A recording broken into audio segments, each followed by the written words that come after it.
The story starts with our protagonist who wielded his sword for over 100 years, reaching the pinnacle, but his death is near even after ascending human limits, but his only regret is that he lived being obsessed with the sword and didn't enjoy life.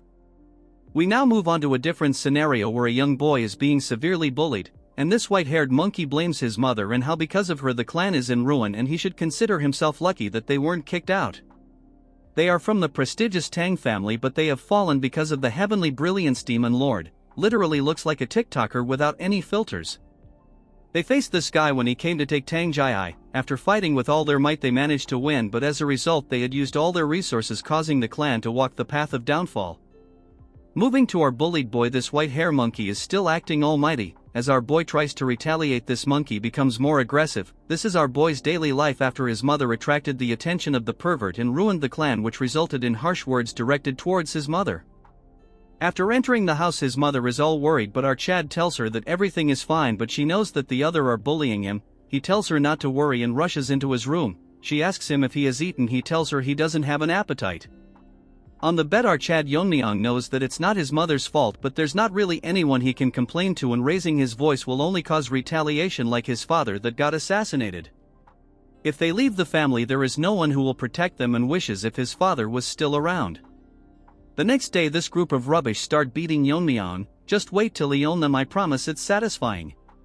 As the intensity of the beating increases, the girl, let's call her Red Dog, takes out a set of needles and wants to test poisons on Yeon-myeong before the clan leader competition.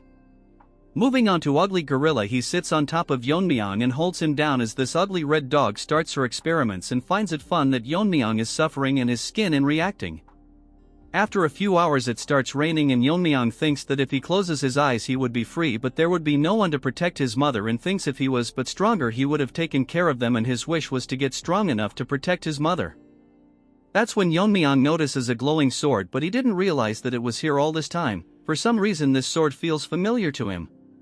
After getting a hold of it Yeon-myeong realizes that it was his sword and he had trained for over 100 years. And showcases the ultimate sword he had created in his lifetime, but because he was so focused that even after reaching the pinnacle he can't stop his death, and wishes that if he gets a second life he could live a normal life. As he remembers his memories from his past life with his ultimate sword, he merges both his memories from his past and present life. The next morning his mother tells him to not go as he was very injured yesterday, but Yeon-myeong assures him that he will be okay.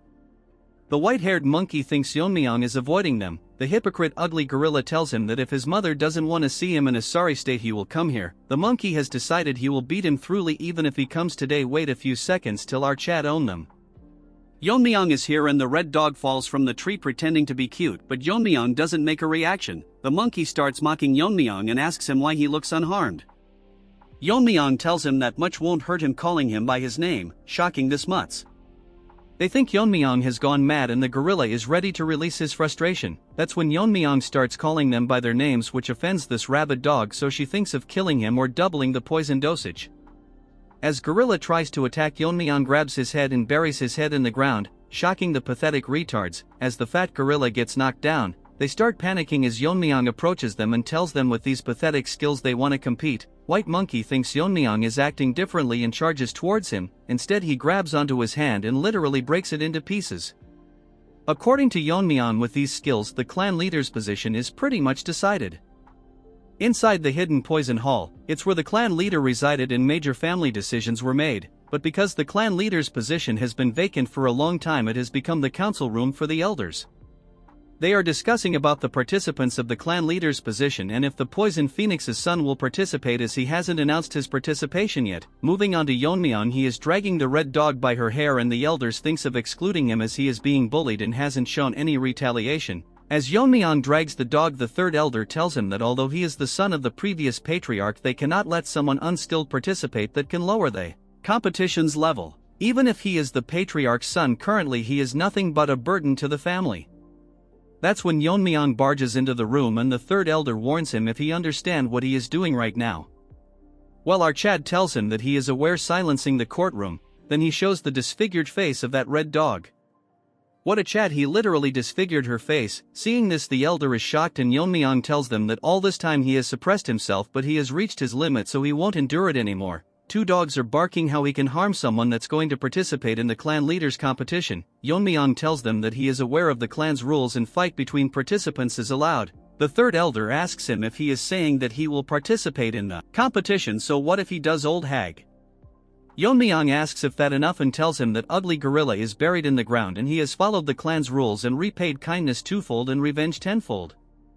Since he has proven his qualifications, they can't stop him, but a few dogs can't stop about how he exploited the competition to exempt himself from serious crimes, but the third elder allows him to participate since he is so confident. He tells Yeon-myeong that he'd better win the competition or else he will bear the consequences. In the evening his mother tells him why he is participating in the clan leaders competition. Yeon-myeong tells her that it's necessary, and seeing his firm face his mother won't ask him how he learned those technique or how he overpowered those kids, but she wants to know if he is confident about being the clan leader, which he replies in a cute manner, making her cry as she is proud of him. Yeon-myeong wants to continue protecting his mother, and if anyone disrupts his peace he will eliminate them. A month has passed by and Yeon-myeong's uncle tells Jae-hae how it's dangerous and Yeon-myeong shouldn't participate in the competition, but his mother praises him about how incredible he is, while his uncle agrees to that part, but his attitude had changed a lot. It's all thanks to him and his family that has been protecting Yeon-myeong. Bro, come on, he was almost bullied to death. Since the situation escalated he had to intervene, and Yeon-myeong is currently doing closed-door training. All this time he has been enjoying his mother's meals and trying to fix his twisted chi veins, since he had already reached the peak once he can learn techniques anytime he wants. At the age of 12 his meridians aren't fully blocked, so he can easily regain his powers, so all he has to do is to eat well and grow properly. On the day of the competition he bids his mother farewell and leaves with his uncle. As he leaves she feels proud and thinks if his father was alive he would feel the same. Yeon-myeong came a bit early and his uncle is away due to the competition proceedings, that when a horde of dogs come barking telling Yeon-myeong how trash like him is participating with them, but as they think about disciplining Yeon-myeong he gets knocked out and they bark that Yeon-myeong used a hidden weapon, but after taking a second look it's a half-eaten rice cake. The group get enraged and decides to beat him up, but Yeon-myeong approaches them, tells them if they want to experience the pain. White Monkey faced firsthand. Hearing this they get nervous and all charge towards Yeon-myeong. What a bunch of losers. That's when Yeon-myeong's uncle notices a guy flying through the door and realizes it's a participant. He rushes to the scene to find all of them beaten to a pulp by Yeon-myeong as he eats rice cakes sitting on top of them. The elders are all enraged and can't believe so many participants are injured before the competition, so the Grand Elder thinks of modifying the competition rules. According to some participants, first they undergo 2 to 3 years of training, then they proceed to one-on-one duels. That's when both the girls realize that they both know confidential information. Pink Hair tells her that her father works in the general office. Before Black Hair could talk, Yeon-myeong's uncle tells them that he will oversee the competition. The competition will last 4 years. In the first year they will learn a practice suitable for them, then for the next 2 years they will be under the guidance of assigned warriors. As for the main competition, it will be a goo poison match. Shocking everyone as it is a method where 2 poisons are stored in a jar and only the more potent one survives. Basically it means that the competition will continue until only one person remains. They were supposed to have duels, but because there was numerous dropouts as such more incidents could occur, so they changed the method and everyone stares at Yeon-myeong. Then this old hag explains that this is not a child's game but a very important competition, that they will have to risk their lives. Look at their determined faces as this hag tells them that the winner will possess the entire Tang family. According to this hag, only a select few will survive, among them one of them is Yeon-myeong. At night on the Black Death Alliance territory, a mysterious man is discussing about the Tang clan and how they have been plotting recently. According to their spies, it was declared a few days ago when the future of the Tang clan left in carriages. Currently the state of their clan is such that their alliance leader can get rid of them anytime he wishes, but for now he is leaving them since he has some use. So this guy is thinking if anything happens to the kids it would leave a irreversible damage to the Tang family. Although they are weak, but they are still a clan to be wary about. So for now they have tracked them down and can easily kill them, but what if they kill them 4 years later at the climax of the tournament, which would be fatal, so for now they have decided to lurk in the shadows. According to them they have already planted a seed. As they walk to the competition venue, the supervisor tells them that they will be called by numbers instead of their names. Each group has 4 members and they are Group 7, the pink-hair girl is Yuri, the purple-haired one is Mirio, and the boy is Aijin. The last one is number 28, which is our Yeon-myeong. He seems lost as he was thinking for a moment. He scolds Yeon-myeong for sitting idle, but according to our chat he feels a presence and they are most likely being tailed. After following him they reach a cliff with nowhere to go. From inside the cliff a man asks for password, and after giving it to him a light glows bright and a new retard has arrived. We will call him Skinny Barbie and he will be assisting them in the competition. Even they were once one of the top 5 clans, but that mega pervert invaded them and their clan fell, but because of the support of the Tang clan they managed to survive, so in return they prevent external forces from intruding in this competition. The members are shocked by how complex the formation is, while Mirio thinks something is seriously wrong with Yeon-myeong, as he not concentrating at all. Even back in the carriage the guard told them to introduce themselves to each other as they will be staying together for 3 years.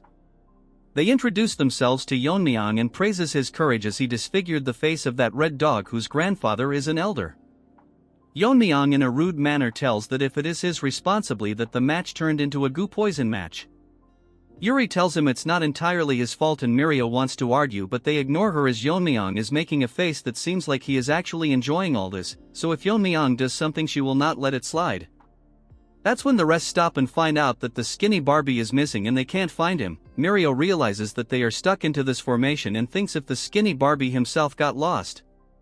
As she is thinking many things at the same time, we move on to that ugly duck. He is bragging about how without the caster there's no way to escape. He finds the Tang family elder pathetic that they would hold an entire group for a single kid. As they promise to double the support if he gets rid of Yeon-myeong, all this guy cares about is his family, and what the Tang clan does is none of his concern. That's when he notices a change in the formation and Yeon-myeong literally ripped it apart. Seeing this he gets scared and Yeon-myeong talks like a retard and tells him that he probably made a mistake so he should be careful. Skinny Barbie thinks to himself that there are no flaws, so how did they manage to escape? They ask Yeon-myeong how he did it and basically our Chad cuts it. Mirio tells them to stop fighting and stay together with the instructor, but this little dog ran away.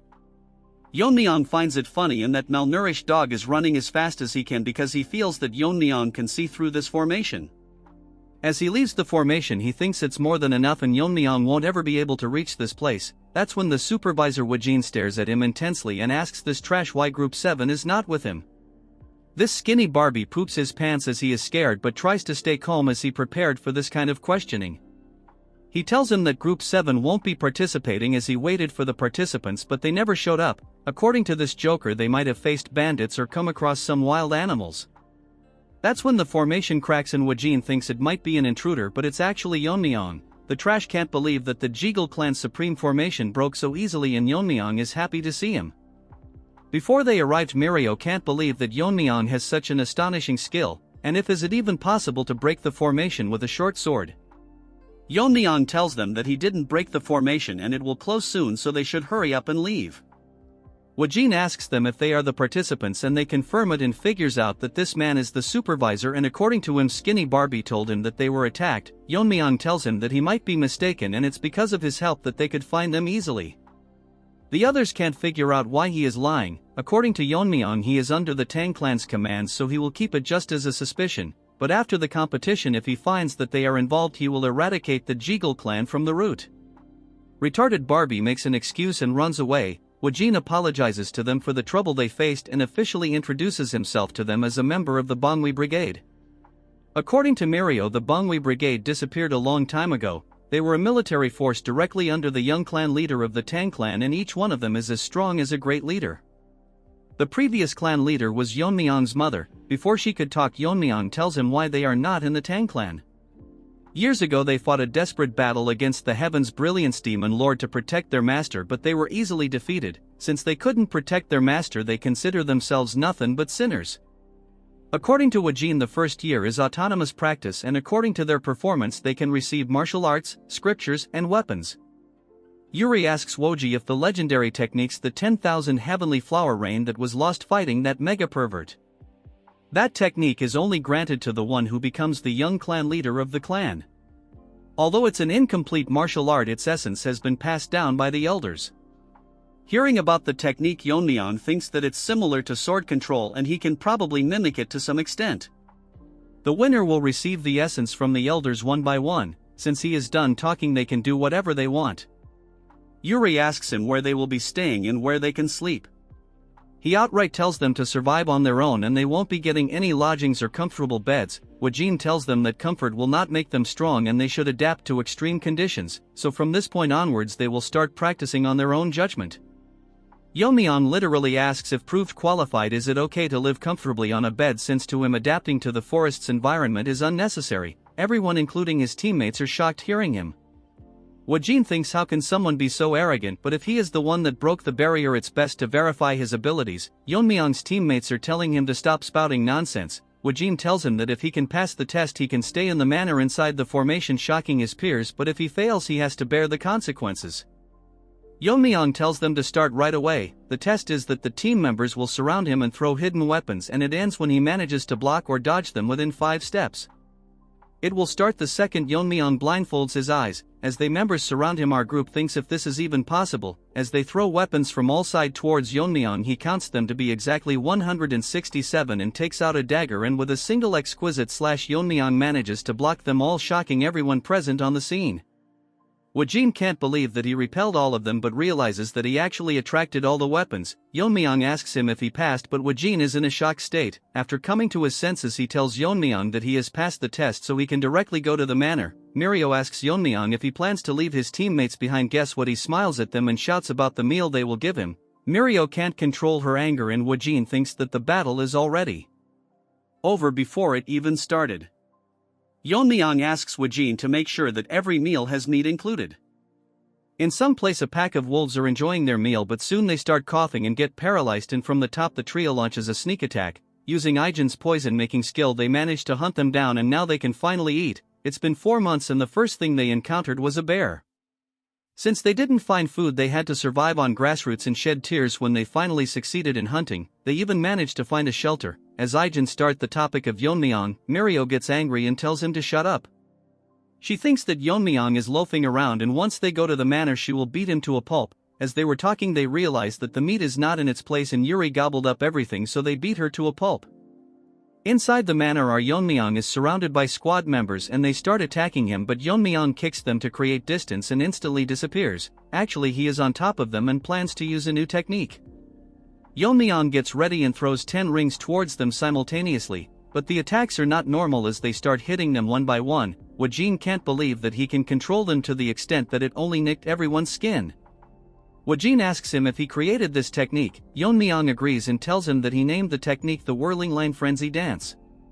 Woo-jin asks him that this technique will consume a lot of internal energy, so how can he manage it? Yeon-myeong tells him that he once asked manuals for eye techniques.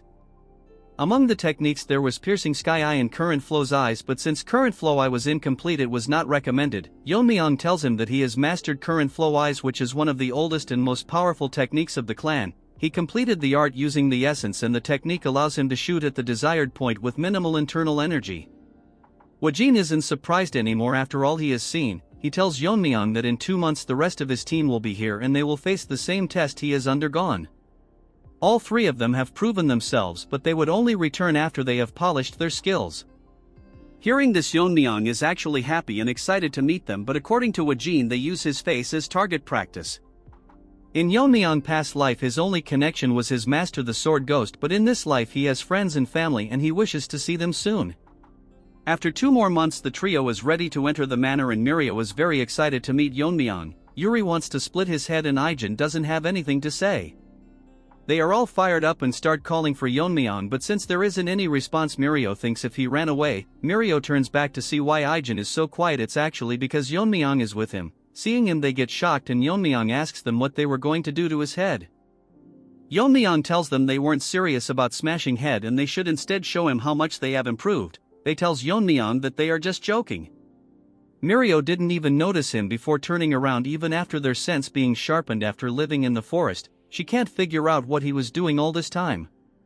Moreover Yeon-myeong has grown taller and becomes exceptionally handsome. Mirio thinks that something is wrong with her head after seeing only animals. Yeon-myeong praises that even from his perspective they have grown incredibly stronger, it's just that they looks less impressive because he is here. Moving on to the Jaegel family, they are holding a meeting and they are here to report on their groups. One of them tells him that Red Dog has grown exceptionally strong compared to others, but it's because she is burning with immense hostility towards someone. One of them says that they cannot exclude number 10 who passed the warrior's test in just a month. Skinny Barbie thinks they are impressive, but compared to Yeon-myeong they all seem quite ordinary. Not only did he break the formation, but when he spied during his training he saw skills that even a master couldn't perform. However, recruiting him is very risky. So he decides to not bring Yeon-myeong's name up, so they have decided to recruit number 2. Since her face was disfigured, it wouldn't be hard to win her heart. If she manages to win and become the young clan leader, they can engage her with his nephew, which will officially make the Jae-gal clan the external family of the Tang clan. This will give them the power to intervene in the Tang family, and slowly but steadily they will take control and merge the Tang clan with their main house. Since number 28 is dangerous if he survives this, Barbie thinks of adopting him and tempt him with the position of young clan leader of the Jae-gal family. What a mutt. Living in the manor, they have doubled their training, but nothing beats the comfort of having a bed. As for Ijin, he barged into the room swearing to kill Yeon-myeong. Ijin brags about the poison he had made, putting his whole soul into making it. Yeon-myeong picks it up and literally drinks the entire bowl. Ijin tells him to spit it out, but Yeon-myeong makes a huge burp as Ijin falls to the ground. Yeon-myeong seems to have gained a new power after consuming it and asks Ijin that the poison is weak and if he has anything better than this. Since he doesn't believe him, Yeon-myeong mocks his poison-making skills and pisses him off, but whatever he makes, Yeon-myeong drinks it as if he is drinking booze. The poisons don't affect him anymore and Ijin thinks that he is immune to all poisons. According to Yeon-myeong, he is immune, but it's just the family's core technique, the poison refining madness. Yeon-myeong thinks it's funny if people that use poison die from it. The poison that entered his body had turned into internal energy, which depends on the type of poison he is consuming, but this stage is only attainable after profound realization. Weak poisons don't affect him anymore, so he needs to find stronger poisons. There are too many things he has to take care of, but he can easily take care of the elders. But if the Black Death Alliance leader or that pervert came, Yeon-myeong can't guarantee the outcome. Although he has no grudge with the Death Alliance, they divided the Sichuan city, so they cannot be ignored, and their leader is called a genius that destroyed 3 of the 9 factions. If it was his previous self, he could beat them with a flick of his finger, and thinks that if Ijin could make a poison few times stronger. Our poison boy is depressed that he can't create the Tang clan's 10 poisons. Yeon-myeong asks what it means, and Ijin explains that it's the 10 strongest poisons left by the ancestors. From the first poison to the 10th, the poison gets stronger the higher the number. The 10th poison was so strong that even transcendent beings can't survive through it. Hearing this, Yeon-myeong thinks of coveting it. He asks Ijin if he can make it, but all the formulas have been lost, so Yeon-myeong again mocks his poison. Moving on to Mad Dog, she is being suppressed by a guy, but he thinks something is wrong. All of a sudden he starts burning and soon turns into ashes. This is one of the 10 poisons that her grandfather gave her in case. With the help of this, she plans to get rid of Yeon-myeong and get her revenge. Another 6 months have passed and now they have been training for 1 year. So now Wajin will select a temporary team leader, but by the 3rd year they will officially elect a leader. The leaders from each group will participate in the Gu Poison match. Since it's a life and death situation, it's best that the most outstanding member becomes the team leader. Yuri just got to know that not everyone has to participate in the Gu Poison match, so they decide to appoint Yeon-myeong not only as a team leader but a winning contender. Wajin appoints Yeon-myeong as the new temporary leader of the group. Since no one has any objection, he tells Yeon-myeong to come forward and collect the elixir called the Heavenly Heart Pill. This is a special pill that is made of rare herbs which can significantly increase internal energy depending on the user's level. The members are jealous why they are giving him such a precious item. This is because the clan has high expectations from the team leaders. Before Wajin could finish, Yeon-myeong tells him if there is anything else and if there is anything other than this elixir, since he doesn't need something like this, shocking them. Instead, our Chad wants poison, and the strongest among them something like the Tang family's 10 poisons. Yeon-myeong received a lot of weapons because he couldn't get the poison, so he requested for them instead. Mirio tries to punch him as to why he gave up the pill. Yeon-myeong tells them that he didn't actually give up the pill a few hours earlier when he was receiving the weapons. Yeon-myeong was disappointed that he didn't get the poison and asks Wajin what he is going to do with the pill. He says that he will return it to the Medicine King Hall. Yeon-myeong figures out an interesting idea that if the team members combine together and defeat the temporary leader, they can re-elect a team leader and reward them the Heavenly Heart Pill. Wajin even thinks this is a good idea since investing into the future of the Tang family is good. Hearing all this from Yeon-myeong, they rush outside to bring weapons, but actually Yeon-myeong won't comply, as once he becomes the young clan leader he will ensure that they all get a Heavenly Heart Pill. They tell Yeon-myeong to come out to fight them. A lot of time has passed and it's almost time for the tournament. Ijin has lost a total of 172 times. Moving on to the girls, they have already given up and all their time passes by seeing Yeon-myeong's handsome face. Our Chad tells Ijin to admit defeat as he will be the young clan leader, even before he has met the other teammates. Wajin tells everyone that Yeon-myeong is officially the team leader and tomorrow the Gu Poison match will begin. He further tells him that in other teams there were disqualifications and even deaths, but compared to them all members of Team 7 are safe. All the members have grown as strong as them, and finally tells Yeon-myeong that all this time the use of poison was forbidden, but in the Gu Poison match everything is permitted except the 10 poisons and such that Yeon-myeong should give it his all. The next day Ijin hands him a case full of the deadliest poison, and even a single drop can kill a person, and warns him not to treat it as his lunchbox. Ijin tells Yeon-myeong to promise them that he will make it out alive. Yeon-myeong lets himself get hit by Ijin and assures that he will be the last person to land a hit on him. Moving on to Red Dog, she is ready for the battle. Previously the Jaegal family contacted her and offered to give her an advantageous position. She asks him in return what it is that they want. This rat tells her that their family has weakened a lot, so they would like to join forces with the Tang clan so they don't lose all their sovereignty. She tells him what he will do if she rejects him, so this sly rat tells her that he is here to build trust and asks her what it is that she wants. Her only dream is to kill Yeon-myeong and avenge herself. All the teams have appointed their leader, but we don't want to waste our time. Seeing the beautiful scenery, Yeon-myeong thinks this a perfect day for someone to die. Yeon-myeong finds the Gu match venue vast, but the skinny Barbie is peeking on Yeon-myeong. Seeing him up close, he thinks they are wasting potential, but it's best to eliminate him. Yeon-myeong stares right in the sky as if he is seeing right through the formation as he instantly opens the sky because he felt an unpleasant gaze. According to Wajin, no one is allowed to interfere in the Gu Poison match, but the Jaegal family has been sticking their nose from the beginning, but Yeon-myeong will leave them be as he can question them after the match. Skinny Barbie is extremely tired out as Yeon-myeong not only saw him, but if he didn't withdraw fast enough he would have been blinded. The bigger problem is that his swordsmanship can rip apart the space, which is unheard of. Finally, after 4 years, Barbie has figured out that Yeon-myeong is not someone that they can handle, so they must stop him by all means necessary or else he will seek revenge on them. One of the team leader is severely injured. All she wanted to do was join the force and provide for her impoverished parents and plan to withdraw, but she came across a crazy dog that wants to kill, so there's no way she can give up. That's when the dog used his nose to track her down. Although she is fast, her internal energy is not that great. She tells him that they are all from the Tang family, so he doesn't need to go so far. This ugly dog tells her that he doesn't consider himself one of them and outright beheads her. Yeon-myeong runs towards his surroundings and finds an cave to ascend to the transcendent level as his body has grown. The two condition for reaching transcendent realm is to attain enlightenment, which he already did in his past life, so Yeon-myeong breaks all the barriers he placed on his meridians. As poison spreads around his body, his internal energy skyrockets as his bones break and he undergoes metamorphosis. Although it's painful, Yeon-myeong manages to break through. To test his new powers, he uses his fingers to cut down a mountain, and his usage of internal energy has decreased significantly. Moving on to that crazy dog, he is bullying that fat gorilla. This guy bullied Yeon-myeong, but karma got to him. This guy is an orphan that was raised by the Grand Elder as his own grandson. This guy is monstrously strong that he couldn't even touch him. Even in this situation, he is thinking about Yeon-myeong and starts laughing. Seeing this, the dog gets curious and he tells him that there is someone who is more scarier than him. So to make himself scarier, this retard tell him that he is a spy from the Black Death Alliance.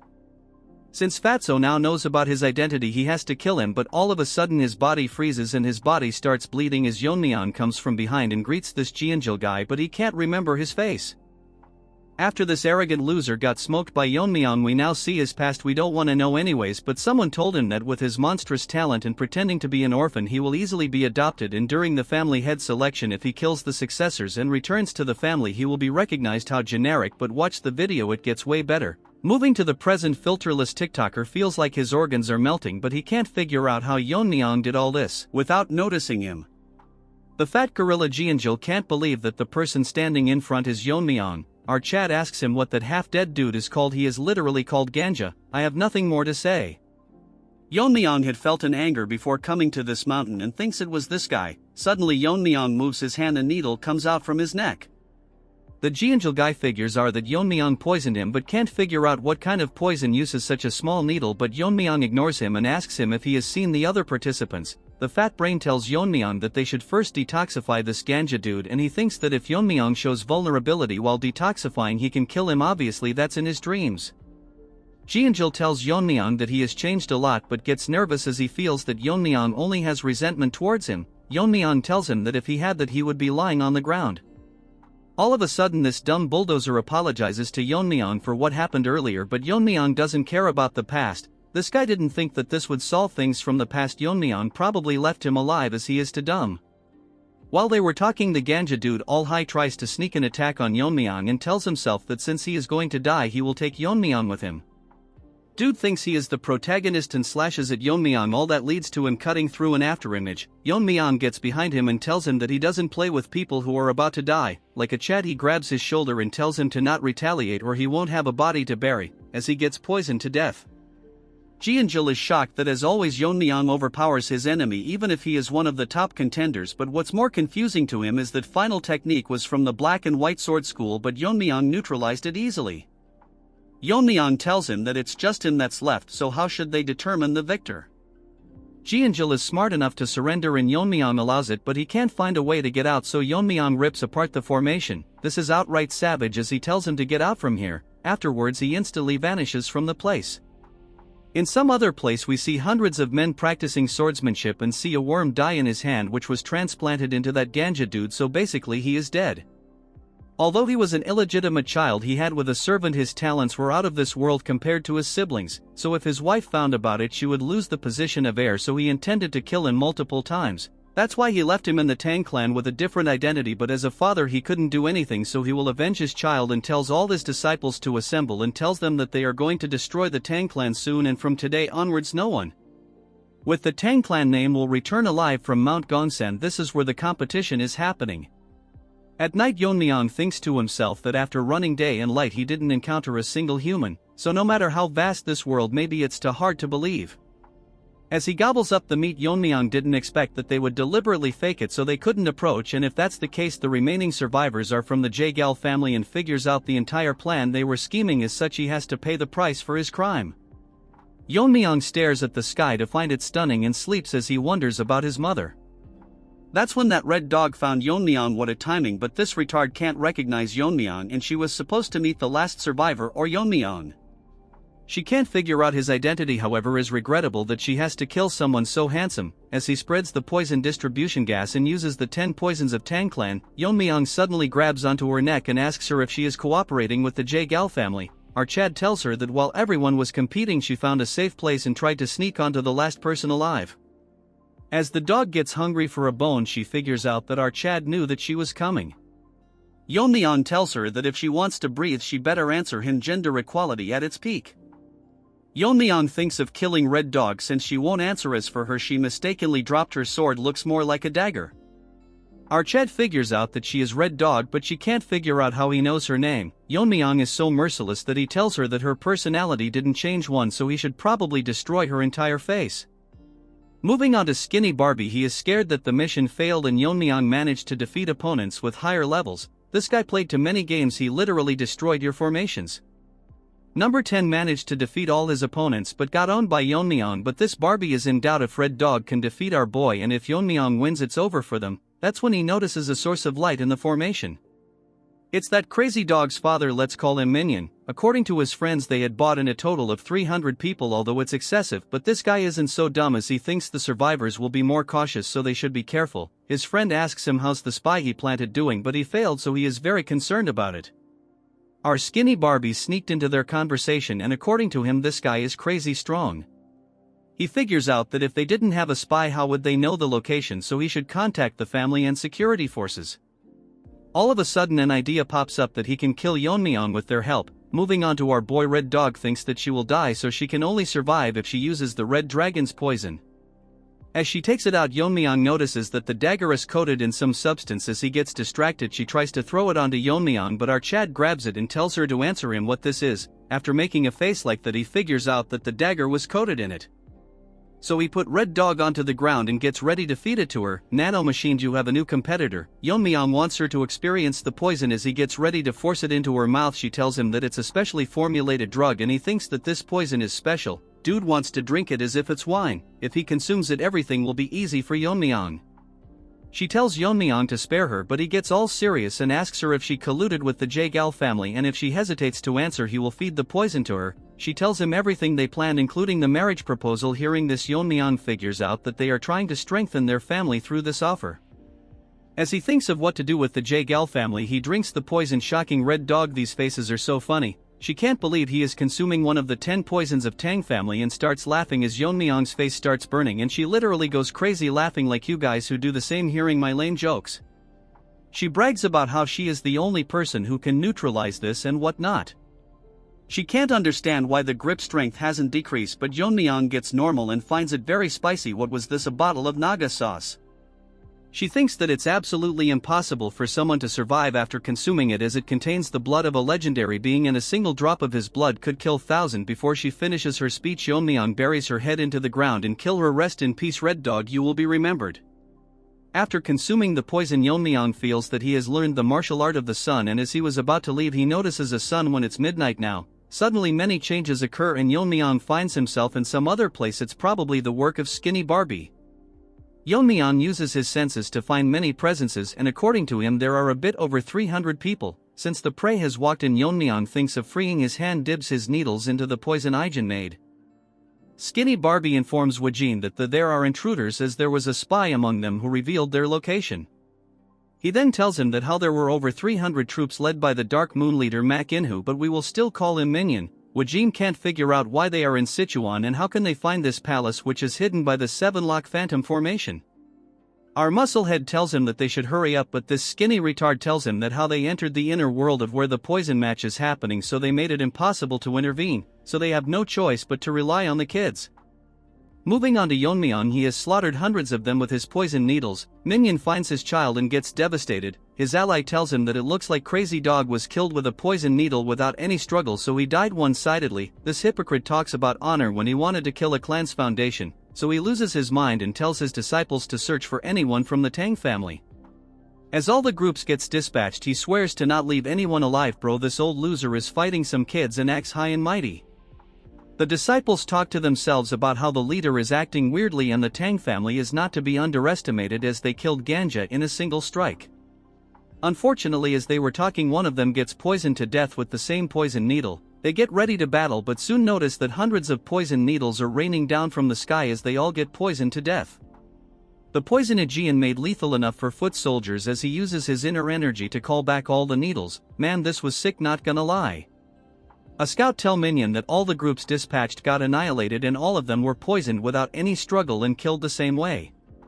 More scouts come and informs his the same thing, and now Minion is nervous and their number has significantly decreased. According to his friend, in an hour of searching they have already lost more than 100 of their men. As such, he figure out this was possibly done by one person. Minion is scared enough to pee in his pant and thinks without a doubt that it's the work of a master from the Tang family. Minion gathers up courage and leaves the command to his friend as he plans to face the enemy himself. His friend thinks in an hour or two the sun will set, and if they can't find the intruder before that they can get annihilated, as they are the only ones suffering, so he tells everyone that they will leave in an hour. But bad luck, Yeon-myeong is sitting in a tree waiting for them. But this monkey can't believe that he didn't feel a presence until he talked. He tells everyone to dodge but looks behind to see everyone dead as Yeon-myeong asks him if he is the leader. Even on high alert, he didn't sense Yeon-myeong coming down from the tree, but he is too young to be a master. Yeon-myeong uses his chi to call back all the needles. Dude is outright badass. This guy thinks he is Einstein as he tries to figure out how strong Yeon-myeong is, and what he did earlier was a technique and it probably consumes a lot of inner energy. He tells Yeon-myeong that he has never seen him, but our Chad tells him it doesn't matter what he thinks or does as he is going to die anyways.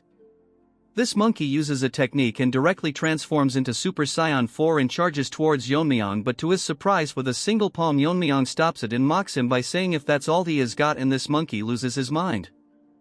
In a flashback we learn that once the Black Death Alliance took down one of the 9 factions, so this monkey willingly joined them, so as a reward the leader decides to refine the palm technique for him. His technique, Peak Shaking Palm, was renamed. This black leader thinks since he improved it should be called Heaven Quake Palm, but he can't believe such a technique was bested by a young kid. The poison Yeon-myeong drank was the fire dragon's venom. When mastered as deadly as sword chi is filled with intent to cut down anything would be known as sword force. Similarly, venom chi filled with the intent to burn anything would be venomous force. As the Heaven Quake Palm slowly shatters and this monkey instantly burns to his death. As such, Yeon-myeong decides to name it the Fiery Venom Force. Then our Chad moves on to the remaining survivors and asks them who wants to die first, since he has no intention of leaving any of them alive. That's when the minion enters the scene, acting all strong as he gives his bold speech. He tells everyone to get into a formation and surround Yeon-myeong, but look at his face, guys. Surrounded by the enemy, the old man promises to avenge the dead.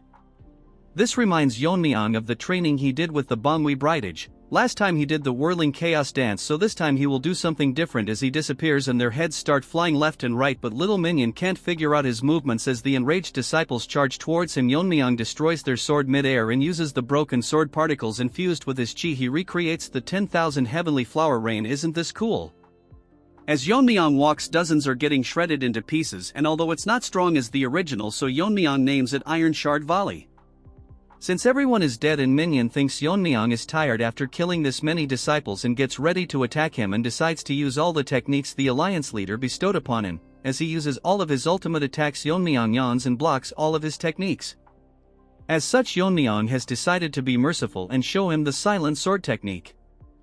Minion can't believe that Yeon-myeong is able to handle the silent sword technique. Yeon-myeong tells him that it's rather a simple technique, shocking Minion's face. Yeon-myeong make that meme face and Minion thinks that it took him years to master this technique, but it's easy for him. Yeon-myeong tells him that he killed someone earlier who used the same technique, but he knows that they are all under the Black Death Alliance and knows that Lizard in the form of a human can improve any martial arts. That's why independent martial artists leave their former life to devote themselves to the Black Death Alliance. But Yeon-myeong is disappointed by the fact that this is a trivial technique that someone can easily imitate it. Minion got shocked too many times in a single chapter. Yeon-myeong is cruel enough to mock the leader and tells Minion that the lizard didn't have enough faith in him. Since he is so arrogant, Yeon-myeong will show him the actual power of this technique. As Yeon-myeong releases chi, the dagger increases length. For those who have reached a transcendental level, they can manipulate it. As such, he uses Blade River, ripping apart this inner world in two. Damn, this looks cool. This minion can't believe that a human can use such a technique. Since Yeon-myeong is able to handle so much energy with ease, he must have reached the final stage, in other words the transcendent stage, but Yeon-myeong read his mind as the minion turns into a rat and runs away. Arched tells him that there is no point in running when he suddenly makes that meme face and thinks of using the Tang clan's technique. As the newly born rat runs, he thinks how it's possible for a kid to reach the final stage, that too from the fallen Tang clan. Yeon-myeong's ninja-like spinning blades start attacking him as the rat tries to stop them with his sword. More of them surround him, but this evolved rat managed to hold his ground, but slowly but steadily he gets injured and survives at the cost of an arm. This rat has so much trash in his head that he thinks he can survive, as Yeon-myeong must have wasted a lot of energy using this skill.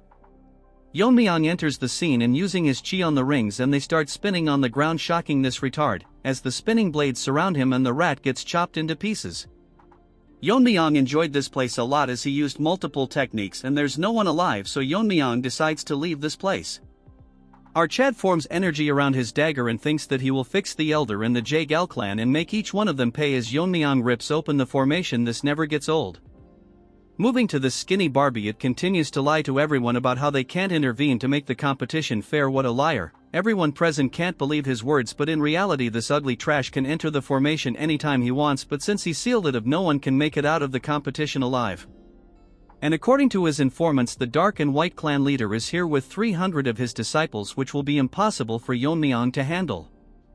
As this donkey covered in makeup talks nonsense again, he sees everyone making an happy reaction. Looking back, he sees Yeon-myeong staring right at him. Yeon-myeong's friends rush to hug him and he tells them that no one was able to hurt him. With a smile on his face, Yeon-myeong stares directly at the shocked skinny Barbie. Barbie cannot understand how it is possible that he is alive, and if the 300 soldiers were completely useless, he notices Yeon-myeong's glare and hides his face with a folding fan. The Jeonjil dude greets Yeon-myeong and he smirks at him, but Barbie is still in disbelief how he is able to cut through the 7 legendary formation of the Jae-gal clan, which even a master won't be able to do, and gets suspicious that Yeon-myeong is above a master. Yeon-myeong wants to immediately kill him, but he can't take chances until he becomes the head. So he first decides to take care of the Tang clan elders. As Yeon-myeong was about to explain to him what had happened, the surroundings suddenly started shaking and the entire formation starts breaking down. Everyone can see what had happened inside the inner world. They see hundreds of dead bodies. Wajin is in amaze that he handled this May by himself, and he would find it difficult to deal with more than 30 of them, but after seeing the dead body of that evolved rat earlier known as Minion, they are literally acting like girl in concerts as he is extremely strong. Yeon-myeong is literally a top-tier protagonist. He tells Woo-jin that they weren't hard to deal with as it was expected from him. Woo-jin thinks his power is already beyond the head. All the remaining contestants can't believe that he did all this by himself and is probably beyond the final stage and whatnot. Hearing this, Yuri and the rest are proud for some reason. Now we unfortunately have to give some screen time to White Monkey as he feels extremely angry knowing that he got crippled while Yeon-myeong got stronger and he was someone he could beat anytime he wanted. Woo-jin makes an announcement that the competition is concluded and names Yeon-myeong the winner, and if anyone has objections they can come forward, but sad that this cripple can't do much with a broken hand. As Yeon-myeong is now named the winner, they all assemble in front of him and Woo-jin thinks finally they have hope of reviving the Tang clan through Yeon-myeong. All 82 members aside from Woo-jin greets our Chad as their new head. Mirio and Yuri thinks if they have to speak formally with Yeon-myeong, Woo-jin thinks to himself that if Yeon-myeong is trained right he can be the next big thing, which obviously our overpowered Chad can read, and tells them that it won't take that much time and soon become a reality. Hearing this they all get reassured and is ready to follow Yeon-myeong, and his first orders are for all of them to go to the main house. As for the money, he is pissed that Yeon-myeong got everything and he will get his revenge even if he has to sell his soul. Chill bro, it's not worth that much, as he transforms into a deformed omelet. After they all left the scene, the joint sect Taeho along with his fat assistant Hyunso. They were nearby but can't believe that more than 300 people have been killed, but they think that no matter what, the younger generation are monsters, as with even a number less than 100 in the mountain they could do it. But this Taeho thinks something is wrong that such a thing happened, but none of them were aware as over the year the Tang clan sent them valuables in honor of the tournament. Hyunso thinks that the Tang clan's blade technique declined very much, but when Taeho tells him that it was done by a short blade, shocking this fat panda. According to his analysis, these people were dealt in seconds sand, so all of them were killed by one person, so he must see this person and decides to go to Sichuan. Hyunso is worried that while going to Sichuan if they come across them, but Taeho is confident as he has reached the top. Remember, Evolved Rat also behaved like this and got owned by Yeon-myeong. Hyunso thinks that it is best if they first visit the family, so this Taeho dude agrees to it. At the moment the Black Death Alliance is in the south while the demonic cult is in the west, and for the joint faction they are currently in a tough spot. So his master wanted to meet the Tang clan master, who was in a similar situation. As he leaves spilling rubbish, if I narrated more of this boring trash you guys would leave. Moving on to the main house, the ugly ginger was scribbling trash on paper when one of them informs him that the competition is over and all the participants are back. He thinks the competition ended faster than expected, but with Red Dog having the poison it wouldn't be too hard to win the competition, but the informants burst his bubble and tells him that among them he didn't see Red Dog. Moving on to the main gate, the guard are discussing about who will win the competition as they notice our Chad leading people, and everyone is gathered to know who the winner is, but before that all the women present are going crazy seeing our Rizgod. They thought most of them would be dead, but a lot of them managed to survive. Seeing Jeonjil happy, a few think that he is new head, but sadly many of them didn't survive the competition. Seeing them, Yeon-myeong thinks that his mother would also be worried about him, but he is more worried about what he should do if she doesn't recognize him. Yuri takes this opportunity to show Yeon-myeong her father, who is relieved to see his daughter being alive. Yeon-myeong asks her if she is asking him to take care of, well, she doesn't deny, but he is very skilled, but he didn't get promoted because he didn't suck up to anyone. Yeon-myeong finds this as an opportunity to make people who are on odds with elders his own, but he doesn't know much about Aijin and Mirio. The current head of the Tang clan, let's call him Crippled Chicken, greets everyone, and this skinny Barbie starts smooth talking him, and this Crippled Chicken praises him how their formation helped the Tang family and they were comfortably able to host the competition, but little does he know that it broke. Since he is done greeting, he tells everyone to go meet the elders and the warriors are dismissed so they can rest. Woo-jin apologizes to them, but they will not go to the elders' house, shocking this to house animals. The chicken star questioning Woo-jin, but as the person of Yeon-myeong he tells him that as per the family rules they were supposed to visit the stealth and poison hall rather than the elders' house. This crippled chicken gets pissed and tells Woo-jin to disperse or else her will punish them for protesting, shocking everyone, and according to Woo-jin they are clearly showing that not to talk back to the elders. Yeon-myeong intervenes and asks him if there is anyone who has more power than the family head, and after asking for his identity Yeon-myeong tells him that he is the winner of the competition. This chicken goes back to its den and informs its masters that the winner is called Yeon-myeong. This ginger-faced can't accept that Yeon-myeong won the competition and thinks about how his grandchild can lose even after having the red dragon's poison. The Grand Elder is confused how his disciple that he personally recognized and before the competition he was sure that Yeon-myeong was not as strong as him, so he is growing every day as they speak. As these retards talk about what to do, they come to a conclusion that they should meet up with Yeon-myeong directly. The third elders asks Chicken why he didn't bring them here. Earlier Yeon-myeong told him that only the head can order the heir, and since that position is vacant it doesn't mean the elders can order in their place, as this crippled Chicken tells Yeon-myeong that he hasn't been officially declared the heir yet. Hearing this, Yeon-myeong releases his inner energy, almost making this chicken lay its eggs, and as such everyone will follow him to the poison and stealth department and wants this chicken to inform the elders that their reign is over. As the crippled chicken shakes in fear, he repeats the words Yeon-myeong told him. The elder gets so pissed he destroys a table and tells everyone that Yeon-myeong hasn't been selected as the official heir, so they can question his attitude and strip him of his qualifications, so they will go to the poison and stealth hall, and all elders assembles their private force. Since our Chad challenged the authorities of the elder and misbehaved, they will show him who the master of the Tang family is. Yeon-myeong's uncle can't believe that he won the competition. He felt his aura as a kid, but now it has surpassed him, and he thinks his sister would be happy hearing this. That's when an old monkey is shocked that Yeon-myeong won the competition. He is that white monkey's father, and 3 years ago he threatened Yeon-myeong that he would make him and his mother pay for what he did to his son's hand. Yeon-myeong loses his mind and tells him that he is here and is waiting for this old trash to demand compensation from him. Before he speaks, Yeon-myeong tells him to think carefully before speaking or he might cripple his son's other hand. Wajin is in awe after learning that Yeon-myeong is the son of the poison phoenix. Yeon-myeong tells him that what he wants to know our Chad will tell him once the time is right, because the Tang clan faced that TikToker, but he used so much filters that he managed to behead the Tang clan leader, making his soldier more courageous as they push forward disregarding their poison techniques. Wajin asked the help of the elder, but they rejected them as their fall would lead to the clan's downfall. If they helped even a bit, the damage would be greatly reduced, but after winning the battle they blamed it all onto Yeon-myeong's mother. So she must have faced a lot of difficulties raising Yeon-myeong. He tells the others that they must remember who the mother of their current master is. It's as if they have been given a second chance. That's when Wajin hears a noise. It's the voice Yeon-myeong has been waiting for, as the elders are all here with their forces and wants to meet Yeon-myeong after defying the council. Wajin is nervous as he didn't expect that they would gather all their forces. He doesn't want to hear anything and wants to meet Yeon-myeong. Our Chad comes to meet them at stairs at their comedy, as he tells Yeon-myeong that he dared to claim the future leader of the family without their permission. Yeon-myeong tells him that he has already won their competition and currently he is verifying the fairness at the stealth and poison hall, overseeing the competition. As such, what more does he need? All the elder are protesting because of the way he is talking to them. The arrogant retard warns him that if he wants to lead he has to explain everything that happened at the competition. Yeon-myeong tells them that it's against the rules of the family to talk about the competition, and it seems to Yeon-myeong that the weight of the family rules is lighter than expected.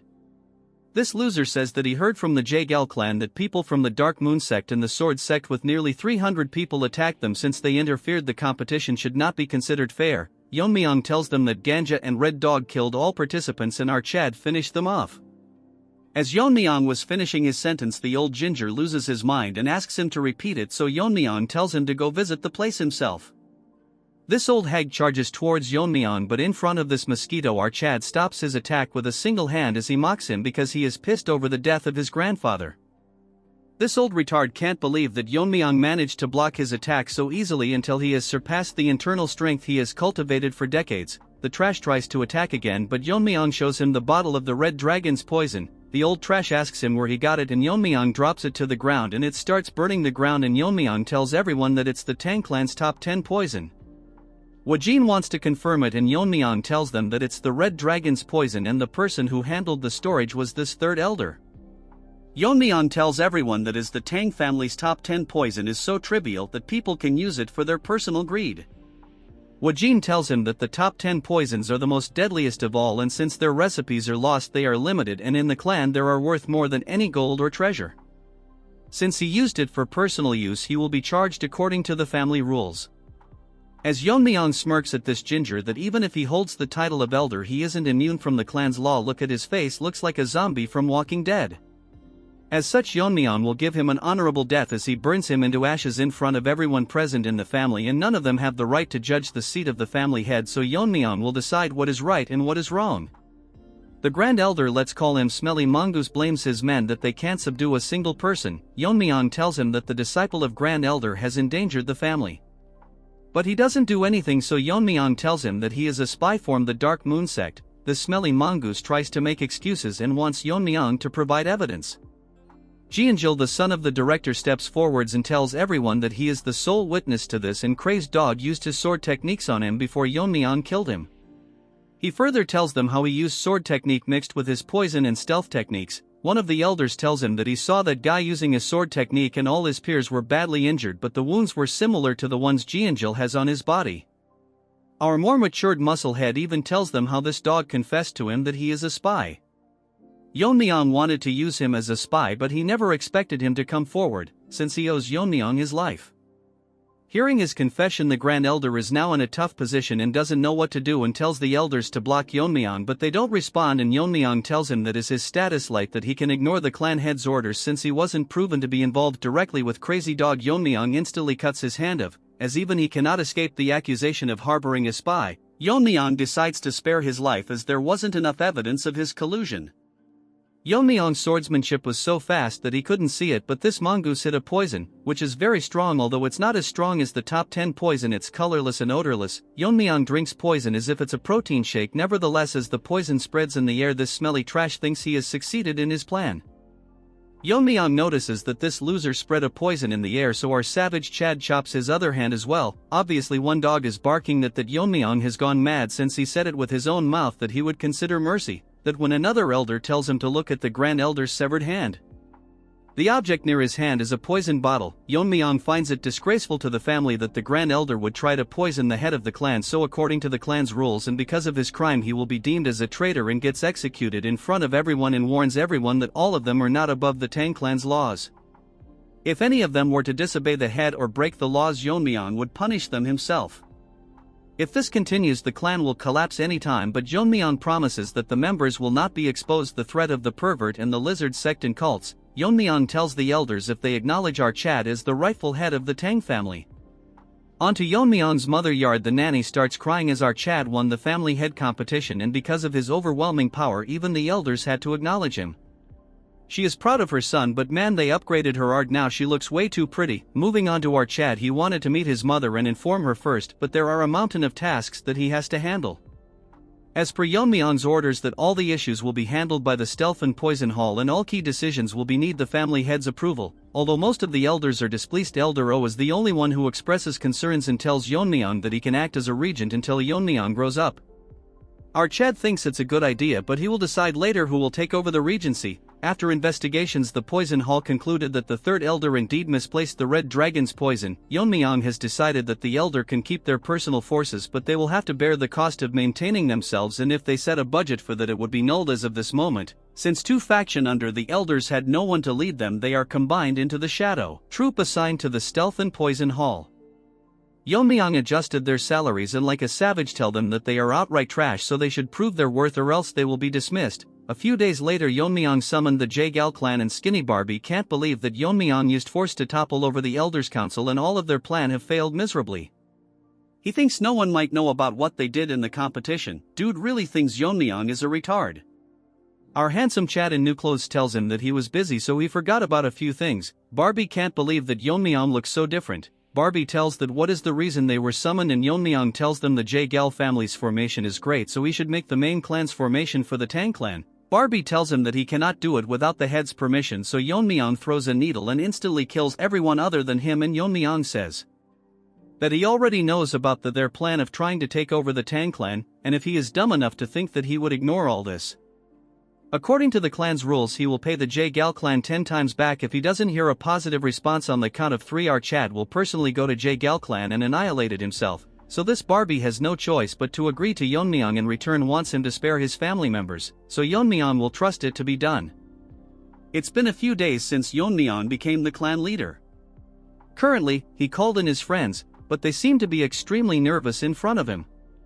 Maria was scared and asked Yeon-myeong why he called them, addressing him as family head. Hearing this, our Chad laughed and told them if they were mad enough to maintain formality with him. So, they started acting like barbarians. Looking at them, it seemed like Yeon-myeong was a teacher who allowed her students to never study in class. Yuri asked our boy what the reason was that he called them here. Yeon-myeong told her that he had appointed her father as the chief officer, shocking the other two barbarians. He explained that her father was a very capable person and had caught a golden opportunity that he should seize. Yuri also wanted this but was worried that, if Yeon-myeong decided this way, there would be retaliation. Archad said that silencing a few opposing voices was easy for him, but if her father were to show off his connections, neglect his duties, or secretly embezzle funds, he would be dead. Yuri stopped him and told Archad that her father was not that kind of person. Since his position was decided, Yeon-myeong told Yuri to assist her father in adapting to the chief officer's duties. Yeon-myeong thought to himself that if Yuri's father were to follow what he did, there would be no need to worry. Moving on to Yuri, she was still crying like a little girl. As for Mirio and Ijin, Archad wanted to hear their current situation, which was the reason he called them. If there were people with outstanding capabilities but who were suppressed or ostracized, he planned to take them under his wing. As Yeon-myeong talked, Mirio told him that she didn't have anyone to recommend. Yeon-myeong asked Ijin, since he was related to the Medicine King Hall, about the condition of that place. Hearing this, Ijin went dead silent. He told Yeon-myeong that he had been wondering all this time if he should talk about the Medicine King Hall, because all this was related to Yeon-myeong, specifically his father. Hearing this, Yeon-myeong's reaction changed. This involved the ones who were related to his father's poisoning. Behind all of this was the Medicine King Hall. Mirio couldn't believe it and asked Ijin if he was sure it was the Medicine King Hall. Yuri turned into Gorilla Barbie and told everyone that Yeon-myeong should split their heads for laying a hand on the family head's father. Archad told her to shut up and asked Ijin to continue what he was saying. The Medicine King Hall was so secluded within the main house that not even the elder's influence could reach there. All studies related to medicine and toxicology were conducted there. Furthermore, they maintained their finances through treating patients and selling medicine materials. Even after that heavenly perverts incident, the Tang clan survived because of the Medicine King Hall's support. They earned the funds necessary for the Tang clan's maintenance costs. Ijin was shivering in anger as he told Yeon-myeong that the leader of the Medicine King Hall was his grandfather. Mirio told him that his grandfather was dismissed for some reason.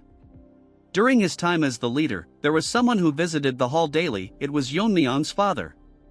After the invasion, those resentful of the Medicine King Hall increased, but if anyone slandered the Medicine King Hall, Yeon-myeong's father would stand up for them. However, since he was a scholar without any internal strength, the aftermath of a physical fight was evident on his body. According to Yeon-myeong, if someone with no internal energy was hit by an attack carrying inner force, they couldn't dissipate the energy and would end up suffering deep internal injuries.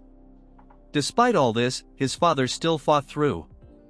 Ijin went deeper into the story and talked about the person who was holding the position of vice leader of the Medicine King Hall. We will name him Froggy, which is pretty accurate if you look at his face. A dispute broke out when this fat Froggy was caught by Yeon-myeong's father slandering his mother. Instead of reflecting, this Froggy tried to use martial arts. When he was losing the argument, it stopped only after Ijin's grandfather intervened. Because of this, Froggy was excluded from being a candidate for the next leader. Before we continue, I can't understand how Yeon-myeong's mother was the young clan leader but never retaliated. Anyways, moving to Yeon-myeong, he asks Ijin if that Froggy harbored resentment and poisoned his father. Ijin starts crying and tells him that after poisoning Yeon-myeong's father, Froggy killed Ijin's father and poisoned his grandfather. Furthermore, this frog imprisoned him. Hearing all this, Mirio is shocked that all of this happened and none of it was made known. Ever since his grandfather was poisoned, he has not been in his right mind. So even if he explained the situation, no one would step forward. That's why Ijin entered the competition, knowing that during these 3 years they wouldn't kill someone who knew the truth about this incident. As Ijin cries about wanting to see his grandfather's condition, he admits he is too afraid to go there. He apologizes to Yeon-myeong, saying it will be hard to find the talents he seeks in the Medicine King Hall. Yeon-myeong asks Ijin why the vice leader is still keeping his grandfather alive and says it would be better to silence him by killing him. As Ijin cries, he tells Yeon-myeong that, according to him, there is a secret division in the medicine hall that even the elders aren't aware of. Inside, there is an inner pill made from a mythical creature that lives in lava. It looks like a Pokemon to me, and I can't help but appreciate this unique art. It is called the 10,000-year fire carp.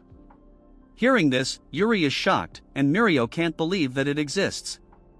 Yeon-myeong is confused, as usually an inner pill is just an item that enhances internal strength. Aijin says that 100 years ago, there was a tale that the lesser lord of the fiery sun palace took the inner pill of a 10,000-year fire carp and ascended to the fire realm. He explains that the inner pill contains extremely strong poison, and if it is consumed without neutralizing the poison, 9 out of 10 times it leads to death. If the poison is removed forcefully, the effects are lessened. Hearing all this, Yeon-myeong asks if there is anyone who could neutralize the poison, aside from his grandfather, the former leader. Aijin tells him that Froggy's goal is to consume the inner pill and reach the fire realm. Afterward, he plans to lead his followers out of the Tang clan and become the head of his own sect. Everyone present in the room is shocked to hear that a 2-foot frog is planning all this. Yeon-myeong thinks this guy is stupid to believe that consuming the inner pill and reaching the fire realm is the pinnacle of power.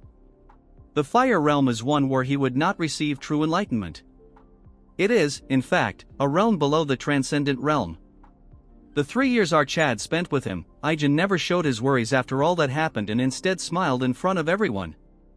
Yeon-myeong thanks Aijin for telling him everything he has gone through and asks him if, by purging the current members and curing his grandfather, the Medicine King Hall would be able to function properly.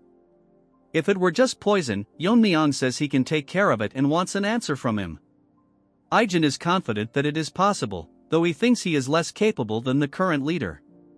Yeon-myeong is happy to hear his answer and tells Mirio that he will hear her story after dealing with the Medicine King Hall, which she agrees to wholeheartedly.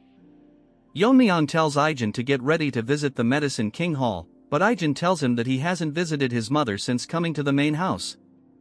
Yeon-myeong replies that she would understand he cannot leave his duties as the family head. She wouldn't want him to stand idly after hearing what his friend has endured. Today is the day Archad will erase the Medicine King Hall from the Tang clan. Moving on to the Medicine King Hall, the fat frog is tense that the son of Tang Yeon-myeong became the family head. This is an annoying development, but he thinks what he did was before Yeon-myeong was born, so he wouldn't be aware of what happened to his father. However, what's troubling is that Aijin hasn't returned to the Medicine King Hall yet, and she isn't the type to abandon her grandfather. Wait, what? I thought she was a boy. This deformed trash smiles, thinking she valued her life over that of her grandfather, and is confident he can kill her anytime. The biggest problem currently is the inner pill. To fully absorb the inner pill's energy and reach the fire realm, the old man won't open his mouth even if he regains his sanity, which is a hindrance to his plan. This frog considers removing the poison himself, but if he messes it up, he could lose the entire inner pill. As he thinks of a better solution, an attendant knocks on Froggy's door and tells him the family head is here, shocking him to the point he wets his pants. Outside the hall, the Bungi Brigade is dragging and beating the people of the Medicine King Hall. Serves them right. The person leading the charge is our mega Chad, Yeon-myeong. Looking at his face, he's probably going to slaughter everyone. The tadpoles are shouting, asking if the intruders have forgotten where they are. Aijin tells Yeon-myeong that she searched everywhere but couldn't find her grandfather. She searched every nook and cranny, but there isn't a single trace of him. Losing her mind, she demands the toad tell her where he is kept, but they refuse to answer. Yeon-myeong orders Wayne, who instantly rips them into pieces. Now that is what you call badass. Everyone captured is shocked. Yeon-myeong tells them they can keep quiet, as he only needs one mouth to talk anyway. After the contest began, Froggy instructed them to imprison the former leader in a place called Nook. Hearing this, Aijin is outright shocked. Nook is a place made to isolate those suspected of being infectious. Due to its cold and damp environment, it worsens conditions, and it was eventually closed. Yeon-myeong decides to go there with Aijin and Ain, while ordering Wayne to clean up here and wait at the entrance. As they go inside, Yeon-myeong starts slaughtering everyone present. The tadpoles beg for mercy, but he doesn't stop. As they go down a narrow cave, Yeon-myeong thinks Snake is a fitting name for this place. After reaching the entrance, Aijin starts crying, wondering if they are too late. Yeon-myeong reassures her that he is still alive, as he has found him using his otherworldly senses. Upon finding the prison, Yeon-myeong tells Aijin to step aside and chops down the prison gate. His grandfather's condition has worsened, and they probably used the mountain subduing poison. Yeon-myeong tells her to calm down, reminding her that they came here to save her grandfather. Aijin informs our boy that, aside from the mountain subduing poison, they also used the Thunderbolt idiocy poison. This poison directly affects the brain and is meant to make one an idiot rather than kill them. While not particularly strong, it penetrates the brain, making antibodies ineffective. Without early intervention, there's no way to treat it.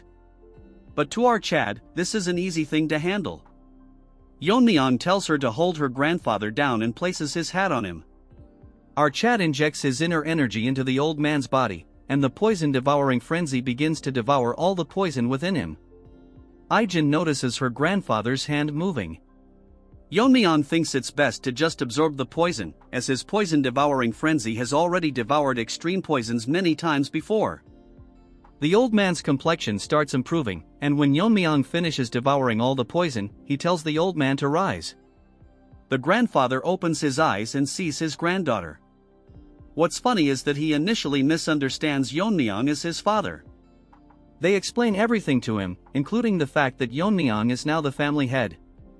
Yeon-myeong is happy to have taken care of his father's old friend. The old man starts crying, moved that he was saved by a child who never even saw his father's face because of his fault. He speaks to the late Tang Yeon-myeong, saying that if he were alive, he would be proud of his son. Despite his age, he vows to devote himself to serving the family head. Our perfect protagonist hands him his coat and tells him he's here to arrange his position as the leader. Yeon-myeong tells him it's time to head out, as people are waiting to see him outside. That ugly frog is making even uglier faces, unable to believe the old man is standing firmly. Realizing that this was done by the family head, Froggy starts panicking.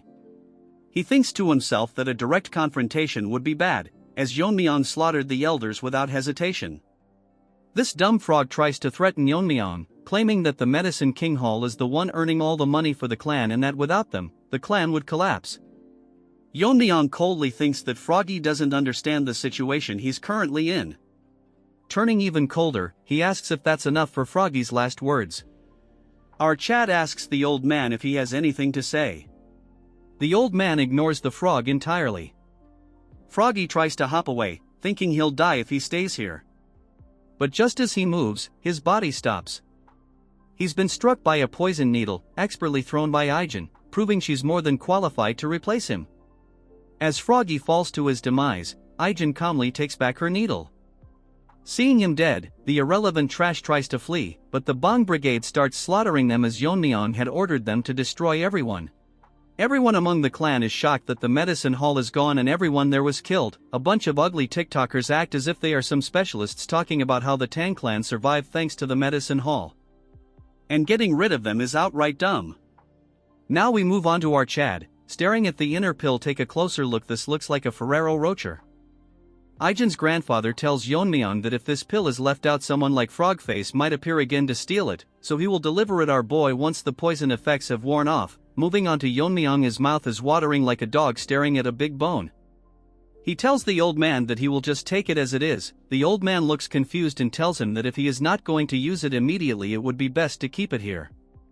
In the eyes of Yeon-myeong, the poison of this pill is so strong that it's viable to the naked eye, so there is no possibility that he will get rid of something so precious for you all. He is talking about the poison, not the pill. Yeon-myeong places his hand on top of the pill and starts absorbing the poison. As Yeon-myeong absorbs the poison, he thinks that the poison is extremely potent, which is expected of the inner pill of a spirit that lives in lava. Compared to the demonic fire dragon poison, this is nothing, so if an ordinary man were to took it in an unrefined state, the power of the poison might have burned them from the inside. More importantly, this is such a powerful poison, but compared to the 10 poisons it is nothing, so our Chad thinks it's best to look more into the 10 poisons. Looking at the pill after the refinement process, Yeon-myeong feels the power of the spirit and it is now ready for consumption. Yeon-myeong goes to his mother's new chambers and knocks on the door. As his mother gives him permission, our Chad enters to see his mother waiting for him. Dear artist, make a female protagonist on par with his mother. She never thought that she would be able to come to the main house again, and she is lucky to have a child like him. Yeon-myeong tells her that this place originally belonged to her, so of course she should be here. Yeon-myeong takes a closer look at her and thinks that although she is still pretty, however, it looks like she worried a lot about him all this time. She loses control of her emotions and runs towards our Chad, hugging him, and she is relieved that our Chad has safely returned. Yeon-myeong thinks to himself that in his past life all he could do is reflect on regretting until death came to his door, because he had no one to share his happiness even after reaching the end. Since his past life was full of regret, he plans to protect this life and live it to the fullest. Yeon-myeong asks her if she met the Bangwi Brigade. Earlier they came in to help her move things and started crying. Well, that was touching. She asks Yeon-myeong what's in his hand. Our Chad tells her that this is something he brought as a gift for her. As he shows it to her, she gets shocked to see that it's a 10,000-year firecart pill. She instantly recognized so all she has to do is use it. She thinks this will help Yeon-myeong more as he is the one who is going to lead the Tang clan. Our Chad laughs at her and tells her that he no use for the inner pill. Yeon-myeong holds her and tells her that the pill can't increase his strength anymore. As he releases his inner energy, his mother gets shocked, more because Yeon-myeong reached the fire realm and our boy confidently confirmed her question. She is happy that her son reached the fire realm, which she should be praising, but if someone realizes it and attack the Tang family. Yeon-myeong tells her that he wants her to live a very long life, including his father's share, so he wants her to watch over him. Since the pill is dissipating, she should hurry up and consume it. She thinks she was worrying too much, and even if her son is in the fire realm, it's natural for a mother to protect their child. So she tells our Chad that since he bought it for, she won't reject it. She asks Yeon-myeong if he knows what she was called when she was younger. Obviously she was named Sichuan's top beauty in the Poison Phoenix. She released her inner energy, and for the first time in this series our Chad is shocked. The title Poison Phoenix was given to the most famous member of the Tang family. Even she thinks that it's been a while she has seen him, so shocked. Although she might not be as skilled as Yeon-myeong, she thinks she is also pretty impressive. Artist, you better make the female protagonists better or give the present ones a glow up. After consuming the pill and increasing her inner energy, she directly went straight into cultivating. Yeon-myeong was actually shocked for a moment, because although he thought she was hiding her powers, but not the extent that she would be one step closer to the fire realm, all while practicing on her own. As for her, she is consuming the pill's energy. A fire realm master is able to detect the smallest of movements, so there's no point hiding their power in front of them, but she manages to hide it from our boy, which shocked him even more. She has already reached the state before enlightenment, as such she is absorbing the spirituality of the inner pill, so according to Yeon-myeong she might also be able to overcome the limit.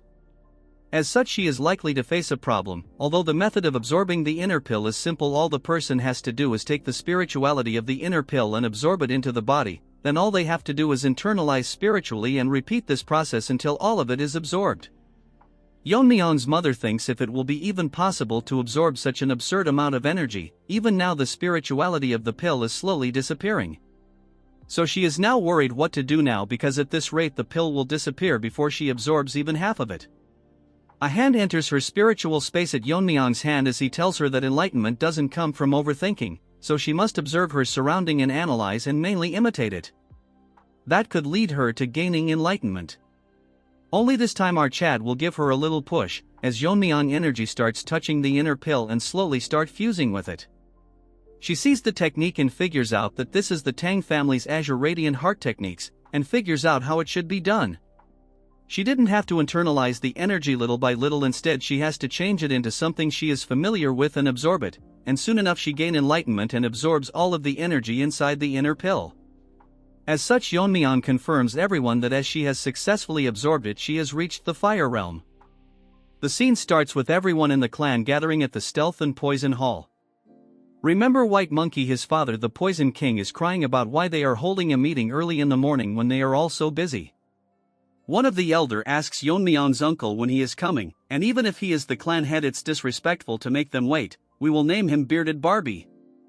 Hearing all this he controls his anger and tells them to wait for his arrival.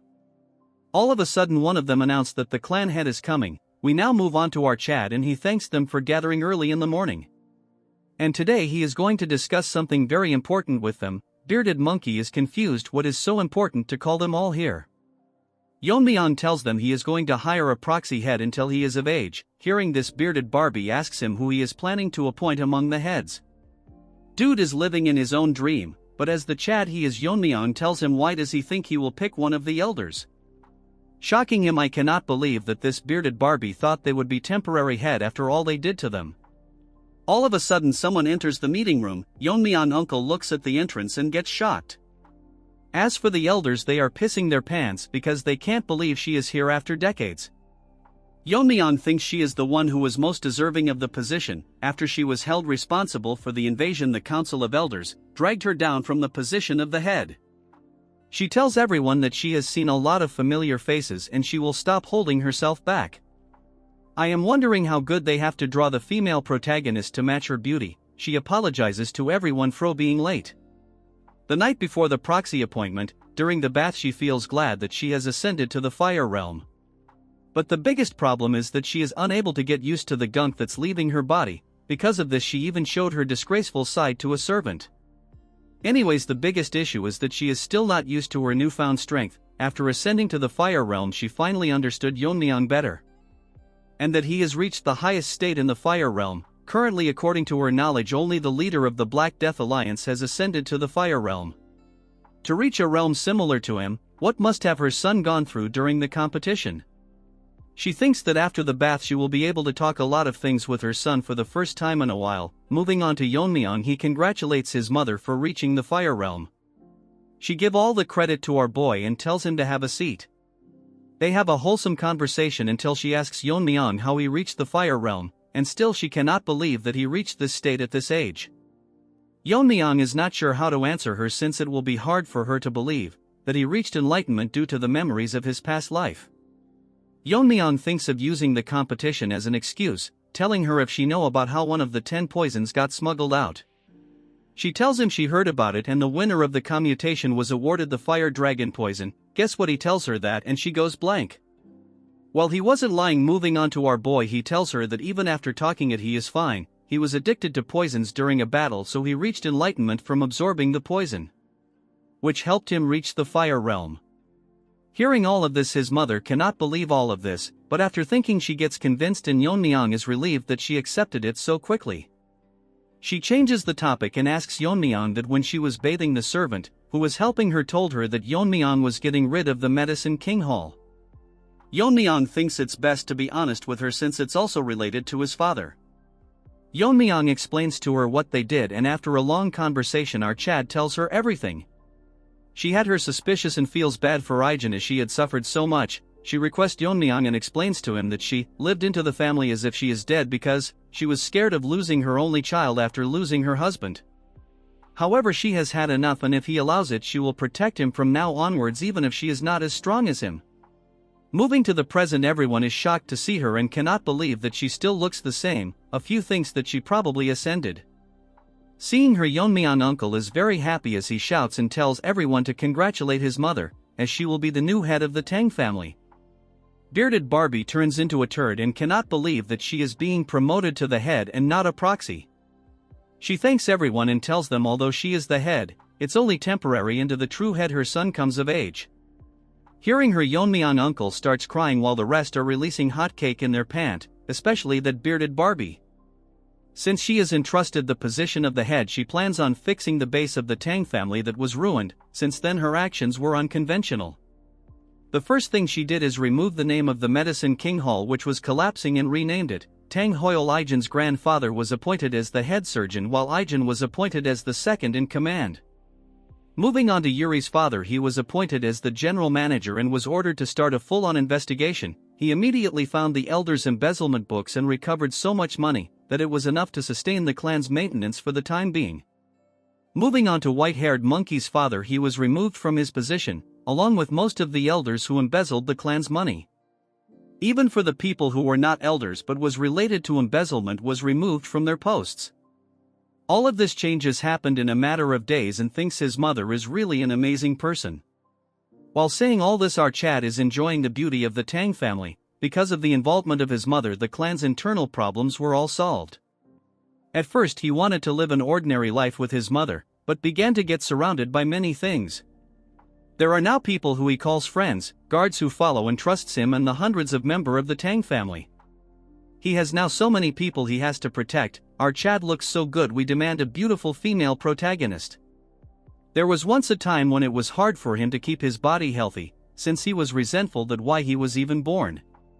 His goal is to grow stronger, that no one can harm the Tang family.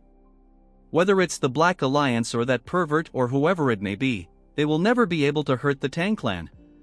We now move on to the Black Alliance, where the lizard is thinking about the Tang clan when a woman tells him that the twin sword trash, the one who invaded the test, was defeated by the current head. This eyeless trash with ugly bangs elaborates how he was famous and well known for his strength, so she requests the leader to destroy the Tang clan. The lizard tells her why should he do that, and the ugly bangs just won't shut up, telling him it the same as challenging him. Lizard gets pissed because of this. Chatterbox tells this ugly Barbie that he disobeyed his orders and attacked the Tang clan. Even if he managed to come back alive after doing something, he would still be punished. It's interesting to the lizard that the head managed to kill that irrelevant trash, because he was someone that wouldn't lose so easily. So he summons his guards and tells them to invite the Tang clan head in the upcoming Sichuan meeting. Yeon-myeong is having a conversation with his mother. He thanks her for all the hard work she has done on the internal arrangements. She felt nerve-wracking after taking charge again after so long, but she isn't sure if she did well enough. Yeon-myeong thinks she did a great job, but there's one thing that's confusing him. He asks her if she suppressed her powers like last time. She isn't surprised that he noticed it so quickly, because he has experienced it before. However, to Yeon-myeong this is still an impeccable suppression. He asks her, since she has reached the fire realm, she doesn't need to hide her powers anymore. Our pretty mommy tells him that it's not just about hiding powers. What she performed is the family's secret technique, the vein sealing concealment. She also hopes that Yeon-myeong will also learn to hide his abilities. Since she is pretty, we will let it slide. To explain this to our Chad, she has to explain him quite a long story. As the founder of the martial art and the ancestor of the Tang family, she has to tell Yeon-myeong about him. In a certain village in Sichuan, a plague broke out. Although most died of famine, in this case it was the opposite, as people were dying. Dozens of bodies were cremated without proper funerals, for the fear of the plague spreading. Everyone in the village had already caught the plague, and were just waiting for their time to die. Except for one who was a 10-year-old. Looking at his condition, they were all scared about why this child was the only one unharmed, but there was no time for rational questions. In the eyes of the already infected, the 10-year-old boy looked like a harbinger of the plague, and was labeled as a child possessed by an evil spirit. Since he had nowhere to go, he ended up hiding in a cave. To escape the rain and to feed himself, he started stealing food left at the shrine near the village to ward off the plague. The boy survived, but after the third day the villagers stopped performing rituals.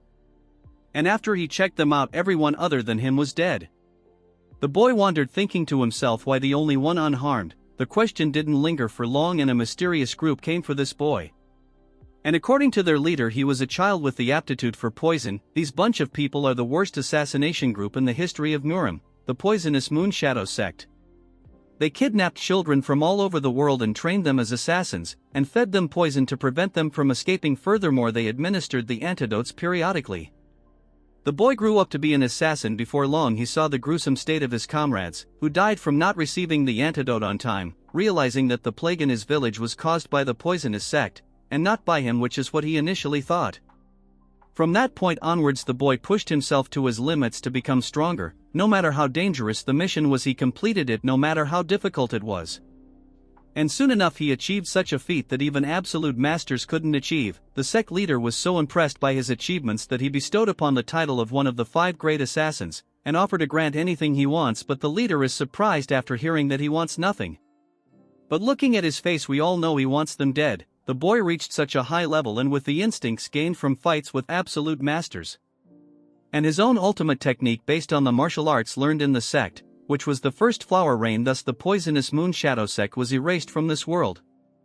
Later his descendants settled in Sichuan, forming the current Tang family. Even to this day the world remembers him by the alias the Invisible Guest.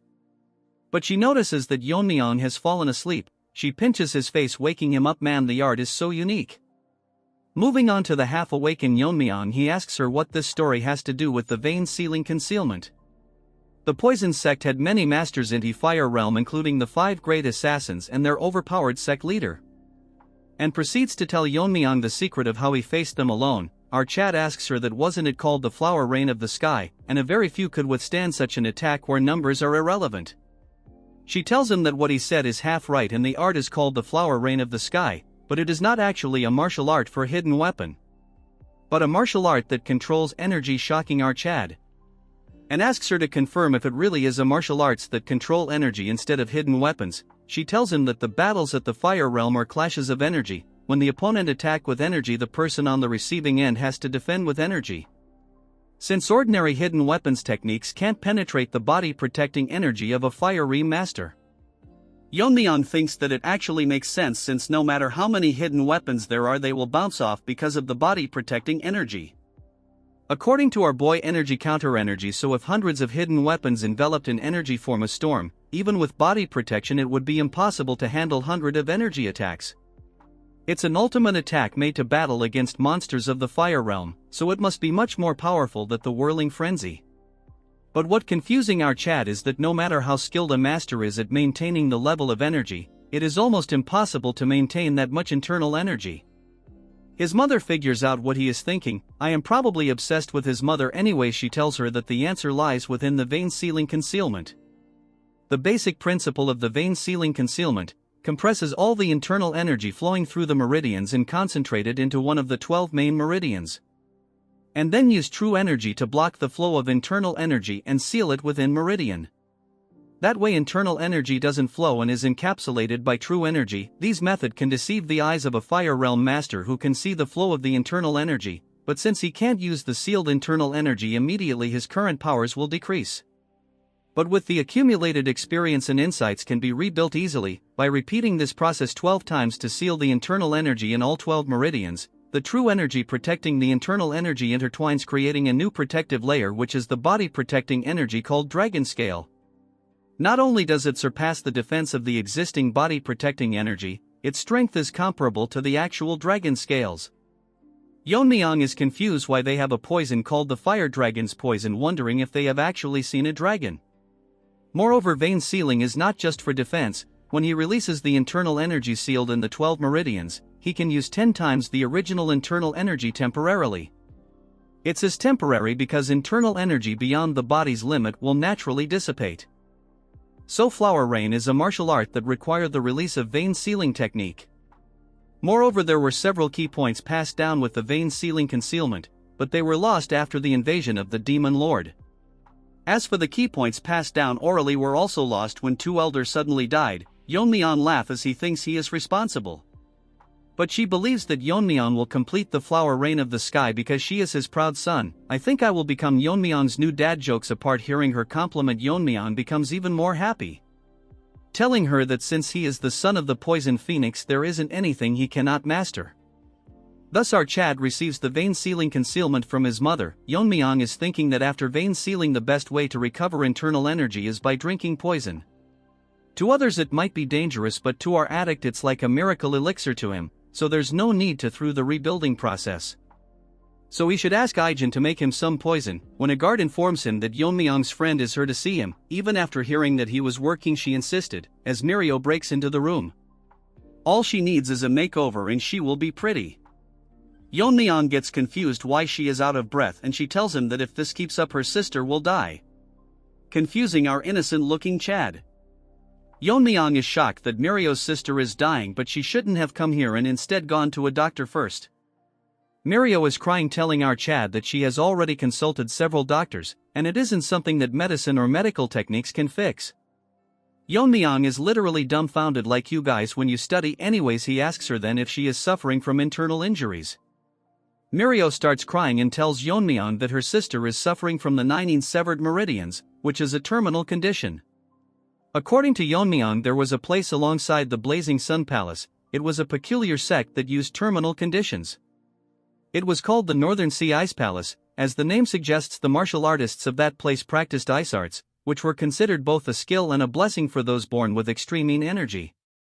However, those who didn't practice the ice arts suffered from terminal conditions, so Yeon-myeong figures out that they are the descendants from that sect.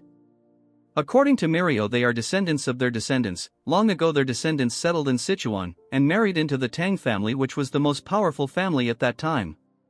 Learning ice arts can free one from terminal conditions, but this is the Sichuan Tang family, which deal with poisons and hidden weapons. So there are no practitioners of ice arts or related information here. The martial art of the Ice Palace has been passed down from distant ancestors, have been long lost. This condition is a hereditary condition that appears once every few decades, which is unfortunate.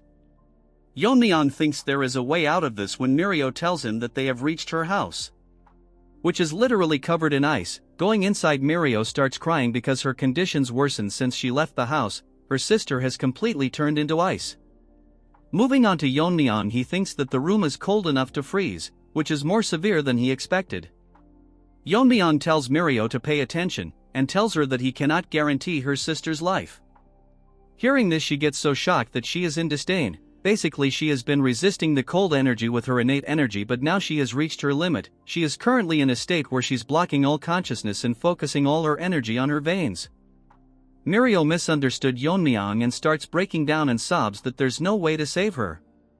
Her reaction changes when Yeon-myeong tells her that there is a way to artificially release the cold from her body. However, if she cannot withstand the process or if he gets overwhelmed by the cold, Yeon-myeong thinks to himself that he is ready to help, but he cannot risk the life of a friend's family member's life.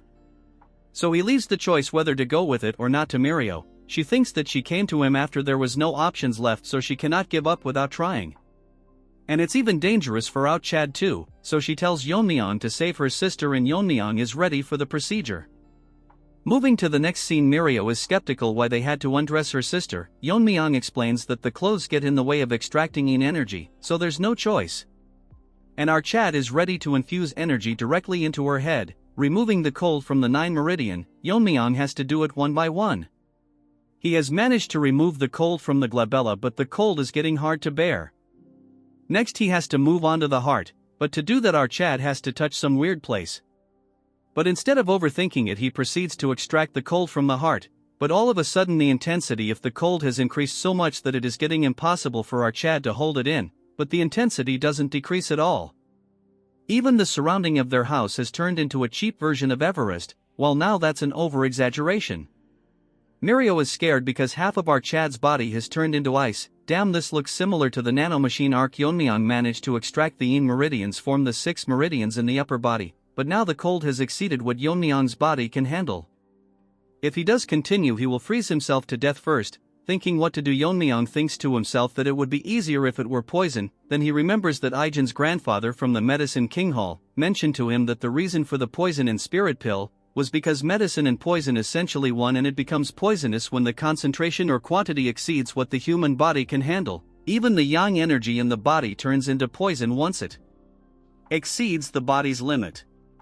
Then this excessively strong cold energy that can freeze the bone can be considered a poison, so Yeon-myeong uses the poison purification art and his body starts reacting to it. As a lot of cold energy has been extracted, it's going to start resisting fiercely. As long as the cold energy is recognized as poison, it will be devoured by his body.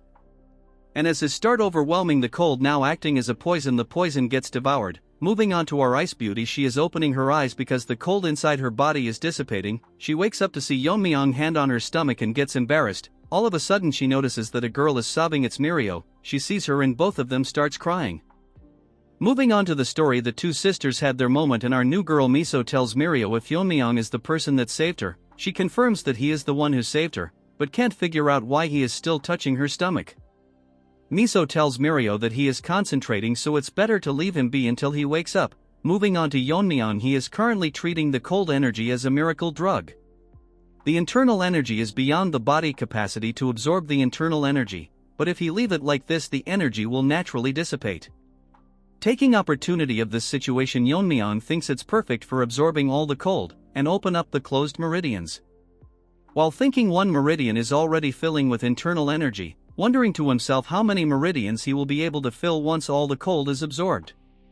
After absorbing all the cold, Yeon-myeong can't believe that he managed to fill 4 meridians, which is beyond his imagination. With this, our boy has gained 4 times the internal energy he originally had. But it's unfortunate that his immediate achievement has decreased because all of them is currently stored in the meridians, so he has no choice but to supplement it by drinking poison. Dude thinks poison is some energy drink. Yeon-myeong takes another look to see both the girls staring at him. After taking a second look, Yeon-myeong stares at his hand and takes his hand off, getting all flustered, but our waifu assures that he doesn't need to be concerned, since Mirio explained everything to her. As she thanks our Chad, he tells her that it's his duty as the family head to take care of the family. Our father-in-law enters the scene to see one of his daughter half naked and the other assisting her. Misunderstanding the situation, turns into a healthy gorilla and starts shouting at our Chad. The girls come to the rescue, explaining to him how he saved his daughter. The next scene we see is kneeling to the ground because he was rude to his savior. Yeon-myeong explains to him that anyone in his place would have misunderstood the situation. Moving to Happy Gorilla, he expresses his gratitude for saving his daughters. He then proceeds to tell him that he settled in the Tang clan after falling in love with a woman who was part of the family. Unfortunately, his wife also suffered from the terminal condition and passed away. He spent all his savings searching for a cure to save his daughters, but it was all in vain, so he just can't control his emotions. From now on, if Yeon-myeong needs anything, he will always rush to his side. We all know what he wants is his daughters. Moving on to Yeon-myeong, he asks him why it's so quiet inside the trading company. Our gorilla explains that after the Tang family got weak, the Black Death Alliance took over. Since then they have rarely gone outside. Yeon-myeong tells him that they will discuss about it later. That's when he notices someone calling for him. It's out, two girls, and would you look at our waifu. Damn, the artist did me justice this time, I can't deny.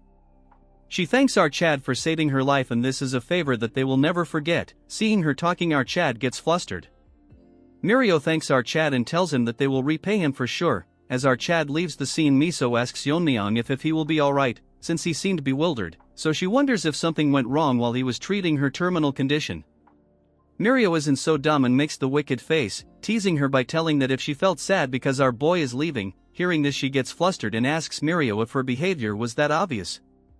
Our emo girl is such a bully that she tells her that she was very obvious and it's a natural reaction. Even if it was other beside her, they would have a similar reaction. Mirio tells her to not worry, since according to her she has never seen a person more beautiful than Miso. As for Yeon-myeong, she thinks that although he didn't say anything, his reaction said it all, and he is surely conscious of her. Moving on to Yeon-myeong, he is wondering about a normal family. The next moment he dreams about marrying Miso, having a child and raising him to be a martial artist, seeing them get married and have grandchildren. This is daydreaming beyond one's wildest dreams. It's like you guys dreaming about having a girlfriend in this lifetime. Yeon-myeong can't believe that he would be nervous just by looking at someone in this life. While staring at the sky, he wonders that this is probably what it feels like in ordinary life. He wants to visit that place once again, but the problem right now is the Black Death Alliance, although they didn't directly bring down the Tang family like the Demon Lord pervert. Their subordinates intruded the contest, which is certainly a bothersome presence. Moreover, as long as they remain in Sichuan province, they will inevitably clash one day. Moving on to the Black Death Alliance territory in Sichuan, we see a servant getting scolded because the Tang family's influence has been rapidly growing. And all this is said by the trash with even trashier bangs. But she cannot do anything, as she was warned by the alliance leader. She is extremely angry because the other leader didn't accept her request of attacking the Tang clan family, as the alliance had ordered them to not attack the clan. So it's best for her to stay quiet until his anger subsides. Remembering all this, she gets angry and throws her apple towards the servant. According to the information, both the new head and the family head of the clan has reached the fire real mastery or close to it, yet all the alliance head is doing is watch and wait for the right opportunity. With her current self, she cannot avenge those two twin sword retard that got owned in part 3 or part 4. That's when she realizes that since she cannot move herself, she remembers about what the alliance head ordered, that was to invite the Tang family head in the upcoming Sichuan gathering. So she will take this as an opportunity. Even now, when she closes her eyes, all she hears is Twin Sword's cries for revenge. He probably treated her to an ice cream treat, if you know you know, so unless she eradicates the Tang clan, her anger will not subdue. The servant notices that its master is expelling killing intent because she need a sweet dessert, but since servant is ugly, she burn him to death, eagerly waiting to meet our Mega Chad. Unfortunately, we all know how she will be slapped to her death. Deep in the night, in one of the houses of the Tang family, the three useless retards are talking about what to do. Ever since Tang Jihai, Yeon-myeong's mother, took over the head of the family, their positions have further weakened. Both of them are complaining this to the second elder Tang Myeongshin, but he is not sure why they are telling him all this. He blames all of their downfall on the former Poison King Tang Jiak and his son, the white-haired monkey. He points his hands towards the white-haired monkey, making a face full of anger, telling him that it's because of him that couldn't gauge the opponent's strength and kept on making enemies with Yeon-myeong. The white-hair monkey can't do anything but listen, as the elder tells him that the duo of father and son is ruining everything he has built his entire life. The white-haired monkey thinks to himself that the elder is incompetent, that he can't even stand up to the family head. That's because he is not delusional like this brainless monkey. Hearing all the insults, he daydreams of healing his arm and take revenge on Yeon-myeong. I mean, there is a limit to how delusional someone can be. Tang Jiak asks the elder what plan the elder has, since like the other elders it's hard for them to maintain their forces. Hearing this, the elder clenches his hand and tells him that he is aware of their situation. He makes a face full of anger and tells them that it is best for them to leave the family. Moving to another place, a guard is telling Yeon-myeong that they have reached the warehouse where the Tang family stores the extreme and 10 poisons. As for Yeon-myeong, he is thinking in his mind to him and that this place was originally managed by the third elder, but due to his neglected was transferred to Orchard along with the poison hall. The guards who are guarding the warehouse see Yeon-myeong and greet him, so Yeon-myeong thanks them for their hard work. One of them tells Yeon-myeong that before he goes inside he should take a pill. Seeing it, Yeon-myeong tells him what it is. The guard tells him that this is a poison-repelling pearl, which will block the toxic air inside the warehouse, and just holding it inside his mouth will filter most poison and keep them from invading the body. Yeon-myeong shocks the guard by telling him that he doesn't need it. Our Chad makes an excuse and tells him that since it has to be held in the mouth, many people including the third elder have probably held and sucked on it. The guard tells him that it's cleaned after every use so he can use it. Yeon-myeong tells him that it's not required since he can't get poisoned. The guard is adamant and Yeon-myeong gets very angry since poison is his main source of food. Dude was doing just his job but got a beating instead as Yeon-myeong orders the other guard to open the door for him. Going inside the warehouse, it is maintained very well with everything properly organized. Walking further into the room, the air is filled with extreme poison as Yeon-myeong thinks that organized, probably because this is where they store the 10 poisons. Yeon-myeong now knows why they were so worried before letting him in without the pill. If an ordinary person entered without the poison-repelling pill, they would have died instantly. Though Yeon-myeong's inner energy has decreased due to his meridians being sealed by the poison vein simulation technique, even the concentration of poison is increasing further down, but to someone like him who has mastered the poison refining heart technique, it is as pure as clean area. As Yeon-myeong breathes in the poison, his inner energy is increasing, but it is still not enough to make him use his martial arts like earlier. So Yeon-myeong is thinking hard and figure out that he should consume something equivalent to the 10 poisons. According to the family regulation, he can use the 10 poisons for consumption. He thinks that he can find the recipe and tell Ijin to make it for him. That's when he notices something on the wall. Yeon-myeong thinks something is strange, so he uses his inner energy to see that the airflow in the middle of the room is distorted, so it's more like a formation has been placed there. Our Chad decides to check it out, and after placing his hand on it, Yeon-myeong thinks that it's strange that there is a formation in the Tang family poison storage. The thing is that it doesn't seem to be done by the Jeagle family. To confirm his doubts, Yeon-myeong takes out his dagger and infuses it with his inner energy. He makes a strike and splits the formation in half, but he gets shocked to see what behind the formation. There is a long passage blocked by talisman with the word prohibited written on it. After carefully looking at them, Yeon-myeong figure out that this is not the work of the Jeagle family, but it was made by the magician's formation. According to Yeon-myeong, in his previous life his master has connections with several magicians. Like his master was obsessed with the sword, a magician is obsessed with sorcery, ultimately seeking master sorcery and transcend human limits to become immortals. Yeon-myeong had a bad memory where he was thrown into a formation created by a magician, in the form of training by his master. According to him, it was a place full of beasts whose names even he didn't know. Magicians are typically selfish and only engage in things that interest them, but that still doesn't answer his question why there is a formation in the Tang family. His master in his previous life told him that magicians are inherently selfish creatures, and are always obsessed with spirits and demon, only seeking immortality. Yeon-myeong asks him how he managed to have a relationship with them. He makes a straight face and tells him that he beat them every day for no reason, so they begged him to have a conversation. Moving to the present, Yeon-myeong thinks there is not anyone in this family like his master, so there is probably something in the Tang family that piques the interest of a magician. The poison is so strong that it is leaking out even after being sealed with hundreds of talismans, so inside there is something with incredible poison power. Yeon-myeong is glad because he originally intended to write down the recipes of the 10 poisons if he could, but this is more interesting currently. As our Chad goes further inside, a voice from the deepest end senses that someone has entered the seal. It's not an inconspicuous time and it is not aware how much time has passed, while that doesn't matter as long as our Chad releases him. At the end of the passage, Yeon-myeong finds a few of the 10 poisons that were said to be completely lost, but in reality it was hidden here all along. Beside it there is a huge jar wrapped around in talismans which seems ominous to him. Yeon-myeong places has to feel a strong rebound. The force created was tremendous, so it seems that it's harder to break than most formations. However, to our Chad it not very difficult as long as he cuts through each one of them with accuracy. As he cuts through the talismans all around the room, he think of cutting the ones placed on the jar, as Yeon-myeong does a set of multiple moves to cut them all down. His inner energy has decreased due to the poison vein simulation technique, or else he would have finished all this in a single strike. None of it matters now as our Chad managed to cut down the ones surrounding the jar.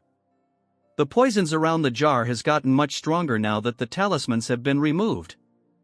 As Yeon-myeong places his hand to open the lid, inside there is a mysterious monster, shocked to notice that the power of the talisman bounded to him have died down, so now he can see the day of the light. Yeon-myeong gets wary as the jar explodes, making a huge explosion. Luckily Yeon-myeong managed to dodge it in the nick of time, or else he would be injured. The thing inside charges towards our boy, startling our boy, as it is faster than what he had expected. He gathers energy to attack and have the first strike before it gets here. But before he could do anything, it goes past his hand like wind, telling our Chad that he has a sharp reaction. As a rewards for releasing him, this trash will kill our Chad without any pain. Hearing this, Yeon-myeong turns behind and asks him who he is. The trash proudly tells Yeon-myeong that he is the pinnacle of poison, the blue-horned white snake. Little does this snake know he is a lottery to our boy, as he can have unlimited poison as a drink now. As the snake wraps around Yeon-myeong's arm, he is confused why it's calling itself the poison of extreme suffering, which he proudly agrees and makes an assumption that Yeon-myeong managed to block the spread of the poison by sealing the vital point in an instant, which is impressive, but he won't hold for long. Poor Snakey makes a arrogant face, telling Yeon-myeong how he will slowly melt his arm. That's when he realizes something changing, as the poison-devouring frenzy inside Yeon-myeong's body activates. The skull starts devouring its poison, and the poor snake gets scared as he can believe that Yeon-myeong has the poison-absorbing aura. And what is his relationship with the Wanderer Saint? Yeon-myeong grabs onto the blabbering poor snake like a plushy toy. His new toy begs itself to stop absorbing his poisons. At the rate his body is absorbing the poison, he will be utterly destroyed. Moving on to, he is making a poker face filled with anger, telling it why he should spare it. He makes a psychotic face towards the poor snake and taunts him by telling if it changed its mind because it's currently at an advantage. So Yeon-myeong aggressively starts playing with his new toy, absorbing tremendous amount of poison from the poor snake. Beggar Snake thinks that Yeon-myeong is serious and he might actually die at this rate. So he offers Yeon-myeong a deal, and hearing this, our Chad gets flabbergasted as he stops absorbing the poison. Poor Snake tells him that he only wants to escape from this seal, and if he spares him, it will act as his guardian spirit. Hearing this, Yeon-myeong is confused, so it convinces him that it would be beneficial for him, and asks Yeon-myeong if his internal energy is increasing every moment with his poison. At a rate beyond the normal. According to Yeon-myeong, its poison is incomparable to the 10,000-year fire carpenter pill or the fire dragon's poison. It is so potent that by just absorbing it surpasses his previous internal energy. The poor snake is so desperate that it tells Yeon-myeong that if he becomes our Chad's guardian spirit, it can provide poison whenever he needs it, which is better than absorbing all of his poison now. Our Chad is heartless as he, with a poker face, tells the poor snake that he has no interest in keeping alive someone who was an enemy, so he can replenish the poison elsewhere. Hearing this, the poor snake starts crying and loses hope, telling Yeon-myeong that can't he just spare him once, since he lived in a jar for hundreds of years. Hearing this reminds Yeon-myeong of his past life. Then he activates the ultimate cute soul killer face, telling him that as a guardian spirit he is bound to obey him. The soul killer face is so strong that Yeon-myeong gets flabbergasted and loses to it, so Yeon-myeong will believe it just this once. Hearing this, the Snakey asks him if he is accepting him. Yeon-myeong confirms it and tells Snakey that if he tries anything funny he will destroy him on the spot. Snakey, all nervous, promises that he won't do anything. Moving back to Yeon-myeong, he asks Snakey what he needs to do to become its guardian spirit, since he doesn't know anything about spirit arts.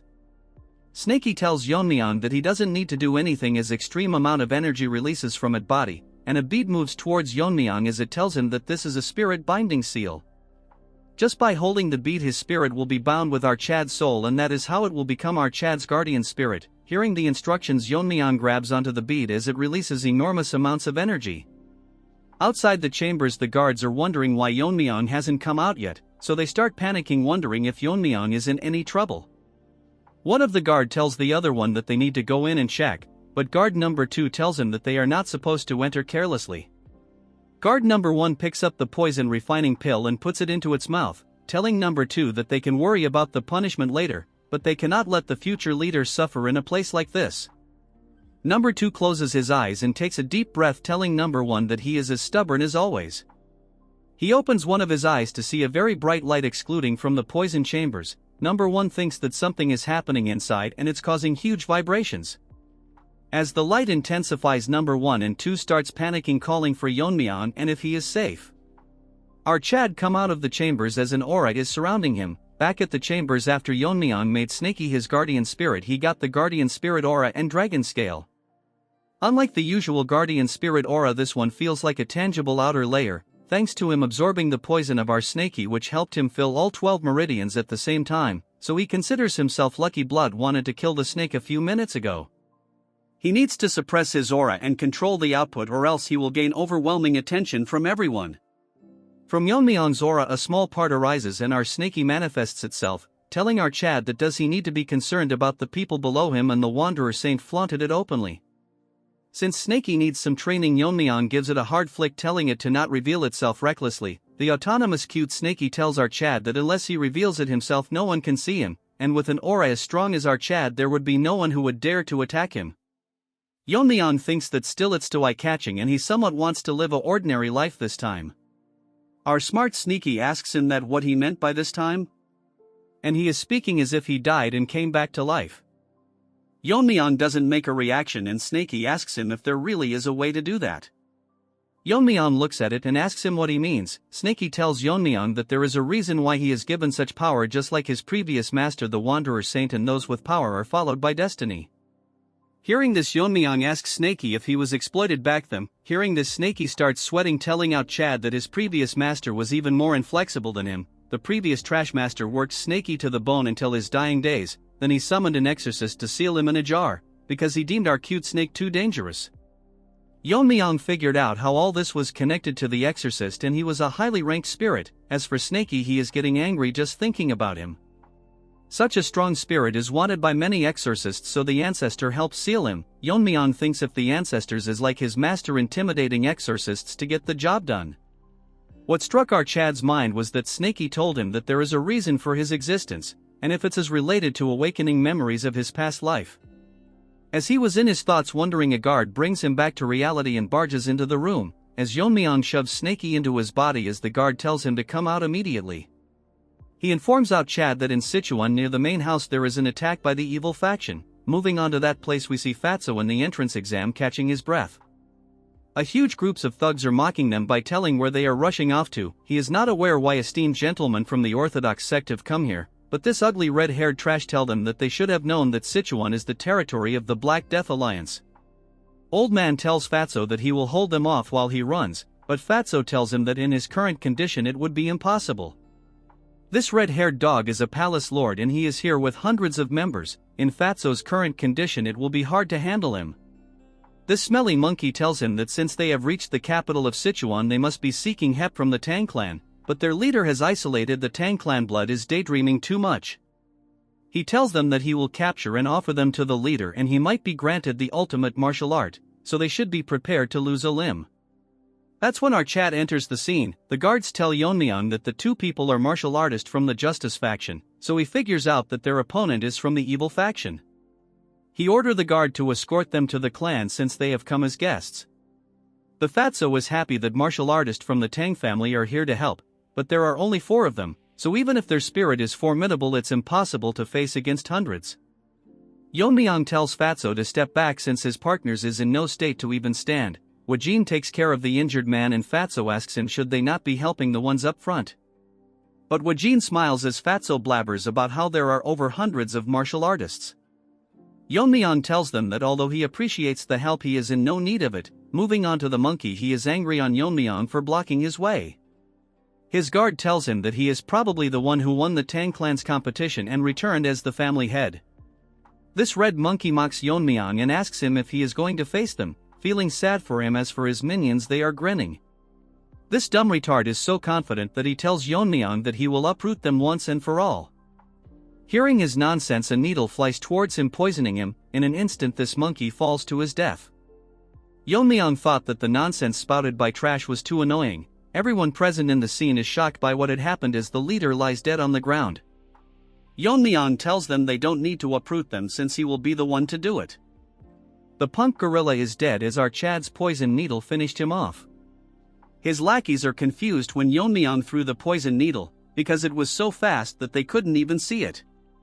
Yeon-myeong puts his hands inside his coat and takes out hundreds of needles, and using his internal energy he throws it towards them. The minions saw Yeon-myeong throwing the needles and tells everyone to stay alert. As the one beside him gets killed by the needle, he hears the sounds of hundreds of them falling to the ground, getting one shot by the poison needles. As this side character turns around to see hundreds of bodies. Moving on to our Chad, he rushed out and forgot to apply poison, but surprisingly it's having the same effect as if they were poisoned. As for Fatty, he is getting overwhelmed by our Chad's riz. Snaky manifests itself and tells Yeon-myeong that its poison was seeped into his needles, and there are only few people in this world that can withstand its poison. Yeon-myeong smirks and tells Snaky that it's more useful than it looks, pissing our unlimited poison supplier. We move to the riz-infected Fatty that cannot believe that our Chad has such amazing assassin skills. Dude doesn't know he is the protagonist that you viewers dream of becoming. He guesses that Yeon-myeong might be the one that single-handedly killed the 300 warriors from the Darkness Silent sect. Despite all this, his guess was correct. The remaining lackeys cannot believe that they just witnessed over 100 soldiers getting wiped out in an instant. They thought that the Tang clan was declining, but no one mentioned they have a monster like our Chad. One guy with an axe tells them not to worry as it's just one guy. This junior gorilla tells them how if Yeon-myeong is not in the fire realm he won't have enough energy to use that great technique multiple times. Gorilla wanted screen time, so it charges towards our Chad, landing a heavy attack, telling Yeon-myeong where all his bravado went. Gorilla is the only one talking. Let our Chad cooks, as Yeon-myeong grabs onto his axe and breaks it, like your hearts when girls reject you. The junior gorilla is wetting himself as what Yeon-myeong used was the dragon scale he got after contracting with Snaky. The minions gets nervous as they see Yeon-myeong using the 10,000 heavenly flower rain. Moving on to our Chad, he is ready to attack, and Fatty, seeing what our boy is doing, gets nervous as they heard that the Tang family's secret technique was lost after facing the heavenly pervert's attack, which was all a mistake, and their strength is still solid. As for Yeon-myeong, he is done killing every single one of them. Fatty thinks of letting the Tang clan handle the Black Death Alliance, but Yeon-myeong bursts his bubble and asks Fatty if he is still here. Fatty is so scared that his fat will melt and tells Yeon-myeong that his skills are so impressive that he couldn't look away. Yeon-myeong walks past him and tells him that they will discuss it further at the main house. Fatty takes a second look to see hundreds of side characters dead, and by no means they should make enemies with the Tang family. A few days ago on the outskirts of Sichuan, Fatty was eating with Sabak. He tells him that it's a relief that they didn't encounter any trouble from the unorthodox factions, since he heard that after the Tang clan's downfall Sichuan has been overrun by the unorthodox factions. Surprisingly, it's pretty quiet. We move on to the Gen Z old man, but he is serious for some reason. Fatty is confused why he's so tense all of a sudden. A mysterious man asks them if the food is to their liking, since it's a small place that he visits often. Fatty with no neck thinks to himself that he was right beside them, but he couldn't even sense him, so he is quite a skilled guy. He asks the mysterious man who he is. Sabak tells him that it's the guy from the Yu family, shocking him because this guy is the Black Alliance leader, the crippled lizard. He asks them what brings the Taoists of the joint sect to his Sichuan. Dude thinks he is Gu Chanji from I Am a Fated Villain, but he is just a side character. Our arrogant Fatty is nervous as they came to this remote inn to avoid clashes, but because of their bad luck they came across the Alliance leader. Crippled Lizard asks Sabak if he has any business with the Alliance, since he has reached the Fire Realm. Sending him would mean it's serious. Old man tells Lizard that he has no business with the Alliance, and asks him if he came alone as he doesn't see any of his subordinates. The crippled Lizard talks as if he the main character, taunting him by telling old man if he thinks that he can take him down alone, and if that's what he wants he is willing to spar with him. Sabak gets pissed and tells Lizard that he has lived twice as long as him, but this savage Lizard asks him if he is here to pay respect to him. Sabak gets so pissed that he releases his energy and tells him that in a battle between Fire Realm Masters the years of accumulated energy are crucial. And if Lizard is confident enough to handle the energy he has built with his sect techniques, Fatty thinks that Sabak is more hyped than usual, so he might actually start a fight here. All of a sudden both of them get shocked because the lizard releases his energy and tells them that he destroyed multiple sects with his own hands 10 years ago. The only reason that the joint sect survived was because they were far away from Sichuan. If a fight is what it will take him to understand this, he knows a place nearby for a quick spar. Fatty is smart to tell Sabak to not be impulsive and jump into a fight, but he wants to be a protagonist as well and show the crippled lizard that the martial arts of their sect is the best in the world. We move to the present as Fatty tells Yeon-myeong that was how they ended up facing the crippled lizard, but our Chad tells him that it's different from the one that he saw earlier. Fatty explains that the ones chasing them came after this. Moving to his story, the lizard was terrifying as on one side stood our old man and on the other was the crippled lizard. Sabak took his sword out and tells Fatty to step back. As for the lizard, he is ready to face him. In an instant Sabak disappears rushing towards the lizard, attacking him, but he blocks it using his bare hands. Telling this old man that the sword technique is pretty decent, since it's powered by internal energy. Basically old man uses the resonance of the inner energy to drive out other energies. Fatty can't keep up with their speed and thinks this is what a fight between warriors who have reached the fire realm looks like. As they exchange swords, the crippled lizard managed to stop the old man's sword attack with his bare hands, mocking him by telling him how he bragged about his internal energy, but it's not up to the mark. This dumb old hag gets even more pissed and starts using the ultimate technique of the joint sect, releasing waves of enormous energy. Seeing this, the dumb Fatty thinks Sabak is overwhelming the crippled lizard but notices him smiling. In an instant, with multiple attacks at the same time, he blocks the old man's attacks. Sabak comes back to reality, realizing that the lizard is intentionally blocking all his attacks at the last moment. It's as if he is testing his, even though he is from the unorthodox side. Since that's the case, he will go all out, using the full power of his secret technique. As for the lizard, it managed to figure out his technique. The secret technique lands, it causes a huge explosion as strong as an atomic bomb. Fatty is shocked that Sabak used the secret technique of the clan. The old man gets up, showing our Fatty how he managed to defeat the alliance leader. Dude is literally in a dilemma that he is the protagonist. Fatty tells him that all of it is fine but they should leave soon. That's when the cripple lizard tells them that the technique requires more precision. The martial art is fitting for the joint sect, which is one of the major orthodox factions. He is unharmed and explained that the technique is using the internal energy amplification through intent. So even though it's called the demonic sword technique, it's basically a powerful internal martial art. Moving on to Fatty, he tells Sabak that what he is using is defiantly the sect's secret technique, however it's not the usual mixed energy. Lizard acts arrogant, telling them why they are surprised, since if one understands the principles it's easy. So it doesn't exclusively have to be a demonic technique. Sabak moves Fatty to the side as the lizard launches a tremendous attack filled with energy, telling them how he will rename the technique to the divine subduing energy. Can't wait for Yeon-myeong to face him. I think our Chad snake is enough for this lizard. Yeon-myeong confirms it from Fatty if the crippled lizard actually used the martial arts of the orthodox faction.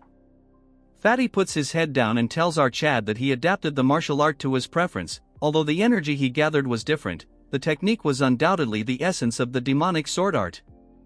What's surprising is that the power of the copied technique surpassed the original demonic sword technique.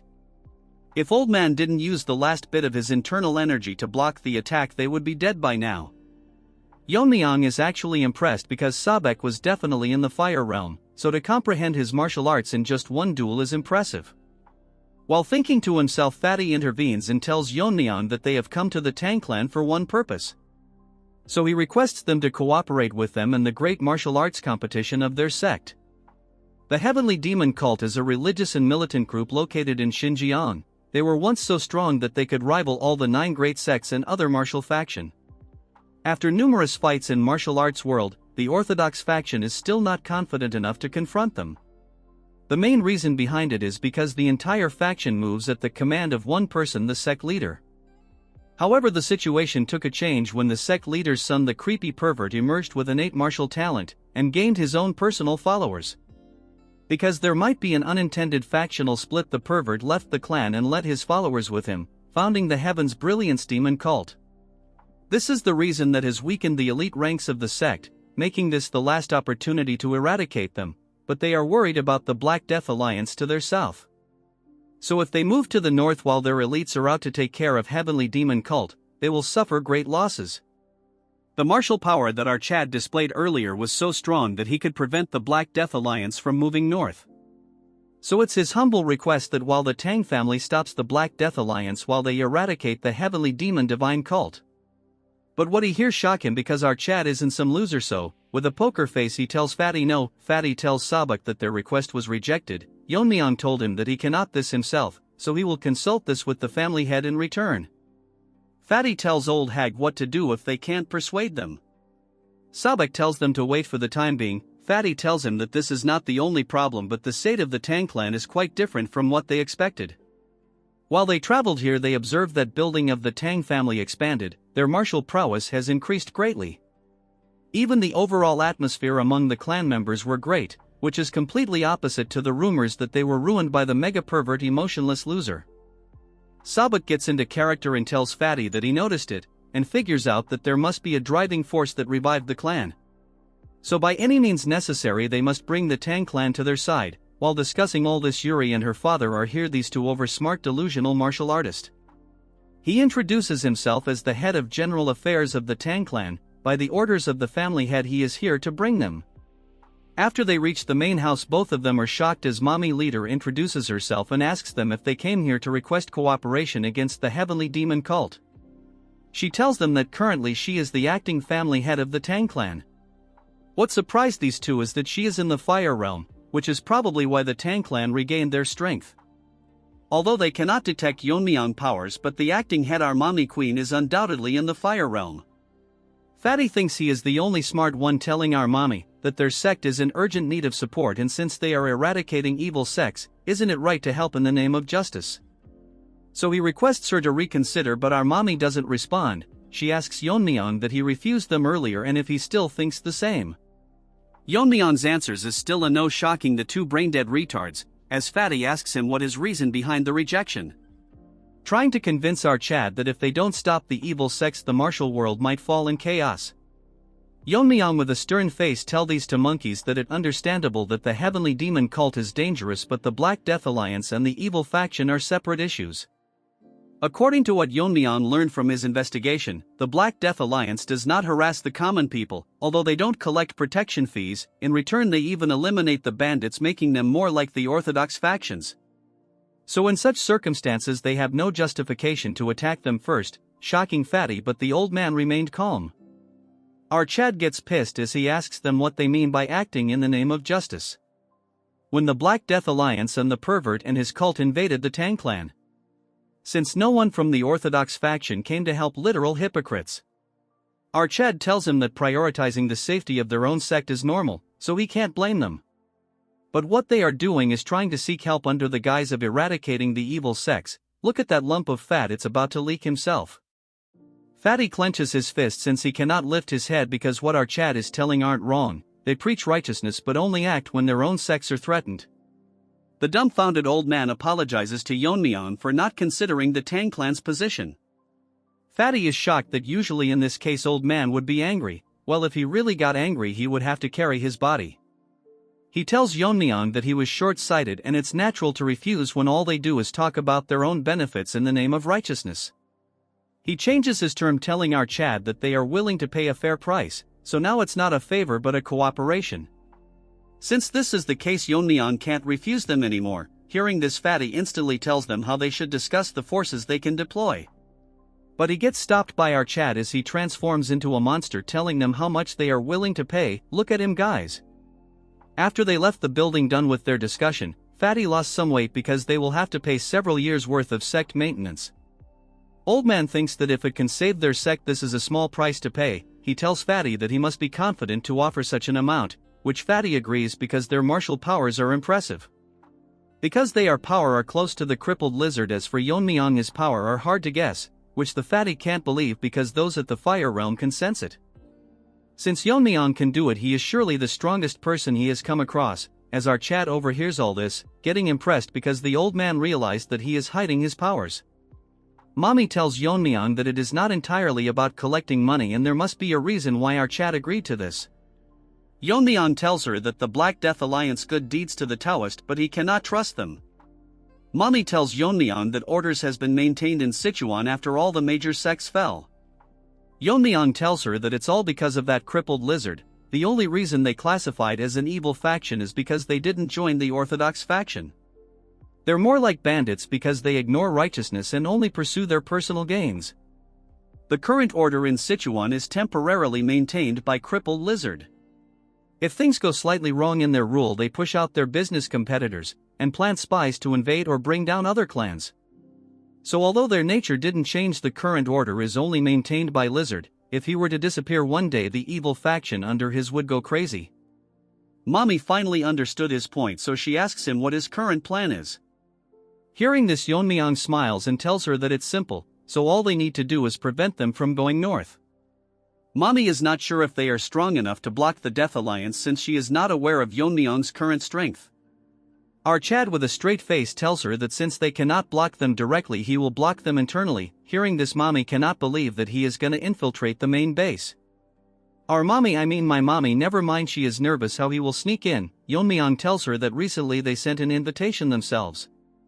Hearing this, Mommy gets confused. Unlike the previous competitions, the gathering is now a tournament where the young master of the evil factions face each other. Yeon-myeong will attend the gathering and confirm their true nature, and if they don't eradicate their evil nature, he will kill every one of them.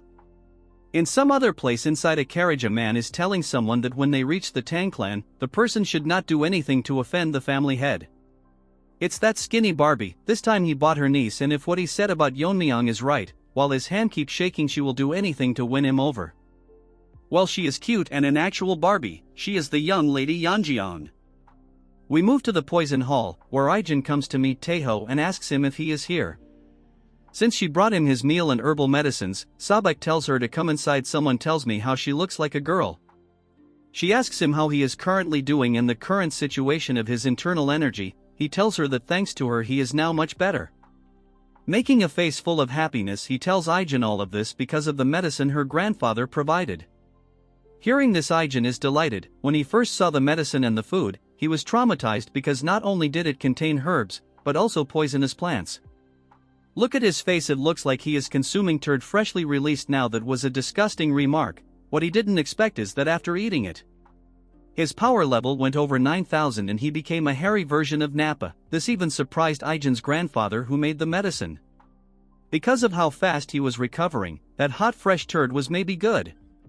If this goes on like this, he will soon recover enough to be able to return to his sect. Ijin is happy to hear.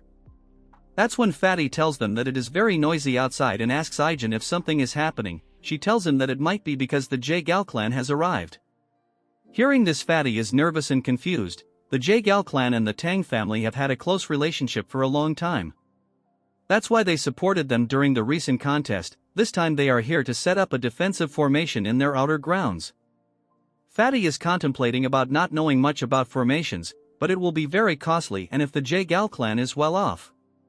Instead of all this, dude should weigh himself first. Sabek asks her if the Tang clan is covering the cost. She directly tells him that the Jae-gal clan is covering for everything with a smile on her face. While the duo of Fat Monkey and Gen Z are confused, she tells them that according to the family head they were very cooperative. Sabek thinks they might have found the weakness of the Jae-gal clan. Now we move on to your favorite skinny Barbie. He is wetting himself from the thought of what our Chad might just do to him. Now we move on to the main hall. Bro, I don't want to move so much, already overworked by self. Anyways, the duo of uncle and niece are outside the main hall, as he asks Yeon-myeong if she will be able to leave a good impression on them, and she assures him. She is then move on to show her huge collection of clothes she brought. If you know can't get demonetized, and how there is not a man who will not fall for her beauty. Looking at her skinny, Barbie thinks that she resembles his sister who was called a beauty in Hubei, so capturing a young man's heart won't be too difficult. Someone tells me who the hell draws those mothers. They all look too good to be a side character. Over a decade ago the pervert attacked the clan to claim his sister, and because of her sacrifice the clan barely managed to survive destruction. This dude has mental issue for sure. Please be wary that he not the Black Alliance leader, as some might confuse it. Driven by the shame that something is 50 and rotten got to taste her cooking, she killed herself probably because they didn't add enough meat to the dish. So no matter what, he cannot allow such a tragedy to befall the family ever again. If she develops a strong relationship with the Tang clan, they can maintain their lineage. He looks at her and thinks that the future of their clan now solely depends on her. That's when Barbie hears a voice telling them that she heard the J-Gal clan was a great help to them. Both of them are shocked for some other reason, but I would only act this way if I can pair up with our mommy. Now they are even setting up a formation for them, and she as the family head is very grateful. Let's take 10 seconds to appreciate how good the goat mommy looks like. Skinny Barbie figures out that, if she is the family head, then she is most likely our Chad's mother. Like mother like son, they are both blessed with beauty. I care to differ. The real protagonist is the mother, no debate. He was overwhelmed by her presence that he forgot to greet her, so Skinny Barbie introduces himself and apologizes for not being aware of her ascension. But since she is a queen, she gracefully tells him that he was not here when she ascended, which is understandable. She tells him that they had a long journey, so it's sufficient to rest before they should start their work. Hearing this, Barbie in a respectful manner thanks her for their consideration. She asks who the lady beside him is. In a nervous manner he tells her that she is his niece, that he brought to strengthen the bond between the clans. He asks her to greet the family head, but while she is dazed, not listening anything that he is saying, because she got rizzed by our Chad's good look. Dude should thank his mother for that. While she was daydreaming, our Barbie tells him her to pay attention. She gets into character and introduces herself, and she apologizes to Mommy for her late greeting, and congratulates her for becoming the family head. Mommy thinks that she is a very polite child and tells her that in a few years men will be heartbroken over her. Hearing this, she gets shy, taking this as a compliment. Mommy proudly tells her that she was also famous in her youth and she resembles him. If only she was real, never mind.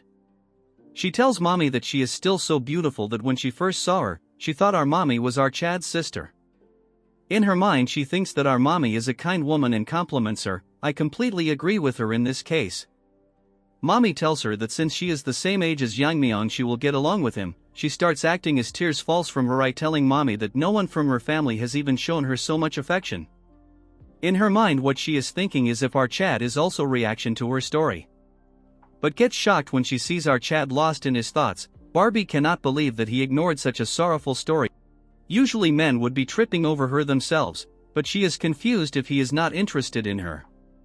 Moving on to our Chad, he is literally dreaming about our ice waifu. New sister was 6 chapters late.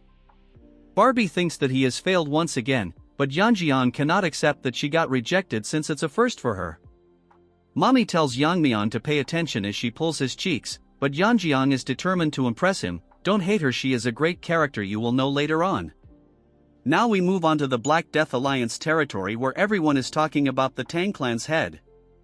A little girl is running while they say how our Chad is not on good terms with them. On one of the meeting halls, the elders are talking about the budget needed for the gathering, and the second page includes the list of participants. A man is biting a branch to look cool, tells them that it is sufficient reporting for today. He is the leader of the Sin demonic lords. He congratulates the red-haired goblin for handling all this, since it was mostly done by the Void Immortal Hall.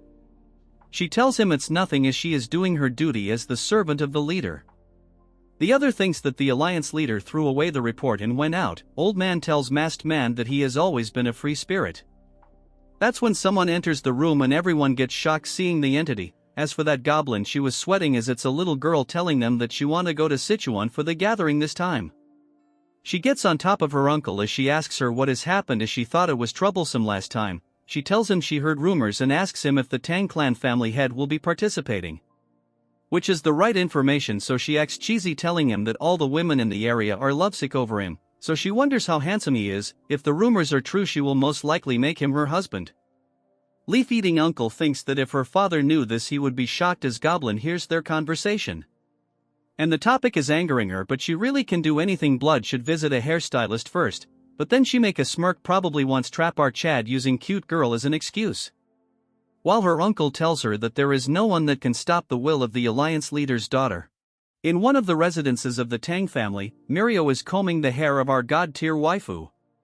As she tells her how beautiful her hair is even after she was bedridden all this time, as she laughs, getting shy. Last time when Yeon-myeong came here, he made it very obvious that he got bewitched by her. Even I agree, just like you guys who clicked because of the thumbnail. Mirio asks her to share her beauty secrets with her bro, is seriously in need of a makeover.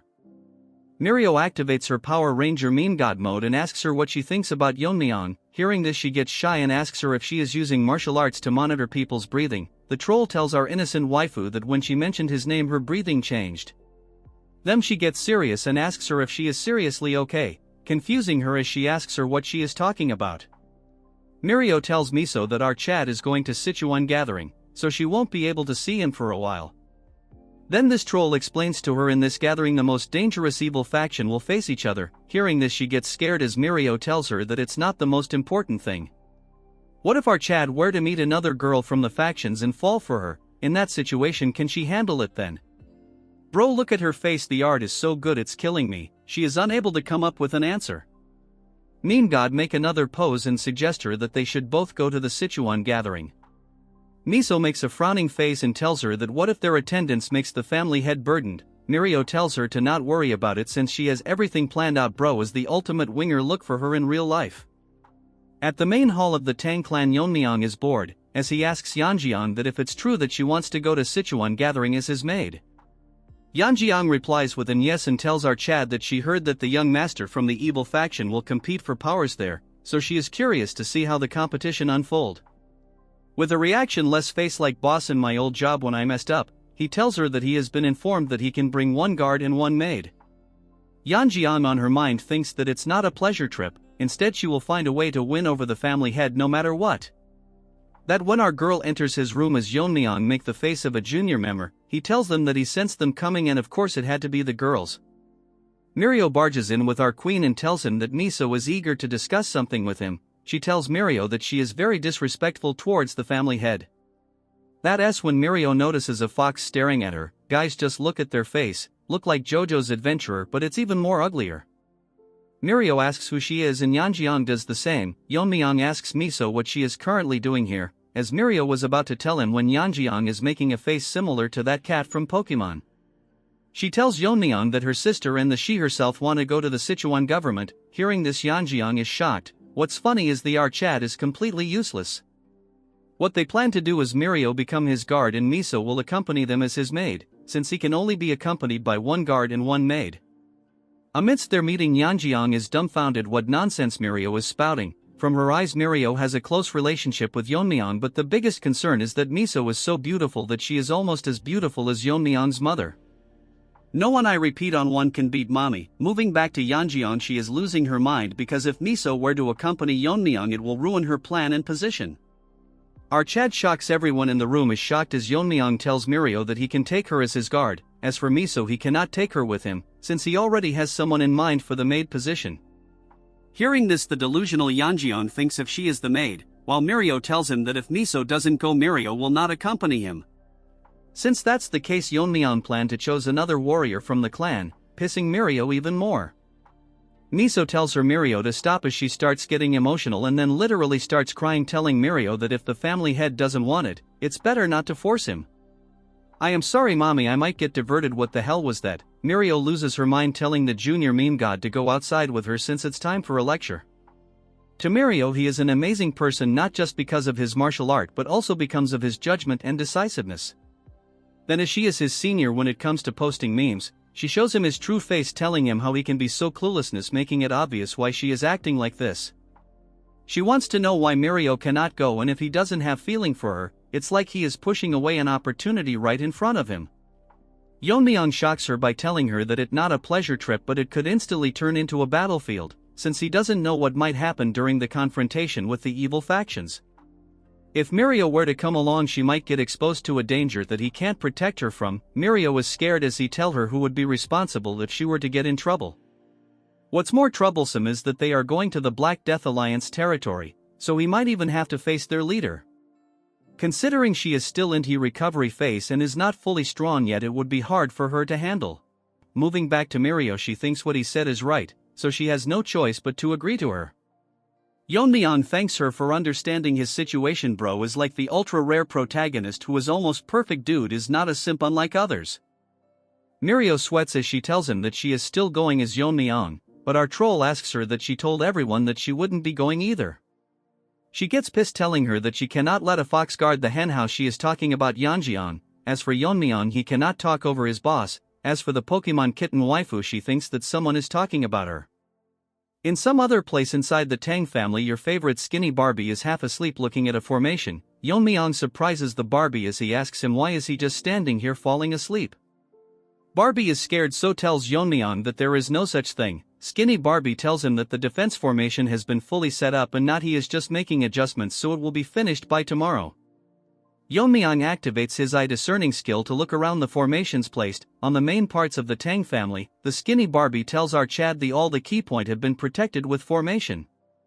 Basically, Yeon-myeong threatened to kill the Barbie if he is not done with the formation a week. Moving to the present, he tells Yeon-myeong that he has enough time to complete. Our Chad compliments him as he tells Barbie that if he tries he can do it, so she should do the remaining tasks like this. Hearing this, the Barbie starts crying because his life is saved.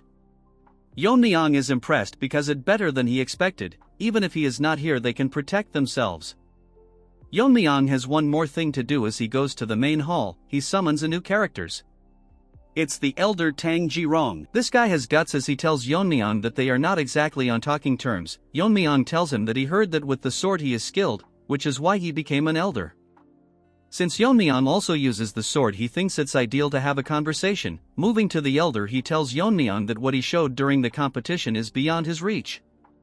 So he is well aware of the gap between them. Yeon-myeong tells him it's obvious that his skill are not even close, but he gets surprised when Yeon-myeong tells him that he would give him some pointers on swordsmanship.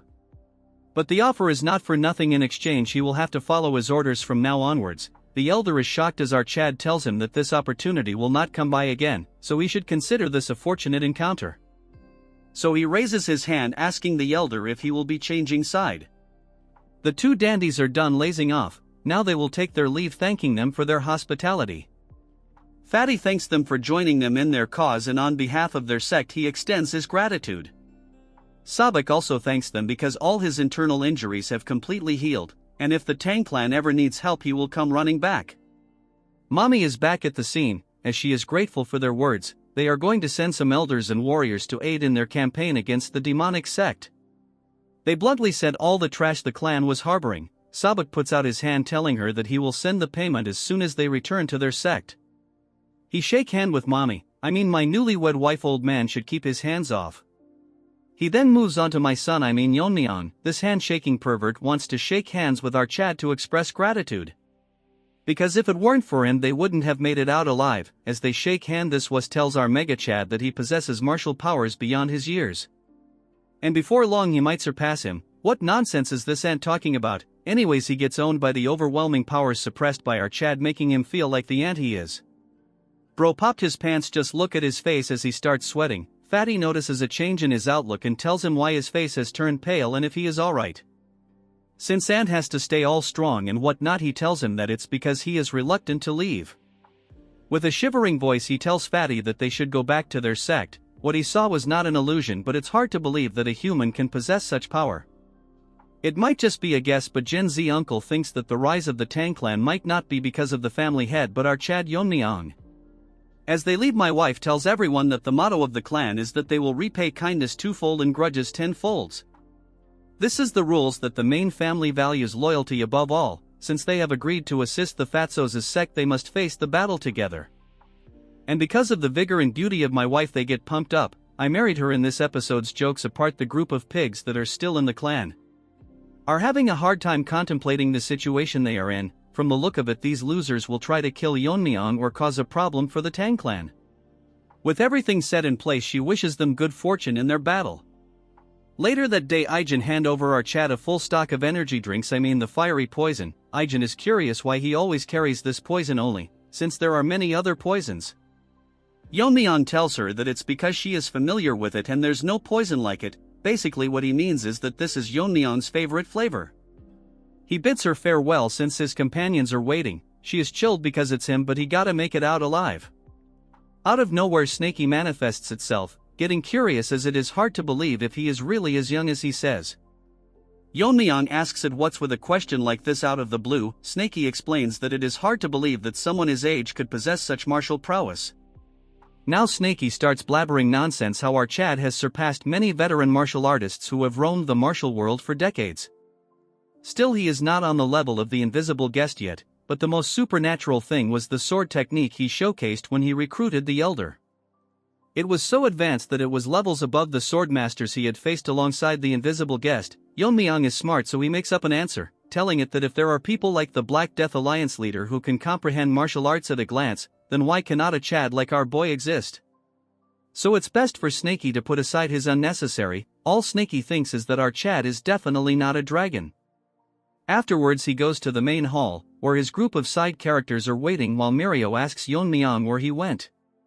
Yeon-myeong tells them that he went to Ijen to get some poison, but he is not aware of the third person accompanying them. The masked dude greets our Chad, introducing himself as Jang Gil, and he is here to guide him and ensure he is safe during his journey. Yeon-myeong with a smile on his face tells him that he will be counting on him. That's when my wife enters the scene asking our son Yeon-myeong if he is going to leave now. Seeing her, the side characters get shocked just like Manhwa seeing their crush, but since our real main character OS chill, she tells them it okay as there is no need to be so formal. She suddenly tells Yeon-myeong that the wind is picking up, so whatever oath Yeon-myeong chooses in life, she will support him, but he shouldn't push himself too hard.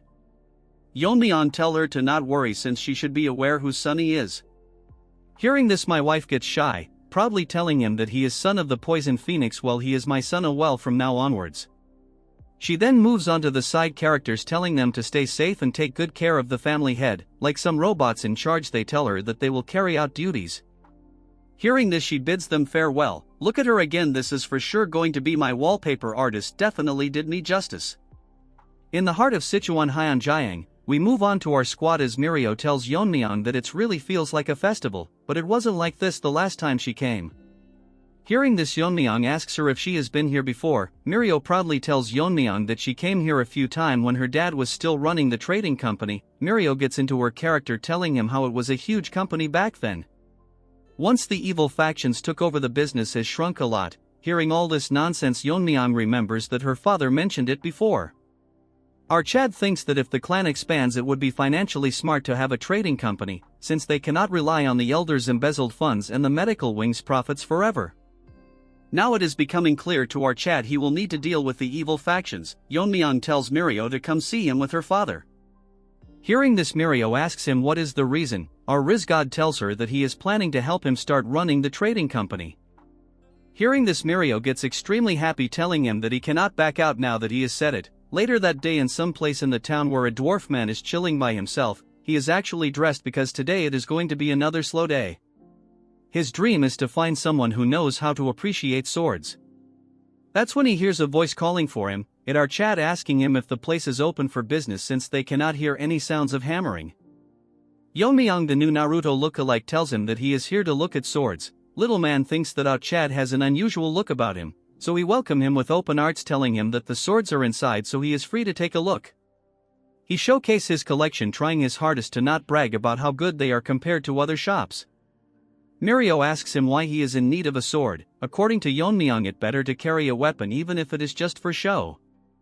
Yeon-myeong analyzes the sword by tapping on it. The quality of the blade is in excellent condition and even the level of sharpness is impressive. Yeon-myeong tells Shorty that he has a right to boast, shocking him, because he cannot believe that he knows how to evaluate swords. Although the sword lacks beauty, the sharpness make up for it, which is proof that the forging and tempering was done with great precision. Shorty cannot believe that Yeon-myeong analyzed sword just by tapping it and glancing at them a few times. Yeon-myeong tells everyone present to pick one sword that will suit their taste. Hearing this, Shorty gets inside, telling Yeon-myeong to wait right there and not move. After a while, he brings in a huge case and drops it to the table, telling our Chad to open it since it's been a while he has met someone who appreciates swords. Opening the box, Yeon-myeong is shocked because this is the demon-slaying sword. The demon-slaying sword that the blacksmith showcased is shiny enough to reflect the image of Yeon-myeong. As for his sidekick Mirio and Yeonjeong, they are amazed by how extravagant it looks. Yeonjeong is someone who has no expertise when it comes to swords, but even she can tell in a glance how amazing the sword is. The Shorty tells them that the sword was not crafted by him but his master, who was an expert in his work. Unfortunately, he passed away from illness, so he took over and relentlessly worked on the sword and finished it. While telling this, he is very proud of this achievement, and asks Yeon-myeong what he thinks of this sword.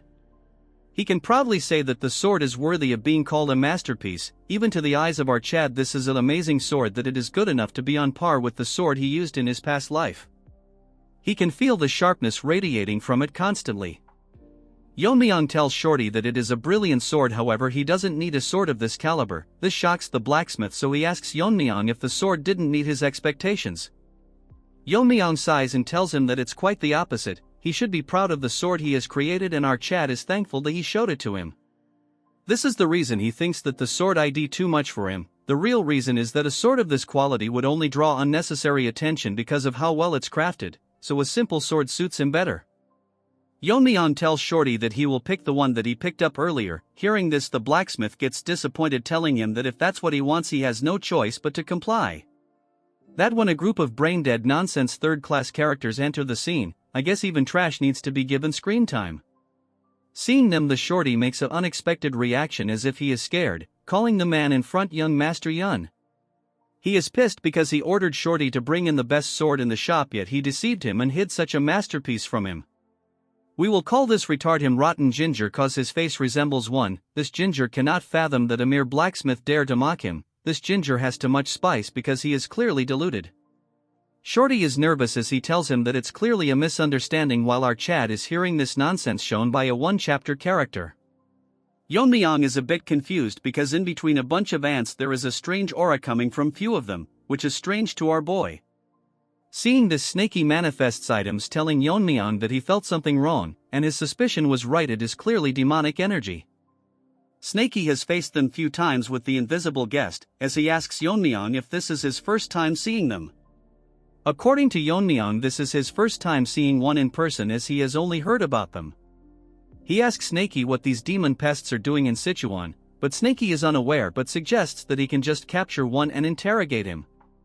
This gingers is not only rotten but dumb as well, as he orders Yeon-myeong to step aside because he is going to kill the blacksmith, and if Yeon-myeong does not move he will kill our Chad first. Trash literally unlocked first-grade nonsense. Yeon-myeong gets pissed, telling him that his mouth is too foul for a brat. This pisses of the ginger, but who cares? With a finger flick he knocks this ugly ginger out. All this talk and bro is this week. Seeing him fall to the ground, his guards make a reaction as if an old granny has been killed. Yeon-myeong tells Ginger that at his level, no matter how good he is with the sword, he won't be able to use this sword properly, so he should come back after 20 years of training. Seeing our Chad acting cool, Mirio is shocked, as for Yeonjing she is acting as if she fell from the sky. One guard starts barking like a dog, telling Yeon-myeong that how dare he lay hands on the grandson of Nam Jin-soon, the lord of Hyunyang sect, which is protected by the Black Death Alliance, warning Yeon-myeong to not expect to live after what he did. Can we move forward? Just how much nonsense can this side character spout? This nonsense pisses Yeon-myeong off as he tells them that he doesn't care about his status, and asks them what's their connection to the demonic sect. Hearing this, they all make mixed reaction, as there is one in between them that looks like the boss who will be one shot by our Chad. Yeonjing asks Yeon-myeong where they came from, as she and our so-called guard Mirio is scared. We then move on to the ginger as he looks back nervously. This third-rate copy of Bayon, this he is something, as he is angry that Yeon-myeong called their sect with a slur, and if our Chad doesn't value his life. The guards tells this was to stay behind them, but instead their head goes flying around. Seeing them dead, the ginger now loses all its flavor, falling to the ground. Many demonic soldiers pop up from the ground as the leader tells them that from now onward they, the Heavenly Moon Brigade, will be taking care of this ginger. The rest of his previous guards gets killed. The ugly punk is amazed by the fact that Yeon-myeong saw through their concealment that was perfect. Moving on to Yeon-myeong, he doesn't care, as for his subordinates all of them are crying, and his useless guard Mirio is amazed by just what is happening, but what shocked all three of them further is when Yeon-myeong tells them that with the stench of the demon turds reeking from a mile away he could see them from a mile. Yeon-myeong should switch professions and become a roaster, since he tells him that if he was trying to hide his identity, the least he should do is cover his face properly. Mirio thinks that he has gone crazy to roast someone on their looks. As for the bald head, he is holding himself from attacking, telling Yeon-myeong that even after seeing every one of them getting killed he still doesn't feel the sense of urgency. Yeon-myeong asks Shorty to lend him a sword, and he takes a hold of the masterpiece, as Yeon-myeong tells him that if it's urgency he is talking about, it's them that should worry about it instead. Our roaster Yeon-myeong tells them that from where he is standing, them and the ones they killed are all same to him. This pisses Bald Head so much that he orders his minions to escort the young master, as he is seriously going to kill out Chad.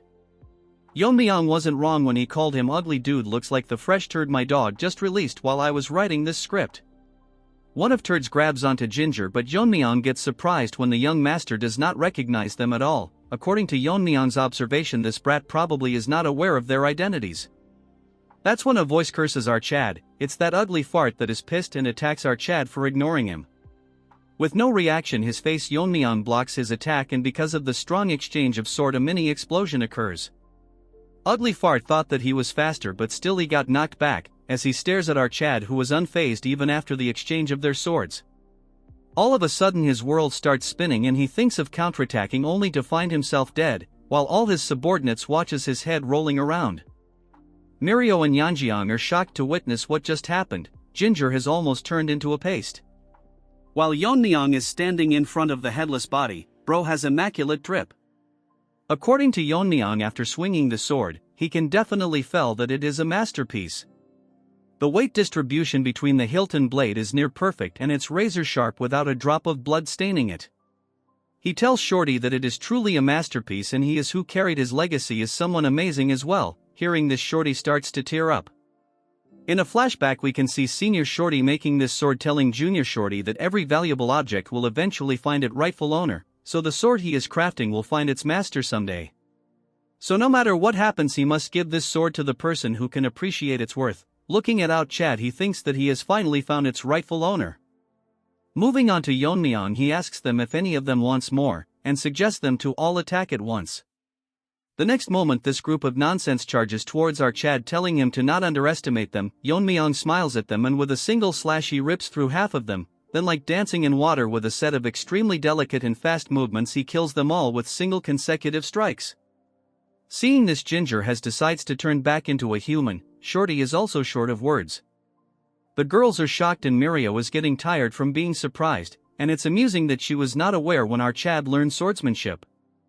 In some other place where someone is walking with his two legs, this is the nonsense most narrators use to make the video unnecessary long. The person who is walking thought to himself that everything is going smoothly and effortlessly. This pizza face thinks to himself that the losers from the Black Death Alliance, these bastards, is completely unaware that he is from the heavenly demon divine cult. By the way, he is the second son-in-law of Black Death Alliance Hyunso, Nam Jin Soon, but we will call him Pizza Face. Blood is so delusional that he thinks about how his son has the talent befitting the bloodline of the Yun family. This Pizza Face with no sauce is so proud that he thinks that among his peers there is no one who can match him. He clenches his fist in delusion, confident in his pimp son that in the Sichuan assembly, if he can showcase his amazing strength and get into the Black Death Alliance leadership, it will be the first step towards weakening their powers. What a joke! As he smiles, he thinks that by the time they realize what's happening, the demonic path will already have arrived in Sichuan. This Pizza Face is delusional like you guys. In case of you guys you dream about having a girlfriend. A one-armed ant breaks into his pipeless delusion. Pizza Face asks him isn't he one of the member of the Heavenly Moon Brigade who was supposed to guard his son.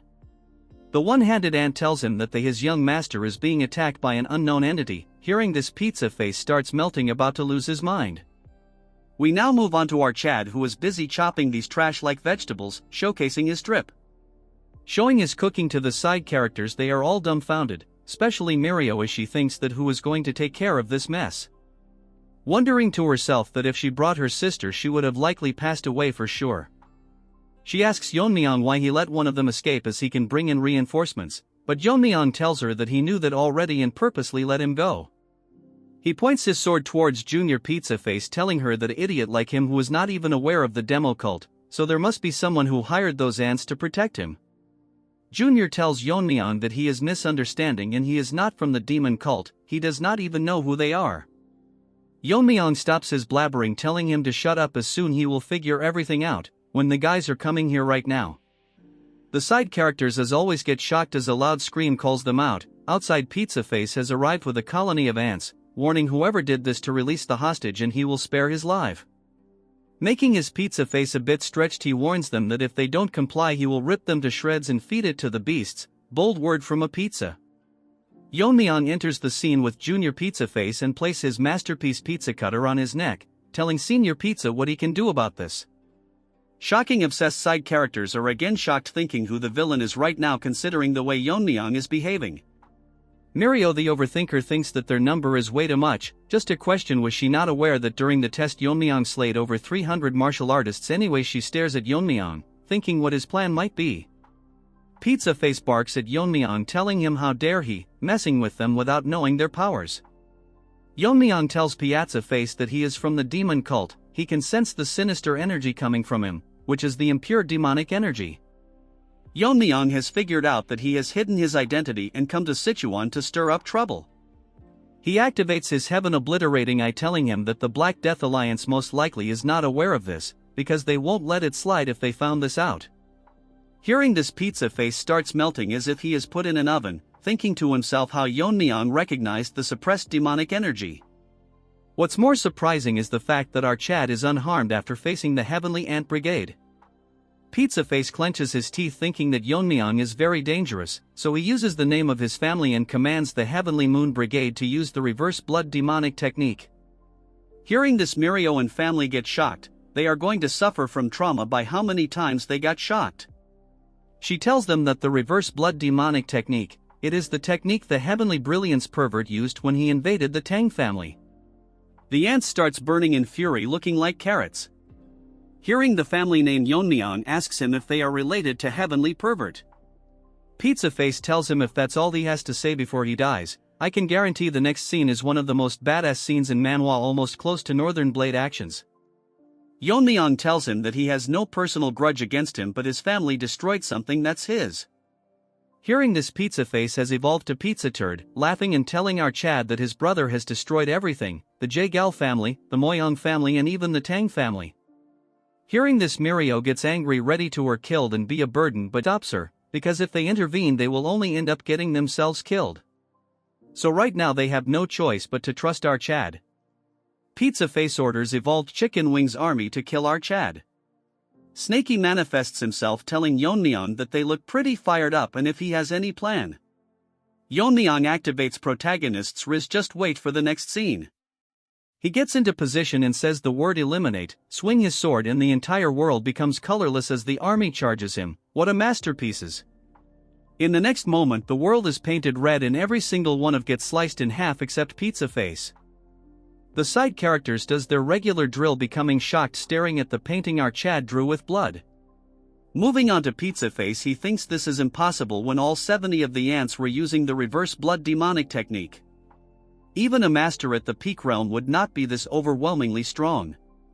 This is just like what happened at the cult. In a flashback, when Pizza Face was still uncooked, he witnessed the left guardian of the demon cult and the right guardian of the demonic cult beaten to pulp, and this concluded the invitation ceremony of the vice leader of the Heavenly Demon Church. The victor was the Heavenly Pervert. Bro thinks he has Riz that he never wears clothes, lifeless noob with a pea-sized machine. His brother, whose martial prowess which overwhelmed the left and right guardian at their peaks, the overwhelming pressure he is feeling is one that he has not felt from anyone since that day. The overpowering aura is excluded from our Mega Chad, my son Yeon-myeong. For the first time I have seen a sensible one-chapter character, getting on the ground telling Yeon-myeong to spare him. He changes his prospect and tells him that he will give up his life so he should just spare his son. He is not aware what grudge he has against his family, but the junior Pizza is different from him, an ordinary kid who doesn't even know what he is involved in. Yeon-myeong with a cold voice tells him that if he really is ordinary. Telling him that this trash tried to kill a blacksmith just because he didn't give him a good sword. The trash tried to bark, but enough screen time of this dandies as Yeon-myeong silences him for good. Right before the eyes of the Pizza Face, now he is evolving into something I cannot describe. Yeon-myeong asks him if he is angry, but the families of the people they have killed must have felt the same. So Yeon-myeong doesn't feel sorry for him, so he has no intention of sparing anything related to the Heavenly Demon Cult. Pizza Face has turned into Pizza Turd, as from his eyes our Chad finishes him off. We then move on to the next scene inside the shop, where Yeon-myeong is kinda in a tough spot because the blacksmith just gives him the sword, and as always the dup is shocked. Shorty tells him that he weren't here, he would probably be dead, so he should consider this sword as a payment. He gets emotional, telling Yeon-myeong that his master wanted a rightful owner for this sword, so he should be satisfied even if it is given away. Yeon-myeong is getting shy and the two reacting puppies are cheering him, congratulating him. Yeon-myeong decides to take the sword. Just look at that troll's face. He tells Shorty to give him a scabbard because of how flashy the sword is. Snaky manifests himself, thinking that Yeon-myeong is much more impressive than he thought, for a Tang family member to use a sword like that. If anyone called him the Sword King, when Yeon-myeong grows up he will undoubtedly be the strongest martial artist in the world. Huge crowd has formed a line in front of a huge gate. One the nobodies tells his friend to look at the direction he is pointed. He actually pointed towards our Chad, telling if he saw someone like him among the successors of the Sichuan sect. This turd assumes that both his guards are women, so he must be a womanizer. These retards are getting unnecessary screen time, as the first nobody tells his friend that the Sichuan assembly is a major event, so what's the point of him coming here if he is going to act like this? Second nobody assumes that our Chad's martial skills are trash. Why are we wasting time on this brainless ants again? What they are worried about is that the women are all going crazy and the first loser thinks that he has already lost even before fighting. Our Chad has such good looks that even the judges think to themselves that they have seen many young martial artists, but none of them can match our Chad when it comes to looks. One of them asks our boy which clan or sect he is from. Hearing the name the Tang clan, they both gets nervous and shocked as our Chad intercedes himself as Tang Yeon-myeong, the young master of the Sichuan Tang family. We now move on to some other place where the half-naked turd that is set on killing our Chad.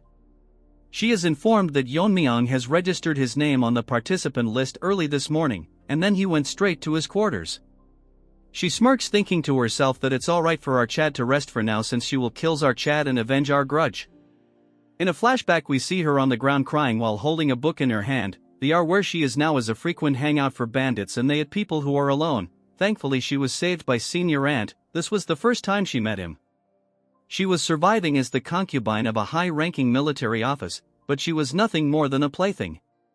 The one day this old hag died suddenly in an accident, this ugly trash had an hobby of collecting martial art manuals. Wanting a new life she grabbed one of them and ran away. That is how she ended up meeting gray-haired gorilla. After a while he taught her martial arts and they grew close to each other. He was originally from the Wudong sect and they instilled the basics to defend herself. After mastering her basics she started practicing the manual she had stolen. It was Red Lotus Flame Art, but misfortune won't leave her alone as from that point onwards, her body began to weaken day by day as she had contacted an incurable disease. Realizing that she doesn't have much time left she left gray-haired gorilla, because she didn't want him to see her in a pitiful state. A lot of time passed and she learned that gorilla had become the head of the Darkness Silent Sword, and was quickly gaining power. On the other hand she was dying and the constant pain made her wish that she just end her life, but her regrets won't let her die and her last wish was to just see Grey Gorilla once. That's when they found her out with Black Lizard tagging alone. He tells him that she is the one that possesses remarkable talent but can't understand why she is on the brink of death. Black Lizard tells him that she learned the martial arts of both yin and yang, so her vitality and energy conflict with each other, so it's natural that her body is dying. Lizard tells her that she should recite the formula of the martial arts she has learned. To her this was a stroke of fate and like she was hypnotized by his words she spoke it with all her will. After listening to the entire formula Lizard took less than half an hour and created a new version of the Red Lotus Flame Art. She was shocked that he altered it in such a way that a woman could use it with her yang energy. He tells her that if she reaches a high level the accumulated internal injuries will naturally heal, so she should just keep practicing.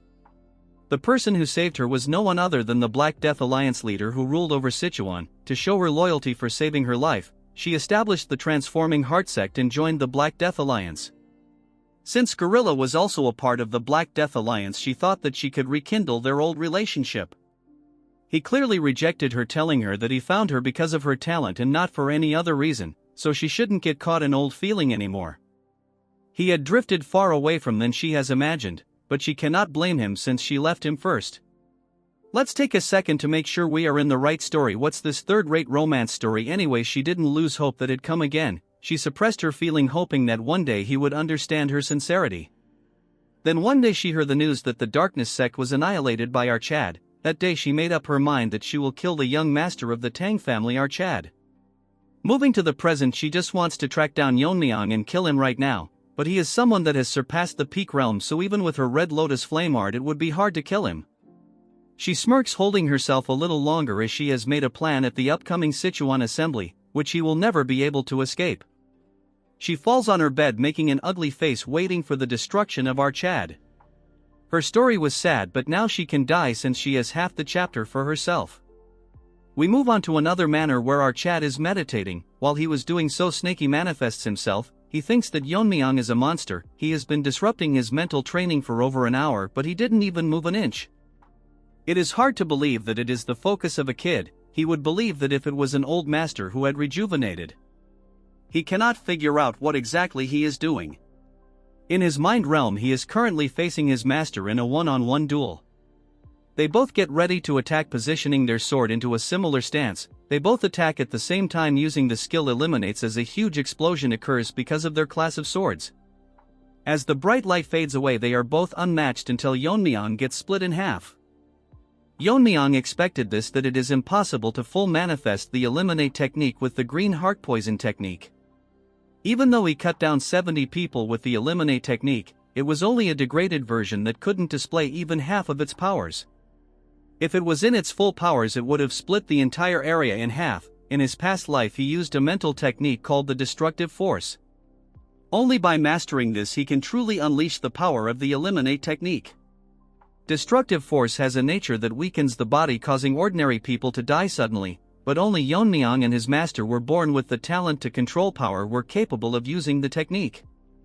Now that he has reached the peak realm and his body has become stronger, if he mastered destructive force he could quickly gain the martial prowess of his past life. Yeon-myeong wonders to himself that he has become too attached to the sword, making him question this. Although the technique is degraded, he still managed to manifest the essence of eliminate with his current strength. The reason that it is so weak is because the current mental technique doesn't align with his swordsmanship. He thinks that he can modify the green heart poison technique to align with his swordsmanship. Yeon-myeong suddenly wakes up to see his face marked and our troll is drawing on his face. Yeon-myeong tells her to stop, but she won't. Mirio gets shocked, asking Yeon-myeong if he was sleeping, which Yeon-myeong doesn't agree, asking her if they are ready. Mirio says they have been waiting for him. Hearing this, Yeon-myeong tells them to head out. Yeon-myeong asks Mirio how long she is going to treat Yeon-myeong like her friend. Mirio tells her why would she care when Yeon-myeong himself can't say anything. Then they both start fighting with each other, making Yeon-myeong fall in a tough spot. Yeon-myeong tells her that Yeon-myeong is not wrong. Hearing this, Mirio gets pissed, asking him if he is siding with her. But that doesn't mean she has to tiptoe around those guys from the unorthodox sections. They both agree on this, and Yeon-myeong tells her that there's no need to worry about dignity in front of a pile of corpses. But before all this, she attacked Yeon-myeong. No, now she has to pay her back tenfolds. At the heart of the Black Death Alliance, people are waiting for the competition to commence. With music being played by women who all look the same, guest artist became lazy. Then we move on the horrible bangs women. She explains the rules of the Sichuan Assembly. It's basically a place where one either takes or loses their interest. I will keep it short. This disposable character got too much screen time already. Power struggles are sorted in this competition, and by the tradition even life and death duels are permissible. Little Shoddy and Old Man Rabbit are excited. I named him Rabbit cause he looks like a nice guy. The stakes are all written in a contract that's sealed and the winner will claim it. These rights are granted for 5 years, and anyone challenges the outcome, the main sect will validate the results. If someone were to break the rules, it will be considered an insult to the alliance. As such, they will pay an appropriate price. Hearing this, the nobodies get shocked. The author should give these disposables less screen time. We have yet to see our Chad. She concludes the explanation and then tells everyone that in this year's assembly they are being graced by the distinguished swordsman, who is the sword of the 9 rings, our branch-eating rabbit. Hearing this, everyone is shocked, and nobody spouts out that the sword of the 9 rings is one of the 6 Grand Masters, which is the strongest force in the Black Death Alliance. Fatty beside Yeon-myeong is amazed to meet Rabbit, since it's been a dream to meet him once. We now move on to our main Chad. What surprises Yeon-myeong is that Rabbit has reached the Fire Realm. Rabbit introduces himself and tells them that he has come to the assembly with the leader's daughter Yeon-hui. He expects to see good performance from all of them. As such, Horrible Bangs announces that Rabbit will oversee every life and death duels. If there is anyone that seeks a life and death permission, they must first ask for the master's permission. As she was about to end the speech, and nobody raises his hand, asking for Rabbit's permission, challenging our Mega Chad to a duel. Life and death duel. Blood thinks just anyone can fight him. Bro should be grateful that he is a one-chapter character. Anyways, we will call him Nobody Number 1. He is the son of that gray-haired gorilla. From his appearance and that he is carrying 2 swords, Rabbit figure out that he is from the Great Darkness Silent Sword sect.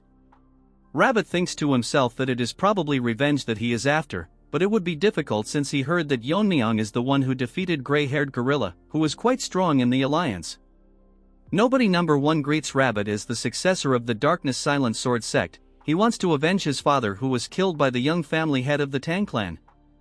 Hearing this nonsense, Mirio gets pissed because since they were the ones to attack them first, Yeon-myeong tells her to keep quiet or they will hear her. Since he is determined, Rabbit allows the duel and tells Yeon-myeong to step on the stage. They both get onto the stage in the same time, and as they come face to face to kill one another, it is now confirmed that he is one chapter character.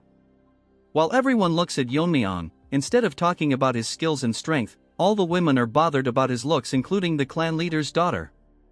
Rabbit, seeing her reaction, thinks that she is practically glowing with excitement. He thinks that it will be quite a disappointment if Yeon-myeong loses the duel. Blood must realize that even without plot armor he can one-shot him.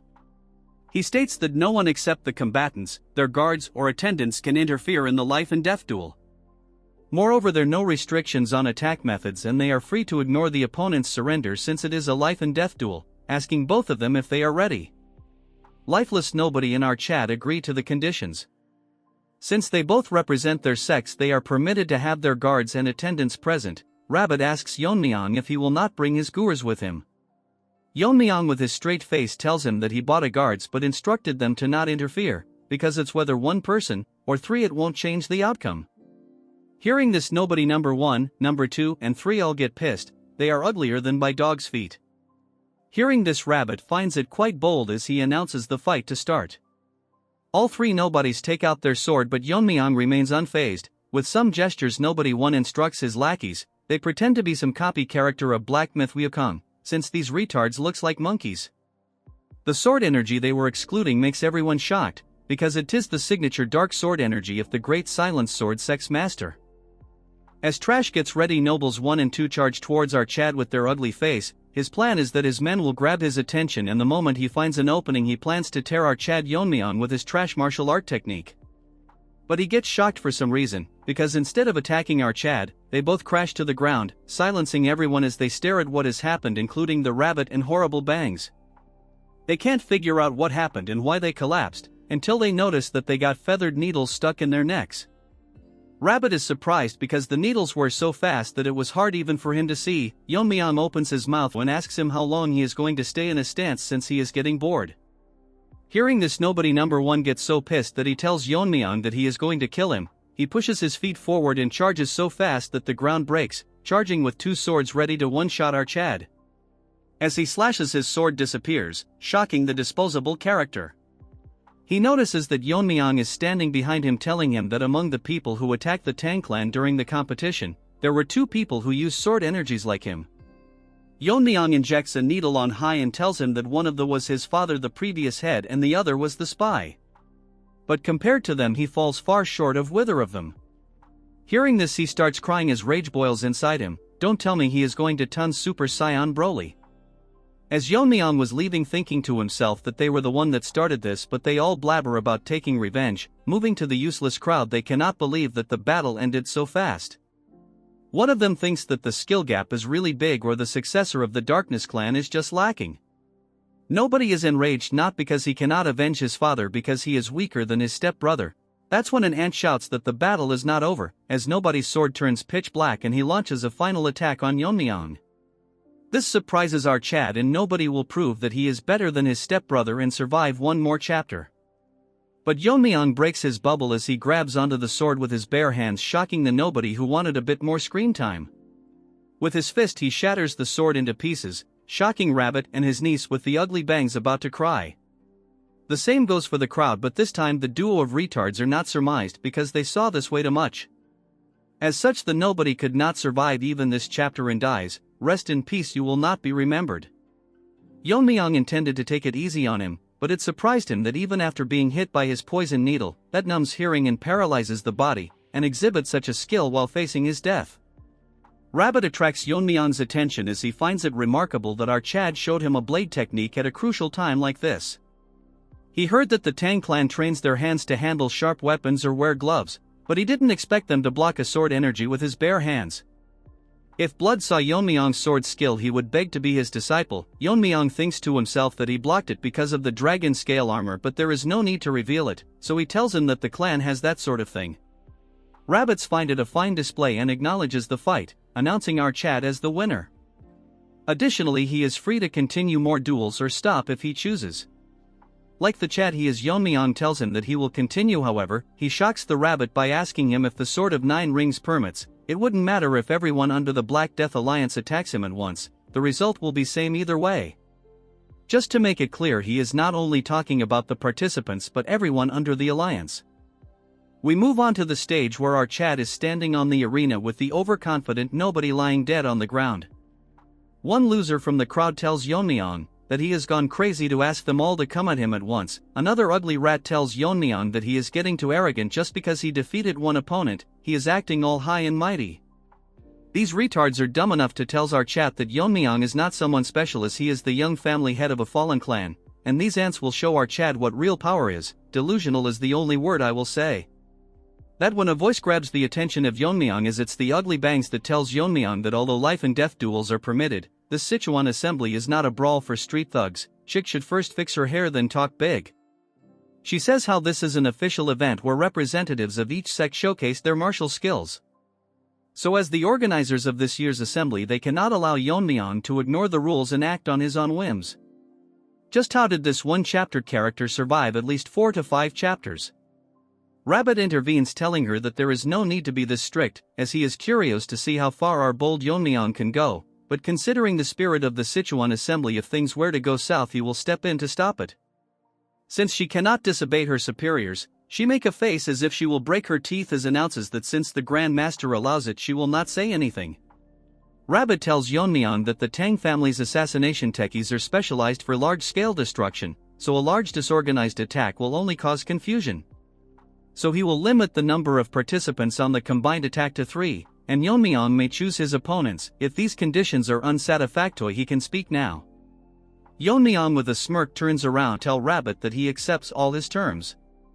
A few moments later Rabbit is shocked, blood went from a Chad to a cat. He made the wrong judgment because he thought that after facing Yeon-myeong for a few rounds, the participants would figure out how to counter his feathered needles, and gradually break through the assassination techniques, giving them a chance to win. But it was all a dream, as in less than an hour over half of the third participants lost their lives. What's surprising to him is that Yeon-myeong only used his feathered needles and the blade catching technique, yet none of the challengers could even put up a fight. He is now concerned because, judging by Yeon-myeong's internal energy, she should not be so strong, but he cannot understand how there is such an overwhelming skill difference.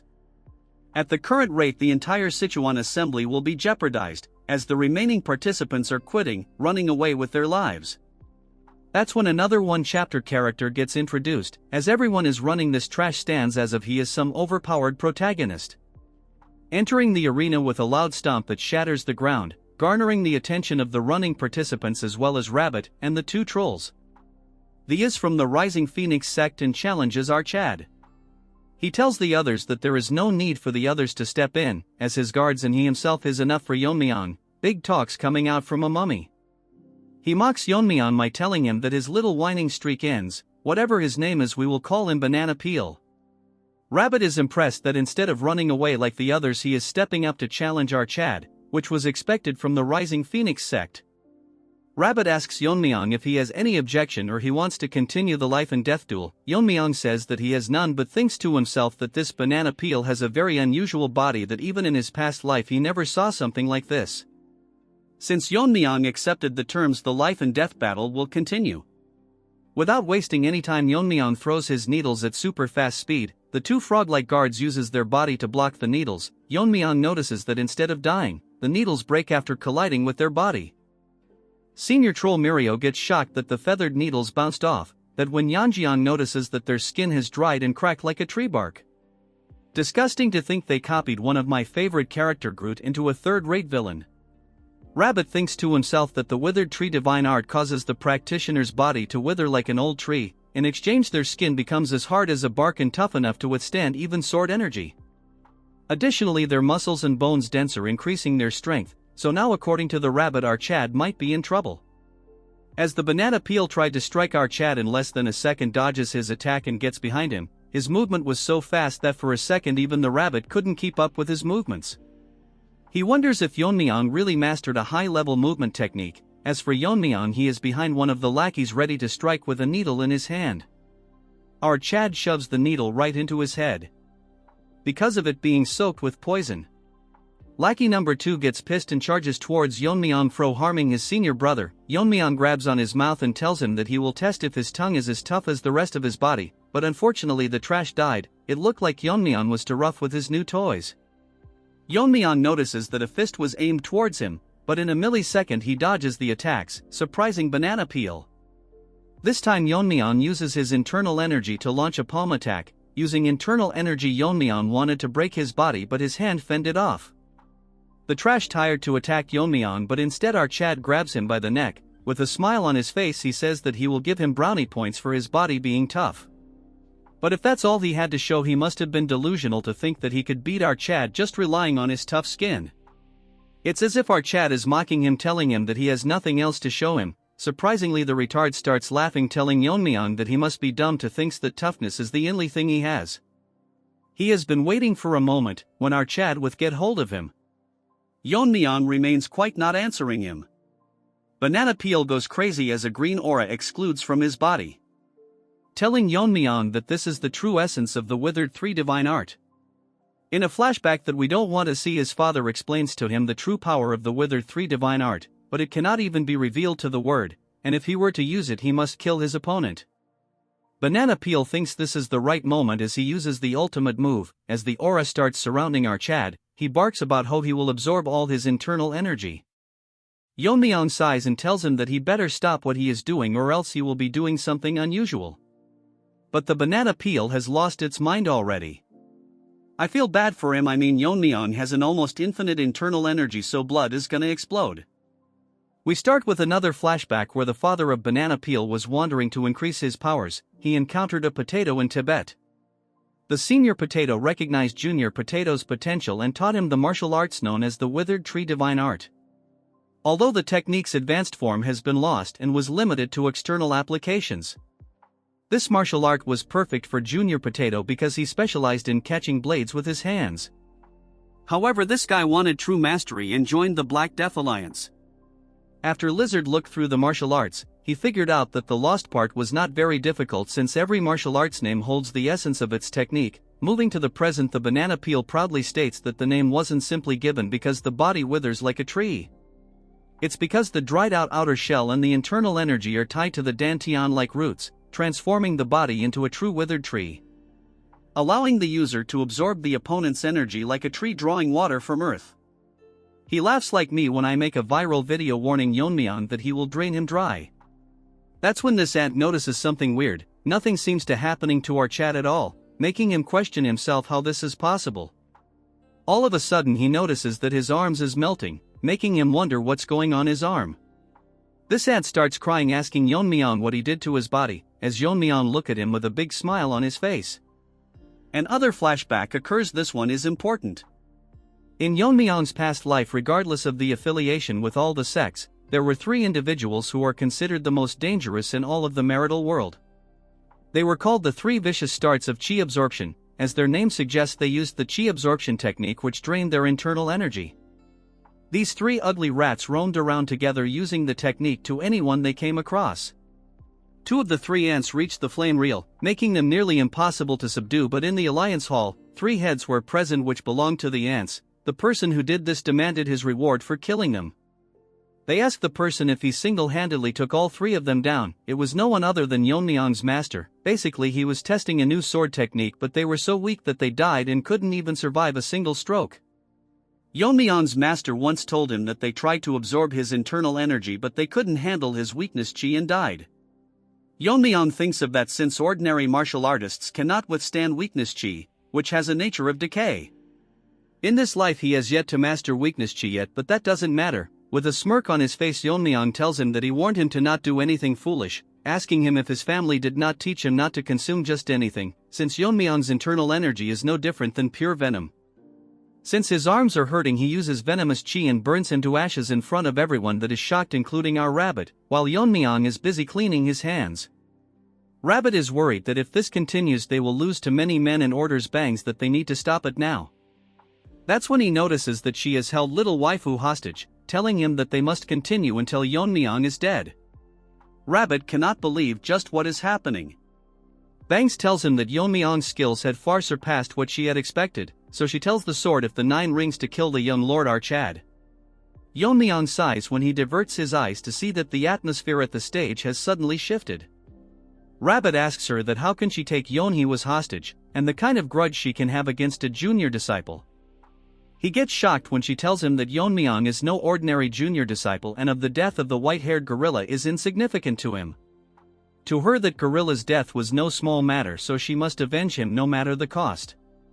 In this life I want a girl like her who love me even after I am dead, even if this means that she has to repay kindness with vengeance. Rabbit with an enraged face asks her if she volunteered to oversee the Sichuan assembly because of this reason. She warns Rabbit that he is aware of her flame techniques so she can easily kill a fragile girl like our waifu as she inflicts a small wound on her. Mirio asks Yeonjian why they are fighting each other, but she has no idea. With an extremely enraged face, Rabbit releases his aura, telling her that if she is confident that he cannot cut her head from this range. Under the pressure she tells him that as he has reached the fire realm he certainly can, but if he loses his temper and swings recklessly, he might leave a scar on the our little waifu. Since Rabbit is in a tough situation he puts his sword back and tells her to wait, as he will kill her after dealing with Yeon-myeong. With a cold look she tells him that once Archad is dead she will gladly accept her death. The bystanders cannot believe that to stop Yeon-myeong one of the 6 grandmasters have to step in personally. As they come face to face, Yeon-myeong tells him that he had not planned on fighting him today. In response he apologizes to him since it's a shameful situation, but he has no choice, since she has something that she must prioritize over her own life, so we hope that Archad understand. Rabbit will end this quickly and make it painless. Blood is talking like Yami, except one has a cigarette, the other has a branch. All of a sudden, like retards, the ants starts playing music which surround the entire arena. Yeon-myeong thinks that music at this time is odd and there is something wrong with the melody. Rabbit gets even more pissed, asking Bangs just what is it that she is doing. Using the sound technique which is not only harming them but also the innocent heirs of the other clans as they all quiver in pain. She blocks our waifu's ears and tells him that it does not matter since she is helping him, assuring him that Yeon-hee will not be affected so there is no need to worry. Rabbit tell her that just how much shame will she bring since all of this is not necessary.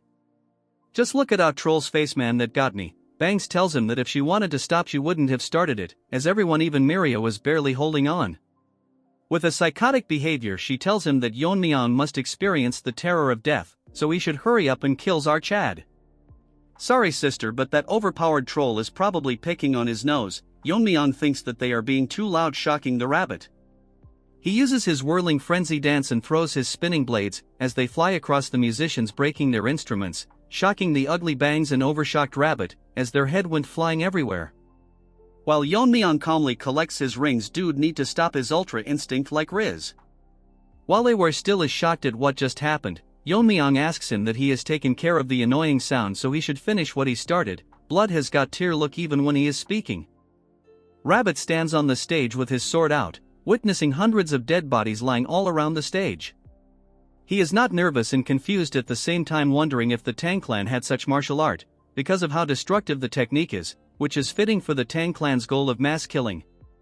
And such a technique was easily demonstrated by Archad. This delusional Rabbit thinks that if Yeon-myeong continues to grow like this he will certainly pass his level, as he thinks if it is really necessary to kill a prodigy like Yeon-myeong, Archad is pulling out his sword which stuns him. Rabbit with a confused look asks what he is doing and guesses if Yeon-myeong is planning to face him with the sword, while he points his towards him ready to barbecue it today. Rabbit is not again confused. Blood got confused so many times in a single chapter, he thinks that Yeon-myeong does not realize his position, while it's the other way around. Delulu Rabbit thinks that Yeon-myeong is now in a position where his best technique would be lacking.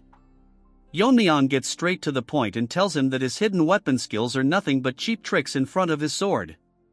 Blood is such a troll that with a straight face he tells him that he wants to learn a thing or two from Rabbit, while Bro is the sword god himself.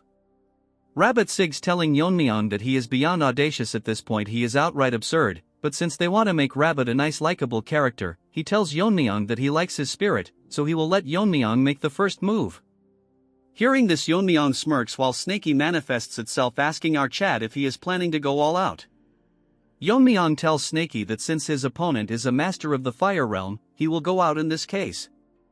Huge vibrations start occurring in the entire area as Rabbit gets overwhelmed by immense pressure. Yeon-myeong releases a few of his seals, releasing an energy strong enough that it lightens up the entire arena, causing strings winds that bangs is flying out, and every one of the ants and our troll who never saw Yeon-myeong's energy is dazed. Rabbit thinks that it is impossible for a human to possess this much internal energy. The terrifying part is that he didn't sense Yeon-myeong hiding this much power at all. Well, Rabbit is different from those ants, and he immediately realizes that Yeon-myeong is far beyond his level. As Yeon-myeong transformed into a Super Saiyan Green tells Rabbit that he is ready for the lesson. Rabbit is scared and cannot believe how Yeon-myeong managed to reach such a level in such a young age. The presence Yeon-myeong is currently radiating is similar to the one that he felt from Lizard. Yeon-myeong asks him what he is doing since he allowed Yeon-myeong to strike first. Rabbit is in a tough position since he dug his own grave at this point. He tells Yeon-myeong that he was unaware that Yeon-myeong was hiding his strength, but he cannot back out now, since Yeoni's life will be in danger. But the problem is that if Rabbit fights with his full power, one of them will be sure to die, so he cannot just sit there and take his attack, sincerely apologizing for it.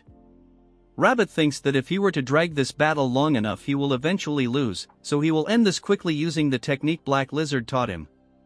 In a flashback we see that when Rabbit reached the fire realm, the flow of his energy entering his body felt different. Lizard congratulates him for breaking the wall of his talent and reaching the fire realm. According to Lizard, even though his meridians reached a state where they are full connected and he managed to reverse his aging, yet the scars on his face remains. Rabbit tells him that his abilities are still lacking, but he should be grateful for what he has achieved, and he finds the rugged look more manly. Lizard's laugh, remembering the face he made trying to look fierce. Well, now no matter what happens I don't want them dead, this is wholesome. Rabbit tells him that instead of congratulating he is here mocking him. But that is not the case, as Lizard tells him that since he has undergone full transformation, he will guide him to a new realm. His transformation into a stronger body and skills are impressive, but his sword techniques he has been using are limited. Since he has now become physically strong, he will teach him the technique of the strong sword. According to Rabbit, softness controls strength. True strength is derived from flexibility. The subtleties of softness that he has learned from the illusion sword can be transformed into the strength of the strong sword. Whatever that meant, my mind got messed up reading all this. Seeing him perform the technique, Yeon-myeong is shocked as Rabbit prepares his technique called the All Path Lead to One Sword. He has just recently started mastering this technique, so it is not perfect yet, so his plan is to finish this fight in one strike. Yeon-myeong, impressed, tells him that that Rabbit would use the chaotic illusion sword technique since he is from the sword technique, but he didn't expect that he would be able to pull off even a rudimentary version of the strong sword. Rabbit is shocked and getting nervous, asking Yeon-myeong how he knows about the strong sword. Our Chad's sword starts glowing. That instead of shocking Rabbit, shocked him because he has not fully mastered the strong sword technique. Yet Yeon-myeong is wielding a completely perfect version of it, as strong blue energy starts radiating from his body. In a flashback we learn that swordsmanship has always followed one of the following principles, which are heaviness, speed, breaking, illusion, scattering, severing and sharpness. Each of this technique created by mastering one of these principles. Yeon-myeong's master told him that among all of them mastering strength is extremely rare, as an ordinary body cannot withstand the force of its own sword technique. There is a cheap copy path where flexibility can lead to strength, but that's what ordinary people try. As for the one Yeon-myeong is aiming for, it comes from the breakthrough to the extreme end of decay, which is called the ultimate strength. Moving to the present, Yeon-myeong is radiating constant energy, thinking to himself that his body is different from his previous life. The memory of using the strong sword remains. Although it's been a while since he has used strength, so controlling his powers might be a little tricky. So Rabbit must brace himself, while Rabbit is now in a tough position. Hearing this, all the nobodies, bangs, and our trolls are shocked. All their purpose is to get killed or get shocked. As they both charges towards each other, swinging both of their sword enveloped with sword energy. As the battle continues from the manors, the elders can sense powerful aura from the direction of the gathering. One old beggar thinks that one of the 6 grandmasters released his energy to inspire the young prodigies. But Senior Tree thinks that it's too much inspiration, that he can feel the energy from this far away. Beggar tells Tree that it's none of their business what happens, since the assembly should last at least 10 days. Tree tells everyone to keep their cups down since the energy is intensifying. All of a sudden, a huge power blast to the sky, literally releasing energy waves. In some other corner of Sichuan, Lizard was chilling by himself when he notices the energy waves concerned what his brother is up to. At the arena, as they both continue their battle, Rabbit drops his plant and spits out blood. Realizing that he died in a single exchange of swords, rest in peace Rabbit, you will be remembered. Even in his dying moment he is concerned about the safety of Yeon-hee. Witnessing what has just happened, Bangs is out of words. The people that were in the main clan all rush into the arena to figure out just what had happened. They get shocked when they see that Rabbit, who was the Sword of 9 Rings, was defeated, as he coldly stands with his broken sword. Since these people are unaware of just what has happened, they ask Bangs for an explanation. The psycho starts barking that our Chad, the young head of the Tang family, killed Rabbit. As more people enter the arena, they figure out that the Tang clan is the one that annihilated the Silent Sword sect and the Heaven and Earth sect. The biggest problem, however, is that Yeon-myeong doesn't even look like an adult yet. He managed to kill one of the 6 grandmasters. The crazy bitch has gone mad as she tells everyone that Rabbit was killed trying to protect Yeon-hee, so if they cannot avenge Rabbit or protect Yeon-hee, the sect leader will be seriously angry. Hearing this, all of their faces turn serious as they all get nervous. Psycho Bangs orders them to kill the young family head this instant. All of them think that something is off about what she said, but what she said is the truth, then all their lives are at stake. As they all charge at our Chad, one of them tells other that since Yeon-myeong defeated the Sword of the 9 Rings, it won't be easy to defeat him, so they all charge towards him all at once. Mirio gets shocked just by the sheer number of attackers. As for Yeon-myeong, she is tired of being scared and shocked. As thousands of them charge towards Yeon-myeong, he puts back his sword, telling the dead Rabbit that if it was not for the tricks Bangs played, this would not have happened, which is unfortunate. His swordsmanship was impressive, but the outcome was already decided by the difference in the refinement of their skills.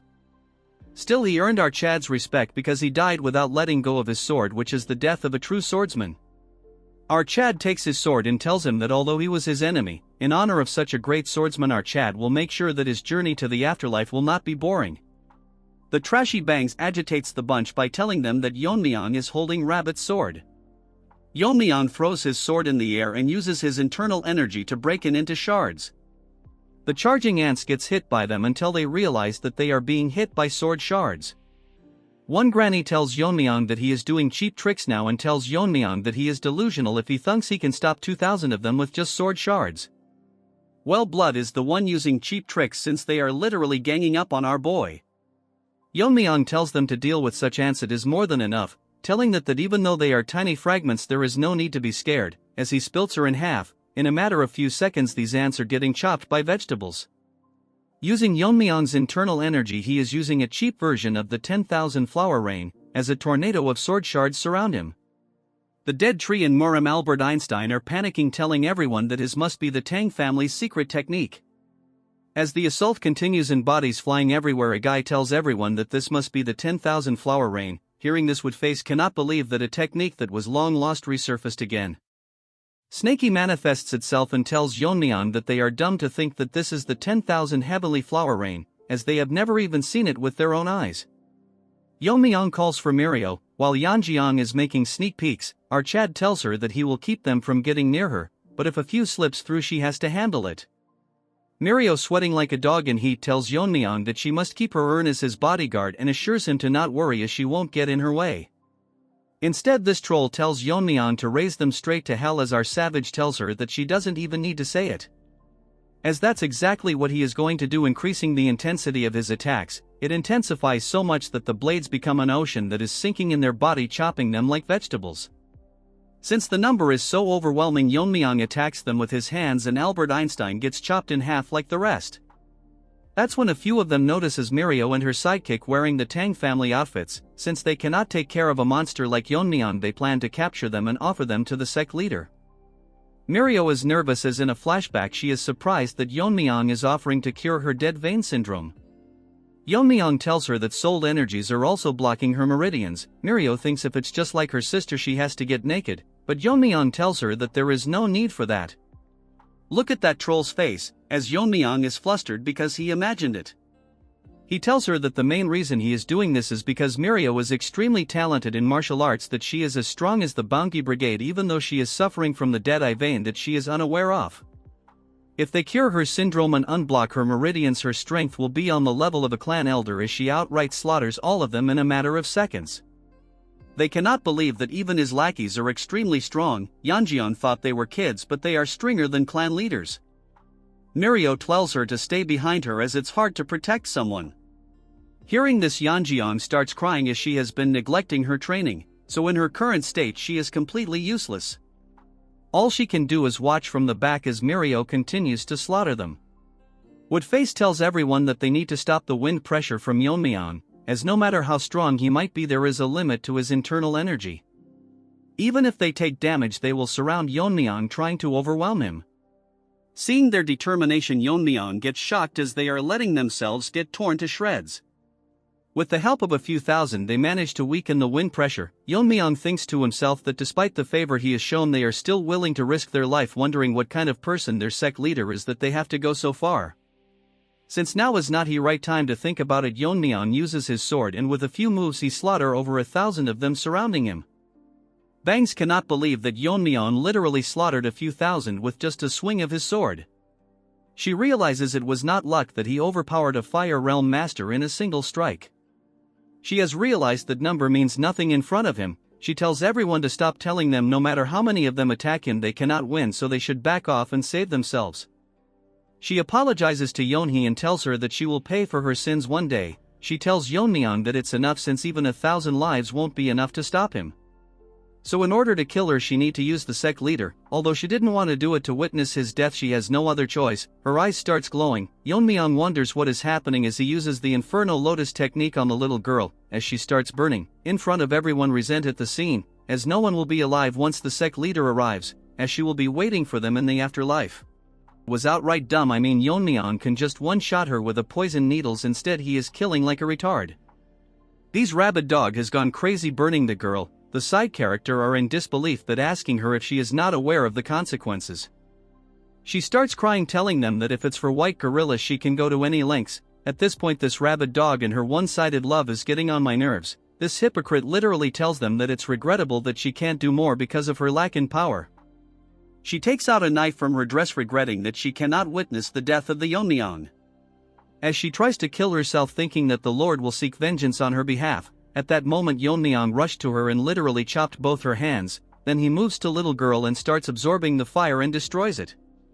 Then he tells her that not only did she harm innocent people but also tarnish the honor and sacrifice of Rabbit. But since she trampled on the pride of someone who earned his respect even as an opponent in a death duel, you see, Rabbit had to die or else he would have killed Yeon-myeong.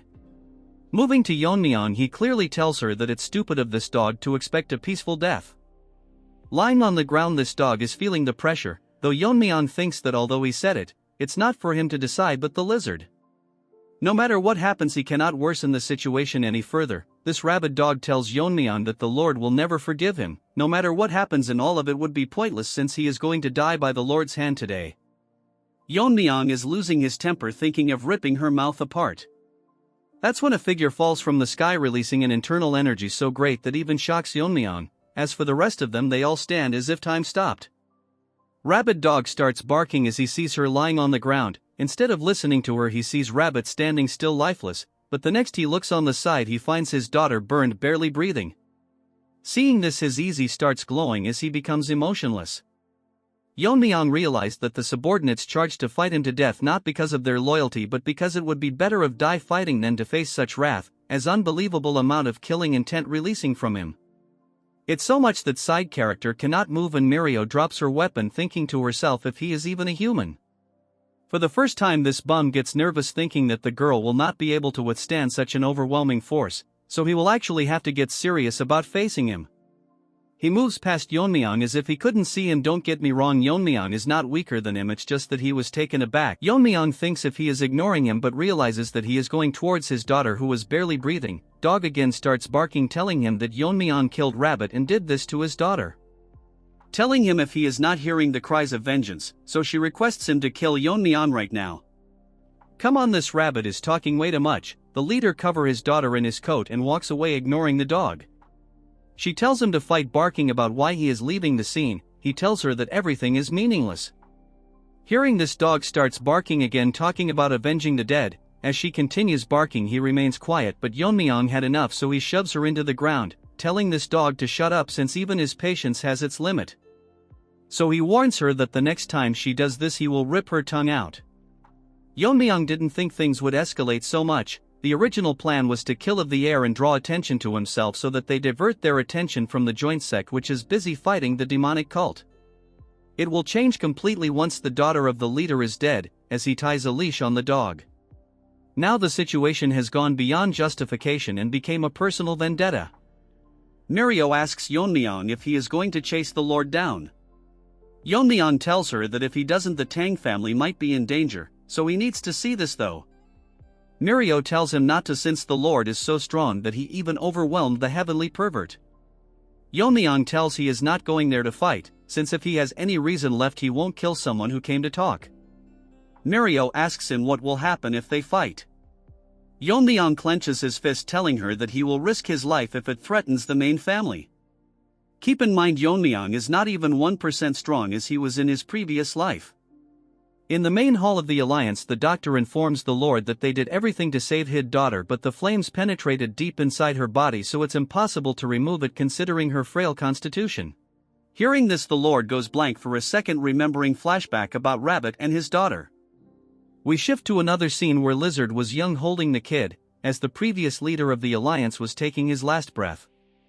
Telling Lizard to take care of Yeonhee as his own daughter. Since that time something inside has changed, and to recover from the pain of loss he becomes stronger.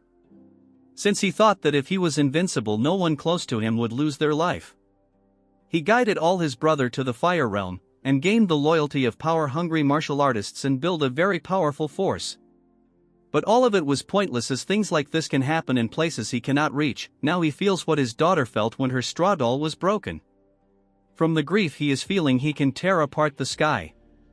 As he transforms, not able to control the overwhelming anger he is feeling, his hands change and he finds everything meaningless, but he won't repeat the same mistakes. And has gone crazy thinking of eradicating anything that can possibly bring harm to his people. Moving on to Yeon-myeong, he is busy dragging the rabid dog that is suffering from rabies. As Yeon-myeong was on a walk with his crippled dog, Snakey manifests itself and asks Yeon-myeong if he knows that dragons are real. The question took Yeon-myeong by surprise. He asks Snakey that from what he knows dragons are just mythical creatures, which he clearly doesn't.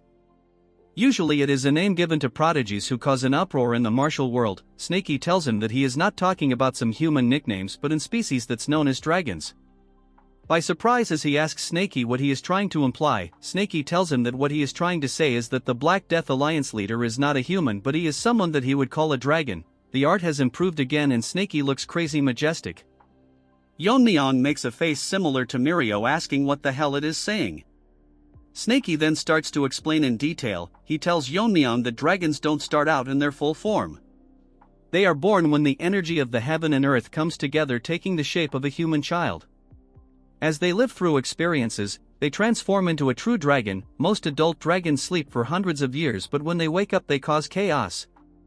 They are so strong that they can easily destroy nation with a simple release of their energy blast.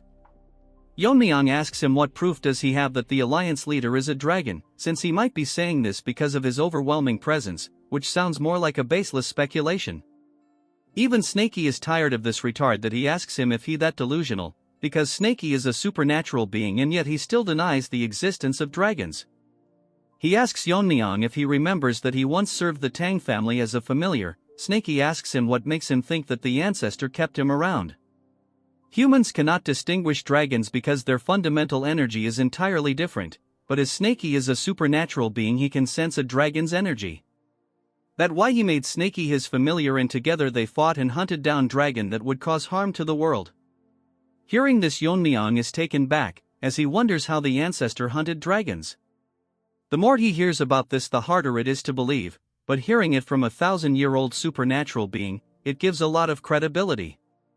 Yeon-myeong wonders just how strong was the ancestor to be able to hunt dragons. If Yeon-myeong were to unleash his sword skills from his past life perfectly, he would have defeated anyone including a dragon easily. Yeon-myeong out of curiosity asks Snaky that just because they are dragons doesn't mean they have to be killed. Snaky tells him that not all dragons are evil. There was a rare case of a dragon turning good known as the Azure Dragon. Originally the role of stopping the evil dragons fell to the Azure Dragon, but the ancestor not aware of it thought that all dragons are evil, so he fought and killed the Azure Dragon. After that there was a lot of conflict with the hunters who used to work with the dragon to capture evil ones. The ancestor evidently realized the mistake and decided to hunt evil dragons, to make up for the killing of the Azure Dragon. Yeon-myeong got a rough idea of what had happened. Snaky in a boastful tone tells Yeon-myeong it was even before he was partnered with him as a familiar. Then Snaky gets serious, telling him that he said was not the point. As he mentioned earlier, dragons aren't born knowing they are dragons, they live as humans coexisting with them and even form attachment to people around them. As they live and grow they are influenced positively so that they can become good dragons like the Azure Dragons. But if negative emotions were to dominate their personality they can easily become an evil dragon. Yeon-myeong gets nervous asking Snaky that since negative emotions can turn a dragon evil. Snaky tells him it is exactly what he is thinking, that leader of the Death Alliance lost his sworn brother and daughter overnight. Currently he is in the verge of turning into an evil dragon right in front of their eyes. A voice grabs the lizard's attention. An attendant tells him that the young lord of the Tang family is requesting to meet him. The lizard in anger crushes his chair as the attendant tells him that he is here to clear up misunderstandings. The leader says that since he is here to talk, let's hear him out. As Yeon-myeong enters the room with a firm face, the lizard tells the attendant that Yeon-myeong is desperate enough that he entered the lion's den himself. Looking at the leader, Yeon-myeong is confused if he not a human but a dragon. Yeon-myeong first expresses his regrets for what happened at the Sichuan assembly. Then he explains that the rabid dog took the leader's daughter and used her to blackmail the 9 rings into a life and death, so he had no choice but to kill him. Before Yeon-myeong could finish using his ki, the lizard pulls the rabid dogs from his hand and grab her by the neck. As she coughs blood, the lizard tells him that she seems to be at ease. As the trash tries to explain her story, he slits her tongue to shut this retard up. He tells her why is she so afraid, telling her that his daughter must have been as scared when she couldn't say anything before her death. Using the same technique she used her burn her. As she falls to the ground, he tells her that he is not dumb, that he wouldn't recognize the traces of flames on her body, and she is the reason he lost his brother. The burning won't kill her immediately, instead it will cause her double the pain his daughter went through. Yeon-myeong is surprised that he managed to figure all this out just from circumstances, so he might have a way to talk this through. He tells Yeon-myeong that since he is the next lord of the Tang family, he will tell him why he has not destroyed the Tang family until now. That is because his daughter, despite her appearance on the outside, suffered from an incurable disease and couldn't practice martial arts. Even learning the basics would make her cough blood. Even the best medicines in the world were useless, so he, though that the Tang family's poison might be able to save her, he means to say using poison against poison. But since she is no more, there is no more reason for the Tang clan to exist, so once she was cured he would have destroyed them anyways. Yeon-myeong tells him that he is still not backing down, and all of this will prove that he is just getting played by the roasted barbecue dog. He sighs and tells him that if he thinks that he was being manipulated, but it was Yeon-myeong who brought her here to try and dodge his wrath. Lizard thinks that it is pathetic to think that he would get away with a few words. Yeon-myeong asks him what he means by it. It doesn't matter to him who is right or wrong, since the death of his loved ones are connected to them, he won't stand for it. So everyone including Yeon-myeong and his family will die until his anger is satisfied. From now onwards it will not be a punishment by the alliance but a personal revenge, starting with the Tang family. Yeon-myeong takes out his sword thinking that there is no way to avoid a fight. Yeon-myeong gets shocked and nervous when he tells him that everyone from the alliance, including the 6 grandmasters, are all headed towards the Tang family. Once he is done with our chat he will catch them up using the light foot technique. Hearing this, Yeon-myeong attacks him and a huge explosion occurs. Yeon-myeong starts overthinking that his family is in danger, so he will have to quickly get back. The lizard shocks Yeon-myeong by blocking his sword with his hands, telling him that after losing his eldest brother he destroyed every righteous sect that accepted his death with his own hand. So if Yeon-myeong killed a rabbit, you all are yapping, but he raised kids, adults, everyone just because he wanted to. Anyways, he tells him that this time it won't be just the Tang family, he will wipe every faction on the Central Plains to eliminate future threats. Back at the Tang family manor, Mommy was enjoying her tea, but she sighed because she cannot stop thinking about how Yeon-myeong is currently doing. That's when someone barges into the room telling her that there is trouble. She gets shocked by the sudden appearance. It's no one other than Woo Jin. He is gasping as if he rushed with all his might, telling her that they are currently under attack. Hearing this, Mommy gets alerted as her eyes become more focused. Woo Jin explains that a huge number of Black Death Alliance warriors have invaded the Tang family and currently they are trying their best to hold them back. Hearing the mention of the Black Death Alliance, Mommy is worried if Yeon-myeong is okay, but now she has to deal with the invaders first. Back at the main hall of the Alliance, Yeon-myeong is landing multiple sword strikes in a single second towards the lizard. Yeon-myeong finds it hard to believe, but he is using lethal moves in every single strike using his strong sword, as he lands a very strong strike. The strike was so strong that it split the building in half as wall fall like crumbs. The lizard got injured, realizing that his brother was outmatched from the very start, because the technique is even superior than the sword technique he taught his brother. Also because of Yeon-myeong's unfathomable internal energy, he is able to land continuous strikes without slowing down. Yeon-myeong is surprised that the lizard managed to block every single one of his strikes, and even now he is trying to analyze and measure the power of his sword techniques. Since that is the case, Yeon-myeong thinks of moving at the speed that his eyes won't be able to react, as Yeon-myeong lands a few more blows, but the lizard is effortlessly blocking them. Using his palm techniques, as Yeon-myeong changes his grip holding the sword in a different way, the lizard observes the change, while Yeon-myeong is focused, landing multiple lethal strikes with greater intensity. As the strikes becomes faster with every single strike, the lizard gets pushed back. One of the strikes injure him and he thinks that he couldn't block all of the strikes, but there is something off about his technique. It's like Yeon-myeong's sword is running along a path that is perfectly optimized for killing his opponent. Hearing this, he gets surprised that lizard might have analyzed his sword path already. Lizard gets close to him and tells Yeon-myeong that to be able to pull off such an advanced technique at his age is unprecedented, so the secrets might be something related to the look in his eyes. As he tries to attack Yeon-myeong's eyes, our boy used his sword to push him, creating some distance. Mid-air, that lizard lands a strong kick, making Yeon-myeong fly, but he digs his sword on the ground to slow down the momentum, barely stopping him from getting injured. Using his footwork, he gets back to his feet but gets shocked because the lizard is not giving him any time to counterattack as he charges straight towards him. Yeon-myeong lands a blow using his sword and lizard attack with his palm. As their attacks comes in contact, a huge energy wave form, breaking the room and leaving the floor in crumbs. Amidst this, they continue to attack each other at a speed that we can only see the reflections of their attacks.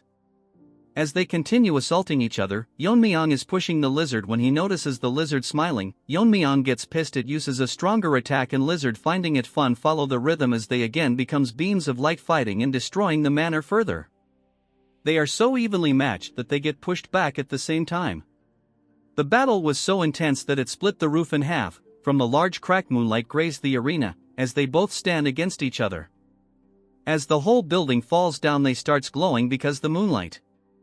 The lizard finds it incredible, because he never thought that the fight would be this even, and someone like Yeon-myeong can be called a swordmaster. He thought he had grasped the principles of martial arts and reached the pinnacle, but he needs to rethink things because of its Yeon-myeong. He can use him as a stepping stone to level up further while smirking.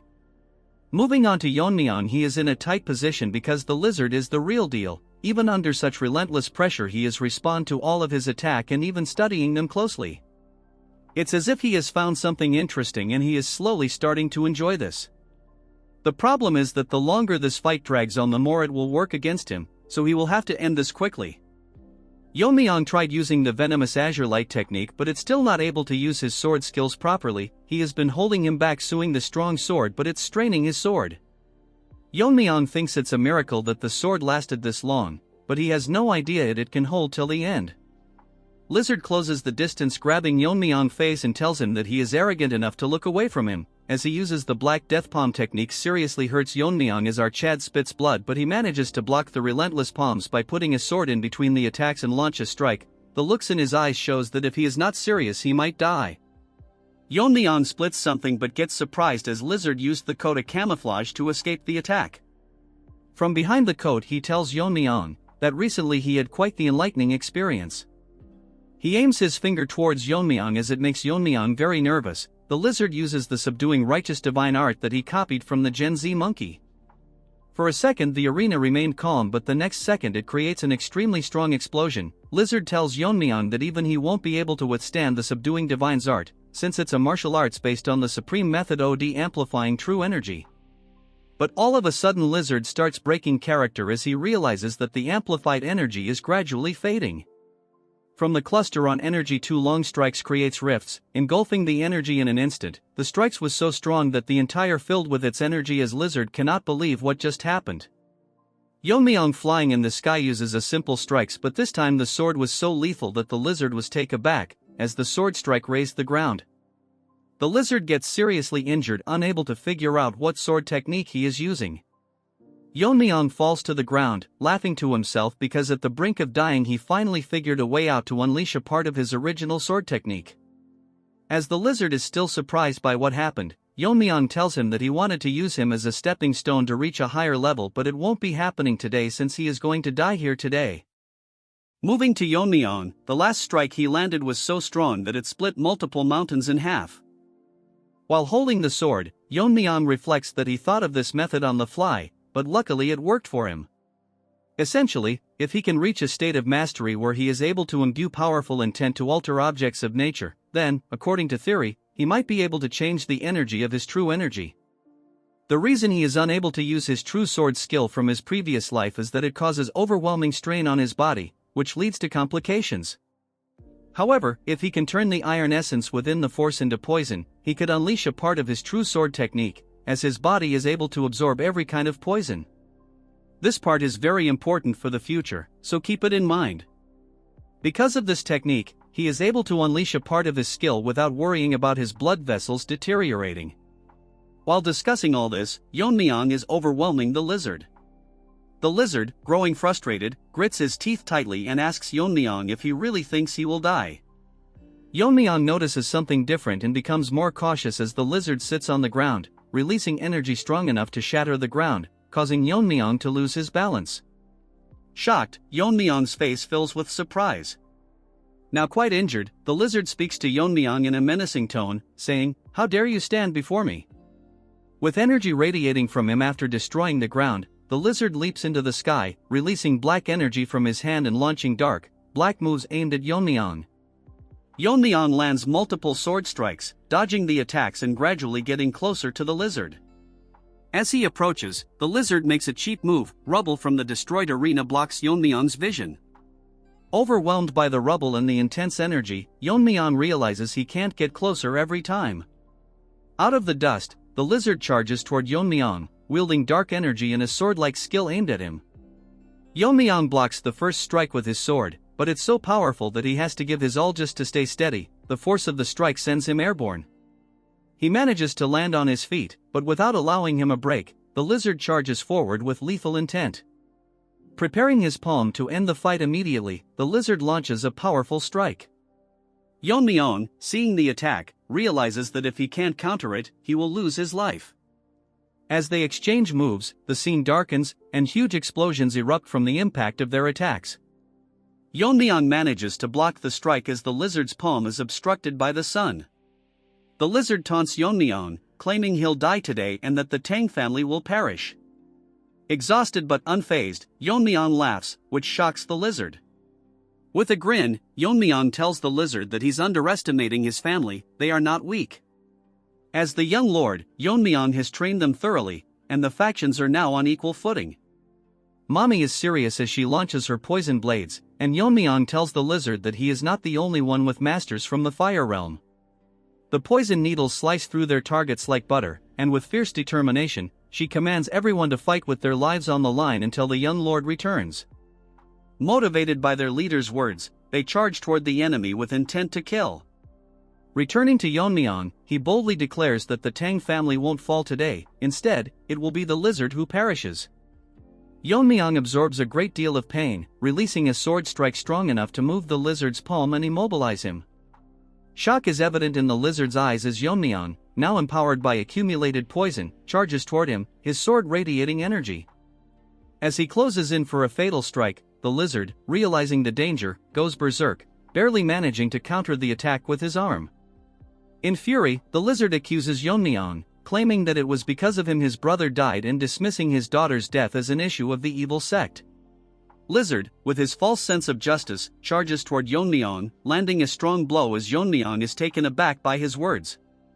The palm attack is so powerful that Yeon-myeong crashes to the other end of the arena, causing a huge explosion as he spits blood from his mouth because of the fatal blow. Snaky manifests, urging Yeon-myeong to snap out of it and focus on the fight. Since Yeon-myeong is unresponsive, Snaky feeds him his concentrated poison, thinking to himself that if Yeon-myeong dies, his own spirit tied to him will also perish. Due to the increase in energy, Yeon-myeong wakes up. Meanwhile, Lizard is in the sky, ready to finish him off, but Yeon-myeong rises to his feet, prepared to face him again. Something serious happens. Yeon-myeong is shocked, and every snake is growing nervous for some reason. Lizard announces that he sensed Yeon-myeong's sword technique can weaken the power of the subduing righteous divine art. Lizard has managed to figure out Yeon-myeong's sword technique and, with a strong attack, makes Yeon-myeong realize he is in big trouble. As they both release sword strikes aimed at each other, the scene shifts. The Alliance's forces are still getting killed as Mommy flies through the sky, taking out the strong ones.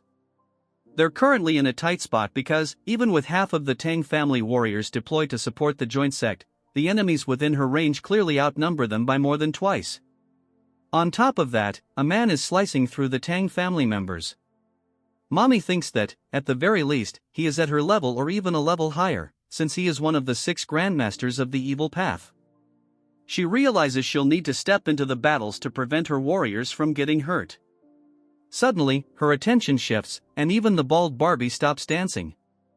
They witness 2 radiant strikes in the sky, as if a star is descending to Earth. Mommy is filled with fear because the resurrection seems to be coming from where Yeon-myeong is battling the Alliance leader. Yet she can't comprehend if this is actually a battle between humans, as ripples even form in the sky.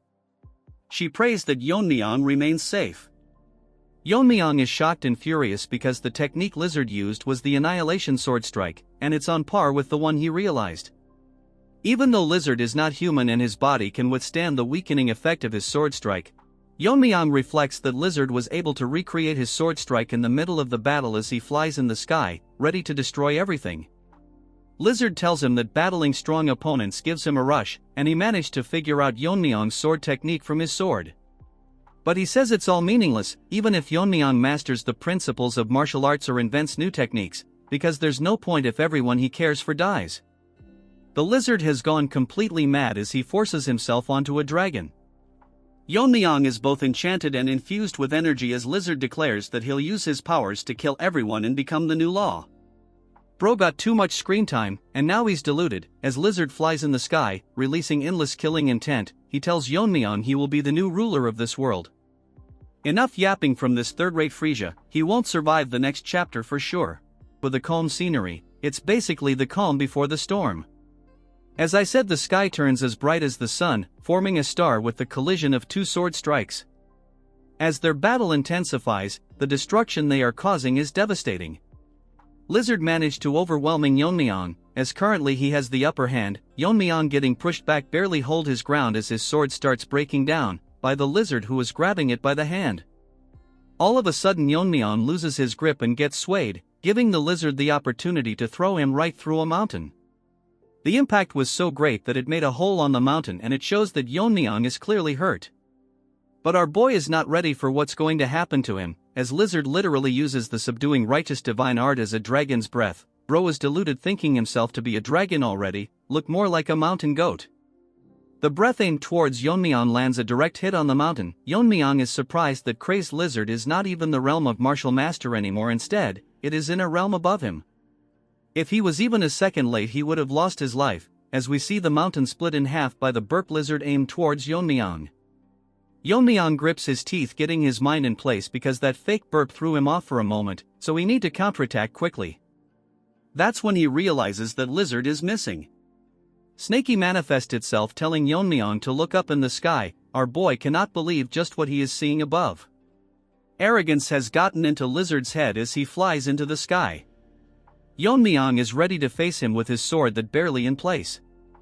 Lizard manifests 2 dark snakes on his palm, and tells Yeon-myeong that this is his venomous martial arts, the Black Palm technique. This the legacy his brother left him, but originally it was a crude martial art that even calling it third-rate would be generous. As this mountain goat flies his snake and tells him that it makes sense, that it was trash since it was created by a low life from an evil sect who has never learned proper martial art. I mean, dude is literally berating his brother. If they didn't fight, dude would eventually end the Tang clan someday. As the snakes flies inside the murky cloud, Lizard says proudly that he modified the technique again and again, turning it into a technique worthy of his name. All while Yeon-myeong and Snakey are blankly listening to him and his speech. The murky clouds turn bright for a second. The next moment the snakes pierce through the sky as a dark figure descends. Yeon-myeong is shocked and what the hell is going on? The snakes now engulfing the entire area charge towards Yeon-myeong. Our boy thinks that humans who have transcends could do something like this. Basically he did meet one since our boy was stuck in the mountain. Mountain Goat tells Yeon-myeong that this is the Black Snake Palm, which is his ultimate technique. Yeon-myeong is in a tough situation as he starts sweating, while Lizard is ready to see if Yeon-myeong can withstand it. Snakey warns Yeon-myeong that even for him, if he were to take the attack straight on, it would rip his body to shreds. So the best piece of advice is to run away, but Yeon-myeong tells him to gather his venomous energy. Snakey gets shocked for a second and then proceeds to tell Yeon-myeong that he has gone mad to take that attack directly. But Yeon-myeong tells him that if that strike were to hit the ground it will shake the entire terrain. He tells that countless people in Sichuan can die, so there is no choice but to break through it. Yeon-myeong tells him that he has a way, so he should just pass him the venomous energy.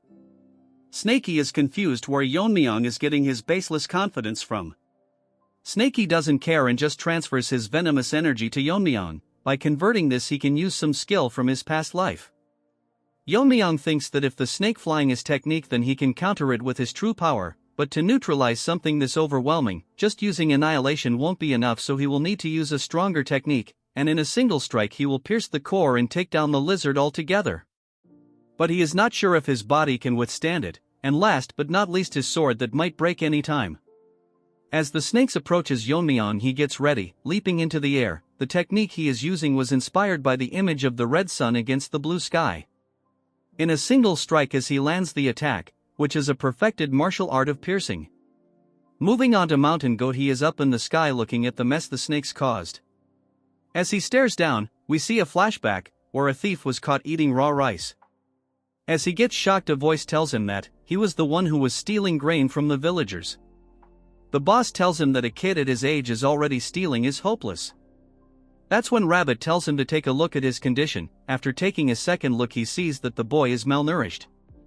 As he hides behind the log staring at each other, they don't know what to say. Rabbit tells him that at this rate people will think that the Black Death Alliance is a foster home. Old Man sighs and tells the kid that he is eating in the wrong manner, as he gets surprised. Kind Old Man tells him that he doesn't need to steal and can fill his stomach all he wants. Such a nice guy, and Lizard called him a third-rate loser, wants him dead now no matter what. Old Man asked for his name and we move on to the present, as Lizard tells to himself that he had no name, but Old Man made him a part of his family, giving him a name. He even became his teacher, teaching him the Black Snake Palm as a means of defense, although it was trash. This trash is hella disrespectful, calling the martial art trash every 5 seconds. When he died he left his daughter to him, so he wanted to become a support just like him. Bro clearly wanted to play hero, anyways he thinks that all of it is the past. And now his goal is to eliminate everything related to his daughter and brother's death. Sad it has to end, as from his dark lard of snakes a flash emerges, a bright light in the shape of a cross that rips the snakes apart. Mountain Goat is shocked on how Yeon-myeong managed to withstand. Instead Yeon-myeong charges towards him with his sword. He uses the sky-piercing sunset, ripping half of Lizard in a single strike. As Lizard tries to take a look at his injured arm, moving on to Snakey, he is scared at this point because Yeon-myeong managed to pierce right through such a grand attack. Moreover, he used a sword technique that even in his previous master's era, it would be considered an impossible art. I mean, man's martial art or son strong, his body cannot handle it. Even the sword is done for his Yeon-myeong thanks the demon slaying sword for serving him. The problem is that with one arm he still couldn't defeat this annoying Lizard, so if he wants to finish him, now is his only chance. He wanted to use his sword longer, but the sword couldn't handle another technique. Yeon-myeong leaps in the air, putting his hand on his jacket. Taking out his dagger he attacks Lizard, telling him to settle it once and for all. Lizard gets shocked that by the sudden increase in energy, the attacks was so strong that it caused a tornado engulfed in bright blue energy. As they exchange move Lizard and unable to fight back, Yeon-myeong launches multiple attacks in an instant. As Yeon-myeong attacks at him, Lizard is unable to figure out how he is able to use a mere dagger to break through his defense. Hypocrite grits his teeth, telling himself that he cannot fall here without even getting any revenge. Mountain Goat screams like crazy, shouting like a retard. Yeon-myeong sees that he is agitated and notices an opening. Taking opportunity of this, he lands a strong strike. In an instant, time slows down as Yeon-myeong chops his other arm as it falls to the ground. Even after losing his arms, he is still overwhelming Yeon-myeong. Our smart kid literally used the broken sword to chip away his chi, in simpler words, break his defense. Or else they would be back to square one. As Lizard tells him that he has not fallen yet, Yeon-myeong starts glowing green, telling him that this is the price for meddling with his family. Yeon-myeong uses the skill Venomous Force, make a huge hole right through his chest. Yeon-myeong managed to blast a hole through Lizard. Lizard is flabbergasted and unable to understand what just happened, as he is unable to figure out what technique her just used. Whatever Yeon-myeong used is slowly decaying his body. Yeon-myeong intensely stares at Lizard. Snaky, hiding behind him, asks Yeon-myeong if he just created this technique in the middle of the fight. Yeon-myeong explains it to us that, in the past, he used the intent of the fire dragon poison to create the blazing venomous force. This time he used his untamed power to convert it into venomous force, launching a strong strike. Yeon-myeong outs his weapon back in sighs in relief that the battle is finally over. He feels sorry that this was the outcome. As he turns around ready to leave, Yeon-myeong, out of breath, tells him that he should have never dared to attack his family. Lizard tells Yeon-myeong if he has the right to say something like this as he collapses, falling to the ground. Yeon-myeong leaves his body behind, leaving for the Tang clan. Lizard, seeing him leave, grits his teeth, telling himself that he cannot die. In fact, he refuses to die before he avenges his loved ones. Enough of his yapping, bro should quietly leave the story. With killing intent in his eyes, he tells to himself that no matter what, he will kill Yeon-myeong today. All blood covers his eyes. He swears to bring peace to their spirits. Yeon-myeong checks his body and thinks he is lucky that he got through the fight without losing a limb. It wouldn't even be surprising if he got disabled after the fight because of the techniques he was forced to use. Yeon-myeong tells Snaky to give him some more venomous energy. Hearing this, Snaky he is relentless. He gets angry, telling him that venomous energy doesn't just pop out whenever he wants, since he squeezed out everything he has. Yeon-myeong makes the troll face, asking Snaky if he wants to go back to the jar. Hearing this, Snaky tells him that it not like he said no, he just need a bit more time to produce it. Yeon-myeong grabs him by the neck, telling him to stop lying and spit it out, while the half-turd lizard, now a dragon, tries to eat Yeon-myeong from behind. Yeon-myeong notices a presence from behind, turning around rapidly. Lizard crashes into Yeon-myeong, although he managed to block the blow with both of his hand. Lizard has transformed into a ugly trash with yellow unclean teeth. Yeon-myeong cannot believe that he survived the venomous force which hit through his cheek, yet he became a dragon already. But Yeon-myeong realizes that he not as strong as before, realizing that he might not have fully transformed into a dragon yet. Although he can handle him, he didn't receive the venomous energy from Snaky yet. As Lizard stares at his, Yeon-myeong thinks that he won't be able to hold for long. Snaky gets pissed, telling Lizard that he is practically dead, as Snaky gets back into his original form, manifesting behind Yeon-myeong. He gets ready to launch a strong venomous breath, but Yeon-myeong tells him to stop. Yeon-myeong, starting at Lizard, realizes that Lizard is dead, since he has reached his limits. As Lizard dies, he apologizes to his loved ones for not avenging them. Come on bro, he avenged them by killing that ugly trash with bangs already. Hearing his cries, Yeon-myeong breaks character. Now he will have an amazing character development. As his body fades away, Yeon-myeong and a now larger Snaky stares at what is happening in front of their eyes. Yeon-myeong, with a serious tone, wonders if the battle is finally over, when a huge object hits his head. Seeing the object, Snaky sigh. Bro looks so classy while Yeon-myeong is quivering in the ground. Yeon-myeong, with tears in his eyes, wonders what this is, since it's extremely sturdy. It looks like a horn to Yeon-myeong when Snaky tells him that it's a dragon horn, which must have come from the death of the Black Death Alliance. Snaky becomes smaller, telling Yeon-myeong that it's great that they got the dragon horn, which is imbued with the dragon spirit. So it will make a perfect refining material that can withstand that venomous force Yeon-myeong used earlier. Snakey realized that Yeon-myeong is not answering, so he asks him what is the reason behind his silence. Yeon-myeong tells Snakey that if they met under different circumstances, maybe they could have talked about martial arts instead. Snakey asks him if he is feeling sympathy for him now. Hearing his cries for revenge, Yeon-myeong felt guilt. Because Yeon-myeong realized that he had the power to save the little kid, but he thought that it was a matter of the evil sections because he didn't try to understand the reason of conflict, and know that it was just some disagreement among themselves.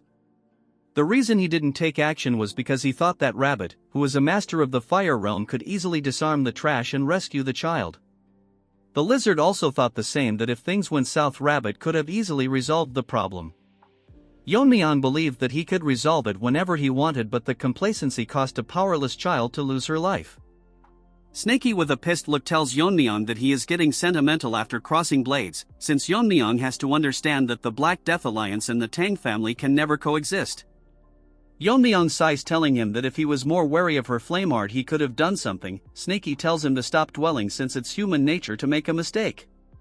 Even his ancestor judged the Azure Dragon as evil and slayed the benevolent dragon, even if he didn't know that the death could have easily overthrown the entire continent into chaos. So after he hunted it down, he took its place and hunted down the evil dragon. Snakey tells Yeon-myeong that reflecting why he failed is good, but dwelling on regret will not help him, but the kind of person he will become after today's failure. As they rush towards the Tang family at full speed, Yeon-myeong asks him what was the form earlier and if he did it from the beginning it would have been much easier. Snakey gives him a stare, telling him that he is grieving for helping him. Snakey used every ounce of his venomous energy to keep him alive, so he could not use that form. Yeon-myeong with a meme-like face tells okay. Hearing this, Snakey call his ungrateful, telling him that he should at least say thank you for all the trouble. Yeon-myeong tells Snakey thank you. Hearing this, Snakey gets shocked for a second, his face turning normal. Yeon-myeong tells him that when he briefly lost consciousness after the Alliance leader's attack, at that time Snakey used his venomous energy on him. Without him he would have taken a fatal wound right there, so he wanted to thank him properly later, but instead he ended up interrogating him. So he thanks him for all the help. Hearing this, Snakey blushes, thinking to himself that though Yeon-myeong was a rigid, inflexible guy. Because his previous owner told him that he shouldn't expect gratitude for doing what's, since he is a tool and his only job is to distinguish between them. Snakey asks him if he gotten soft from all the beating. Yeon-myeong asks him if he want to go back inside the jar, and Snakey tells him that he is just joking. Moving to the Tang family, hundreds of dead bodies are on the ground. Meanwhile, Mommy is facing this bald Pokemon. As they clash sword, they are equally matched, as Mommy attack HM with multiple weapons. The Pokemon swings his sword, making Mommy lose balance, but she regains her posture immediately. She turns around wondering where the other Grandmasters are, since she has to finish before they join up. Bald Pokemon tells her to pay attention and lands a blow from the back, crashing Mommy into a house. She is severely injured. "This trash hurt my wife, I am gonna knock the hell out of him." He tells injured Mommy that if she is worried about the other joining this fight, there is no need to worry, since they are busy clearing the formation masters. Which is making it hard for them to enter, so once they break the formation, several more troops will arrive. And their trump card, who is now a horn, will arrive shortly after finishing Yeon-myeong. Since they will take time, he will take the honor of killing Mommy, as he gets ready to swing his sword. Mommy closes her eyes, and as she opens it she sees that one of the guards sacrificed his arm and managed to block the strike. Mommy tells him why he is doing this. As for Pokemon, he can't understand what he is doing here. But since he stopped his momentum, he will kill him first. He did this because all this time he served disgraceful elders, so now he can die with some dignity. All of a sudden Baldy stops, sweat dripping from the open field on his head. He realizes an immense pressure behind him, turning this Pokemon into a bald Barbie. Because of the overwhelming pressure, everyone present turns around, see the person. It's Yeon-myeong, who is releasing a killing intent. Bald Barbie is scared, thinking what Yeon-myeong is doing here instead of his leader. He looks around to see head rolling around. As he stares at them with disbelief, Yeon-myeong tells him that these scums were calling themselves the Grand Masters. He asks Baldy to take another look and see if anyone is missing, since he wiped out everyone that tried to break the formation. Yeon-myeong grits his teeth, telling Baldy that he would love to kill him, but like the other, he will give him a chance to retreat. As his body overflows with poisonous energy, he tells him that if he doesn't do so he will meet the same fate as them. Baldy asks Yeon-myeong what he just said, is bro dumb or what? A second ago Yeon-myeong threw 5 heads of people who are in the fire realm. Baldy realizes that something must have gone wrong, figuring out that the incredible wave of energy from earlier was caused a fight between Yeon-myeong and Lizard. But he is in denial that Lizard can never lose to someone like him, again his delusional talks. Baldy starts to return to reality, he sweats like crazy as Yeon-myeong tells him that Lizard had terrifying power, but in the end he surpassed him and personally finished him off. Baldy's face turns dark, trembling in fear he realizes that Lizard was actually defeated by Yeon-myeong. He drops his large blade and commands every one of his people to stop fighting. The fighters stop fighting, waiting for Baldy's orders. He with a heavy heart tells them that Lizard has fallen and passed away. Hearing this, summon warriors AE in shock, and one cannot believe that the supreme master of the unorthodox path was defeated by the young lord of the Tang clan. Baldy explains that the fact Yeon-myeong survived Lizard's ultimate technique and killed all of the 6 Fire Realm Master excluding himself, is a proof that he is match for Lizard. Hearing this, every single one of the minions from the Black Death Alliance start shivering. Baldy as the commanding officer orders them to fall back and abandon their weapons. Hearing this, most of them run for their life. Yeon-myeong asks Baldy if he is not going to flee. Baldy is aware that he has no hope of survival since his brother lost as well. He grits his teeth in anger, telling them that his sworn brother and sister lost their lives. So even if he is sure to lose, it's his duty to draw his blade. Yeon-myeong hearing this respects his decision and takes out his dagger, telling Baldy to start his attack at once. Baldy remember that he has no point in existing, all his loved ones are dead. I wanted to support this guy but he hurt my wife, so no sympathy for him. Baldy raged uses his everything to attack Yeon-myeong, Mommy and everyone from the Baongi brigade stand still and rips apart Baldy in an instant, the strike so fast that no one could understand what had happened. With this, the reign of the rulers of Sichuan came to an end, in a single day by the hand of a single person. A few hours later at the main hall, Yeon-myeong summons the guard that lost his arm. He asks him how he is feeling after losing an arm. The one-handed guy tells him that he was trained to use both of his hands interchangeable, so it doesn't bother him too much. Yeon-myeong understands the situation but tells him that it's not the reason he called him here for, but because he heard that he lost his arm trying to save his mother. So Yeon-myeong wanted to thank him properly for that. One arm tells Yeon-myeong that he did this because it's his duty as a martial artist of the Tang clan, and he sought no rewards. Yeon-myeong sighs, telling him that it was impressive, although they have not been in the best of terms. But merits must be rewarded. Yeon-myeong asks him if he has ever thought about learning the sword. Hearing this, the one-armed guy starts shivering, as Yeon-myeong explains to him that it must be difficult with one arm to throw daggers or handle poisons. So Yeon-myeong decided to teach him a left-handed sword technique. Yeon-myeong assures him that if he follows his guidance it is guaranteed that he will become stronger than when he had both arms. The crippled guy thanks for this opportunity, but Yeon-myeong tells him that he is the one indebted to him. For now there is work that needs to be taken care of, so once he is recovered Yeon-myeong will start teaching him. As the Tang family is surrounded by the formation created Manhwa Gal clan, Skinny Barbie is exhausted because he had to hold that many people on his own. He starts crying because it is a hassle, and that blames Yeon-myeong for it. But Barbie starts crying the moment he hears Yeon-myeong's voice from behind. Barbie tries to pretend, telling Yeon-myeong that he is so glad that Yeon-myeong managed to return safely. Yeon-myeong tells him to stop the formalities. Barbie starts crying and apologizes because he misspoke earlier, but he didn't get scolded because Mirio and Yeonjeong said that he worked tirelessly to maintain the formation and hold back the enemies. Barbie closes his eyes appreciating himself, but in reality he wanted to run away, but Yeonjeong forced him. She told him that in the time of crisis he should be focusing on solidifying alliances.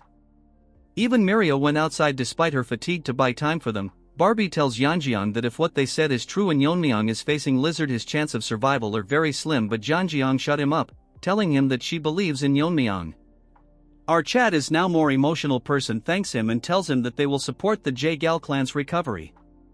Hearing this, Barbie gets stunned, thanking Yeon-myeong. As our boy takes his leave he tells them that he will take care of things from here on. Barbie is stunned to hear such warm words from Yeon-myeong, and it seems like his personality has taken a big turn. Before leaving, Yeon-myeong tells him that next time if he thinks about deserting them during a crisis he will face repercussion. Hearing this, Barbie's fake beard falls to the ground. Yeon-myeong thinks to himself that he has resolved most of the matters, but there is one important thing left. 2 days later, the squad accompanied by Yeon-myeong enters the Black Death Alliance fortress. Woo-jin is shocked to see that a place like this existed beneath the fortress. With the treasure that is left here, the Tang clan can easily survive for decades. The treasure are so much that they look like ants in front of it. Woo-jin figure out why the alliance never expanded beyond Sichuan, because Lizard, who ruled over the unorthodox sects, did seek expansion because he had everything he wanted in Sichuan. Yeon-myeong thinks that when recruiting followers he likely demanded treasures collateral for martial arts. But according to Yeon-myeong, he was not greedy, it was because too many people wanted his guidance, as such treasure was likely the bare minimum. Yeon-myeong orders Woo-jin to take care of this place and move all the treasure to the main family. As Woo-jin agrees to it, Yeon-myeong decides to go deeper. Inside he finds a library, but there is not a single book in sight. Yeon-myeong finds some books with snake sign on it. Yeon-myeong picks up one of them and thinks that it might be one of Lizard's martial arts. As Yeon-myeong reads it through, Lizard states that he learned after living in Sichuan that he should repay kindness twice over and grudges tenfold, so he destroyed the Azure Fortress sect.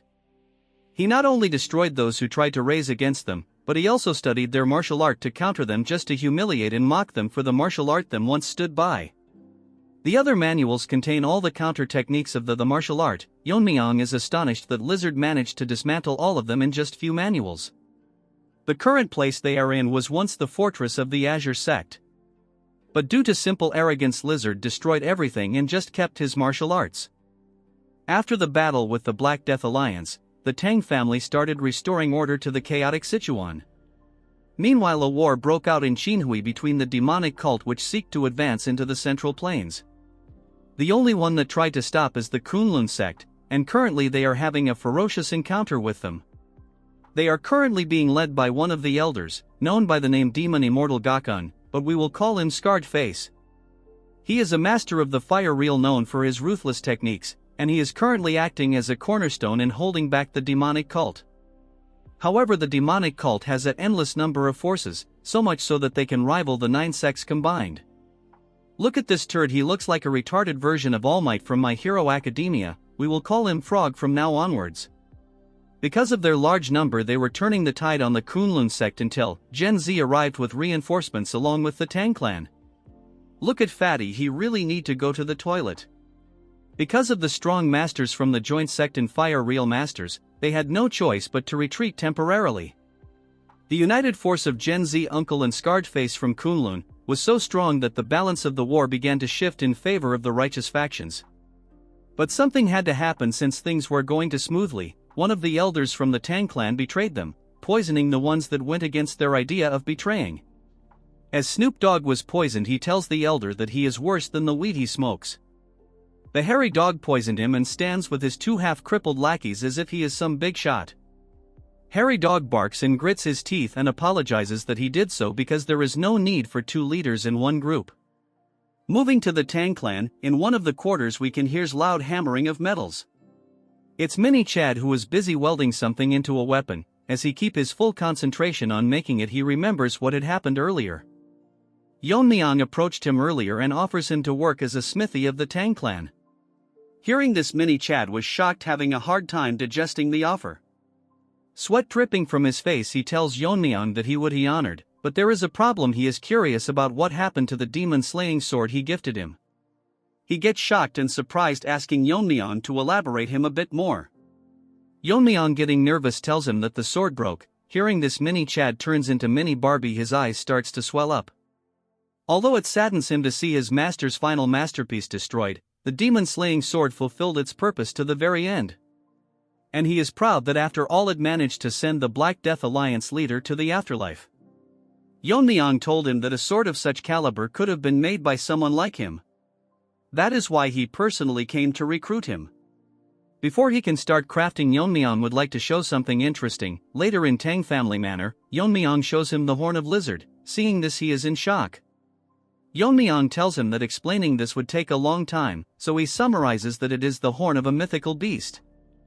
Yeon-myeong asked the Tang family smiths to forge a sword with it, but no matter how high the temperature of the furnace was, they couldn't melt it, so Yeon-myeong was wondering if Mini Chad can handle it. Mini-Chad look confused and troubled at the same time, so Yeon-myeong asks him if anything is wrong. Mini-Chad apologizes to our boy and tells him that he was lost in thought for a moment. Mini-Chad explains that since the horn is of a mystical beast, so it carries spiritual energy, so it cannot be forged by ordinary methods. The only way to forge is this by reimagining it. Yeon-myeong is confused by the answer. Mini-Chad explains that this material needs to be forged with cold and not heat, although it may sound absurd, but at the end of the day a mystical beast is ultimately a living creature. Yeon-myeong is shocked as Mini-Chad continues that if it is exposed to extreme cold it might react as if it is experiencing extreme heat. Basically in their world operates within the principles of yin and yang.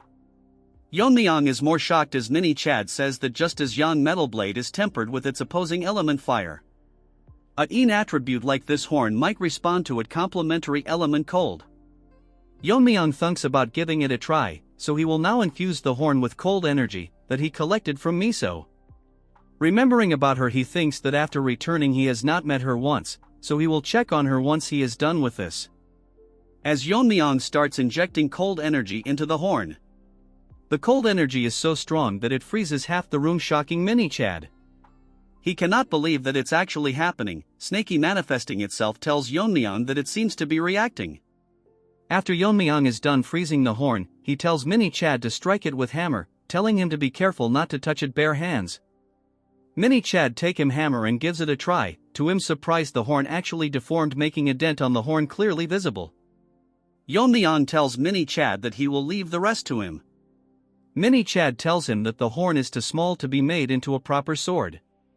He tells Mini-Chad that a dagger of this length will be more than enough, since to him the length of the blade is not particularly important. Moving to the present as Mini-Chad hammer the horn with dedication, he thinks that the demon-slaying sword has served its purpose. Now it's his turn to forge a blade that will take its place, as his eyes gleam with determination while hammering the horn. We now move to Xinjiang. There we see Frog enjoying a drink. Blood thinks he is special. He tells a white turd that she never ceases to amaze him and it's more than enough. Even a Manhwa character got laid. What about you pathetic lives? This white turd is disappointed that Frog compared her to another woman who ruined her lord and country. She tells him that she is fully devoted to Frog and the divine cult with body, which is obvious in her soul. This old frog laughs, telling her that he was wrong and tells her that there is something important she has to do for him. Hearing this, her eyes gets wider as he tells her that she should be aware that the cult is currently at war with Kunlun, which is the obstacles they had to face in order to reach the Central Plains, but they still haven't broken through. Kunlun's strength is formidable, but the real problem is Scarred Face, who is a master of the Fire Realm. After Taeho joined forces with them, it has been hard for them to break through. Even though they seem strong and perfect, there is always a problem if things are going too smoothly. The ugly hairy dog from the Tang clan has sought contact with their cult, and especially asked for her help. Hearing this, she gets shocked that they want her help. This is one of most beautiful characters that got wasted. Damn, she looks fine, but she chose the wrong side. Her medical skills are so good that it even reached Sichuan. Not long ago, the head of the richest merchant group offered a fortune to cure his son's incurable disease, but it didn't work. However, she managed to heal him in a single day, which is why he is now one of the most loyal supporters of their cult. Hearing this compliment, she laughs. Again, this is too much potential to be wasted. He tells her that even the Tang clan needs their help. Bro is unaware that is a rabid dog and not the clan. She winks one of her eyes and tells him that the cult leader commands that she will do whatever is needed, asking him who it is that she will be treating. They requested to heal the arm of the elder's grandson, which is permanently paralyzed. Even if Bro gets healed, he is so weak even Mirio can kill him in one strike. She gets close to him and asks him in return what is it that they will be receiving. She gets shocked when he tells her that they will be offering the 10 poisons of the Tang family, which can even kill Fire Realm masters. But she gets serious and asks him if that's all they are offering, and he agreed to it. Frog elaborates that he agreed not because of the poison. He plans to use them kill the 2 Fire Realm masters currently opposing them, as he excludes an evil smile, telling her that by killing them he will have a secure path to the Central Plains. Yeon-myeong is gonna one-shot him, mark my words. At the main house of the Jaegal family in Hubei, someone sits on a chair with dead bodies lying everywhere. He says that there is no safe place even in the Central Plains, even though they were under Wodong's territory they were way too careless. As this guy battered in blood drink alcohol, he tells someone across the room that he heard that the Black Death Alliance leader is dead. What shocked him is that the one who defeated him belonged to the Tang family. His guide, who was wearing an eye patch, tells him that according to this intel, the person who killed him extremely skilled in poison, hidden weapon, and he could wield swordsmanship effortlessly wielding sword force. This blue-eyed pervert tells him that this wouldn't be enough to defeat the alliance leader, so our Chad probably reached the level where he can use the strong sword techniques like him. Every cannon fodder wants screen time just because his eyes are blue blood thinks he is the Gojo Satoru. He puts his cup down thinking that he might have overestimated the alliance leader. He finds the death pitiful. He wanted to be the one to kill him. Delusional lizard in his dragon form would one-shot him any day. Although his dream of killing him failed, at least the troublesome foe that he had to inevitably clash with someday is now eliminated. Now this pervert thinks that he has rested enough, so he will start his killing spree again. He asks his dog about the Myeong clan's location. He says that it has been confirmed that they have been growing their power while disguised as a merchant guild. The dog shuts up all of a sudden, getting more focused. He tells pervert that something is approaching their way. The pervert thinks that they are quite fast. Judging by the aura, he thinks it the backup forces of Wodong. He tells dog to take care of the Myeong clan and he will be the one handling the Wodong forces. At the night he stares at the bright moon, shouting that the era of the demon-ruled world will begin. Moving to the Tang residence, Yeon-myeong is sweating hard practicing her martial arts. As she performs the martial arts with perfection, moonlight grazes her fan, radiating in divine aura. Okay, that sounded chessy. She thinks that all of her muscles are about to snap, but she will go on no matter what happens. She forced her uncle to teach the clan's martial art to her. As she trained with persistence, she remembers how tough it was to convince him. At the Sichuan assembly, all she could do was just watch, so she felt a deep sense of helplessness. The character development is cooking. She continues to feel pain practicing the martial art. She thinks to herself that she never wants to experience it again. As she prepares to practice one last time, someone enters the scene calling for out girl. It's Barbie, but his face is grim. Yeon-myeong, seeing his face, asks him that he was supposed to be bussed today, so what is he doing here? He puts his hand on her shoulder, telling her to stay strong about what he is going to tell her. She gets nervous, asking him what it is he is talking about. The shock shocks her to the brink. Her world turns around as she learns that the Jaegal family no longer exists. Tears falls from her eyes as she cannot believe what just happened. Barbie explains that the pervert who had previously wiped out 3 of the 5 great families, with his appearance in Hubei, the scene has shifted dramatically. The Wudong Swordmaster tried to stop pervert, who launched a surprise attack on Jaegal family. Pervert warned Wudong that if they go in his way, the Wudong itself would be erased before sunset. So all they could do was stand by as the Jaegal clan was annihilated. Yeon-myeong cannot believe that no one could stop the pervert as he read the letters. He tells Yeon-myeong and Barbie that he knows about the tragedy that happened. Barbie says that Yeon-myeong's decision was correct. If they fled from the Black Death Alliance, then they would have been completely wiped out. As he and Yeon-myeong shakes, he thinks it's heaven's mercy that they are still alive. As Barbie breaks character, tears dripping from his eyes, that the fact their clan doesn't exist anymore is painful. Yeon-myeong remains quiet and finally speaks, telling him that they have not lost everything, shocking Barbie. He elaborates that they are members from the Jaegal clan and the Tang clan, and if they are alive, it's possible to rebuild the family, so Yeon-myeong is gonna get another wife. He tells Barbie that he is yet to fulfill his promise and keep his word, so he will do everything in his power to help rebuild the Jaegal family as quickly as possible. Yeon-myeong tells him that he doesn't need to be a liar and lose hope either. Barbie agrees to him. Yeon-myeong thinks that there is something going on, that everyone is causing sudden movements, so he decides to prepare on their side too. A guard enters the room, telling Yeon-myeong that a guest from Wodong's sect has come requesting to see him. Hearing this, Yeon-myeong gets pissed, unable to control her anger. Yeon-myeong thinks what the Wodong sect is doing in a time like this, allowing him to enter. He tells them that they are grieving deeply, so they should rest for now, since Yeon-myeong will hear what he has to say.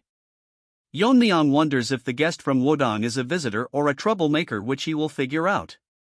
As the nobody enters the room, introducing himself, he says that he is here to ask for the Tang clan's support. Nobody asks Yeon-myeong if he is aware of the chaos that is happening in Hubei. Yeon-myeong tells him that he has heard something about the pervert resuming his activities. Nobody says that in a short time pervert wiped out the Jae-gal clan and the Myeong clan. Amidst all this they learn that Yeon-myeong managed to annihilate the Black Death Alliance. This retard tells V that as a martial artist of the righteous sect, he requests Yeon-myeong to use his strength for the greater good. So they want Yeon-myeong to lend his strength to drive out the pervert. Yeon-myeong tells him that he doesn't like the attitude of people who come begging, so he will refuse the offer. Hearing this, the nobody is dumbfounded, not able to understand his answer. He asks Yeon-myeong for the reason and tells him that the Tang family also suffered great losses because of the pervert. Then he play the victim card, telling Yeon-myeong that by the rules of their family they repay grudges tenfolds.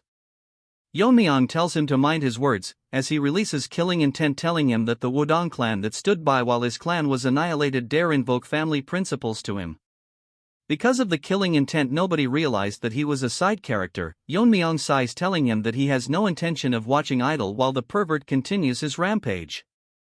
However, even under Wodong protection, the Jae-gal family was wiped, as they avoided direct confrontation with the pervert and let the rampage go on.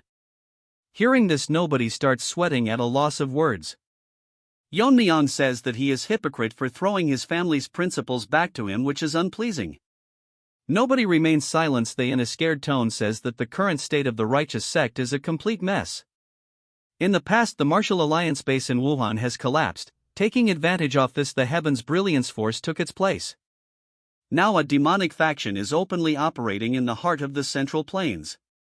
A critical factor in this was the simultaneous attacks. While Lizard annihilated the 3 of the 5 great alliances, Pervert bullied the Martial Alliance. Yeon-myeong thinks of himself that even now the righteous sects are focused on guarding their own territories, so even if they manage to drive out the pervert, there will be no one to manage the disarrayed righteous forces without a central leadership. Without a common enemy, they will just fight among themselves. Yeon-myeong sighs, thinking himself that the Murim Alliance is worse than the Black Death Alliance. That's when an idea pops out. He thinks that he can manage the righteous sect himself. Yeon-myeong tells nobody that they must re-establish a central leadership to replace the fallen alliance. Nobody gets overexcited, thinking that it's a good idea that he will cooperate with them. Yeon-myeong gets up, telling him that not now, since he will have to assist to the joint sect in attacking the demon cult. However, someone will need to watch over them if something bad were to happen. Before nobody could finish, Yeon-myeong says that in the center of Sichuan they will establish a new martial alliance. After Yeon-myeong declared the formation of a new alliance, the creation of the second Murim alliance progressed swiftly. Under Barbie's leadership, the buildings were constructed with remarkable speed and flawless precision. Even before the public announcement, the general administration Swifts had strategically purchased land, causing property prices in Sichuan to skyrocket. Witnessing this, they laughed heartily, like infants delighted by a bottle of milk. A few days later, the Second Righteous Faction Alliance was officially established and named the Righteous Heaven Alliance. Shortly after its founding, the Righteous Heaven Alliance began an extensive recruitment campaign, sending letters inviting heroes from across the world to join them in Sichuan. Yeon-myeong is stunned to find an enormous crowd gathered to join the alliance. Barbie bows, confirming the validity of Yeon-myeong's growing reputation as they stand before thousands eagerly awaiting the young lord's address. Yeon-myeong had not anticipated such rapid escalation. Barbie explains that even the 6 sects and the 3 noble families, along with smaller sects, have arrived, drawn by Yeon-myeong's fame. He elaborates that Yeon-myeong is the renowned young lord who restored the fallen Tang clan and expelled the Black Death Alliance, solidifying Sichuan as the heart of his influence. What's more surprising is that they've even given Yeon-myeong a title. When he asks what it is, Barbie reveals it to be the Venomous Sword Dragon. Although slightly embarrassed, Yeon-myeong admits to himself that the title suits him well. Barbie suggests it's time for Yeon-myeong to officially declare himself the leader of the alliance, pointing out that no one would object since he founded the Righteous Heaven Alliance. However, Yeon-myeong remains cautious, thinking aloud that some ambitious individuals might challenge his position. Barbie shrugs it off, but Yeon-myeong notes that the alliance's primary mission of eradicating demonic forces means not everyone will share the same noble intentions. He suspects some have ulterior motives and believes he must first establish his authority to ensure loyalty. As Yeon-myeong steps onto the stage, a man steps forward, an ambitious challenger seeking attention. Barbie, sweating nervously, is baffled by the accuracy of Yeon-myeong's prediction, as though he had foreseen this moment. The confrontation begins after the entry procedures are completed. Representatives of the major sects approach to meet Yeon-myeong, but among them, a bald man, a martial master who seems desperate for recognition, demands a duel. The challenger, eager for the spotlight, claims that while Yeon-myeong is remarkable for his age, no one has witnessed him defeating the leader of the Black Death Alliance. To prove his worth, the challenger insists on a duel, even putting the leadership position on the line. Barbie observes the situation with disdain, recognizing the challenger's true intentions. In an era of relentless conflict due to the rising demonic forces, Sichuan, once free of invasions under the Black Death Alliance leader's control, has now become unclaimed territory. This power vacuum makes Sichuan a prize for anyone ambitious enough to claim it. Barbie realizes that whoever secures the leadership of the Righteous Heaven Alliance will inherit not only the legacy of the Black Death Alliance but also the loyalty of countless disciples and sects within the region. It's no wonder someone would risk challenging Yeon-myeong for such a reward, though Barbie hopes the duel will teach them their limits. The bald martial master introduces himself but shall henceforth be known as Bald Turd. He arrogantly tells Yeon-myeong to treat the duel as a genuine fight, mockingly addressing him as the venomous sword dragon. Bald Turd goads Yeon-myeong further, instructing him to use all his skills, poisons, hidden weapons, and martial arts so that he won't have any regrets after the duel. Yeon-myeong humbles the bald challenger with a calm yet sharp reply, expressing his gratitude for the challenger's concern but declaring that he will only use his sword in this duel. He reasons that employing poison could lead to unnecessary accidents. The bald man's face twists in irritation, clearly displeased with Yeon-myeong's nonchalant response. Barbie steps forward to begin the match, asking both participants if they are ready. With both nodding in confirmation, Barbie announces the duel as a match between the bald challenger and Yeon-myeong, the young lord of the Tang family, famously known as the venomous sword dragon, with the position of the Righteous Heaven Alliance's leader hanging in the balance. The bald challenger, oozing overconfidence, warns Yeon-myeong that accidents can happen during a duel. He acknowledges Yeon-myeong's exceptional progress for his age but accuses him of being overly arrogant. With a heavy stomp on the ground, the challenger demonstrates his power, causing the ground beneath him to crack. The audience is stunned as the bald man's body radiates an intense aura. His junior followers murmur in awe, realizing that he is using the pinnacle of Shaolin martial arts. One spectator explains that this isn't an ordinary indestructible Vajra body but the ultimate martial art created by the first founder of Shaolin, a technique that has never been defeated. The bald man's voice booms as he taunts Yeon-myeong, claiming that his poison, weapons, and martial arts will never penetrate the indestructible Vajra body. He declares this duel as a challenge for Yeon-myeong to surrender his leadership, but his bravado only amuses Yeon-myeong, who inwardly laughs, surprised that such a test would come so soon. The scene shifts to a flashback in the main hall of the Tang family. Yeon-myeong discusses the alliance headquarters with the family accountant, confirming that he plans to establish it on Mount Cheonseon since the Black Death Alliance's collapse has left the land vacant and ideal. The accountant suggests purchasing all the surrounding lands to solidify their position. Suddenly, Mini Chad bursts into the room, apologizing for the interruption but unable to contain his excitement. He presents Yeon-myeong with a box, revealing a dagger with an exquisite, radiant luster. Barbie is stunned, and an elder of the Tang family praises the craftsmanship. When Yeon-myeong asks if the dagger has been named, Mini Chad excitedly explains that its brilliance and cold aura inspired him to call it White Snow Dragon Fong. As Yeon-myeong holds the dagger, it radiates a pure white energy, a reflection of its power and precision. Returning to the duel, the crowd's skepticism grows as they mock Yeon-myeong for relying on a mere dagger to face the legendary indestructible Vajra body. The bald challenger, enraged by what he perceives as stubborn arrogance, charges at Yeon-myeong with his massive body, determined to teach the young lord a lesson. Their clash sends shockwaves rippling across the arena. The spectators gasp at the sheer force of the collision, with some commenting that even martial artists in the fire realm would struggle to endure such power. However, their astonishment turns to disbelief when Yeon-myeong effortlessly blocks the attack with a single hand. The bald man's confidence falters as he realizes his immense power has been stopped cold. Yeon-myeong, analyzing his opponent's technique, notes that the bald man's inner energy flow feels slightly different, more auspicious than typical Shaolin martial arts. Drawing upon the Tang family's records, Yeon-myeong recalls that to dismantle a sect's martial arts, one must disrupt its foundational principles. Shaolin techniques, rooted in the smooth flow of energy, can be neutralized by breaking that flow.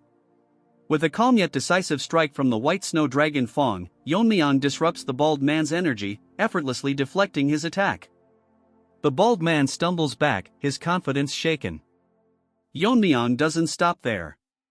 He launches a series of precise strikes, each aimed at breaking the bald man's armor and energy flow. The indestructible Vajra body, hailed as unbeatable, begins to crack under the relentless assault. The crowd watches in stunned silence, unable to believe that Yeon-myeong's dagger is overpowering such a legendary technique. Even the bald man himself is left in shock as his defenses crumble. One observer in the crowd, his eyes narrowed in scrutiny, recognizes the elegance in Yeon-myeong's swordsmanship and begins to suspect its origin. Meanwhile, the challenger's resolve is completely broken as he falls to his knees, acknowledging Yeon-myeong's superiority. The crowd erupts into whispers, with some finally admitting that the rumors of Yeon-myeong defeating the Black Death Alliance's leader weren't exaggerated. The mysterious observer's gaze lingers on Yeon-myeong, his thoughts filled with questions about the young lord's true power. As the duel concludes, Yeon-myeong stands victorious, his strength and authority undeniable, leaving no room for doubt about his right to lead the Righteous Heaven Alliance. Under the tranquil moonlight at the Righteous Alliance headquarters, Yeon-myeong gazed up at the stars, his demeanor exuding a sense of feigned calm and introspection. The serene night was interrupted by a familiar voice. Turning around, Yeon-myeong saw Barbie approaching. Feeling a tinge of awkwardness, Yeon-myeong admitted that being addressed as Lord of the Alliance instead of Young Lord felt rather strange. Barbie smiled and reassured him that he had proven his worth before countless martial artists, solidifying his status. He encouraged Yeon-myeong to get used to the title, as it was now a part of his identity. Transitioning to a more serious matter, Barbie informed him that someone from the Morong clan had come seeking an audience with him. Intrigued yet puzzled, Yeon-myeong asked if the Morong clan wasn't one of the sects destroyed by Heaven's Brilliance Demon Lord and mentioned that he had no apparent ties to them. Barbie, thoughtful for a moment, explained that the individual had insisted on meeting Yeon-myeong urgently, leaving behind a cryptic message that mentioned sword ghost, Herculean body, and force technique. The mention of these terms caused Yeon-myeong's eyes to widen in shock. Without hesitation, he agreed to the meeting, sensing an urgency behind the visitor's request.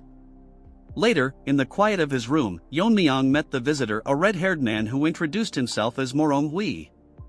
Hui's demeanor was both respectful and determined as he explained that he had come to ask a question, even at the risk of offending Yeon-myeong. With careful words, Hui remarked that the swordsmanship Yeon-myeong displayed during his duel bore an uncanny resemblance to the techniques of the sword ghost, a legendary swordsman hailed as the greatest of his time, 2 centuries ago. Hui questioned how someone from the Tang clan could wield such extraordinary techniques. Yeon-myeong, maintaining a composed expression, countered with his own question: how had Hui recognized the techniques, and how was it possible for him to identify the force technique? Observing Hui closely, Yeon-myeong's sharp eyes discerned something remarkable. Hui's body was far from ordinary. It was clear that no average human could have attempted such cultivation without significant risk.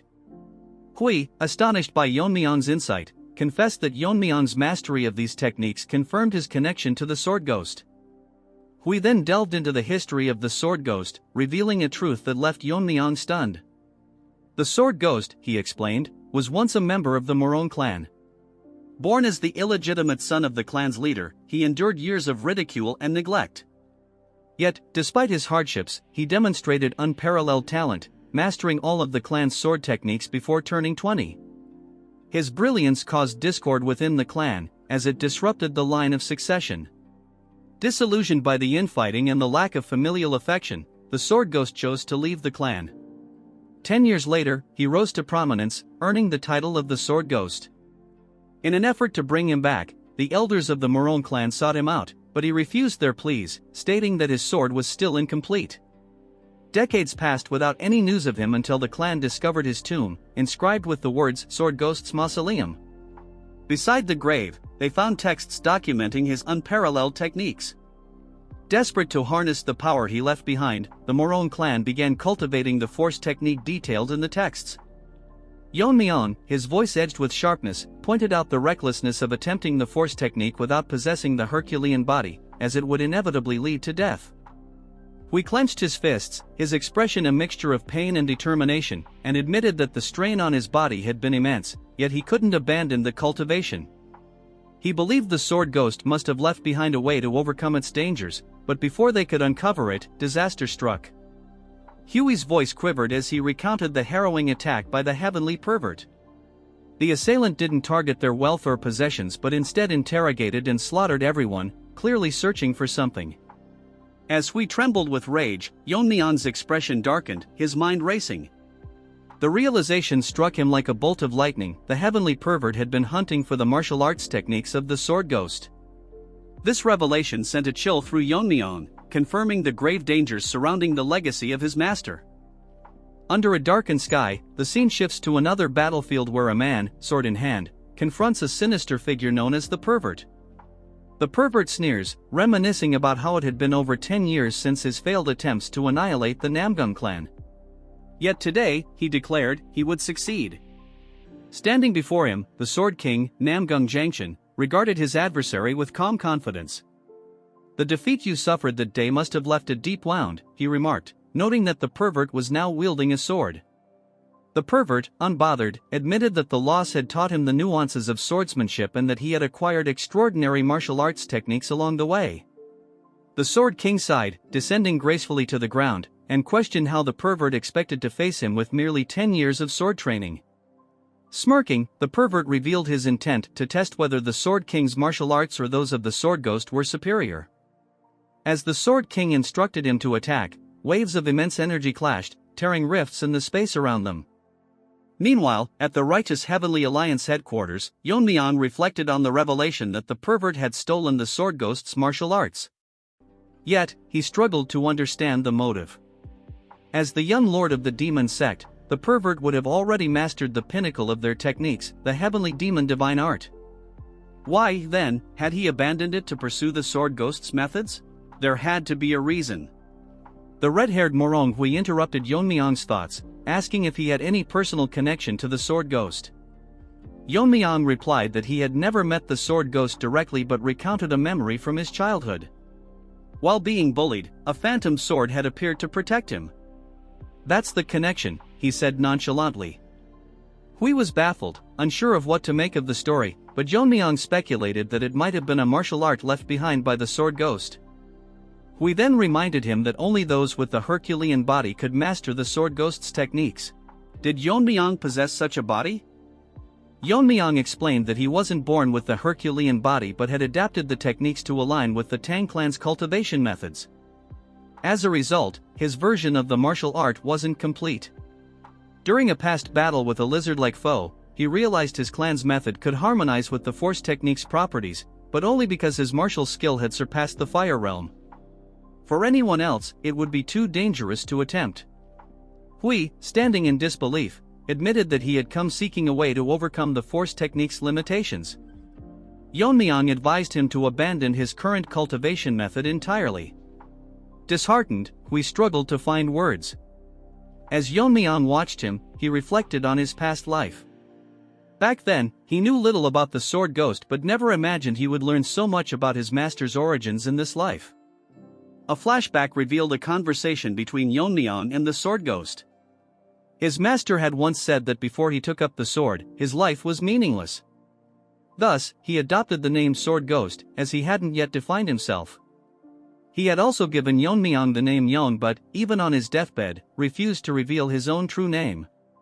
Snapping out of his thoughts, Yeon-myeong asked Hui if he knew the Sword Ghost's real name.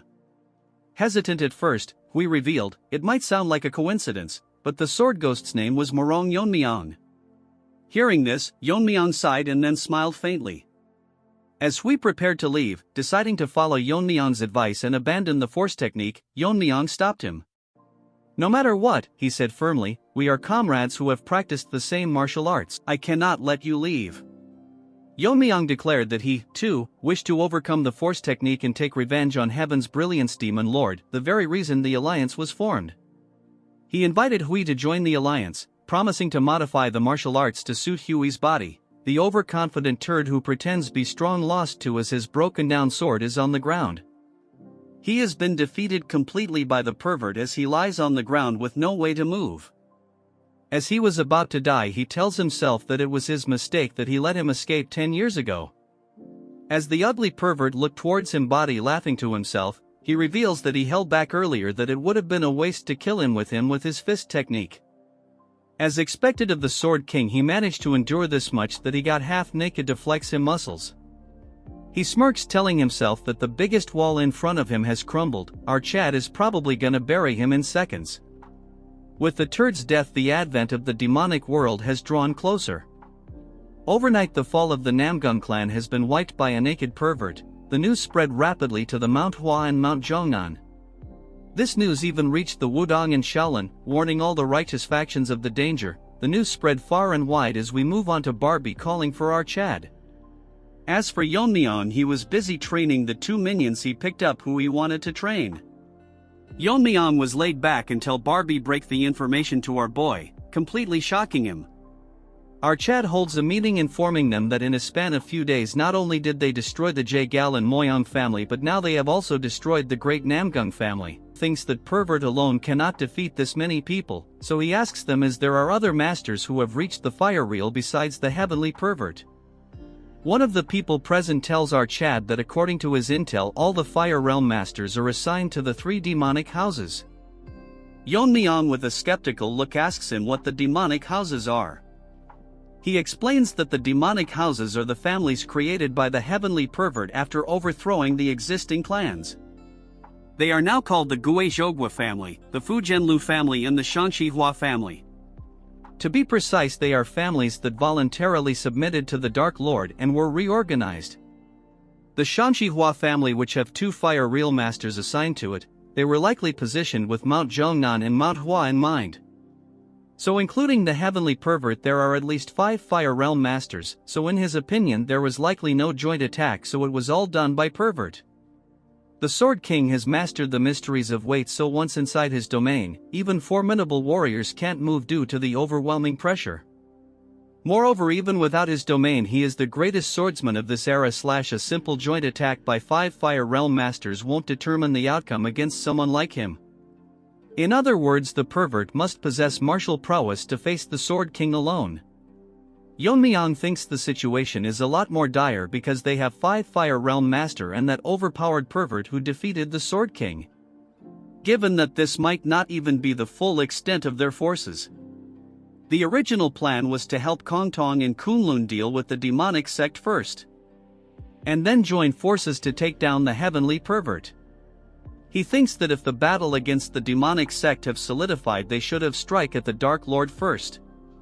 So they need to hold out while they faced the heavenly pervert. Losing the initiative made things complicated from the start.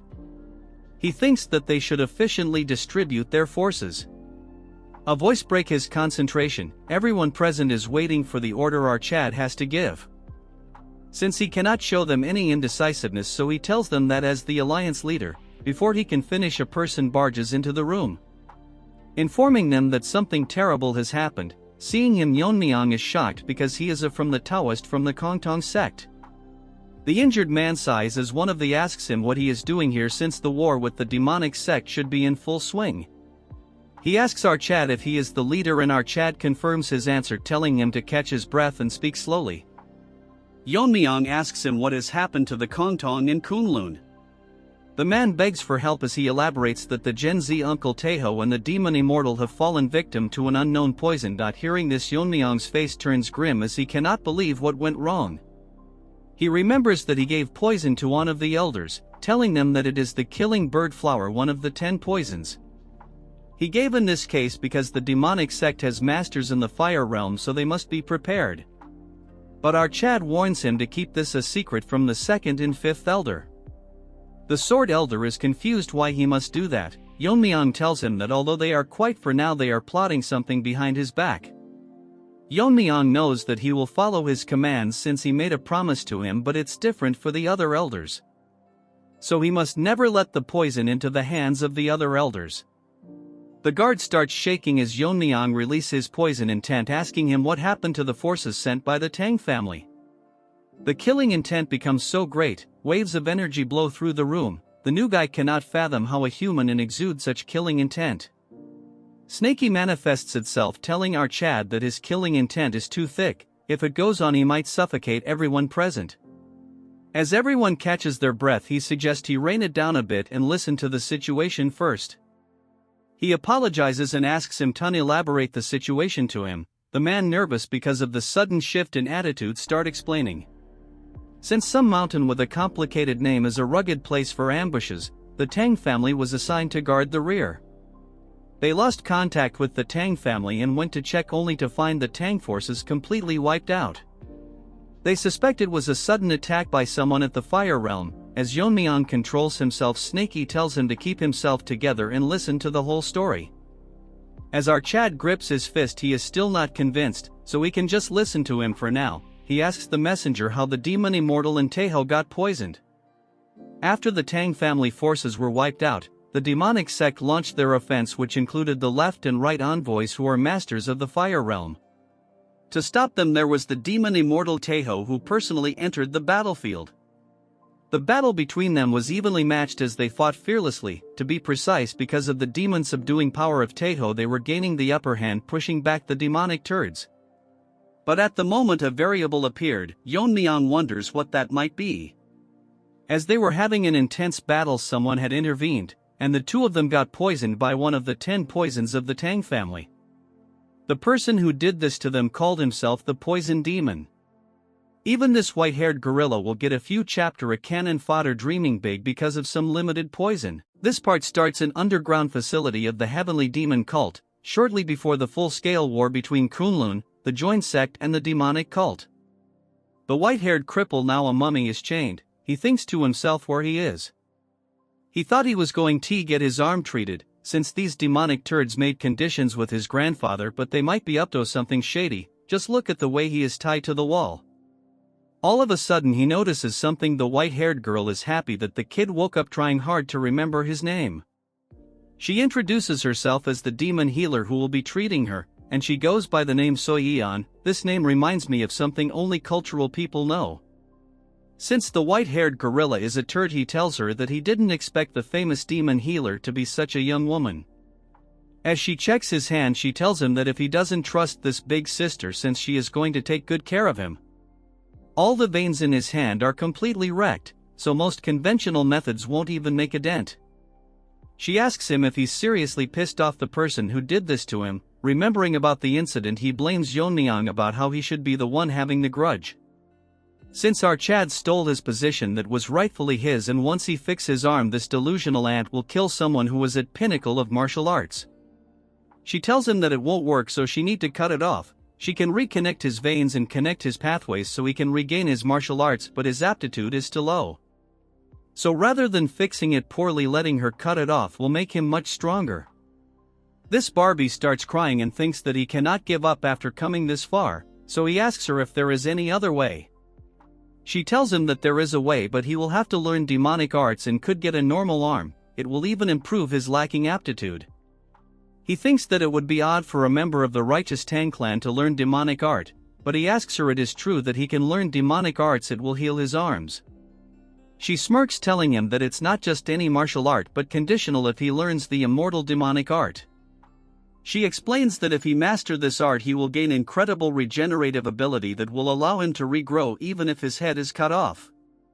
With the help of it, regenerating his arm is easy, and his physical aptitude will also improve significantly. However, the problem is that the immortal art is not something just anyone in the cult can learn, so just taking out 2 experts with 10 poison doesn't cut it as payment.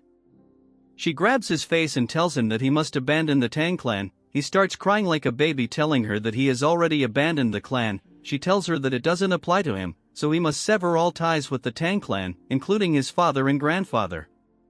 It's a top-tier martial arts even within the cult, so they cannot just anyone who could influence his will to remain in this life. If he wants, she can send him to his family, but little does he know that she already killed his family. He smirks, telling her that if that's all it takes, he has endured until now by clinging to the thought of revenge, so the opportunity is right in front of him. He smiles like an ugly mummy, telling her that he has already abandoned the Tang family name, so why would he not abandon his family too? Moving Tahi present, we move on to the battlefield. White Turd is having difficulties because the energy imbued with Taeho's attack is interfering with his recovery. Normally he would have regenerated and returned to the battlefield, on top of that without taking the pain suppression pill. The pain of regeneration process would destroy his mind and drive him insane. He managed to poison several Four Realm Masters with the blood from his severed hand, but it's frustrating he cannot do it anymore. He grits his teeth, telling himself that he must become stronger until he kills our Chad. Bro is trying to kill someone who drinks poison as an energy drink. He plans to master his arts and repay him for the humiliation with the immortal demonic art. In a flashback we see the white gorilla Tide as she congratulates him that his arms have fully healed, telling him that it's unexpected that he had a talent for demonic arts. Praising the cult master that he did the right thing, giving him permission to learn the immortal demonic art. White Gorilla thinks to himself that he never imagined a martial art like the immortal demonic art could exist. He thanks her, praising that it's all because of her that he is now all healed, but wonders why he is tied up. She smiles like a psycho, pulling out her needles. She tells him that his basic aptitude is lacking, even though the demonic art suited him, but if he stays like this it will only amount to as much. The true strength of the immortal demonic art is its ability to modify the body without worrying about side effects. Because of this, its creator, the immortal demon, even dared to challenge the cult master for leadership. Hearing this, the turd gets shocked that he dared to challenge the cult master, and even warns him not to follow the paths of the immortal demon. In the end he was killed by the cult master with ease. The curious puppy asks him that his body was invincible, even capable of regenerating if his head was cut off. But how could he have died?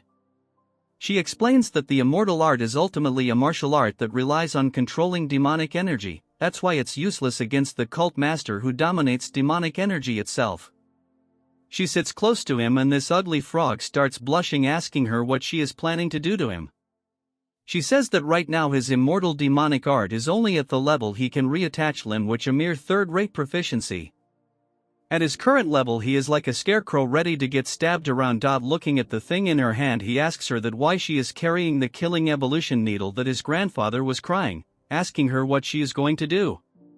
She tells him that she is going to modify him as she stabs needles onto his face. As he quivers in pain, she tells him that the fastest way to master the demonic art is being injured and brought close to death. While she is at it, she will also fix his lacking capabilities. She bites her lips, telling him that the Tang clan has something called the Realm of Poisoner. A state where even a single breath or drop of blood can kill dozens. From now onward she will be feeding him poison, so even if it feels like dying he has nothing to worry about since he won't die. By continuing to be poisoned and regenerating, his body can be modified to take on properties similar to poison. So he must repeat this until he becomes an immortal poison master. Moving to the present, this deformed gorilla vomits a puddle of blood. What he released is pure venom which has not yet adapted to his body, as he wonders if this is even possible. Every time he vomits blood his insides twist and he can never get used to it. Our attendant grabs his attention as he turns around, asking him what it is that he wants. He says that they have managed to capture some of them fleeing who are from the joint sect and Kunlun members. Asking him what to do with him, this ugly mutt tells him that Kunlun and the joint sect are doomed to annihilation anyways, so there is no place back for them even if they are released. He orders him to kill them and leave no hope for those who stands against them. Moving to another scene, we see our Fire Realm Masters and a small group carried by Fatty. They are being chased by the demonic cult, and if they gets caught they are doomed. Fatso thinks that the Poison Master changed the tide of this battle. The messenger they sent to Sichuan better not be late. That's when he notices someone ahead. The figure disappears instantly, as the other guy asks Fatso why he stopped. As they turn around, the guard says he will buy them some time, so they should keep running. As Fatso was crying, Yeon-myeong greets him, telling him that it's been a while since they last met. In a flash, without wasting any time out, Chad uses sword energy. In an instant he runs through them, killing them before anyone could even react. Taeho cries, realizing that our Chad has come, stand among the dead body, wondering if Fatso is doing alright. After taking a closer look at them, Yeon-myeong comes to the conclusion that both of their conditions are not good. He must take immediate action. Fortunately, besides poisoning, there are no other external injuries, so he can handle it at his level. As time is of the essence, he must start the detoxification right away. Fatso cries, telling Yeon-myeong that he is fortunate that the young sect master came to assist him. But for that reason, he tells him that he must hold them off until detoxification is complete. Fatso is shocked because the people who are leading them are the Fire Realm Masters of the demonic sect. Looking at them, Yeon-myeong thinks that they must be the Fire Realm Masters of the demonic cult. Yeon-myeong says that he needs half a minute to detoxify them, so they must buy him some time. Hearing this, the old granny tells them that the support from the Tang clan has arrived. She gets ready, telling him that they will not give them any time for detoxification. As they charge, telling Fatso that they will kill them right here now, Fatso cries, telling them to forget about half a minute and just fight with their lives on the line. Yeon-myeong is not dumb as he says that he will leave it to Baldy. A figure flies across the arena with extremely fast speed, causing a huge explosion as he stops both the demonic masters at the same time, planning to hold them off with all his might. Just before Yeon-myeong departed from the Righteous Heaven Alliance headquarters, Yeon-myeong says that he won't be sending forces to Xinjiang. Our Chad confirms his question, stating that dispersing forces ambiguously would instead create a favorable situation for the enemy. Yeon-myeong tells them to think about it for a moment, asking them if he can oppose the Dark Lord with the remaining personnel after sending troops to Xinjiang. The messenger asks them if the joint sect and Kunlun are going to get abandoned. Yeon-myeong says of course not, since losing Kongtong and Kunlun, which have masters of the fire realm, would be a significant blow both morally and practically. Therefore, he will go to Xinjiang directly with a special detachment. While he is gone, he entrusts the control of all Righteous Heaven Alliance forces to military commander Barbie. One of them says that if the Alliance leader, who is the pillar of the Alliance, leaves the front line, the members' morale will drop. Another adds that the Alliance leader is their greatest military strength. Yeon-myeong explains that this is the best way to deal with both sides without dispersing their forces. Since two masters are suffering from poison, he should step forward since he can perform detoxification. That's when old Baldy tells him to take him along. Although our Chad's martial powers are unfathomable, they should prepare for sudden attacks during the detoxification process. Moving to the present, the duo is relentlessly attacking the old man, but he fends them off with a move as he sends both of them flying. They experience the Shaolin's secret technique, the Vajra indestructible body. Granny thinks that it is indeed a great master who has earned his reputation. There's no way they can break through that in just half a minute. The old hag tells her that's not all, even the fleeing Kunlun and Kongtong have gained morale and are holding their ground. It is as if they truly believe that the young master can detoxify them. The old man says that first, they should break through the Vajra indestructible body of the great respected master. What is the Baldy waiting for, not attacking them, and how can 30 seconds be this long? The old man tells the envoy to buy some time and he will refine the demon energy technique. She is a bit nervous thinking about the techniques he is about to use. After a decade, the old man says that he won't allow them to do anything. The granny uses a technique while the old man is trying to do something. Baldy gets shocked as pitch-black flames surround the area. She tells him to come on her, and she will burn the area to the ground. The old man stands still as the flames surround his indestructible body. Moving on to Yeon-myeong, although he successfully absorbed the poison with the poison absorption technique, because time has passed since they were poisoned, both of their blood vessels are severely damaged. Especially Taeho is in such a state that returning to the front line is impossible. As for the poison energy, which he didn't hope came true, it is undoubtedly the energy of one of the 10 poisons of the clan. Considering the agreement he has with the elder, the possibility of him being a traitor is extremely low. Since those guys are traitors, he wonders what the identity of the so-called poison demon is. He heard that even the blood from the arm cut off by Iho was filled with poison energy. He wonders if it could be these guys who colluded with the demon sect to create an existence at the level of poison mastery. He has a bad feeling about this. For now, he must finish the emergency treatment and join Baldy. That's when he senses something ominous. He wonders what this is, as something ominous is aimed toward Baldy. He cannot believe that there is such a ferocious energy. The energy is more of a monster than of a human. The man says the dark evil demon sword. The dog barks, saying that he has refined the demonic energy to its extreme limit, allowing an evil god to reside within the sword itself. Bragging that a mere Vajra indestructible technique cannot resist the power of this evil god. The Baldy gets shocked for a second. Taking the opportunity, the granny also launches an ultimate attack. Trying to stop one of the attacks, he notices that the old man is using the flashy sword. The strike instantly rips one of his hands. Yeon-myeong is in a tough spot because there is not much time until their full recovery. If he were to stop now, these two people will become uncertain. Only he is steady while everyone is fighting with their lives on the line. Baldy tells our Chad to focus, telling him that he has just lost an arm. If it's for their sake, he can endure more than enough. The old couple are bragging that it's just the beginning, telling him that they will tear him to shreds. Snaky manifests itself, detecting the energy. Seeing the old man's energy, he can say without a doubt that he is not a spirit master. But he cannot understand what such an evil spirit is erupting from his sword. This part starts with Fatty gasping because he has burned too many calories. He never thought that half a minute would take this long. There's no sign of the enemy numbers decreasing. Although Baldy is holding on with one arm, even he will soon reach his limit. Everyone is exhausted from fleeing all night. Right now, he can barely hold his sword.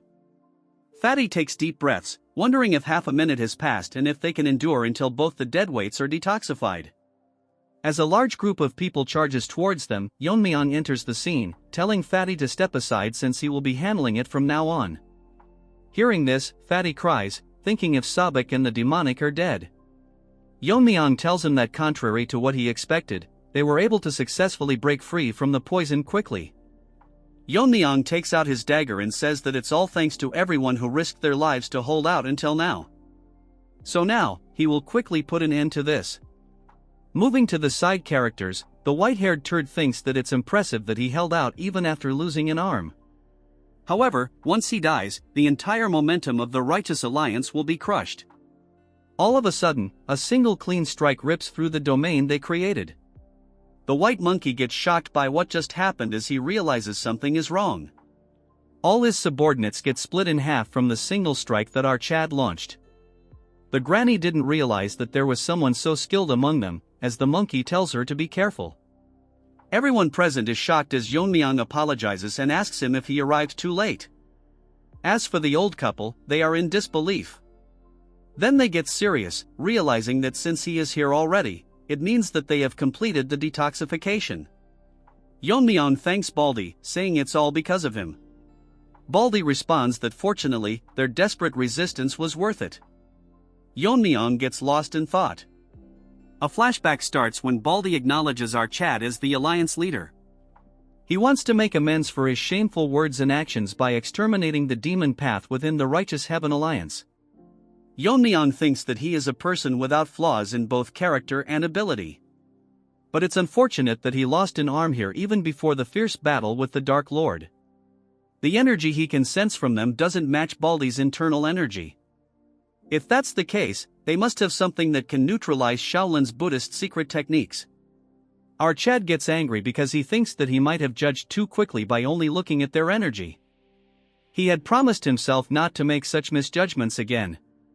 Yeon-myeong tells everyone that the loss is great.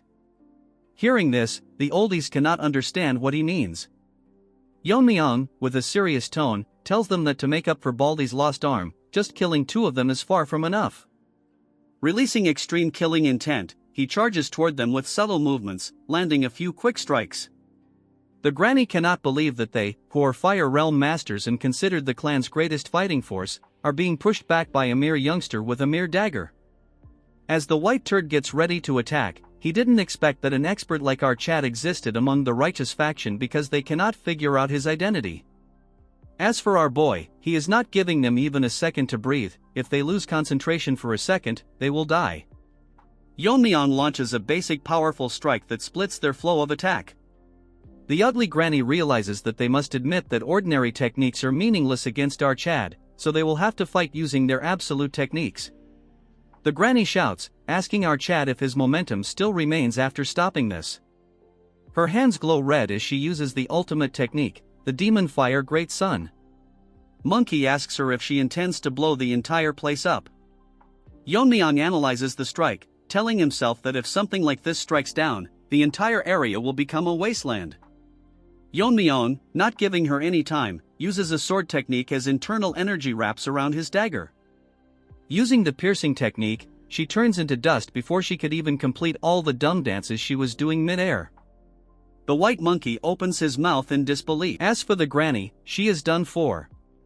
The shocked monkey thinks who exactly he is and if there is someone like him, a 1 in 1,000 years genius comparable to the small sect leader.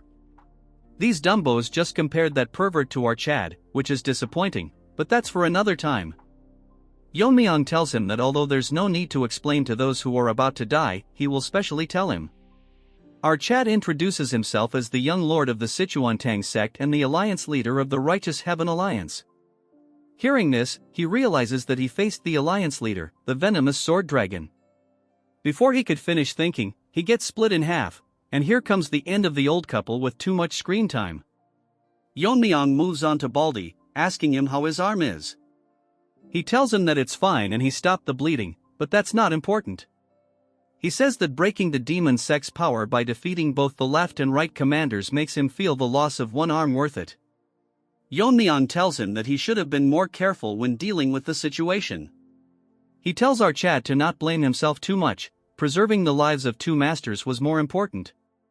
As he reconstructs an arm with true chi, he says that even though he has lost an arm, until they finish the demonic path, his spirit will not falter. Yeon-myeong tells him that his confidence reassures him. He thinks to himself that even though they call them the fallen righteous sect, they're fortunate to have someone like Master Baldy. However, the problem is that the ominous energy hasn't subsided since earlier. Usually, when life ends, its energy dissipates. Yeon-myeong agrees, telling him that even though they're dead, their killing intent seems to remain. He tells our boy that they should eliminate the energy before they leave. Yeon-myeong asks him how this is possible.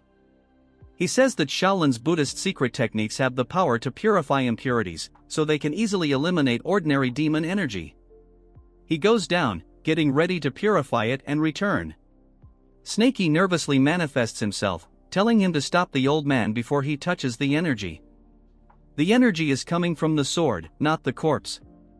As Baldy comes in contact with the sword, huge waves of demonic energy release from it, temporarily paralyzing him.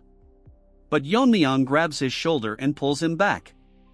Our Chad asks him if he is doing fine, and he responds that it's all thanks to Yeon-myeong. Our boy senses something and looks at the corpse, seeing that he's struck with all his energy force, but it won't disappear. Baldy explains that the moment he brought his Buddhist energy to the sword, that demon-arousing energy devoured the true energy instead. A strong vengeful spirit, it's the Buddha-killing energy. From the sword, something ominous starts to emerge, shocking everyone present. Snakey tells our Chad that he had thought it was strange but couldn't be sure, but now he is certain. It's a Kimimoryo. However, this isn't an ordinary one.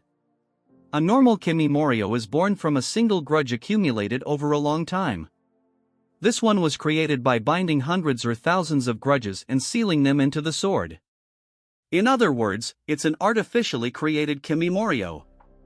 Except for our Chad and the Tang clan ancestor, shaman practitioners handle Kimimoryos as familiar spirits.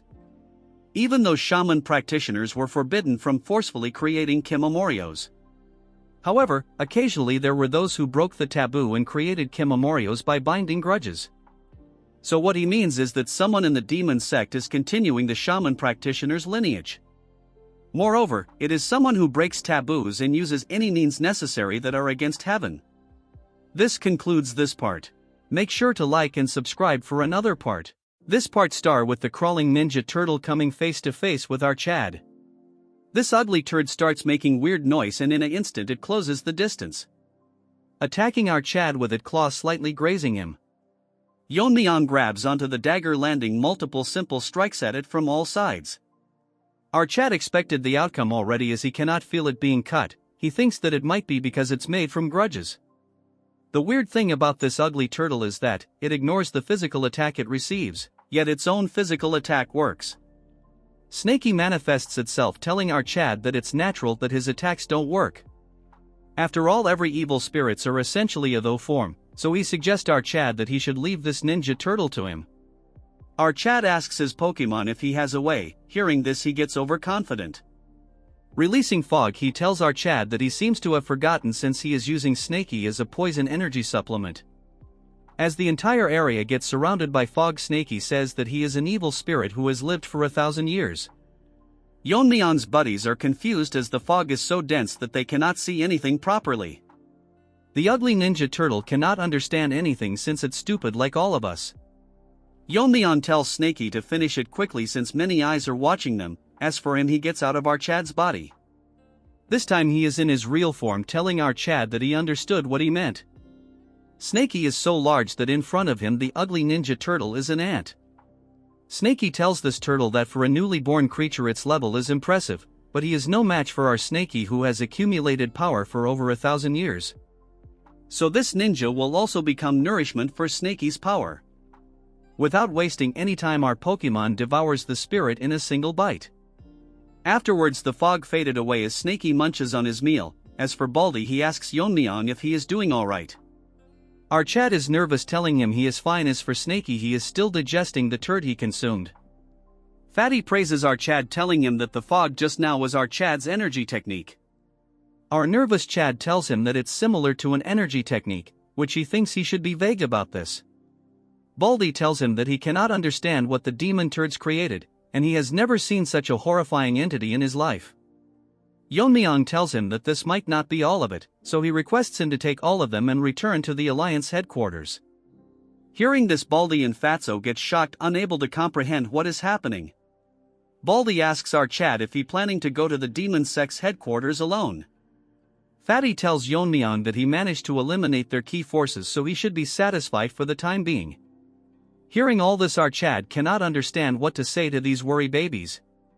Our Chad explains that the turtle just now was an evil spirit that is not susceptible to normal attacks. And as they saw earlier, that they had to use energy techniques instead of sword strikes. So according to analysis, there is someone in the demon sect forcibly creating evil spirits. Fatty discovers that there might be multiple creatures like the turtle earlier. According to our Chad, the demon sect's forces are still intact.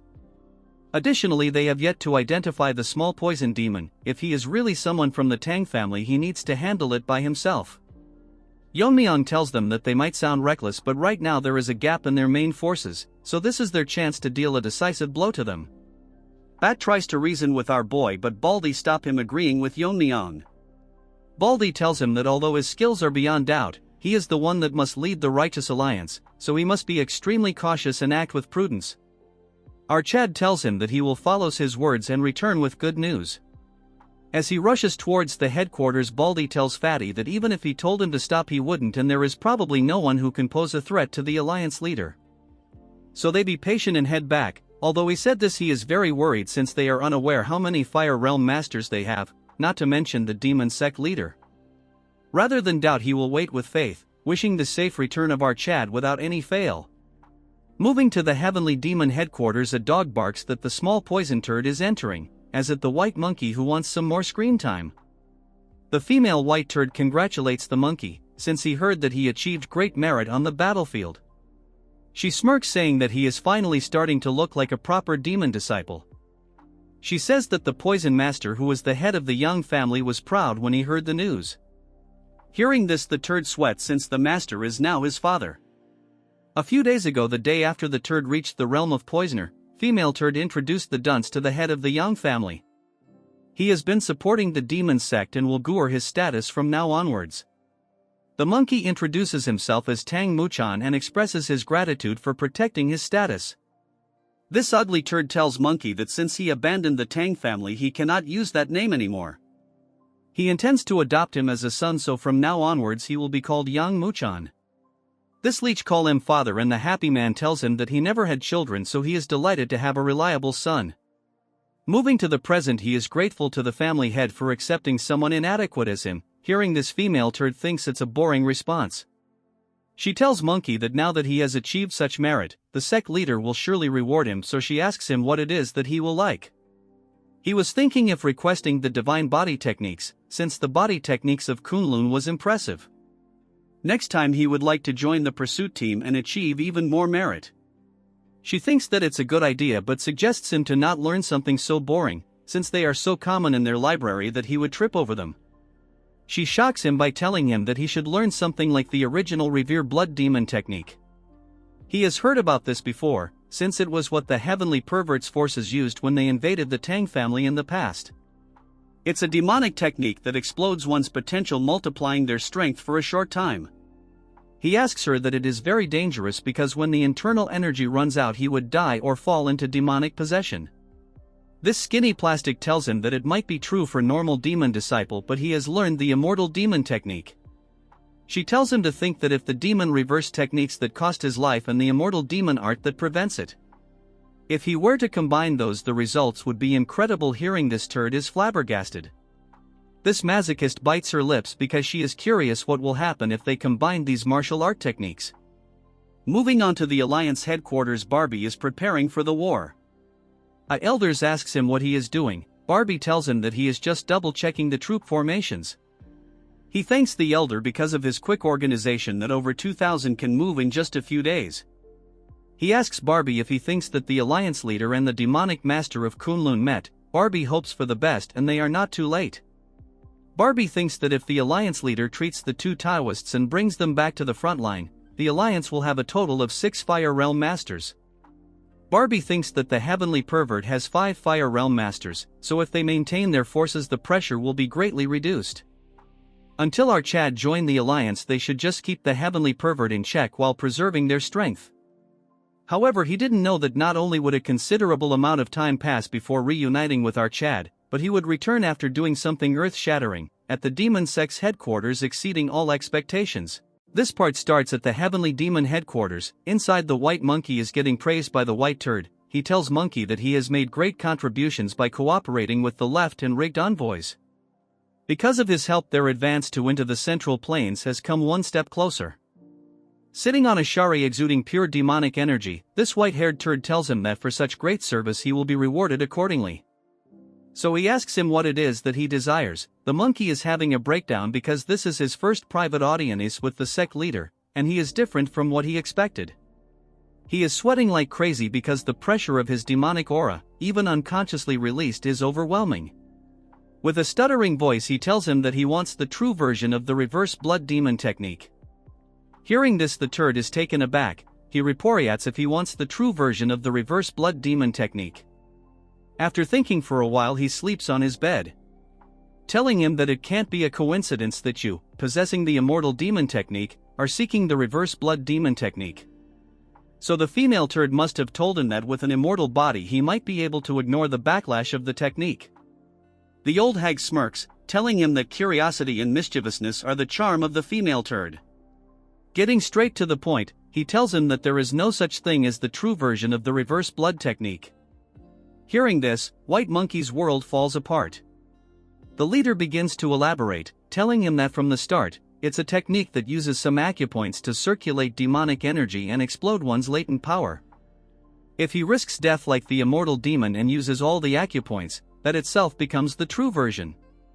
The dumb monkey tells him that from what he has learned so far, it can't be true. Before he can finish, he notices something strange. He is unable to move his body no matter what. He realizes that this is the heavenly demon technique that the female turd mentioned. The old hag asks him if he is bewildered because he thought it would be faster for him to experience it firsthand. As he snaps his fingers, something starts happening to the monkey, as his body starts to swell, causing him severe pain. Seeing the reaction, the old man laughs, telling him that he lightly overloaded his demonic energy. If he had done it properly, the monkey would have gone berserk. He says that the heavenly demon technique has the ability to control demonic energy. When mastered, it allows control over all demonic energy within range, essentially giving the sect leader power over the life and death of every demon in the sect. However, there was one that escaped, the immortal demon. He forced him into a berserker state by overloading his demonic energy, but it didn't affect his body. Instead, it only exploded his latent power, turning him into an uncontrollable immortal monster. The monkey asks what happened to the immortal demon if he became an uncontrollable monster, since he heard from the female turd that the sect leader killed him. He agrees but says he didn't explain it to her properly. Basically, he overused the reverse blood demon technique, drawing too much on the immortal demon technique's latent power. In the end, he couldn't handle his own regenerative abilities and self-destructed. The conclusion is if he learned the immortal demon technique and pushed the reverse blood demon technique to its limit, that would be the true version of the reverse blood demon technique. The turd tells him that he can't open all the acupoints of the reverse blood demon technique by himself. If he wants power equal to the immortal demon, he will have to go through the same berserk state he did. For him, who hasn't mastered the immortal demon technique, it might only hasten his death. Asking him if he still wishes to learn it, the monkey transforms into a dog ready to devour the bone. He agrees to learn it, thinking to himself that if he can become much stronger than now and get revenge on Yeon-myeong, he would risk his life 1,000 times. Grinning like a deformed omelet, he tells the white turd to bestow upon him the true reverse blood technique. Next, we move on to the Righteous Heaven Alliance. Barbie is thinking hard because he finds it strange, the forces of the Dark Lord of Destruction that were attacking martial arts families for a short time are moving at an unusual degree. He thinks that the heavenly pervert might have been injured in the fight with the Sword King. While he is thinking, a voice grabs his attention, telling him that it is an emergency. Barbie calls the man Yang, asking him why he is in such a hurry. Yang informs him that the heavenly pervert has made a move. Hearing this, Barbie turns into a turd, fear visible in his eyes since these turds have invaded Shaolin. One bald ant asks how they could invade Shaolin and if they think they will be safe after messing with Shaolin, which is under imperial protection. He warns that if they continue this tyranny, it'll go beyond martial arts crimes and become a national offense. This annoying character asks him if he really thinks that the emperor will prioritize practicality and safety over faith in Buddha. Before the bald face can finish talking, he uses a degraded version of Yeon-myeong's sword art, killing them in an instant. He laughs, telling them that no one is coming to help them, and even if they come, it would be useless. This arrogant trash declares that from today onwards, a single monk will not live to see the evening moon. All his subordinates agree with this talkative trash. Moving on to Barbie, he is shocked because the government shall not interfere with martial matters. He figures out that the imperial court has decided to abandon Shaolin. Barbie orders everyone to gather troops. Although they are late, they must go to Shaolin. A voice tells him that it is not possible. Swordmaster Hak Eunice is accompanied by a mysterious member, none other than the Sword Saint of Mount Wu-Tang. He asks Barbie if he is part of the alliance. If so, he must not send troops to Shaolin now. Barbie asks if he is saying that the alliance should abandon Shaolin. The man tells him in a loud tone that it is not just the heavenly pervert who is moving, even the demonic forces have started moving into Shaanxi too. Hearing this, everyone present in the room is shocked as the Sword Saint explains that the 3 demonic families that follow the heavenly pervert are moving. Among them, the Manhwa family has announced a dispatch ceremony for the great war between the righteous and the demonic. Moving on to the demonic family, an old hag is serving tea, telling someone about the great war between the righteous and demonic paths. She is the great madam of the Manhwa family. Her child has been waiting for this day, saying that he needs to achieve merits to impress his father. This great war is to determine the successor among the 3 young masters of the demonic path. She asks the person if their son, as a candidate, is the most likely to become the Lord. The one-eyed turd asks her if she is worried about that and if his support as the right hand of the Lord is not enough. She is concerned, saying that as a mother it's natural, so she just wants an honest answer. Among the 3 young masters of the 3 demonic families, the young master is the most skilled. If he achieves merit in this expedition, his position as successor will be secured. By means of merit, she asks what he means. She is shocked as he tells her that it means the annihilation of the righteous sects in Shaanxi, which basically means the destruction of the Wasan and Jiangnam sections. With that much, the pervert will become the next lord. The pervert attacked Shaolin. Meanwhile, the imperial court declared non-interference in Murim affairs. The Shanxihua family, one of the 3 demonic families, held a troop dispatch ceremony. Barbie cannot believe that all of this happened in a single day, as he continues reading the paper. He thinks that if things continue like this, they don't know what to do. At this crucial point, they need our Chad right now. Moving on to our Chad, he is running on a vast desert. Yeon-myeong wonders if this place is really the Xinjiang Plains. He is confused because he is running across a desert, because he cannot see any water, and this is the first time he has seen such a place. Snakey tells him that this place is the Taklamakan Desert. It's an abandoned land, no different from the land of death. In the past, he exterminated the evil dragon, the Earth Dragon, who was settled here with the shadowless wanderer. As a result, this area became a desert. Whether 6,000 dragon or evil dragons, there are those born with the ability to control the energy of the 5 elements. The Azure Dragon controlled by lightning energy, the other evil dragons each handled one of the 5 elemental properties, among them the Earth Dragon, who ruled over the earth energy. It absorbed most of the land's energy in its fight with the shadowless wanderer. To prevent this, the ritual master set up a spell formation to divert the earth energy elsewhere. Given the nature of ritual master's spells, the formation should still be active if no one has tampered with it. Yeon-myeong is confused because if the Earth Dragon was exterminated, there is no need to maintain the formation anymore. Snakey is not entirely sure, but one of the ritual master opposed its removal. He said it would create problems directly linked to the survival of the common people. He was the night demon of defying heaven from the demon sect. Although he was from the demon sect, his skills were the most outstanding among the ritual masters of that era. Snakey says that it is no exaggeration to say that he can cast the spell alone. That's why neither the other ritual masters nor the shadowless wanderer opposed his assertion. However, he walks a different path from orthodox ritual masters. Snakey doesn't know for sure, but he must have had other intentions. Unlike other ritual masters who built their status through spells, he used evil spirits as his subordinates to build his status. He heard that with his elevated status, he could perform forbidden techniques and avoid divine punishment. In other words, he's someone who uses forbidden techniques without hesitation, so he has to be careful if you discover any formations he created. Yeon-myeong smiles, telling him that usually he is not this talkative, teasing him by telling him if he is worried about our boy. Snakey gets embarrassed, telling him that he is worried about himself, because if he dies he will also die. Our Chad tells him to leave the topic, asking him just how big this desert is. We move on to the turds. Poison Turd wonders how big this desert really is. The white-haired turd tells him that his pace has declined. He warns him again to be extremely careful not to stray more than 3 steps away from him. Poison Turd thinks that it's been several hours since he started following the sect leader to obtain the reverse blood demon technique. They were walking at the edge of the desert, but at some point, the landscape became distorted, and now he doesn't even know where they are. Trash wonders if this is some kind of formation. It's similar to the one he saw in the young sect leader competition. All of a sudden the turd tell him that they are here. He gets shocked to see that they have come across a huge gate. He cannot fathom that there is such a large door in the middle of the desert. The leader tells him that it's too soon to be surprised. He pulls out a talisman marking the door. Flames engulf the door and it's open. From inside, extreme pressure releases, causing the ant to get squashed.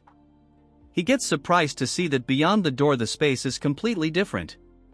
Moreover, when he was studying poisons at the Tang family, he saw most common plants. But here sees unfamiliar plants everywhere that he has never seen before in his life. The leader tells him that this is his secret training ground. Hundreds of years ago, the first sect leader created this place from his mental imagery. Only the blood descendants of the first sect leader have the authority to open and close the door to this place. In other words, he can train here without any interruptions. So he tells him to dedicate himself to training here. If he reaches the fire realm after the left and right envoys, their sect strength will increase even further. He gets on the ground groveling, thanking him for this opportunity. Since he is done speaking, he tells someone to reveal themselves.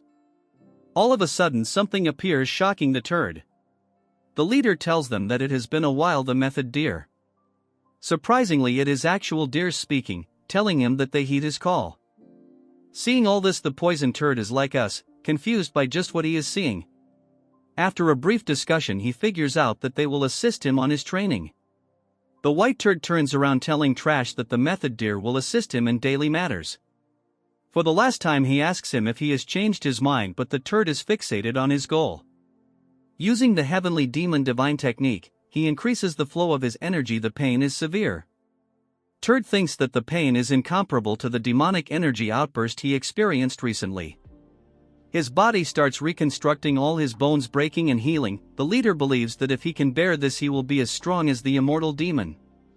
Leaving this turd, he takes his leave, sealing the door. Moving back to Yeon-myeong, they come across the reverse dragon sealing formation Earth. Seeing this, Snakey is shocked because it's a very powerful formation created to eliminate the Earth Dragon. Yeon-myeong detects something strange beneath the killing formation. Snakey is impressed that he can sense it since there are more than a few thousand evil spirits underneath. Snakey figures out that they are absorbing the remaining Earth Dragon. These people will do anything to make evil spirits their subordinates as a means to build up their power. Yeon-myeong is shocked because there are more than 1,000 spirits, which is troublesome. He thinks if he should deal with them before fighting the demon sect. But if they are immune to physical attacks like that one from before, it would be quite troublesome to handle them. That's when he sees that he has a hungry dog in the shape of a snake as it continues to drool. He asks Yeon-myeong if he can have his food. Chad tells him it's fine. Snakey asks him again. Yeon-myeong says that he is not a ritual master, so he doesn't know much about evil spirits and demons. He is more suitable to deal with them, and at his level, it shouldn't be difficult. Snakey understands, but he didn't expect that Chad would agree so easily. Yeon-myeong tells him that it's settled. His energy and body are already strained from traveling across this vast desert. He needs a day to rest before clashing with the demon sect. So he will allow his to manifest, but tells him to finish it as soon as possible. Snakey instantly transforms, turning into a huge beast. Before leaving, he gives him an advice: if he heads north towards the desert's border, he will find a village. Chad remains quiet as Snakey plunges into the formation. Inside there is a net made of talismans. That when Snakey notices a powerful energy coming his way. He figures out that this is not the master but the energy of a hungry spirit. The spirit notices that there is an intruder. The guardian of this formation is the four-eyed divine hound. This concludes the video. Make sure to like and subscribe for another part. As Snakey dives deep into the formation, he thinks it is peculiar that there is such a place hidden beneath the desert. He figures out that the Earth's energy has been trapped within a formation all the time. That's when Snakey notices a pit. Taking a closer look, he senses enormous energy, so this pit is where all the evil spirits are sealed. He thinks that if he can absorb these, his caliber would increase greatly. That's when he gets shocked, realizing that something dangerous is coming his way. In a flash, something large break out of the pit, telling Snakey how dare he set foot in this place. This four-eyed rat doesn't know how he discovered this place, but any intruders will be eliminated. As this ugly dog howl trying to intimidate the giant monster, Snakey looks at the trash and realizes that this trashy dog possesses top-tier caliber. Multi-eyed rat looks at Snakey and say that he looks familiar. He asks Snakey that he is probably one of the subordinates of the invincible guest. Hearing this, Snakey asks if he is aware of him. Trash tells him that he saw Snakey with the invisible guest when he was active. He had, though, that Snakey died with him. This turd dug his own grave as he tells Snakey what his purpose for coming here, calling him a mere tool. Hearing this, Snakey is having a hard time controlling his anger that he called him a tool. He instantly wraps around this rabid dog, increasing his size, telling him that a mere gatekeeper for a small fry has the guts to call him a tool. As Snakey becomes as big as him, a fierce fight begins. Keep in mind that Snakey in his prime form can one-shot that lizard from earlier parts. The scene shift to the northeast side of desert where a small town is located. Followed Snakey's instructions and discovered this place. But it is very surprising that there is a village like this near such a desert. Fortunately, he found a modest place to rest. He wonders how Snakey is doing since he is currently doing the cleanup, but the clash with the evil spirit will start again. Chad cannot rely on him all alone, since the essence of evil spirits is resentments imbued with grudges. If he can imbue his swords with an intent stronger than that of resentment, he can cut them down. Archad gets stunned when a busybody breaks his concentration, telling Archad that he has brought his meal. Yeon-myeong tell him that he has told him multiple times not to disturb him during meditation. The old hag apologizes, telling him that he forgot. Since he is an old man, Archad lets it go, telling to drop it by the door. As this old turd was about to leave, he asks Archad if he needs a girl for night service. Then he realizes that he is blabbering too much, as Archad made a face as if he would chew him alive. When Archad first arrived here, he politely asked for a place to stay, but they seem to have mistaken him for a young master or some demonic family.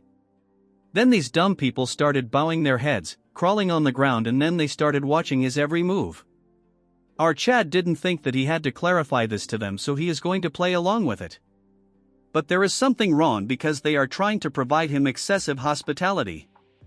That when a voice call for him, breaking his attention, getting pissed, he asks him who is it that is breaking his space this time. The figure that is in front of Archad is very nervous and is sweating a lot. The man says that the moment he saw them, he realizes that Archad is from the Tang clan. This man is Jang Chun-li. He was a member from an evil martial arts family when the Black Death Alliance ruled Sichuan. One day while he was away, a superior from the alliance harassed his wife. Because of this, she made an extreme choice out of shame. Enraged, he took revenge for his wife, and because of this a warrant was issued throughout Sichuan in the name of the Black Death Alliance, forcing him to flee to Xinjiang. He had a young daughter that he couldn't bring her due to the warrant. He asks Archad if the warrant has been lifted. That's why he came here, to ask him about the current situation, so that he can go get his daughter. Archad tells him that he doesn't know where he worked, but the evil faction in Sichuan along with the Black Death Alliance are gone. Thus the warrant has likely disappeared as well. Hearing this, the man goes bonkers, asking him if there really is someone that can defeat the Black Death Alliance. With a straight face he thinks to himself he single-handedly annihilated the alliance. The fact that his current nickname is the Sword God level young master of the Tang family. He gets shy, thinking that it's better to let it slide quietly or it will just get noisier. To make up an excuse, he tells him that one of the master of the fire realm said so. The man gets on his knees thanking him, telling him that he will go back to find his daughter. Archad asks him that looking at the condition of the village, they don't seem very well off, but they are treating Archad too well, so there probably is something behind this treatment. The man tells him that this is because of the divine pill. It's a drug distributed by the heavenly demon sect that help forget worries. The more someone offers, the more they get, but since the village is poor, they get the bare minimum. The problem is the divine pill is highly effective and addictive. Once you get addicted, it cannot be avoided. They all mistook him for a high-ranking member of the sect and are trying to curry favor, hoping to get more pills. Sometimes sect members appear here for that purpose. Yeon-myeong thinks to himself that this land is beyond the reach of the Imperial Court and the Alliance. He wonders just how addictive drugs are affecting the innocent people. Before he could finish his thought, a sound breaks the flow. Someone is ringing the bell vigorously. It's the village emergency bell, which usually means bandits are coming. The old hag barges into the room, asking if Archad is inside. She asks him if he heard the village bell, explaining that about 50 bandits are heading toward the village. Then he turns to another man in the room, questioning what he's doing there. Yeon-myeong intervenes, telling her that he called the man over. Archad asks the old if there really are bandits coming. He confirms it and mentions that they have a shelter for situations like this, suggesting it would be best for him to come hide with them. With an angry look, Archad responds, saying that he isn't someone who gets scared by mere bandits. The old starts shaking, insisting didn't mean it that way. Without wasting any time, he tells her to guide him toward the bandits. As he approaches the group, the bandit leader notices 4 figures who don't look like villagers and demands to know where they're from. Archad remains silent as a flashback takes us earlier when one of the attendants advised him. The attendant told him that if he ever fights bandits, he should claim to be from the Yang family, a sect known for researching poisons in medicines. Recalling this advice, Archad declares himself as a young master of the poison master Yang family. The bandit leader scoffs and says that if that's true, he should show them the divine pills, which members of the Yang family are said to carry. Hearing this, Yeon-myeong sighs, realizing he has no choice but to put his hands inside his robe. The bandit leader thinks to himself that this is a windfall. If they take Archad hostage, they might extort loads of divine pills from the sect. However, looking back, he realizes that except for him, his entire group has been wiped out. He can't believe what he's seeing. Meanwhile, our Chad finds the situation strange. He clearly stated earlier that he needed rest to circulate his energy, yet one thing after another keeps disturbing him, and now bandits appear right on cue. With killing intent in his eyes, he asks the remaining bandit who exposed his whereabouts, threatening to turn him into a limbless Barbie if he fails to answer. The attendant watches silently, amazed at how effortlessly our Chad eliminated the bandits. He knew our Chad was strong, but not to this extent. The bandit leader stammers, claiming he didn't mean to go this far. Hearing this, Yeon-myeong wonders if the man is hiding his strength. Instead of showing anything, the bandit falls to his knees and proclaims eternal gratitude, offering to do anything to prove it. He exposes that they came here under someone's orders. Yeon-myeong sighs as the man reveals that the main culprit is the village leader. Hearing this, the old grows visibly scared. The village chief tries to deny everything, shouting that it's pure slander and that he'd never do such a thing. He begs our Chad to kill the bandit instead. But the bandit shouts back, revealing that it was indeed the old man who gave them the tip-off. The bandit continues exposing the truth. The village chief had tipped them off about a naive young master passing through, urging them to kill him and take his wealth. He explains that the chief has a close relationship with the bandits and that they've done this to several travelers before. The process works like this: the village chief reports information about passing merchant groups or peddlers, and the bandits rob them, sharing a portion of their spoils. If the village used those resources to buy food and materials, they could have escaped poverty long ago. To confirm his claims, he urges our Chad to check the chief's house, which will surely be overflowing with riches. The villagers begin turning against the chief, realizing that the young men who died previously were victims of his schemes. They curse him as the chief breaks down in tears. Having seen enough, our Chad throws a needle, dies instantly. He mutters that the chief was utterly disgusting. As the man falls to the ground, the bandit leader notices the feathered needles our Chad used. As far as he knows, feathered darts in the world are only associated with the Tang family. Before he can spill any more information, our Chad ends him, remarking that the bandit was sharper than he looked and should have pretended not to notice that detail. After following the thieves' words, they discover a huge stack of wealth hidden inside the chief's house. The amount is so much that it is enough for all the villagers to settle elsewhere. Yeon-myeong tells the steward to divide the treasures among themselves since he has to go somewhere. Hearing this, the man gets shocked, telling our Chad that it was him who dealt with the thieves. Yeon-myeong tells him that it's unnecessary for the path he is taking. In reality, the gold coins from the Black Snake Castle alone are worth several times more, so there is no need to reduce their share. He asks him if the villagers are moving, and since the Black Death Alliance has gone its best to buy farmland in the Central Plains. The man thanks our Chad and tells him that it is because of him that he can search for his daughter. That's when our Chad hands him a pouch, telling him that he has included poison in feather needles in case he encounters other bandits on their way. The poison is so dangerous that even with a scratch it can end anyone. Seeing this, man feels extreme gratitude, unable to express himself. He then asks our Chad if he is from the Sichuan Tang Family. The man gets shocked when our Chad reveals that he is Tang Yeon-myeong, the young master of the Sichuan Tang Family. The man thinks to himself that our Chad was extraordinary, but not to the extent that he is the young sect master. Yeon-myeong, on the other hand, thinks about why Snakey is not back yet. Because he seemed quite confident that he could handle the evil spirits all by himself. He stares at the sky and thinks that he has no choice but to go there himself. Moving to Snakey, he has finished the ugly-looking turd that was blabbering nonsense.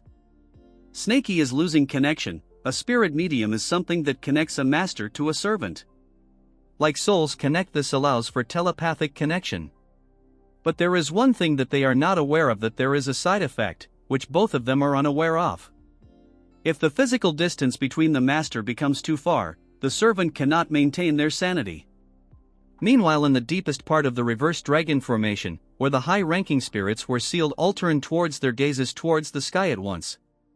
They had sensed the death of the four-eyed divine hound, the gatekeeper who has been guarding the bottomless pit. Subsequently, they felt an enormous energy descending towards them. A strange evil spirit, who had lost its sanity, was descending while spreading poison. The lower rank ants were annihilated just by touching the poison mist Snakey was emitting. Before the would also die by his hands. In this situation the only choice was to devour each other and build up their rank to become slightly stronger. The high-rank monster the phantom frog was devouring another beast, but a beast stomped it to death, telling everyone that he cannot let it increase in rank. It wonders to itself that the four-eyed puppy died easily, wondering just how powerful the snake is. It thinks that it's time for it to escape. After devouring a few and raising its rank it can leave this place. That when a voice tells it to stop, warning the Qin Lin that the toad is its prey. And if he were to put down that toad quietly and step back he would grant him a peaceful death.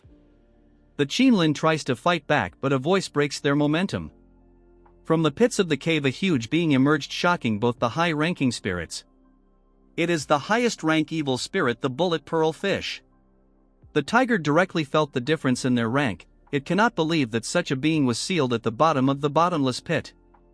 This monster was born from the terror of the unfathomable deep sea. Just like its origins, it achieved an impossible rank. Despite being barely captured by many water manipulation monster and talismans inscribed with spell, they couldn't leave him, and the reverse dragon formation master sealed him in the deepest part of the bottomless pit, placing a spell that would prevent him from escaping as long as four-eyed divine hound lived. The whale thinks that its time has come and he will devour all human, especially the ones that sealed him. All of them, including Snakey, felt an overwhelming pressure that is hard to forego. Its roar was so loud that it ripped through the hole, creating a breakage. The roar caused a gap in the bottomless pit and now they can see the sky. The tiger thinks that if they can just get past Snakey and the giant they will see the light. The Qin Lin tells the tiger to look around. The whale swept through all the low-ranked spirits. Their resentment are still lingering around the place. If they can absorb all this they can considerably increase their rank. So instead of fighting they should team up and escape this place first. Moving to the whale, it thinks that something of considerable rank is approaching it. The whale thinks that after devouring our Snakey he can escape this place. But as they were about to face each other, a huge rift occurred, ripping the formation in half. The stronger beings stopped getting scared, while the lower-level spirits continued their battle royal. The whale cannot believe that the reverse dragon formation got destroyed. The formation was strong enough to hold back dragon. Yet it was destroyed, so he thinks that its creator might still be alive. It starts shaking until it saw the figure. Unlike what it had thought, the being that split through the formation was the venomous poison dragon, the young master of the Tang family. With a cold gaze he asks Snakey why he is not done yet. This part starts with Yeon-myeong flying in sky, coming face to face with our Chad. The whale is nervous because he has figured out that our Chad is not from the reverse heaven sect but he is using magic. That's when he notices the huge crack in the formation. Moreover, the spell is not restoring and the sky is still open. The large turd thinks that there is no need to go through the trouble of breaking through the ceiling. He thinks that if he can have our Chad he can escape this place easily. Moving on to Yeon-myeong, he is tensed because Snakey has gone mad. But he doesn't have time, so he uses his energy to pull Snakey from the battlefield. He grabs his pet and tells him that at least he is not injured and always causes trouble for our Chad. This flying fish is so dumb that he calls for our Chad. Seeing it talk, Yeon-myeong is astonished. Without saying anything he tells our Chad to split the formation wider since it's too narrow for him to get out. Yeon-myeong looks at the sky and asks him if he is talking about the crack. This turd tells our boy to split it more, and if he does so the might trash will not care what he does here. Our Chad tells him that it's not difficult to split it open, but his way of talking is very irritating. The fish laughs, telling our Chad that he is making a mistake, calling for everyone from under, telling them that the sky has opened. Instigating them by saying that this is their chance to escape, and to do so they just need to get through our Chad. Yeon-myeong thinks that the fish is huge but petty. After his words all type of monsters are showing up. Yeon-myeong sighs, telling himself that there is at least a few thousand monsters, so there is no point in maintains order. As thousands of them charge towards our Chad, to counter this our Chad has made the perfect technique. As such he should test it out, taking out his dagger and making it, getting a good grip. He condenses energy around his weapon, it becomes so intense that the entire surrounding change. The pressure is so much that whale gets overwhelmed, also because of the sword he is holding. It has gathered an enormous amount of power. Yeon-myeong continues to hold stance because he wants to finish this fight in one strike. Previously his master told him that this art is one that shakes the spirit among essence, chi, and spirit. It was designed to counter martial arts and magic by utilizing waves. It directly strikes an entity like a soul or thought, so if he imbue the wave with the decaying nature of defeated power. This power is so strong that even ghosts would be powerless against this technique. He throws the sword towards them. The whale got shocked when he realized that the sword which was gathering energy is aimed towards them. As the dagger starts engulfing the crowd, Yeon-myeong explains that this is a sword move that narrows the wave's intervals and merges them into one. If it contains even the reinforcing energy to amplify its power. The martial art sword force style wave pulse engulfed the entire area, creating a radiance so bright, as every being except our Chad gets eradicated, and the whale is unable to believe that after enduring for so many years he was freed from the seal. And now in an instant our Chad annihilated thousands of them, as our Chad stares blankly at the outcome.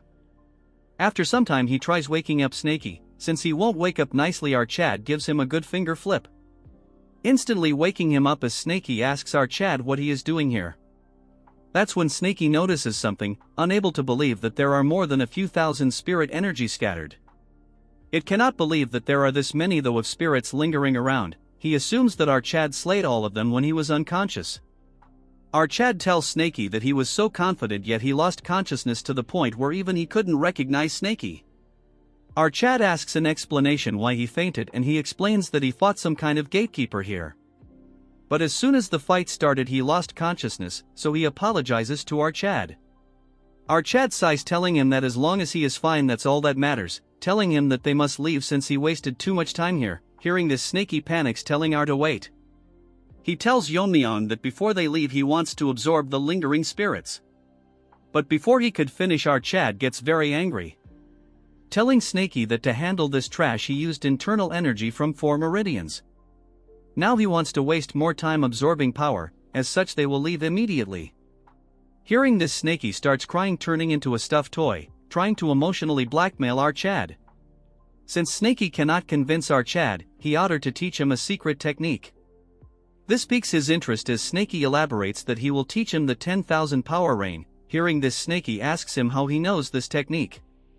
Snaky explains that before the Shadowless Wanderer sealed him in the magic vessel, he taught our Snaky the technique, telling him that if someone in the future discovered him, he should teach him the secret technique and serve that person. He is aware that Snaky might disobey him, so he sealed him in a magic vessel. Yeon-myeong tells him that at the end he become a servant for our Chad, yet he never shared the technique with him once. As Snaky continues to cry, he tells our Chad that he was planning to use it as a condition to negotiate his freedom. He didn't want to live as a tool forever, only to be sealed away again for the next generation again. But he will accept being a servant, but he just wants the spurts. Yeon-myeong asks him how much time it will take. Snaky is shocked that he is allowing it. Our Chad gets angry, telling him that instead of whining he should just transform. Instead of his whining he should have let him take the spirits. Snaky transforms, telling him that it won't take too long. Snaky grows extremely huge, ready to engulf the spirits. Our Chad tells him that it might be too late, but he tells him that he has been great help to him, and he is not a tool in his eyes. Hearing this, Snaky gets happy, thanking him. As he absorbs everything his scales turn deep black as Snaky is slowly becoming a dragon. He tells our Chad that he has absorbed everything as there is no reason to stay here longer. Our boy asks him that since his scales have changed he would need to call him by another name. Snaky says it does not matter since his horns are still the same.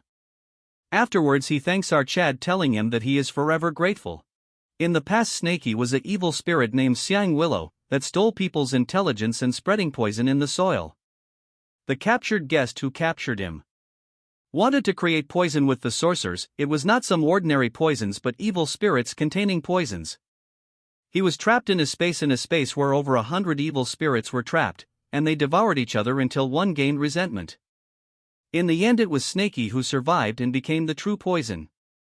It was from then that his transformation began due to the accumulation of resentment, and he was called the blue-horned white snake. Our Chad asks him if this is similar to how a martial artist reaches the 3 flowers convergence state. Snaky says that it is similar but different since evil spirits are fundamentally beings of regression. If it were to be categorized, it's closer to a demon learning the martial arts of regression. When these achievements deepen, they reach the extreme demon level.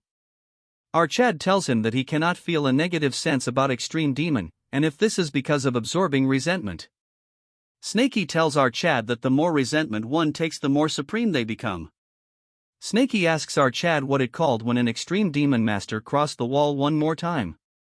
It the real of shedding the transcend demon. Now that Snaky has reached that level, he feels that he can also escape this resentment. Thinking this through, Yeon-myeong wonders if he eats more resentment can cut off the familiar's connection and escape. So he thinks that he has to stop Snaky from gaining resentment from now onwards. Snaky gets nervous, telling our Chad that he told him that he wouldn't think like that. He reasons that the spiritual connection is not related to accumulating resentment. Even if it was possible, Snaky has no intention of cutting ties with our boy as he gets small, telling our Chad that he has a long way to go. Our Chad sighs, telling him that it was his fault that time was delayed. As our Chad cruises through the desert, he thinks that going back and forth he might start getting attached to the desert at this rate. That's when he notices something and stops. They stop by the village. Our Chad tells Snaky that he stayed in this village after Snaky went to the reverse dragon stealing formation. Our Chad has doubts because he thought everyone left the village, but he can still sense signs of people in village. That's when Chun-Li comes out calling Fro our Chad. Our boy asks him why he is still in the village. That's when he points his hand, showing something that shocks our Chad. Everyone in the village passed away, as the man explains that after our Chad left. One by one they started foaming and lost their lives. The younger ones barely survived, but the rest passed away. Hearing this, our Chad asks him what the reason might be behind this. According to him, this might be withdrawal symptoms from the divine pill. Before our Chad left, he showed our Chad the pill, which was discovered in the village chief's house. Most villagers have consumed more than one pill, so everyone in the village is already addicted. So he asked our Chad if there was someone as skilled as him to solve this addiction. Our Chad remembers that he saw a small trace of poison from every villager. He thought it was simply because of the scarcity of food in the desert. So he asked him to gather everyone, and he extracted everyone's poison with the poison absorption technique, but didn't consider the withdrawal symptoms.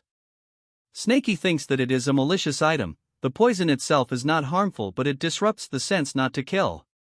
Moreover, attempting to detoxify this is even worse. Hearing this, our Chad gets shocked.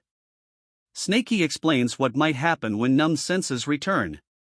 With the pain they never knew before, even the slightest touch would feel like a burn due to heightened sensitivity.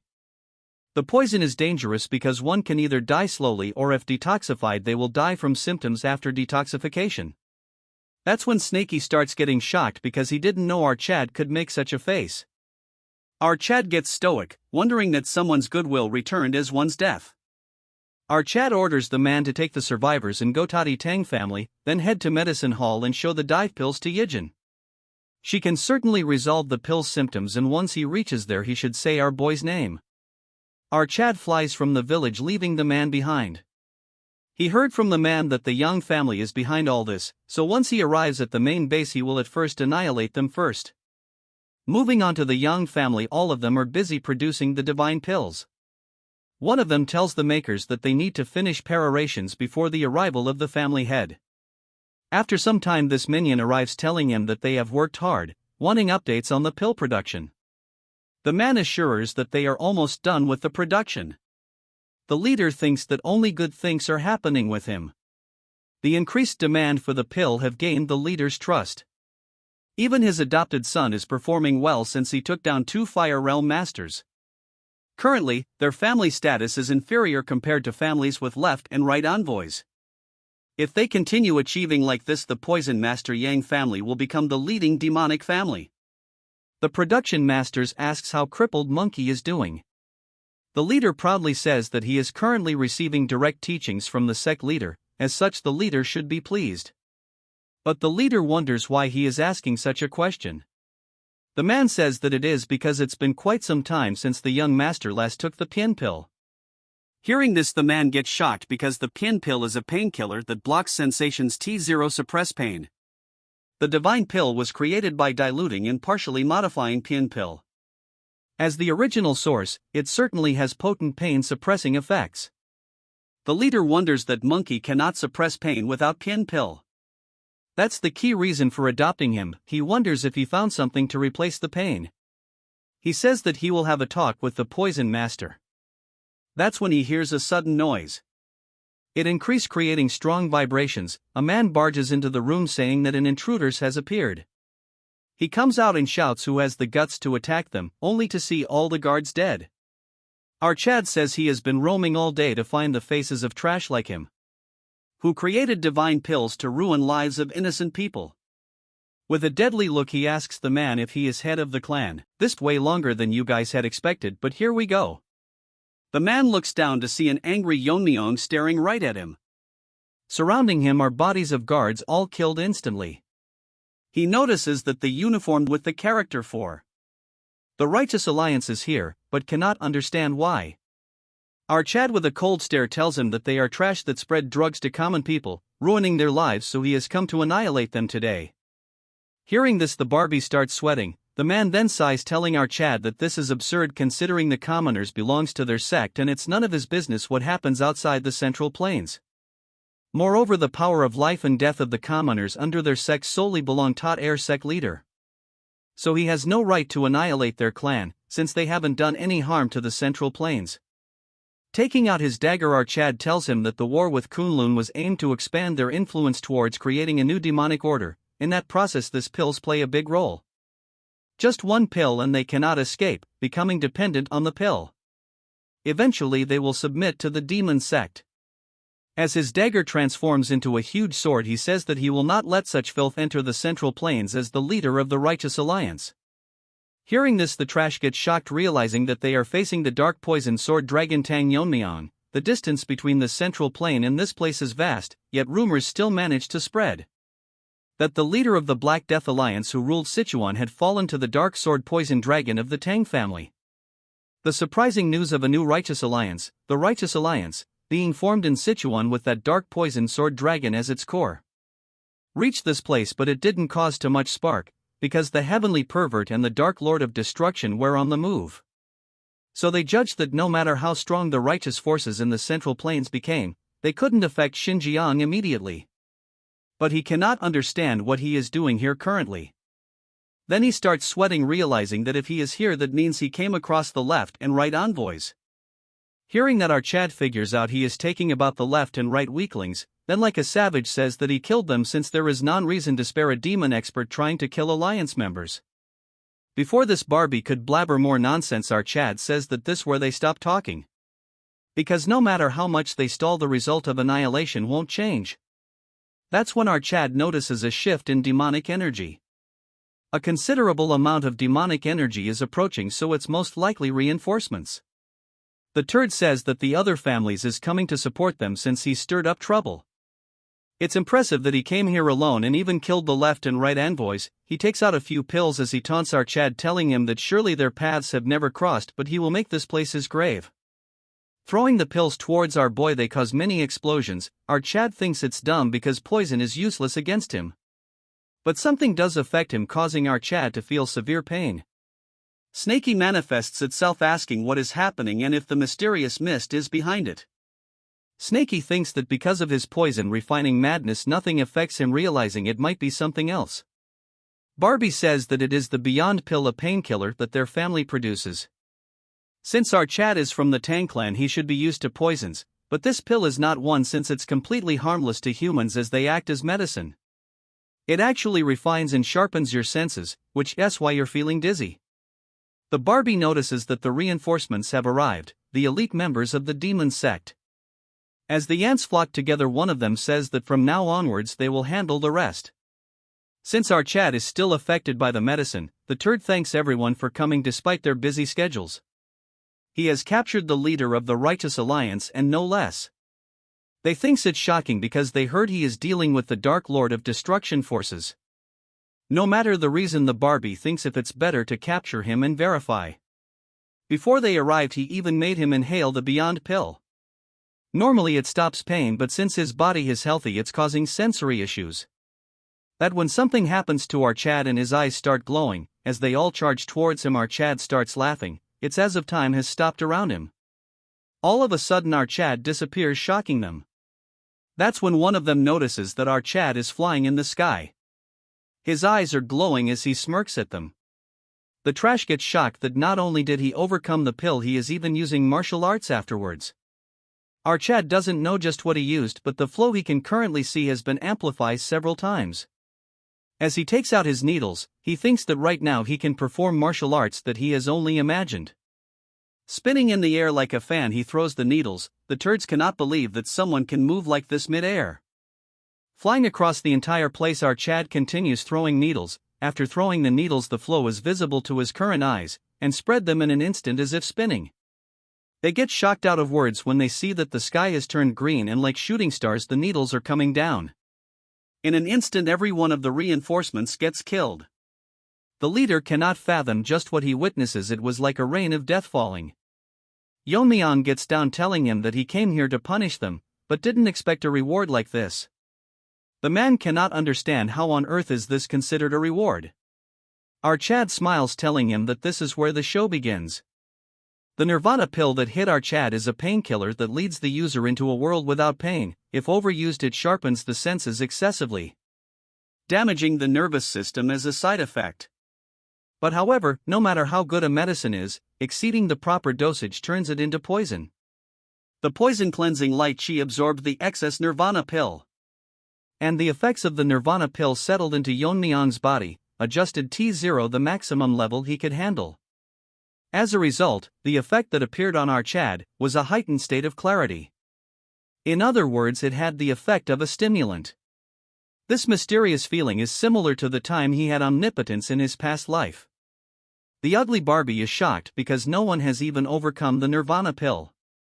Our Chad doesn't care if no one has ever done it or not. He thinks to himself that he might not be able to try it now. The aura that our Chad exudes has multiplied, realizing a huge amount of chi.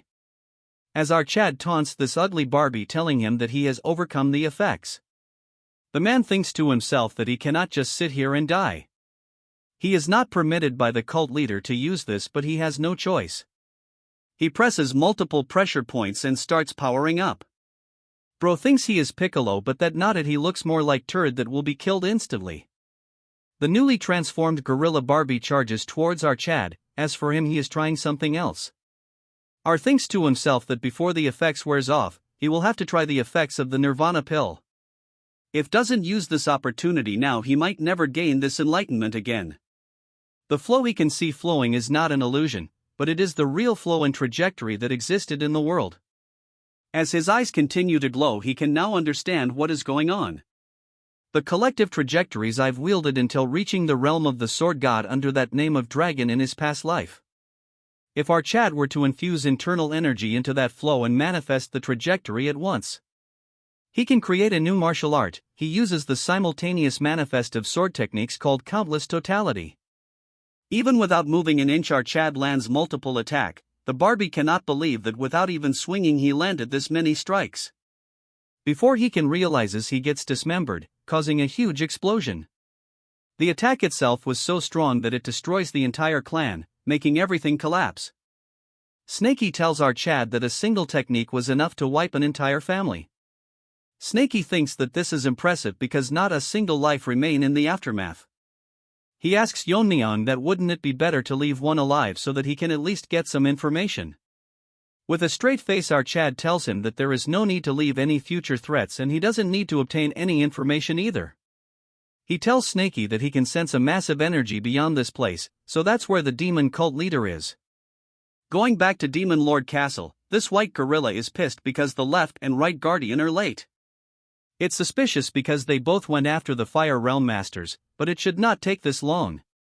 He thought they'd arrive while Little Poison Demon was being placed in the spell formation, but perhaps there was unexpected support? Even so, there aren't many in the Central Plains who could match those two. With the Namgung Patriarch missing, the only person who could stop them would be the Shaolin monk. But even if he personally came, it wouldn't be a problem. Since he sealed the vengeful ghost with the intent of Buddha killing was sealed inside the right guardian's sword. Because no matter how strong the Buddhist true energy is, it will be useless against that they are still late. All of a sudden he notices something, realizing that something is wrong he gets up. Because from the direction of the poison demon clan all the demonic energy vanished all at once. All of a sudden the female turd barges in telling the sect leader that the poison master Yang family was annihilated. He tells her to calm down, telling her that he has sensed it.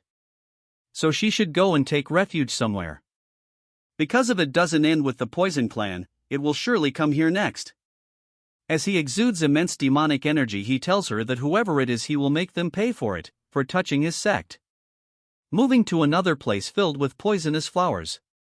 It's where that white monkey is getting trained. He is not aware how much time has passed, but he still can't adapt to the rampaging demonic energy. As he falls to the ground he continues regenerating, but he is down bad because even it has its limits. He cannot believe that his mind is breaking down before his body. At this rate he will turn into a mindless monster. But he must hold it in since he cannot let it happen, before killing our Chad with his own hands. He thinks that he will just endure the pain since his body will regenerate anyways, so he might as well surrender to the pain. He thinks that he should use the uncontrollable energy instead. He thinks that he will use the surging demonic energy to break through his governing and conception vessels and connect his life and death aperture. The only way out of this agony is to become a supreme demon. As the white monkey turns into a deformed monkey, he say to defeat our Chad he should at least reach this level. As time passes by, multiple parts of his body explodes. At one point it doesn't hurt anymore. Rather his mind feels clear and he can feel a sense of liberation. After seeing the condition of his body he realizes that his body is in optimal condition. His control over demonic energy has increased so much that he has reached the realm of the supreme demon.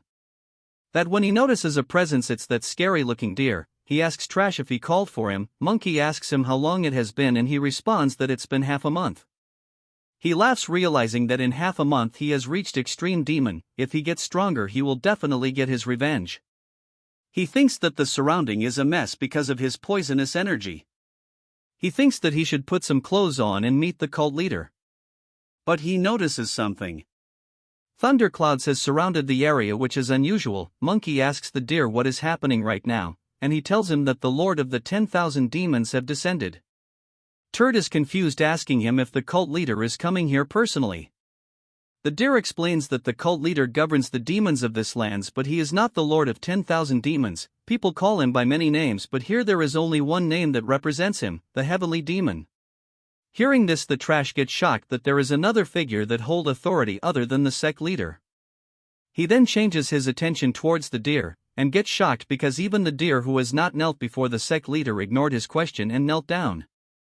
That's when a figure flies down from the sky. Seeing him he wonders if this being is akin to a god. As he gets closer the white-haired monkey can feel it more closely. An overwhelming pressure on a completely different level from the demonic energy he felt from the sect leader. The figure speaks, telling him that he is holding his head quite high. In an instant the monkey gets blown away in half. The figure tells him that once someone practices demonic arts, he faces an authority of the demonic path. So they ought to bow their head in respect. This half-lady is consuming too much screen time. Monkey thinks that it doesn't hurt much because he has reached the extreme demon and perfected the immortal body.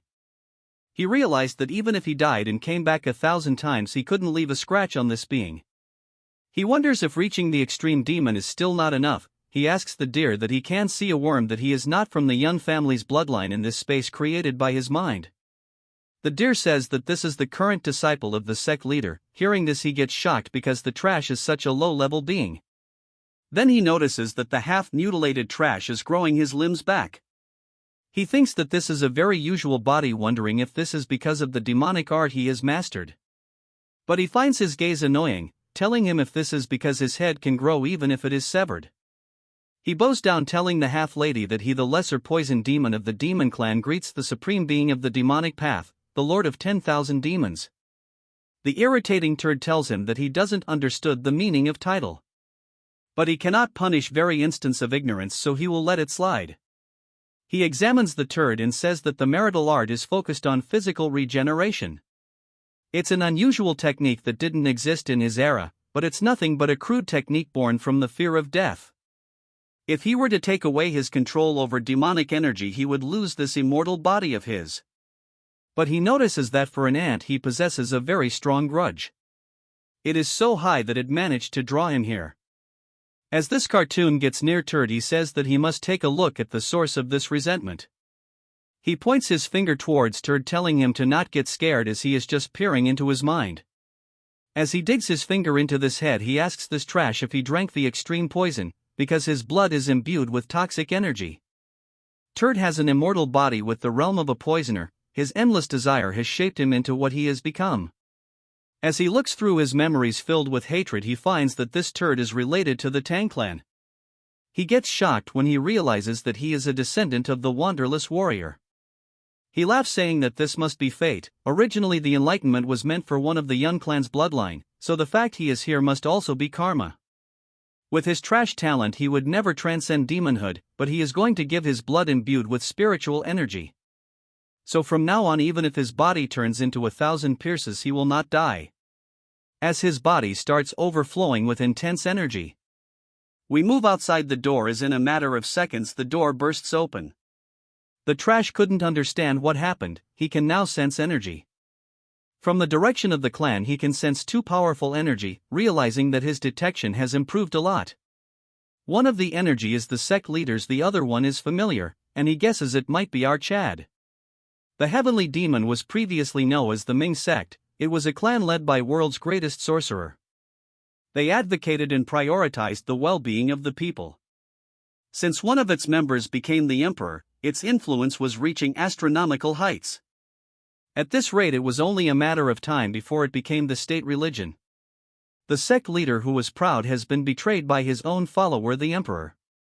He had feared that the sect might overpower the imperial family, so he annihilated the entire Ming clan by mobilizing all the forces of empire. Anger and betrayal of losing him people, negative emotions clouded his mind. For the vengeance of his people he resorted to forbidden techniques that he has once prohibited. As he raised down the empire, he was reborn as the first sorcerer of defying heaven. Since he could no longer stay in the Central Plains, he stabilized the Heaven Demon clan in the barren lands of Xinjiang. This is what the world knows, but old Turd says that he settled here because of a new method to increase one's caliber. It's a method to transcend limits without using sorcery of forbidden techniques through evil spirits. As caliber accumulates, one can transcend human limits and become a god. The plans of their ancestor to gather faith and trust from people was ruined by emperor. There is a limit to the faith of Xinjiang's commoners alone. So they need to expand into the vast Central Plains. Once they expand, it's easy, they will release all gathered evil spirits and cause chaos in the Central Plains. And become the saviors who can control these spirits and be truly revered as gods. To create a foothold for the expansion, his son, the heavenly pervert, is weakening the Central Plains powers. It's bad luck that they were about to defeat Kotong and Kunlun, but something unfortunate happened. As our Chad has entered the premises, he asks our Chad what the noble leader of the Righteous Alliance has come alone to eliminate evil. Yeon-myeong tells him that he saw more than enough reason to destroy them all. So he plans to send him to join the left and right envoys. The old Turd cannot believe that he managed to defeat them. Our Chad says that since he has so many doubts, he will demonstrate it to him. Using the destruction sword technique, he thinks to himself the opponent is the leader of the demon sect, so he won't go down easily. Surprisingly, he managed to block the strike using a single talisman. Snaky manifests itself, telling our Chad that the demonic energy he sensed from him and the talisman proves that he is a sorcerer of the defying heaven. So this fight will be completely different from the martial artists has faced before. The old Turd says that he was bound to face him one day, so he will show our Chad the way a sorcerer fights. The ugly-looking Pokemon master summoned the three-headed one-footed eagle. As our Chad and Snaky remands quite, something huge covers the sky. It's an cool-looking eagle with weird body parts. Snaky is surprised to see that the Turd has such a strong subordinate. Its current strength is comparable to his current self. The eagle asks that beside our Chad there is something, and he says that he is aware that it's an evil spirit. It's surprising because despite it not being a sorcerer, he is keeping it like a familiar. He orders the eagle to capture Snaky and he abides to it. Snakey tells our Chad to focus on the old man while he takes the head of this disabled bird. As Snakey aggressively charges towards the bird, a huge fight breaks in. Our Chad thinks that Snakey is testing his new powers, so this much should be fine. The old man turd says that since he is from the Tang family, the snake must be the blue-horned white snake, but for some reason he became black. Since he bought such a snake, he must face our Chad seriously summoning another Pokemon. Our Chad gets alert but cannot understand because nothing happening. From the ground something break through, grabbing our Chad, as this overweight sumo wrestler grabs our Chad, telling him that no matter what happens he won't let him harm that turd. With a huge force he throws our Chad like a cricket ball. Seeing this, Snakey gets worried. Taking advantage of this, the disabled chicken grabs Chicken, asking him if it is time to be distracted, all while burying him into the ground. Telling Snakey to hold still. As he is pinned to the ground, the old turd says that the Ghost King is the strongest evil spirit in his possession. It is also the guardian of the divine sect, bound to the Yun family's bloodline for generations. This turd tells our Cha that he should be honored since he is the first person to see this being in hundreds of years. Old turd orders sumo wrestler to finish our Chad, agreeing to it. This turd summons a huge sword, striking our Chad with this huge sword he raises down the ground. Snakey gets nervous as a voice tells him that he is taking it easy and Snakey should focus on his own fight. The turd gets nervous and soon enough our head deflects his attack. Witnessing this, the old man is shocked that our Chad blocked its attack. When they clashed, our Chad figured out that this turd was artificially created using thousands of formations. On top of that, all of them are high level. To break high down a ripple would be better, but that might hurt Snakey since the attack range is too big. So he thinks of compressing the ripples and extremely limit the range. Using this new attack combined with continuous strikes, he blasts multiple part of its body. The turd cannot believe that our Chad didn't use any spellcraft, yet the Ghost King took damage. He cannot fathom where someone like our Chad came from. He looks at the other side and sees Snakey overpowering the chicken. It's probably because he gained its composure after confirming the safety of our Chad. As for our Chad, he has completely annihilated the fat turd. Our Chad tells him that it is too easy, asking him if he has any tricks up his sleeve. The man thinks that defeating the Ghost King is impressive, but it's such a low-level talent, which shows how young he is. A purple aura surrounds him as he tell our Had that he is naive if he thinks that he was doing nothing when he was fighting the Ghost King. Our Chad is shocked because he vanished in an instant. It's not some divine technique, it's as if his very presence has disappeared. That's when our Chad notices that there is something wrong with Snakey as he starts screaming. The turd is doing something to bind him, but he still cannot feel his presence. He tells the bird that it getting beaten is disgraceful and the eagle has no excuse for it. The man takes out his prehistoric pokeball and takes back his eagle because if he dies it will be a critical blow to their strength. The turd says that the loss is quite significant, but making Snakey his subordinate will make up for it. Snakey tells him to shut up since he doesn't know him. He smiles, telling him that since his ancestor helped the invisible guest capture the Earth Dragon. In this case he is indebted to their sect. Snakey thinks it's pathetic that they are holding a grudge for 1,000 years across generations. If he really wanted to make him his subordinate, but that's not the main problem. He should look around as our Chad is about to strike him down. The man pulls out another talisman before the attack lands. As the strike lands, our Chad thinks that the attack didn't land properly. As the smoke settles, he sees multiple coffin, moreover they managed to block his sword. Then he realizes that it was not the coffin, what is inside them is capable of blocking his sword strikes. The old turd says that the Ghost King might be his strongest evil spirit, but it was not his best card, but he had no plan to play this hand right now. The bodies are that of 3 Fire Realm Master and Extreme Demon Master who has existed since their ancestors' time. Their total number comes to 30 and this is his trump card. Yeon-myeong is shocked when he learns that this is a technique to awaken and control corpses of past masters, turning them into Jiangshi. This old turd says that this is the Great Extreme Demon Revival technique. It's an onslaught of about 30 masters. As they start getting active, turd says that even though they are corpses it's hard even for him the caster to control their movements. As one of them attacks our Chad, it splits the battlefield in half. Our Chad managed to dodge it easily, flying into the air. But from behind multiple more of them charge towards our Chad. As our Chad attacks them, the 3 of them together block the attack as our Chad falls one of the roofs. Without giving him any time to rest, multiple more of them attack him. As our Chad continues to parry their attacks non-stop, he finds it surprising that a one-handed mud is generating this much force. Yeon-myeong wonders if they cannot feel pain, then figures are that it's natural since they are not alive. Our Chad tries a new trick, grabbing one of them by their hand. He uses the decay poison technique. Moving on to the old turd. He tells Snaky that the golden 5 elements binding talisman. No matter how high the caliber of an evil spirit, once bound by this talisman, it's a technique he can't free by his own power. As Snaky starts feeling immense pain, the turd tells him to give up since he will use him good. Snaky tells him to give it a try, since he can't do anything beyond binding him. He says that he must not have much left after controlling the Jiangshi. Moreover, since these breathless Jiangshi are using internal energy, aren't they actually using his internal energy? The turd says that it is not a normal Jiangshi technique, while settling a soul into a body is easy enough. As our Chad faced them, the turd continues to explain that if the body and soul are different, there is rejection. And if they are from the same person, they resist the caster. But their predecessors found a way to extract the will of the soul. And Jianshi recreated through that method don't need careful control. As our Chad continues the exhausting battle, Snaky says that it's horrible to enslave someone after death. Even so, they cannot breathe. Turd says that he is correct, however, their sect continued researching and finally found a method. It's supplying demonic energy through energy absorption using talismans. In other words, absorbing others' demonic energy and storing it in the talisman. As our Chad is getting exhausted, Snaky asks him if this is even possible. The old man explains that they obtained the remans of the 3 energy-absorbing fiends who were killed by someone called the Sword Ghost in the past.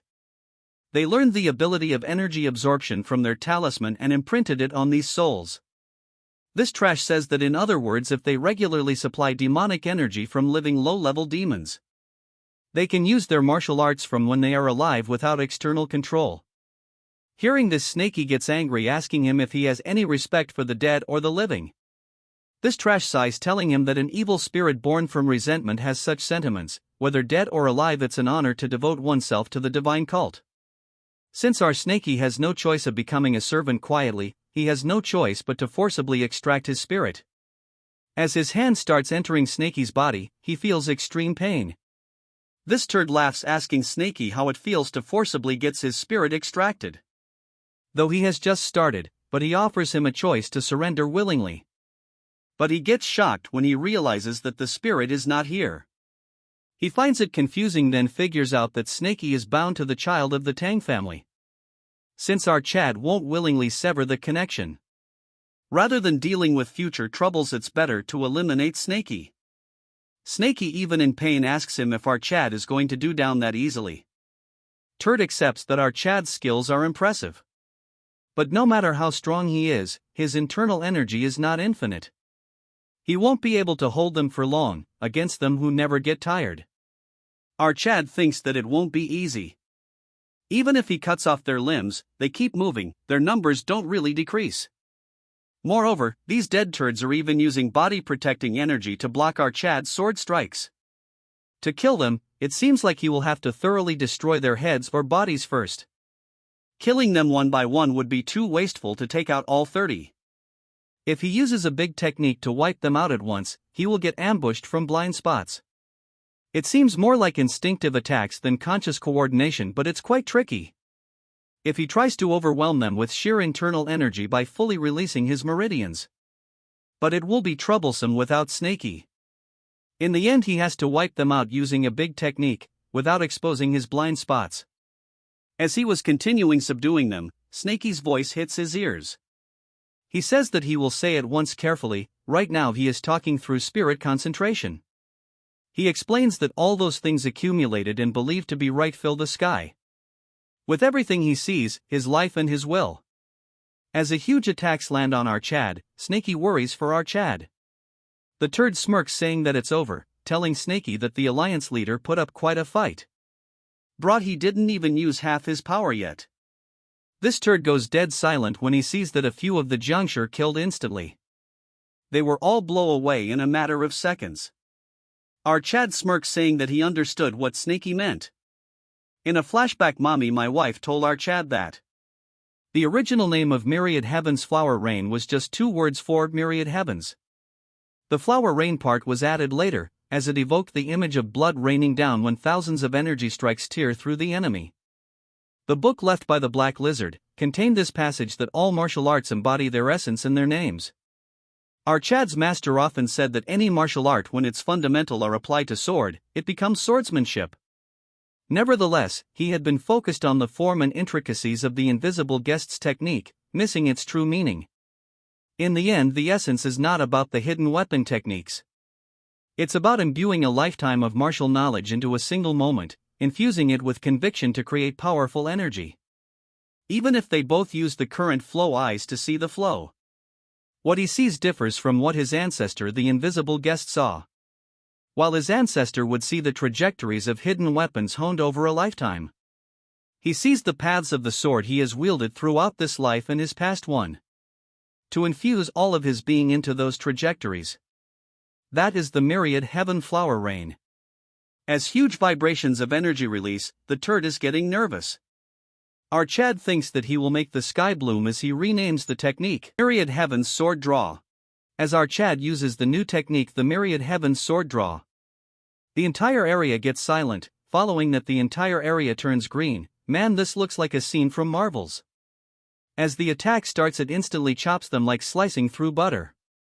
The turd cannot believe that the body protecting energy of Extreme Demon Master could go down easily. He figure out that our Chad issuing the ultimate technique, the Myriad Heaven's Flower Rain. As for Snaky, he is shocked because it means it be a technique of the invisible turd, but it's a sight that never fails to mesmerize him. Even after this barrage of attacks, 3 master remained. Our Chad thinks it's impressive that they can move within such a technique, so they must have been formidable in life. Our Chad figure out that they didn't choose to become like this, so he will set them free. He uses another technique, Bloom's Full, which instantly finishes them off. Seeing this, the turd thinks that this battle is very dangerous. From afar, the scene looks like a super strong attack, as if thousands of swords are falling from the sky. Man, this is a piece of art itself. As the attack lands, our Chad moves aside, but he gets shocked when one of the masters thanks him for liberating them. The next thing our head does is retract his overpowered snake, telling Snaky that he act brave but gets beaten up, which is embarrassing. Snaky says that if it weren't for the sorcerer, he would have won. Then he praises Snaky, telling him that if he hadn't told the key to Myriad Heaven's Flower Rain in that situation, the fight would have dragged on longer, so he owes Snaky one. Hearing the praise, he gets happy. To burst the bubble, our Chad says that it would have been better if he had given it to him before the battle. Snaky thinks he is retarded because things were getting heartwarming. Snaky says that the surroundings have been completely pulverized. No matter how many times he sees it, it is an extremely powerful technique. That's when our Chad notices movement and gets surpassed. That the turd managed to survive, which is possible since he is the leader of the demon sect. But it doesn't seem like he has any more cards up his sleeves, so it should have been better if he stayed buried. The turd tells him to keep quiet since everything was a groundwork for their advance to the Central Plains. And our Chad destroyed everything, so he would be stupid to hide under a pile of rocks. He will never forgive our Chad as he summons the blue armored ghost. As the spirit releases, tremendous amount of energy starts exuding, enough to shock our Chad. As it starts devouring, he says that the spirit has no power of its own, but it shows its value when the caster wears it directly. As he transforms, it's a ugly creature. We will call him TikTok Warrior. This busy body poses, and from the rubble something flies towards his hand. It's the giant sword of that first spirit.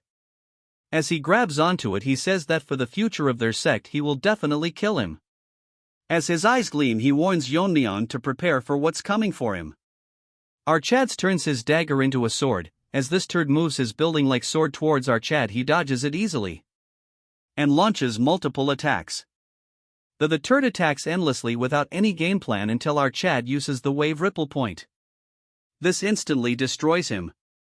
But because of some powers, he regenerates immediately. This is concerning for our Chad, as the turd lands a strong strike. Although our Chad blocks the attack, Snaky tells him that the harness is abnormally high. The regeneration is so fast it's not giving him enough time to seep in poison. But since the old faggot is a turd, he is now gonna explain this overpowered ability. So this goes like this: the turd says that as long as his internal energy doesn't exhaust, this blue-armored ghost spirit will endlessly regenerate. And then says that unlike our Chad, who has depleted a lot of his energy in the previous fight, the turds gets pushed back as this retard explained the shortcoming of his attack. Yeon-myeong tells Snaky that all he needs to do is exhaust his internal energy. In a second, Snaky seeps poison into our Chad, which turns into internal energy. The turd sees that our Chad's internal energy is increasing rapidly. In a matter of seconds he gets cut thousands of times. The turd cannot believe that he is receiving internal energy from evil spirits, which should not be possible. The attacks are getting intense, and seeing this he wonders if our Chad is even human. What was out of place is that instead of fighting, this turd runs away. As he runs away, Snaky says that of all the sorcerers of defying heaven he has seen, this guy has to be one of his kind. From outside as energy continues to flow out, one of the elder asks the female turd who the leader is facing. And it's surprising to see that the divine cult's headquarters would vanish without any trace. She says that she doesn't know, all the leader told her was to gather the demon elders and wait at the foot of Tianshan. She wonders to herself if it's really going to be okay, the demon elders, whose strength 5 second only to the sect leader and the left and right envoys. She thought bringing them would be enough to drive out the intruders. But what she says before her eyes made her realizes that what she witnesses was beyond anything a human can do. The elders are hesitant to because they are aware that interfering would mean certain death. She thinks that at this rate the leader will be in trouble, but they shout that he is coming down. Seeing this, female turd cries, thanking God that he is safe. He lands to the ground and praises her, saying that she managed to carry out orders in such a short period of time. Without wasting another second he runs away with her. But to his bad luck our Chad catches up to him and lands an attack. As he blocks it, the elders are surprised that the leader was fighting a young brat all this time. As our Chad looks fine as ever, the leader is struggling as he is constantly regenerating. He pushes back our Chad. Our Chad finds it that he is more persistent than he had thought. He is also surprised that there are still so many demon sect remnants. Snaky says that from the energy he can sense, they're just large in number. And they don't even come close to his little toe. One turd orders the members to help the sect leader and fight with resolve to die and repel our Chad. The leader stops them, saying that if they rush in now they won't last a second. He says he can't lose them through meaningless sacrifice. He says a sacrifice is only meaningful when it yields results corresponding to its value. So he tells them that being prepared to die is not enough, they must help him through death. Ordering them to unleash 5 stars of the reverse blood demon technique. Welcome back to this part, as the green turd tells his minions to unleash the 5 stars of the reverse blood demon technique. It was not difficult for the masters to understand what he meant. If one draws the reverse blood demon technique to 5 stars, they enter a berserk state due to the rampaging demonic energy. Unless one has reached the level of extreme demon and can freely enter the berserk state, like the radiant left and right envoys. Using the 5 stars of the reverse blood demon technique is no different from a suicide charge. Moving back to the turd, he says that if he dies they are next, so if they hesitate he will give them a little push. So he forcibly stimulates their demonic energy, making them all go berserk. Seeing this, they all are worried as he is forcing them into this state. All of them wonder if they truly wish for all of them to sacrifice their lives. But even if they use the reverse blood demon technique, they might not be able to defeat our Chad, since even their leader couldn't do anything. The elders thinks that they don't have a choice, so they can only fight to death. As they charge towards Yeon-myeong, he uses sword draw, instantly finishing all of them as he used the annihilation technique. The turd cannot believe that even the demon elders using the reverse blood demon technique were defeated in a single strike. Then he looks down to see that his toad has died. He thinks to himself that the blue-armored ghost's defense shouldn't have fallen to that single strike. He wonders why his chick died, partially blaming that it could be that his internal energy is depleted, to the point where he cannot maintain a proper form. Our Chad tells Turd that he must be trying to buy some time. But our won't give him this luxury, as our Chad closed the distance ready to land a fatal blow. The turd blabbers to himself that he is going to use a forbidden technique. The rebound force is so much that our Chad gets pushed back. He wonders if he still has enough internal energy left to push him back. Our Chad looks up in the sky to a crimson cloud forming above him. Yeon-myeong thinks that something is up and it might be another trick by the demon sect leader, which might be related to the rebound effect from earlier. Our Chad can sense some strange energy. That's when something surprises him. Demonic energy is being extracted from the dead. As this turd is constantly gaining internal energy. As he rests his chick in peace, he says that he at least wanted her to live. So now he will kill our Chad no matter what. Because of the increase in internal energy, his armor is rapidly recovering. So without wasting any time, our boy says that as he had expected, he will need to concentrate all his attacks to destroy it. According to Yeon-myeong, he has already withstood 1 myriad heaven's flower rain, so he will need an even stronger strike. If he concentrates the intent of flower rain into a narrow area, layering the attacks to maximize their power. He uses the myriad heaven sword draw fills the sky. He is surprised that he even withstood myriad heaven's sword draw. Yeon-myeong cannot believe he withstood that attack. The turd again explains that the wide area berserk induction. Regardless of whether they're alive or dead, within this crimson cloud domain. The cloud domain will gradually expand, extracting demonic energy from all demon sect members across Xinjiang. Hearing this, our Chad gets shocked. The turd says that he didn't want to use this technique but to kill him, he has no choice but to accept the sacrifices. Our Chad cannot believe that he is not only killing his minions but even the innocent civilians. This hypocrite says that faith can easily be rebuilt, telling him if he is worried about the civilians. Just because he bears the character for righteousness. Snaky tells our Chad that it would be better for them if all the demonic sect members die. Our Chad says that if it were just demon sect members he wouldn't care either. The problem is the people living in barren Xinjiang who have received demonic energy. They simply learned breathing techniques as a form of cultivation. Moreover, he clearly realized after experiencing the effects of the Nirvana pill. Even if they haven't learned demonic arts, continuous exposure to the divine pill's toxicity accumulates demonic energy in their bodies. If he were to leave them to die, he would be repeating the same situation as before. And he will regret not having a better choice. But he can't just regret. As the leader of the Righteous Alliance, he has a duty to take responsibility for everyone in the Central Plains.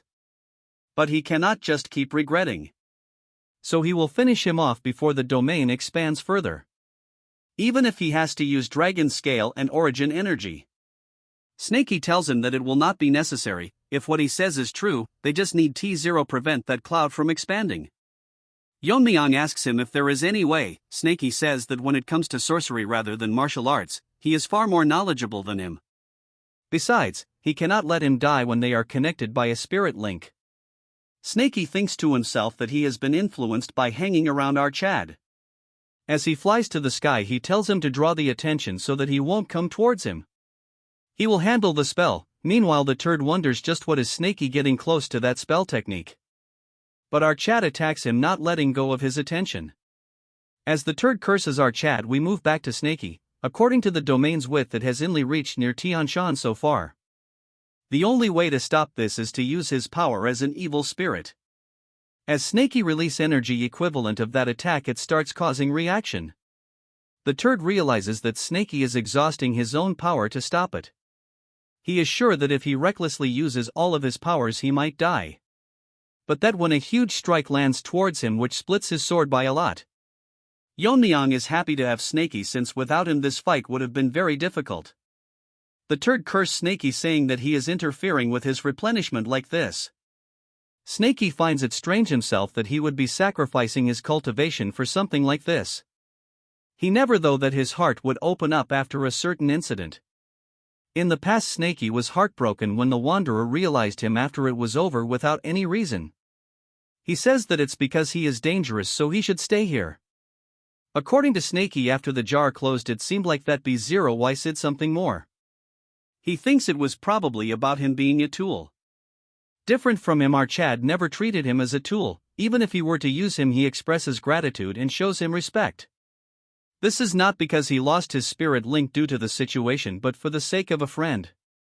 As he releases even more energy, his colors starts changing again. Before he closed the jar, he said that he doesn't need complete freedom but he shouldn't contain him. He says that he might not be able to hear him but he has been a great help to him.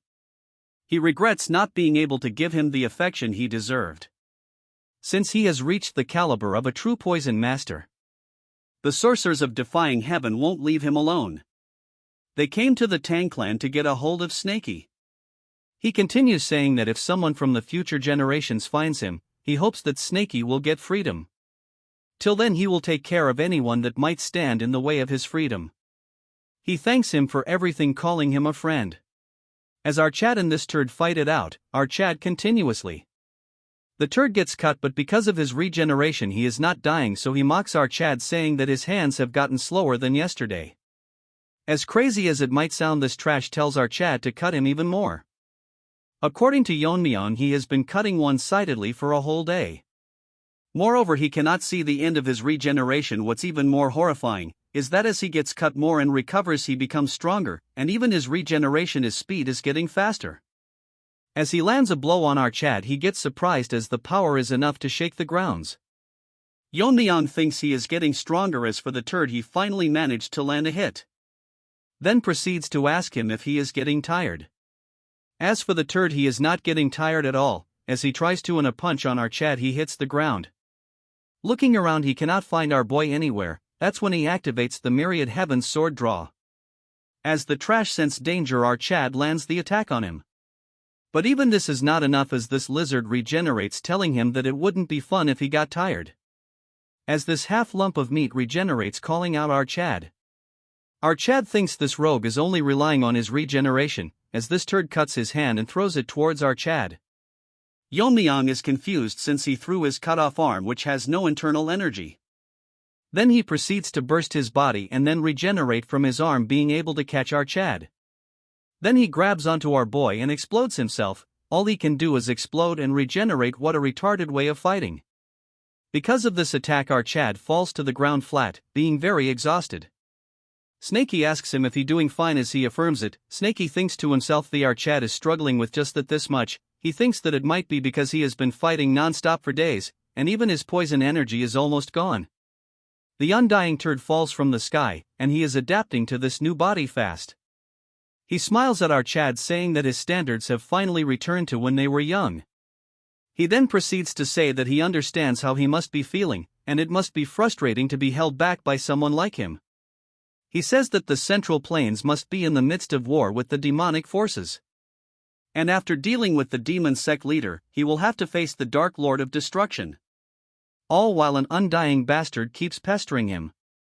Snaky warns our Chad saying that both him and our boy is exhausted in body and mind from repeated battles, so retreating is the best option for now. Yeon-myeong tells Snaky that it will be difficult, but if he can replenish his poison energy one last time, since he has figured out a way to nullify his regeneration. As Snaky provides him with poison, he says that this is the maximum he can give him right now. As for the turd, he charges recklessly. According to our boy, not only spiritual energy but also the energy of flesh decomposition in his blood. So he must be constantly containing the poison energy with his regenerative power.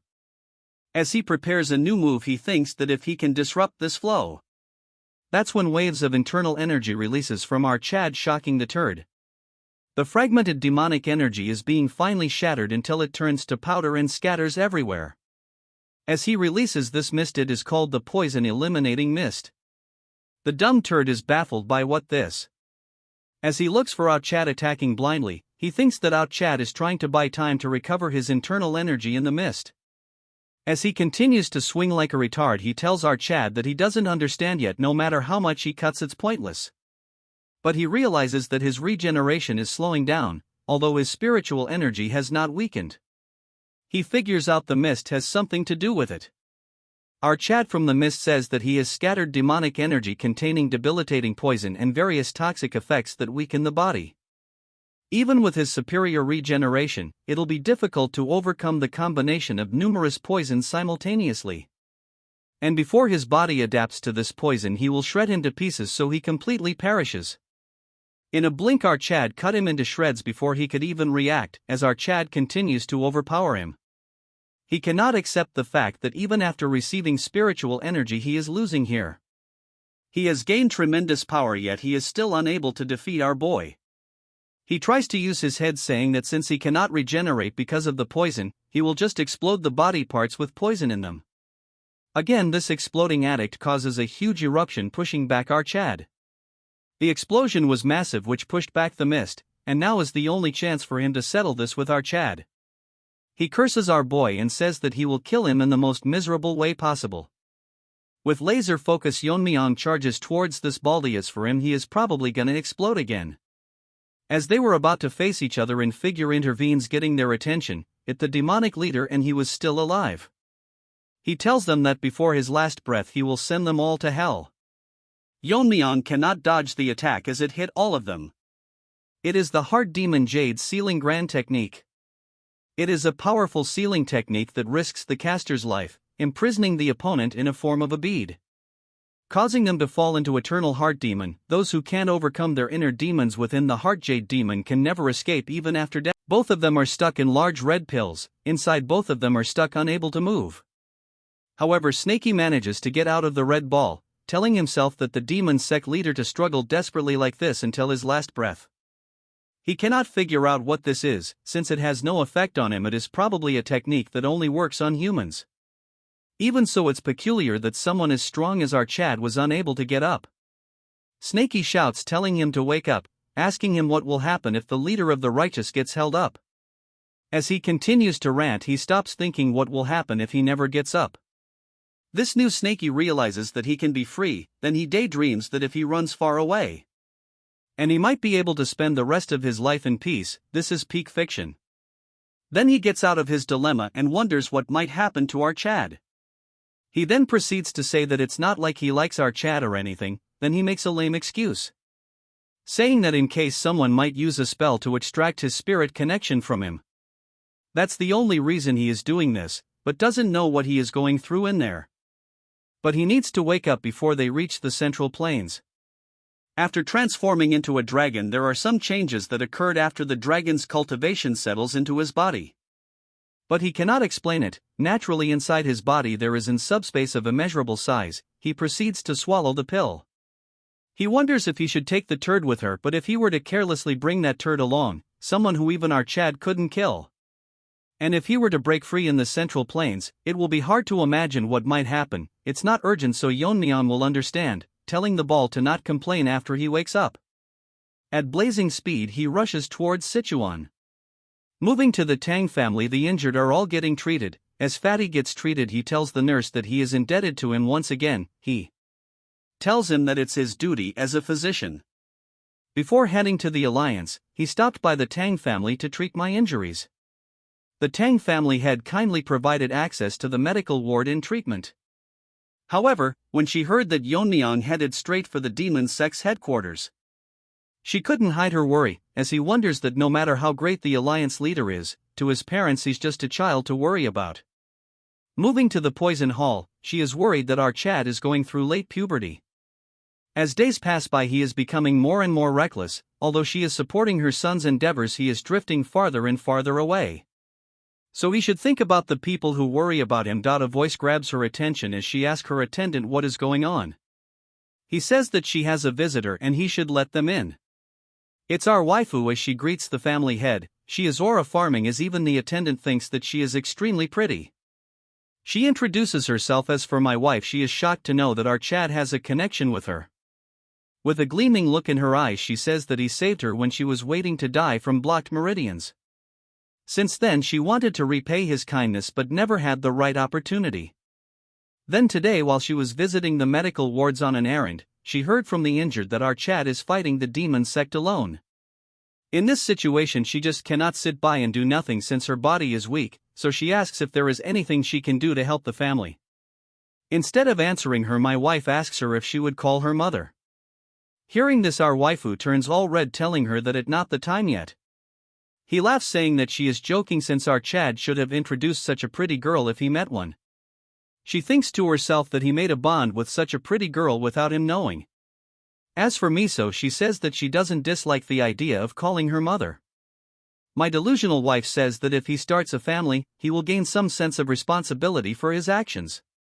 She asks Miso if she suffered from blocked meridians. She must be a descendant of the Ice Palace people who had a marriage alliance with the Tang family in the past. She asks if her meridian was blocked at the level of triple or quintuple. Mommy gets shocked when she hears that it was the 9. Even in the Ice Palace, talents above 7 only appeared once every few hundred years. But she is not even a direct descendant, has a 9 constitution. Moreover, if her blocked meridians were treated, there is a way to help. She thinks for a while and asks her if she wants to help the family. Miso gets shocked as she tells her if she is interested in learning martial arts. With a confused look, she asks him if it is too late for her. Mommy laughs, telling her that if she were to learn it would make a good impression on our Chad. She says that as a mother she worries about her son, but she cannot stay here forever. When he becomes the family head, he will need more people by his side. People who can protect and represent the family whenever he steps up, like today.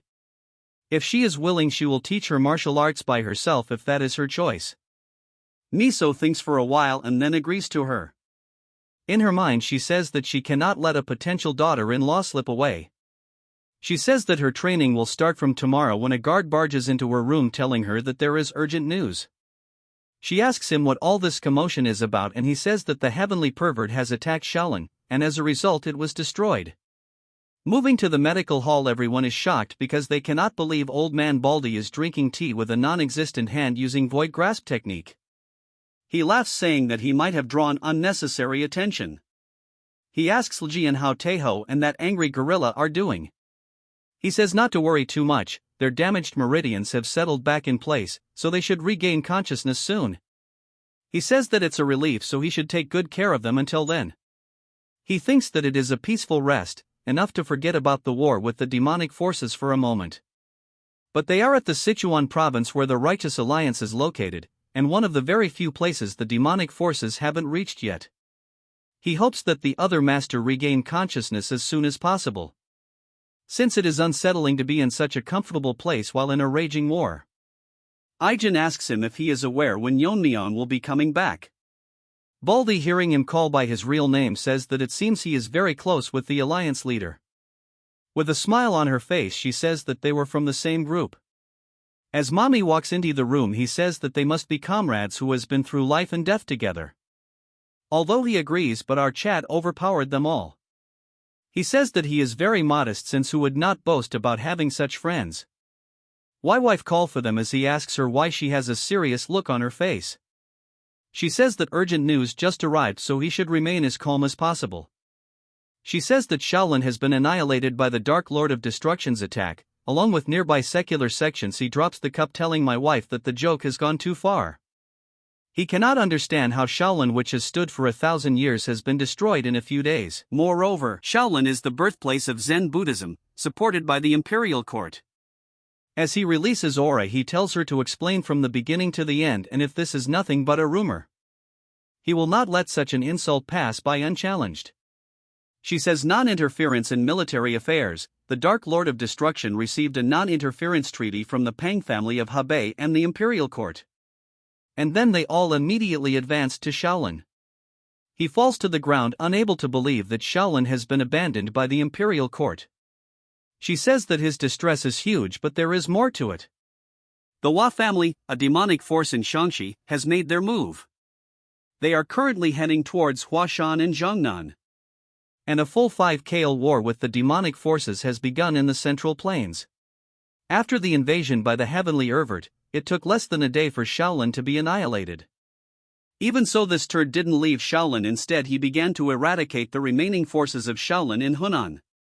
As he drinks wine, his behavior was as if he was trying to erase all traces of Shaolin from the world itself. As he sits on top of a pile of bodies, he thinks that his masked sidekick is late. It seems like there are more skilled fighters among the small fries. As he wonders if he should have gone there himself, moving his eyes to the side, he says that he didn't expect them to be this late. This delusion turd says that the retired Shaolin monks who cut ties with the secular world only shows themselves when Shaolin is in crisis. But he thinks it is surprising that they are appearing a bit too late. According to him, all of them have reached the flame realm.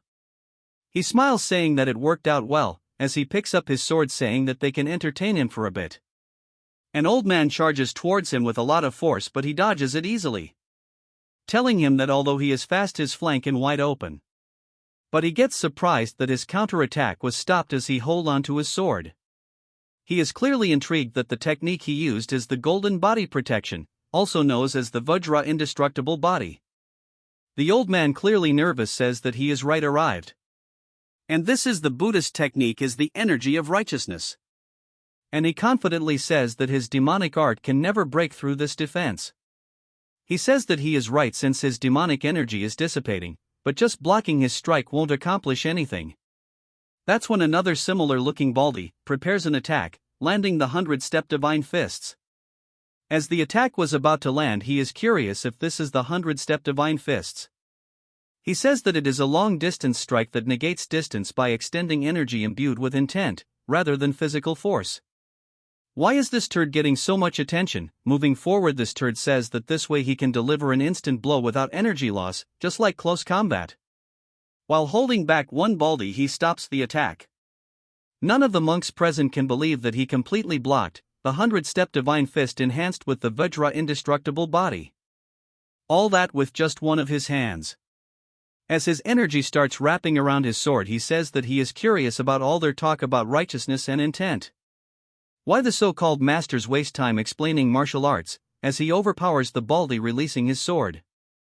He says that it is enough to just overpower with overwhelming force. As more monks join, he says that they are negating distance by imbuing intent, which is similar to infusing a lot of energy and slashing. As he uses annihilation, instantly killing two of them. In response to that, he thinks that the sword demon's martial arts are simple, asking if stabbing and killing is the essence of martial arts. But its brute strength is not as strong as the 100-step divine fist. If he swung his sword 5 times harder, it would be close to it. The monks are shocked because he is spouting nonsense, increasing power through sheer force without understanding the principles of martial arts. But his words are not wrong, as energy radiates from his body, as they wonder if he really is human. Or he has transcended the human limits, marking himself as the demon lord. The slash was so strong that it split the main building into half. In the process, all of the monks get killed. He wonders if he should have used less strength, since he wanted to leave the main hall, which suits his taste. Well, he has got a feel of slicing buildings, so he will do better next time. The masked turd arrives, telling the pervert that he apologizes for interrupting his entertainment. He then says that he is a bit too late, as the man says that he just finished his extermination. Look at his hand, he has a fake dummy, telling that he got a gift in his hand. It's belonged to the one who was about to become the next abbot of Shaolin. And he was gathering nearby monks to counterattack, but he eliminated all of them. He appreciates him, saying that they have nothing left to do in Hunan. He asks him the situation in Shaanxi, and this turd says that after the troop deployment ceremony, so turd moved out with First Demon and Demon Blade. He asks him if he is getting impatient because the other party will learn merits before he knows. This turd says cheesy words, saying that they move solely as his limbs. But he gets shocked by saying that he is a little greedy, since he might have a chance too. He tells him that's enough talk for today, saying that they must head back now. Shaolin, which had been at the center of the Murim for a millennia, had its lineage completely wiped out. And that news quickly reached the ears of the Tang family in Sichuan. The Righteous Alliance, which had set up camp in Juxian before news of Shaolin's invasion arrived, was in a situation where they couldn't even attempt to send support to Shaolin due to the Manhwa family troop deployment ceremony. In this situation, Skinny Barbie had to find the best course of action in the current situation. After receiving news of the Hua family's troop deployment, he sent Okayan and Hakwun to Manhwa in Zhongnan. So they must persuade these two major sects to block the Hua family's advance. Although Manhwa and Zhongnan are both righteous sects in Shaanxi, they don't get along. But both of the leaders have reached the peak of the flame realm. If both of them were to join forces together, they should be able to stop the Shaanxi family's advance. Recently, a young disciple of the Manhwa sect have reached the flame realm, as he was born with extraordinary talent. That means including him there are 5 master at the fire realm in Shaanxi. They currently have 2 Fire Realm Master. No matter how strong they are, they can't be monsters like the Heavenly Pervert. If they can confront just those 2, there is no reason for the righteous side to lose in Shaanxi. Meanwhile, the remaining Righteous Alliance forces can move to Hunan. That is if both of the sects put aside their grudges, and he prays that the people he sent can persuade them all. Moving to the Manhwa sect, the sect leader will not cooperate and won't even listen to what he has to say. She says that she heard it all, and the Shaanxi forces have yet to invade anywhere yet. Yet he wants to move like dogs, attacking them with a stick. He knew it won't be easy since it won't be easy, but she is already fuming at the mere mention of Zhongnan. In the past, at a friendly gathering, she was harassed by a group of Zhongnan scholars and she beat them all up. After learning about this, the current leader of Zhongnan retaliated against Manhwa. Since then, several rounds of retaliation have built up resentment, but is now the time to dwell on that. Even that Namgung family head was defeated by the Heavenly Pervert, and now he is headed towards Shaolin. That's when her femboy disciple has something to say. This is the turd that has reached the flame realm. She says that she is aware of his concerns, but the 1,000-year-old Shaolin won't fall this easily. They should even consider the possibility of the Heavenly Pervert's defeat. The man suggests they wait to hear the results of what happened in Shaolin. She says he is being complacent, that they move after Shaolin has been annihilated. The nobody says that if the Heavenly Pervert wins, then it means they were weak. If it comes to Mount Hua, they are different. This cocky turd says that if they had invaded Mount Hua, it would mean they would have demonstrated Mount Hua's might. He is a genius who has reached the fire realm at this age. In the past he would have believed his confidence, but after meeting our Chad he is nothing but an ant. It's hard to believe they are off the same age since he has a long way to go before he matures. But the leader says that there was a time when she thought that her disciple would rival the Black Death Alliance leader. No offense, but he would insta-kill this joker. She says that if those Zhongnan people are so desperate, they should come to Mount Hua and kneel at their feet. He says that he has said enough and he will directly go to Zhongnan and seek cooperation himself. He says that if she cannot change his mind, she doesn't need to stop him. Today he didn't come here as a member of the Mount Hua, but he came as an envoy of the Righteous Alliance. She says that he has become insolent and needs a beating. All of a sudden a noise grabs his attention. As they rush outside, she gets surprised. Someone tell her that the Righteous faction people are all weak now. Joker says that they are all trash and instead of training they rely on authority. Noticing them, he says that the energy of them are different and they should introduce themselves. They are guard from the Hua family, and by the orders of their leader they must annihilate their sect. Moving back to the Zhongnan sect, someone holding the cup says that Shaolin was attacked by the Dark Lord of Destruction and the Hua family has mobilized their troops. The sect leader knows as Hakyu says that he is right and had no time to sit back and observe. And there must be a reason for these simultaneous movements. He asks if this news has reached Mount Hua as well. The messenger says that the Righteous Alliance has sent him an OK Yang at the same time. The leader is smart as he says that knowing the leader's personality they won't make a move. But after hearing the news about Shaanxi, the situation might be too big for pride. That when a shout alert them that there is an enemy raid. Outside, the disciple are lying dead left and right, and one of them thinks that his partners are splits apart like paper. His senior brother, who was always cheerful, was killed. His junior brother, nobody number 2, who he trained with just this morning, have all died meaningless death. This similar looking turd wears a golden mask, so Golden Turd Barbie says the injured kid that he is trembling. He doesn't want to finish off cowards who have no will to fight, but today is different. He uses aura trying to finish an ant of quickly. A sword manages to block the strike from landing, and it is none other than the Zhongnan sect master. Seeing him, the ugly Barbie gets excited because he was waiting for him all this time. Another strong strike lands, causing an energy wave, it none other than Hakyun. He curses this golden Barbie, asking him how he can do this to his disciples. The turd instantly recognizes him, saying that he is part of the Righteous Alliance, and guesses that the Righteous Alliance sent their response quicker than he thought. A mysterious figure says that their momentum is not to be underestimated. Asking him if he will be alright by himself.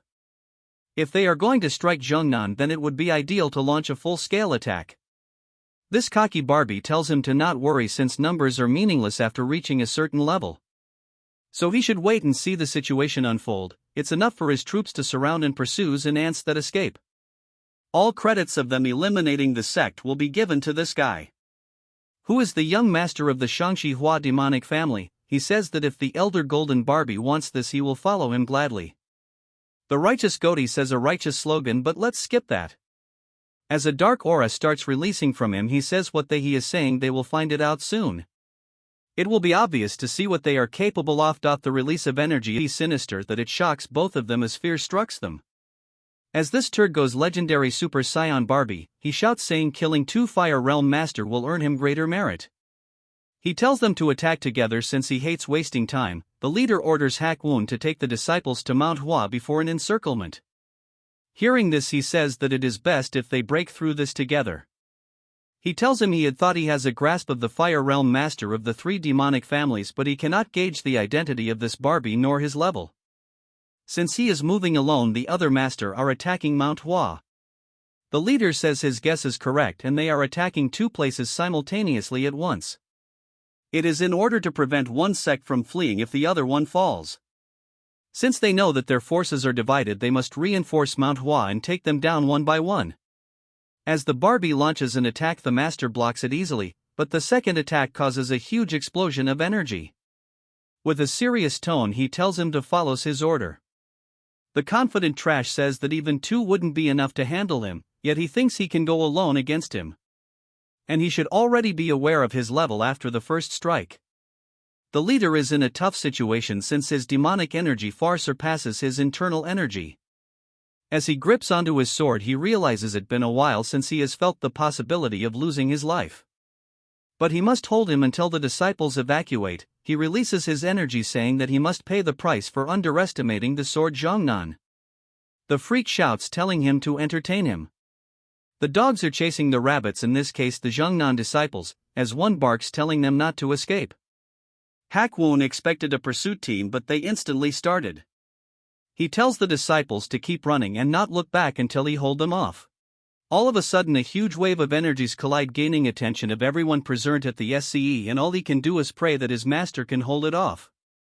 Moving to the Xinjiang mountain, Snakey is flying non-stop, but now he is exhausted. He was carried by our Chad, so he didn't realize how vast the place was. Because originally he was a snake, so he is not used to long-distance flying, so he hopes our Chad, who was having a beauty sleep, wakes up. Moving to Yeon-myeong, he wakes up wondering where he is and realizes that the leader's spell hit him. He wonders if it has been dispelled and asks Snakey how much time has passed, but gets shocked when he sees that it is the same place from his past life.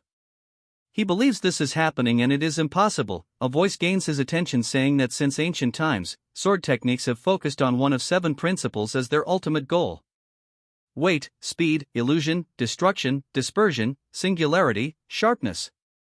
But that's the path chosen by ordinary people who couldn't grasp the ultimate principle from the start. It's because they can't handle the repulsive force inherent in the principle of strength. As a result, the world escapes to principles like softness, but it's by confronting the repulsion with overwhelming force that one reaches the principle of ultimate strength. Our Chad remembers that this is a scene from the past, and if he is dreaming, because he is seeing his master again and wonders if he unconsciously longed for those days with his master. But he gets shocked and nervous as his master call him out, telling him why he is watching him like a thief when he is training, and how he managed to get here. If he fails to answer, he will cut him down. His master warns him that he will lose the head of his, but he is at a loss of words since this is not a dream. He is aware of our Chad and even conversing with him. Now he is confused if he has traveled to the real past or if it is just a memory. He tries to make up something by introducing himself, but before he could even finish, his master splits him in half, saying that he asked how he got here. The simple strike was so strong that it split the place in half. But he is surprised that our managed to see through the sword techniques. For a moment our Chad forgot that his master has an eccentric personality, and doing that strike probably stimulated his competitive spirit. Our Chad thinks that he will show interest if he counters him with swordsmanship, but he is in trouble as he cannot find white snow. He is in deep trouble because he cannot white horn, moreover Snakey's either, which means he is still under the spell. As for his master, he laughs, telling Yeon-myeong that he grasped his sword path, so now he has seen more of his skills. Moving back to the battle, Golden Barbie cannot believe it is taking him this long, and it's trickier than he has though. Praising him that he didn't become the sect leader just like that. But he cannot change his fate since Jeongnan will fall with his generation. The leader says that just because he has the upper hand he owes speaking so easily of annihilation and ending bloodlines. Old man says if he thinks sects disappears like dust, even if he falls his sect will not crumble. He gets surprised as old man releases extreme amounts of energy, even if one of his disciples his sect will continue and he will give his life to stop him. This turd laughs as if he is a main character that says the old man has a strong spirit, so he has changed his mind. He will leave him just barely alive, then he will make him watch as he kills the Jeongnan disciples in front of his eyes. As they exchange moves the old man gets overwhelmed, so he uses his secret art to launch multiple strikes managing to create distance. But he continues to spam attack and this time the 9-dragon demonic steel. As he continues to stop the attacks he thinks he can hold on but his body gives up. As he falls he thinks to himself that by now the disciples of Jeongnan must have escaped. He has no regrets or last words to leave for his sect. His only regrets is for the sect leader of Manhwa, who he has words that are unsaid. In the past they were known as the Shinchi Dragon and Phoenix and the top representatives of their sections. On the day of a friendly gathering their eyes met by chance, and he fell for her at first sight. To impress her more trained relentlessly until the next gathering. He researched shops she liked in Shanxi and rewrote love letters to express his feelings. However, at the next gathering something unexpected happened. She has broken the arms and legs of all Jeongnan disciples named Hack. Her rampage had not stopped and tried to attack him, but she was exhausted after battling so many people. So it was not difficult for him to handle her. He tried to find reason behind her sudden actions. Because of peer pressure from the turds getting beaten up, they want him to avenge them. So he could not ignore the martial brothers' cries, so he too broke arm and legs of the Manhwa sect named disciples. So the friendly exchange between both his sects split apart. Later he learns that the reason for her going berserk was because his martial brothers harassed her. Along with feeling sorry for her he felt ashamed of his sect. He wanted to clear up their misunderstandings, but the relationship between the sects has already become irreparable. When he was destined to become the next sect leader he wanted to change the current Jeongnan sect. More than honing martial arts he wanted them to emphasize courtesy and respect. So that Manhwa could look at them differently and at that time he could face her again. Since then it has been decades he has made this decision. As his eyesight starts to fade he says that he should have apologized regardless of the sect's reputation and position. As Turd was about to finish him off he gets shocked when he sees Plum Blossoms. The attack was so strong that it managed to injure him. He is confused as to how she is here since they sent 2 Fire Realm Masters there. It's none other than Ok-yun. Even if she is old she is a fine specimen. Seeing her the old man gets shocked and she smirks. Turd asks her it is strange because they sent troops to Manhwa as well, so he cannot understand how she is here. She cannot hold her anger as she tells him that she is trying to have a long overdue conversation with the old man. Asking him if his parents didn't teach him any manners, so for someone lacking manners she will need to beat some manner into him. In a flashback we see that when the 2 dandies attack the Manhwa sect, Yun tells them that they barely been in Shanxi for a few years yet they are trying to eliminate major sections, roasting them by saying that scraps under the heavenly pervert have given them confidence. She asks them if they are trying to wage a war with the righteous martial arts world. One of them tells them that a war is already underway, and since they are behind on information he tells them that their lord has annihilated Shaolin. Hearing this he gets shocked because he is heading towards Shanxi. But the bigger problem is that if they compare history, Shaolin has been the foundation of martial arts. The troops they have sent will be of no use since it is late. They say that since their lord is coming this way it's best for them to clear the way as his subordinates. He then says that the things might have ended in Jeongnan by now. Hearing this Yun is shocked and asks if they have resources for that. He says that the Golden Elder who personally guards their lord has gone. This is the first time we know that Golden Barbie is a girl. Her martial art is far beyond what they can compare to. As they says that Jeongnan might end before Manhwa. Hearing this she cannot control her anger, gritting her teeth. She tells her allies that she doesn't have the comfort of being stubborn right now. So she has no choice but to leave this place. Hearing this one of the turd jumps in like a fool, but green hair blocks the attack saying they cannot question the sect leader, telling her to leave it to them. She apologizes to Yang, saying that she wasted time with her needless stubbornness and now she has to burden the situation to her. He tells his sitter to not worry since he knows why she is doing this. Hearing this, she gets pissed but says that she is counting on him. As an intense battle begins between them, she rushes towards Zhongnan. Moving to the present, she explains the situation and says that she has a lot to say to the old man. So she wants her to just shut up and take a beating. She tells Yun that the purple energy on her face less from the violet mist divine technique. Asking him if she is the Manhwa sect leader, she asks her why she is saying this and if the thought of a female sect leader beating her is a problem. I thinks there is a problem with the translation, so I will keep this Barbie as a man. Hearing her way of talking, he is extremely pissed because she is showing this much impudence even after seeing the state of the Swordmaster. But since she has a way with words, she says that the real impudence is his ugly face that cannot even shows his face proudly. A horse reaches the scene asking the turd if he is alright. Seeing him, he gets shocked, but Yun won't give him a breather. As she launches the 24 plum blossom sword technique, he ran towards her after seeing the purple energy, thinking if the Manhwa sect has sent reinforcements. Seeing him, she launches multiple strong attacks. As he jumps in front of the attack, the wide range attack was so wide that old man asks her if she is planning to cut her down as well. She tells him to keep quiet, telling him if she cannot handle her true chi at this age, telling him to not create a fuss when she didn't even touch him. Although the Barbie managed to block the attack, he curses her, telling her how she has the audacity to attack him. She says that he must be the Hua family's young master. Before coming here, she met some Zhongnan members heading towards Mount Hua. They told her that the glory for annihilating Mount Hua and Zhongnan belongs to the young master.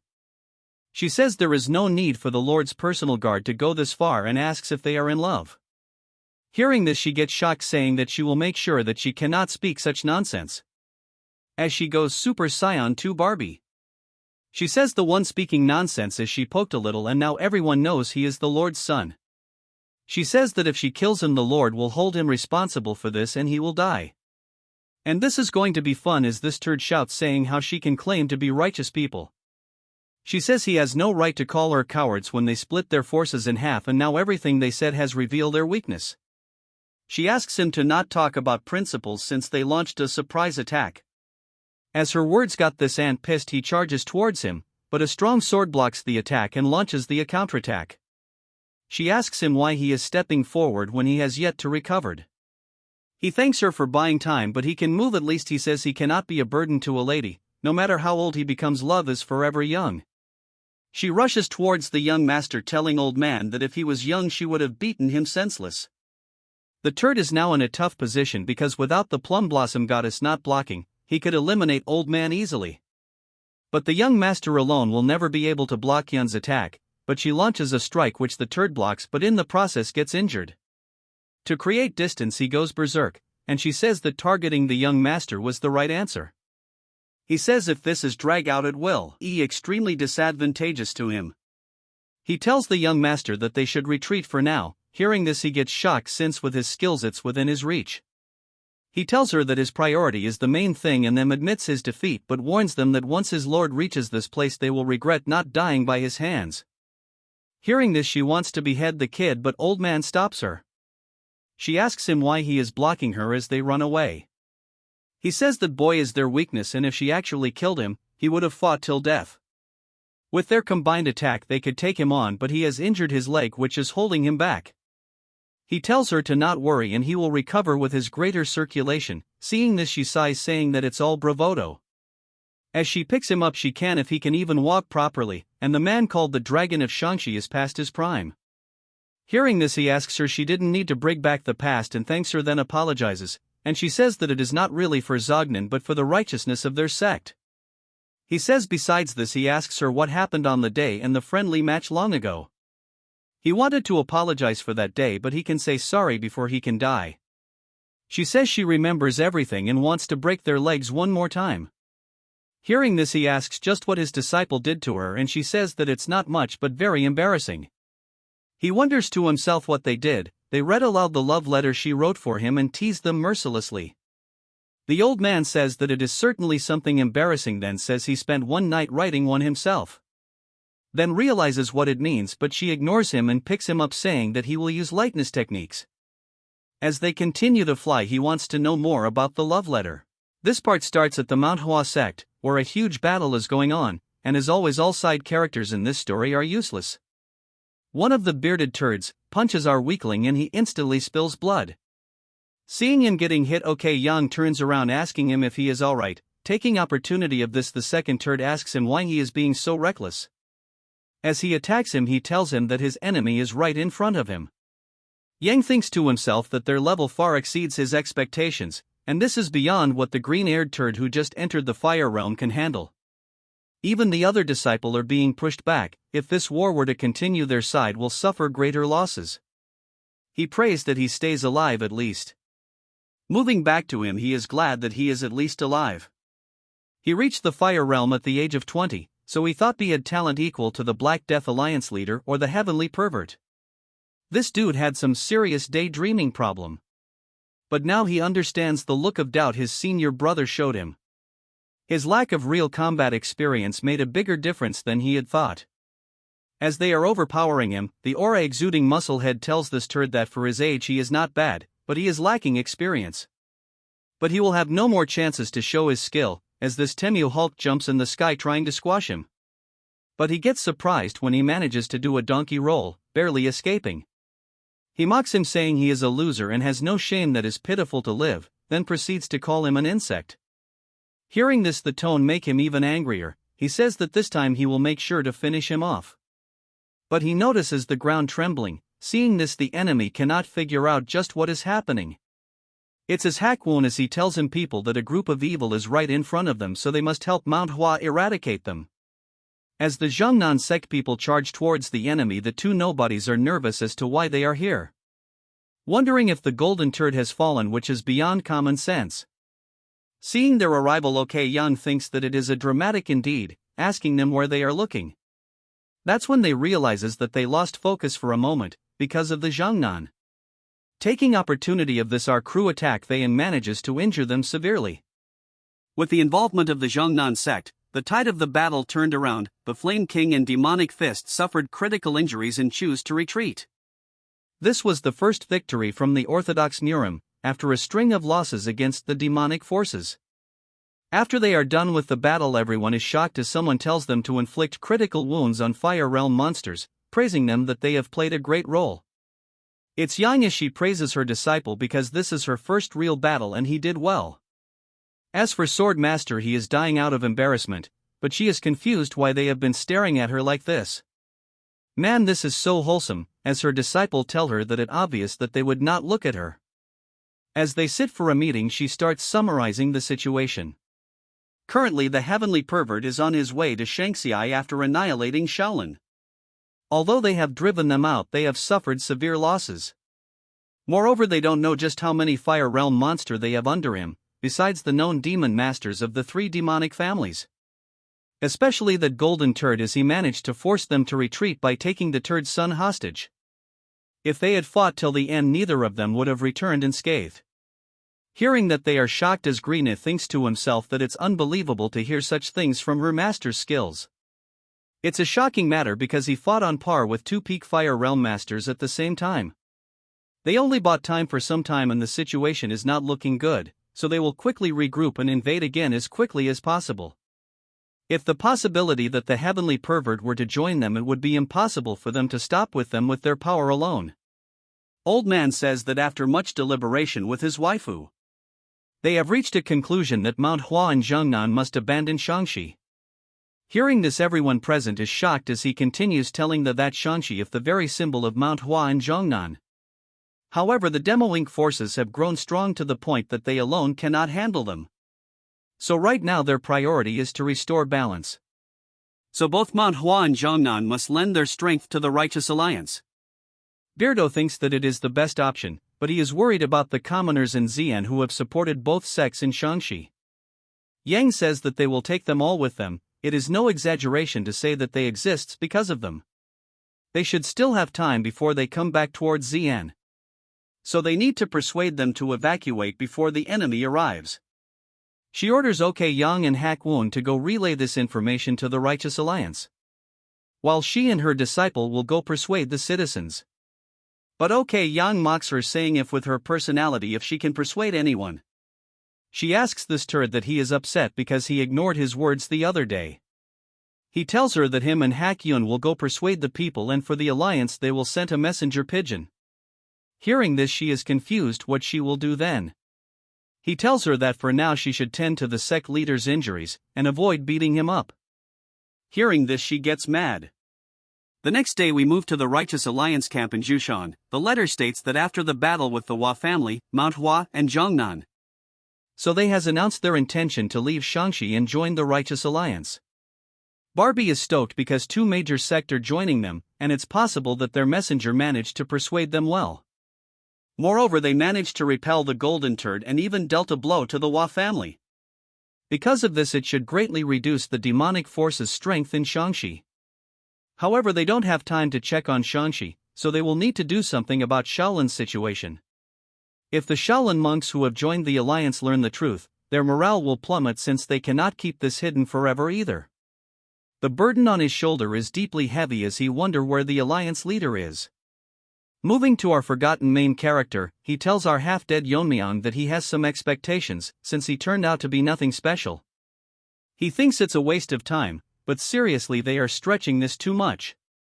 He turns around as Yeon-myeong says that it doesn't seem like reality. As our Chad uses the sky-covering sword, all without actually using a sword. As he tells his fake master that his real attack are more painful than this. He is shocked because his body and inner chi have been constantly recovering completely since earlier. Which cannot be normal, so the strain must be affecting his real body. As his fake master gets up, he thinks that he has never won a duel with his master when he was alive. By the time he was confident he has surpassed him, he had already passed away. He thinks it is nice to see his face again, but his smile still scares him. As his master laughs, he says that if this is the wall he has to overcome to get out of here, he should show his disciple who has already surpassed him. Finally managed to get rid of the copyright claims, this part starts in the practice area all silent. When all of a sudden huge wave of energy raises through the area.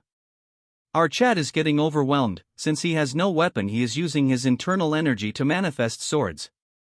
Using them he offsets his attacks, but a follow-up attack causes his to move places as he thinks to himself that a simple dragon scale fragment is not enough to inflict damage on his master. As he rushes from one place to another, right now he is fighting using pure internal energy since he has no access to white snow and feather needles. To inflict damage, the best option is to use the myriad heaven flower rain, as such he aggressively charges towards him. Then uses shadow step to create a facade. He is thinking of using the dragon scale principle to solidify energy to create a foothold and change direction. Although it consumes a bit of internal energy, but if he tries condensing and solidifying the energy fragments before they scatter. With the sword he charged towards old man. Although he blocks it, he seems excited.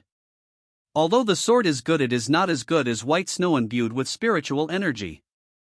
Still it is enough. As they exchange sword, the surrounding turn into dust. Yeon-myeong manages to catch him off guard, and using extreme annihilation he lands a heavy blow. This makes a gap in his shoulder as our Chad says he paid him back for cutting his shoulder. As they create distance, our Chad is confused, then goes serious because his master is laughing since he is not an ordinary human.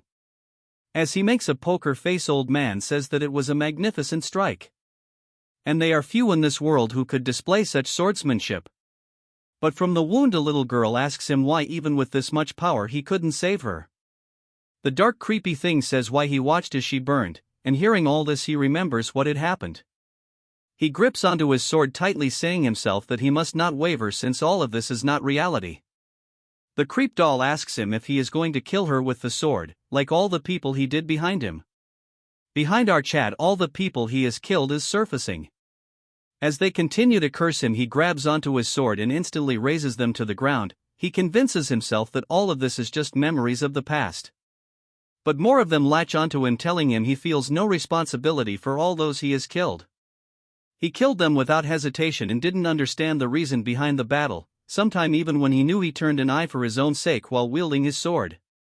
He should not look away, as it is the weight of the resentment from those he has killed. What is dragging his feet is the swap of doubt, guilt, and arrogance he has created himself. And all of this is within his heart demon. This is so detailed, unlike most manhwas. As they drag him under the swap, our Chad also realizes that all his action was wrong. Recalling his life memories, he has solved everything with force. In both his live he has never learned or though of any other way. This is peak character development. He planned to live his second life ordinarily, yet he is still floundering in the river of blood. Despite getting another shot in life, he is still not aware of his past life. He remembers that Snaky told him that him thinking of living ordinarily is not possible, because someone with talent like him must have a reason behind it. That's when he realizes something and his hand comes out of the swap, shocking the creep doll as a huge fluctuation of energy blasts through the swap. As he has released himself from it, he tells them that there is too many he wanted in ordinary life. So he tried to remove obstacles, but at some point connection took root around him.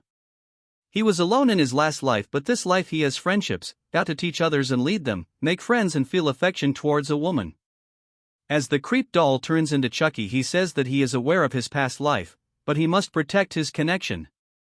As the sword remanifests itself, he says that he has decided that these connections are a reason for his life. It won't matter even if he thinks it's a deception towards those who have fallen, since he is going to leave this place no matter what. Hak Yun and his buddy visit the nearby villages and inform the civilians about the current situation in Sichuan. They warn that after destroying Shaolin, demonic force were coming to eliminate Manhwa and Zhongnan sect as well. And as of today, all of the Shangxi had been engulfed in the flames of war. While ordinary conflicts between martial sects don't harm civilians, it's a different story when demonic forces are involved. As such a progression of refugees formed and soon Xian witnessed a large-scale refugee exodus ever seen. To ensure the procession wasn't blocked by wild animals or bandits, Hakon, Okeyang, and Chong Myong stood at the front. Hak Yu and Okeyang took charge at the rear, in case of possible pursuit by demonic forces. Yun asks Old Man where they are going, since they can't take the entire refugee procession to Zhuxian Mountain where the Righteous Alliance forces are stationed. He says that they will all move together within Shangxi, then go to Zhuxian Mountain. Then they plan to send the refugees to Sichuan under Hak Yu's leadership. Since Sichuan is the safest place in the Central Plains with the Tang family and the Righteous Alliance there. Since it will guarantee the safety of the refugees, Yun adds that Thu will be fortunate enough if they don't get ambushed on the way. Hearing this, he tells her to not say ominous things. She asks him that there was something strange about the man called Golden Spirit. But Old Man doesn't understand it, so she tells him to not give it mind. She thinks to herself that for being the Lord's son he was excessively ordinary. Wondering if there was any need to overprotect such a being to that extent. It is a worthless act and chosen by the logic of demonic forces, and relationship seems too emotional to be just a guard. Moving back to Sichuan, someone is practicing martial art. Someone handed her the technique called cold poison ice crystal cultivation technique. It's a cultivation technique created when the Tang family was exchanging knowledge with the Ice Palace. My wife says that those with the Nining constitution have difficulty learning ordinary martial arts. But they're actually optimized for learning ice techniques. In other words, this cultivation technique is meaningless to those without the Nining constitution. That's why it wasn't destroyed even during the Dark Lord of Destruction's invasion back then. As Mirio practiced the art, she realizes that it's a cultivation technique that would harm oneself if learned with an ordinary body. She thinks to herself that why the Dark Lord of Destruction didn't pay attention to such arts, but it's extremely precious to her, so she must practice diligently. My wife thinks to herself that fate is truly mysterious. That among the many martial arts lost that day, the remaining one would be helpful to that child. That's when she remembers that 17 years ago the heavenly pervert finished of the family had her father. She heard him saying that if it is the Lord's will, after that he retreated. Now that she thinks about it, she wonders if it was really the Dark Lord of Destruction, but it is actually Goldie. Moving to Goldie, who had treated, all of them failed and are in front of the Lord. The young master hides behind the tree, telling himself that the Dark Lord of Destruction is his father. He is too ashamed to meet him since they lost to both Manhwa and Zhongnan. Goldie apologizes, telling the Lord that due to his carelessness, they failed to achieve victory in Shangxi. In that case, he gladly accept any punishment. The pervert uses his eyes to look through the forest straight towards the couple, and they also sense it instantly. He can easily see them as his pupil reflects it. Then he orders Sliver Mask to go to Guizhou and prepare for the expedition. He follows the order and he tells them that he will handle the situation in Shaanxi, and the opportunity will belong to the Higua family. Goldie asks the Lord to give him another chance, and he will surely take down both sections. He gets shocked when the Lord says that it is the second time he has failed. 17 years ago, he invaded the Tang family. He also trusted only in his own abilities, and took only a small force and failed to bring down the Tang family. He forgave generously at that time. Also, the Black Death Alliance leader ruling Sichuan was wary of them and make a move. But now, with the Black Death Alliance leader gone, he has repeated his recklessness mistake. So there is no reason for him to give him another chance. He announces that as of this moment the Hua family will be excluded from the succession competition. That when the useless son stops him, greeting him and tells him that he is the young master, and he is his son. Goldie gets nervous as the blabber dog says that he is responsible for the defeat, because he became a weakness in the battle. With the sect leaders, Golden Spirit had to retreat. Then this dumb turd tells him to not ignore Goldie's requests. The Lord gets pissed saying that he stopped him for such a stupid reason. Since all of the responsibility lies within him, then he must pay the price. As an attack is aimed towards him, he can't even react, yet Goldie blocks the strike, falling to the ground. The Lord says that it is dreadful to die like this, since he raised him as his shadow all this time, only for him to give his life for mere affection. But there is nothing he can say as he walks away, saying that parents bear the sins of their children. Dumb kid cries saying that he is not of the Lord's bloodline and Goldie is his father. As Goldie lies lifelessly, we see a flashback where two kids are being adopted by the Lord as they will be his honor guards. There were many children S0LD to the Heavenly Demon sect to obtain divine pills.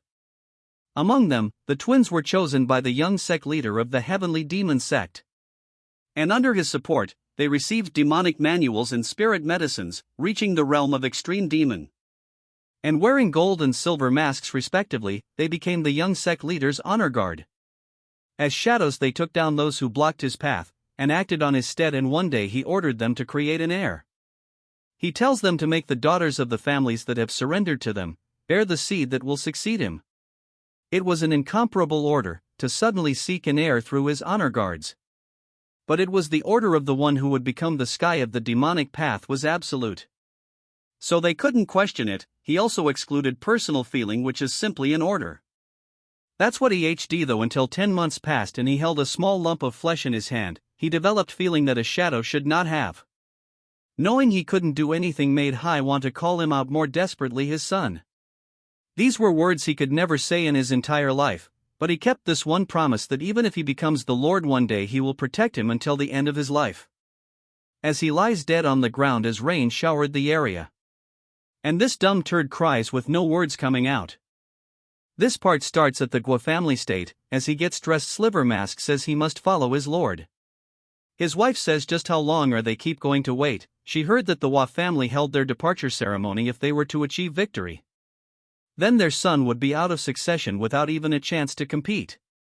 He says that he cannot do anything since it is the Lord's decision, but understands her impatience. Instead, this Riz Lord kisses her and says that he cherishes their son as much as she does, so she should wait a little longer and he will find a way. As Silver Mask rushes towards the Gua family, he is happy that Goldie has failed, and thanks to that an opportunity has arisen. This dumb turd is going to deploy all forces and attack Sichuan, which is the Righteous Alliance main base. Since most of the Righteous Alliance forces are at Mount Juxian, so reinforcements will be slow. If they take down the Tang family, the position of the next lord will belong to his son. Moving back to the squad, they are splitting and one of them will escort the civilians to Sichuan, then later they will meet again at Mount Juxian. As they depart with extreme speed, Yan asks Old Man if Hakwun would be alright alone. And he might get ambushed leading that many people. He says that Goldie and the Hua family has suffered serious internal injuries. So they need time to regroup, and in the meantime they will get away in the meantime. But they freeze instantly the moment the pervert is gazing at them through the sky. Just sensing the energy, all four of them stop, unable to move, realizing that what they felt earlier was not imagination and someone has been tailing them, and whoever it is, they are extremely powerful. A voice tells them that they have been too late to move separately after all this time. Old Man understands that the person standing before them is the Lord just by his demonic energy. He says he was getting bored waiting and almost dozed off. Yun is shocked that he reached Shanxi much faster than them and even predicted their route and got ahead to wait. As for the twerp, he cannot even fathom just how strong he is, then he proceeds to laugh because he was delusional to think that they were on the same level. Old Man knows instinctively that even if all of them attack together they will die. Old Man thinks that he must focus on getting at least one person alive, so he must buy time for them to flee even if he has to sacrifice himself. The pervert says that the civilians are headed towards Sichuan, but he has no interest in them. What he cares about is them who will join the righteous forces at Mount Juxian.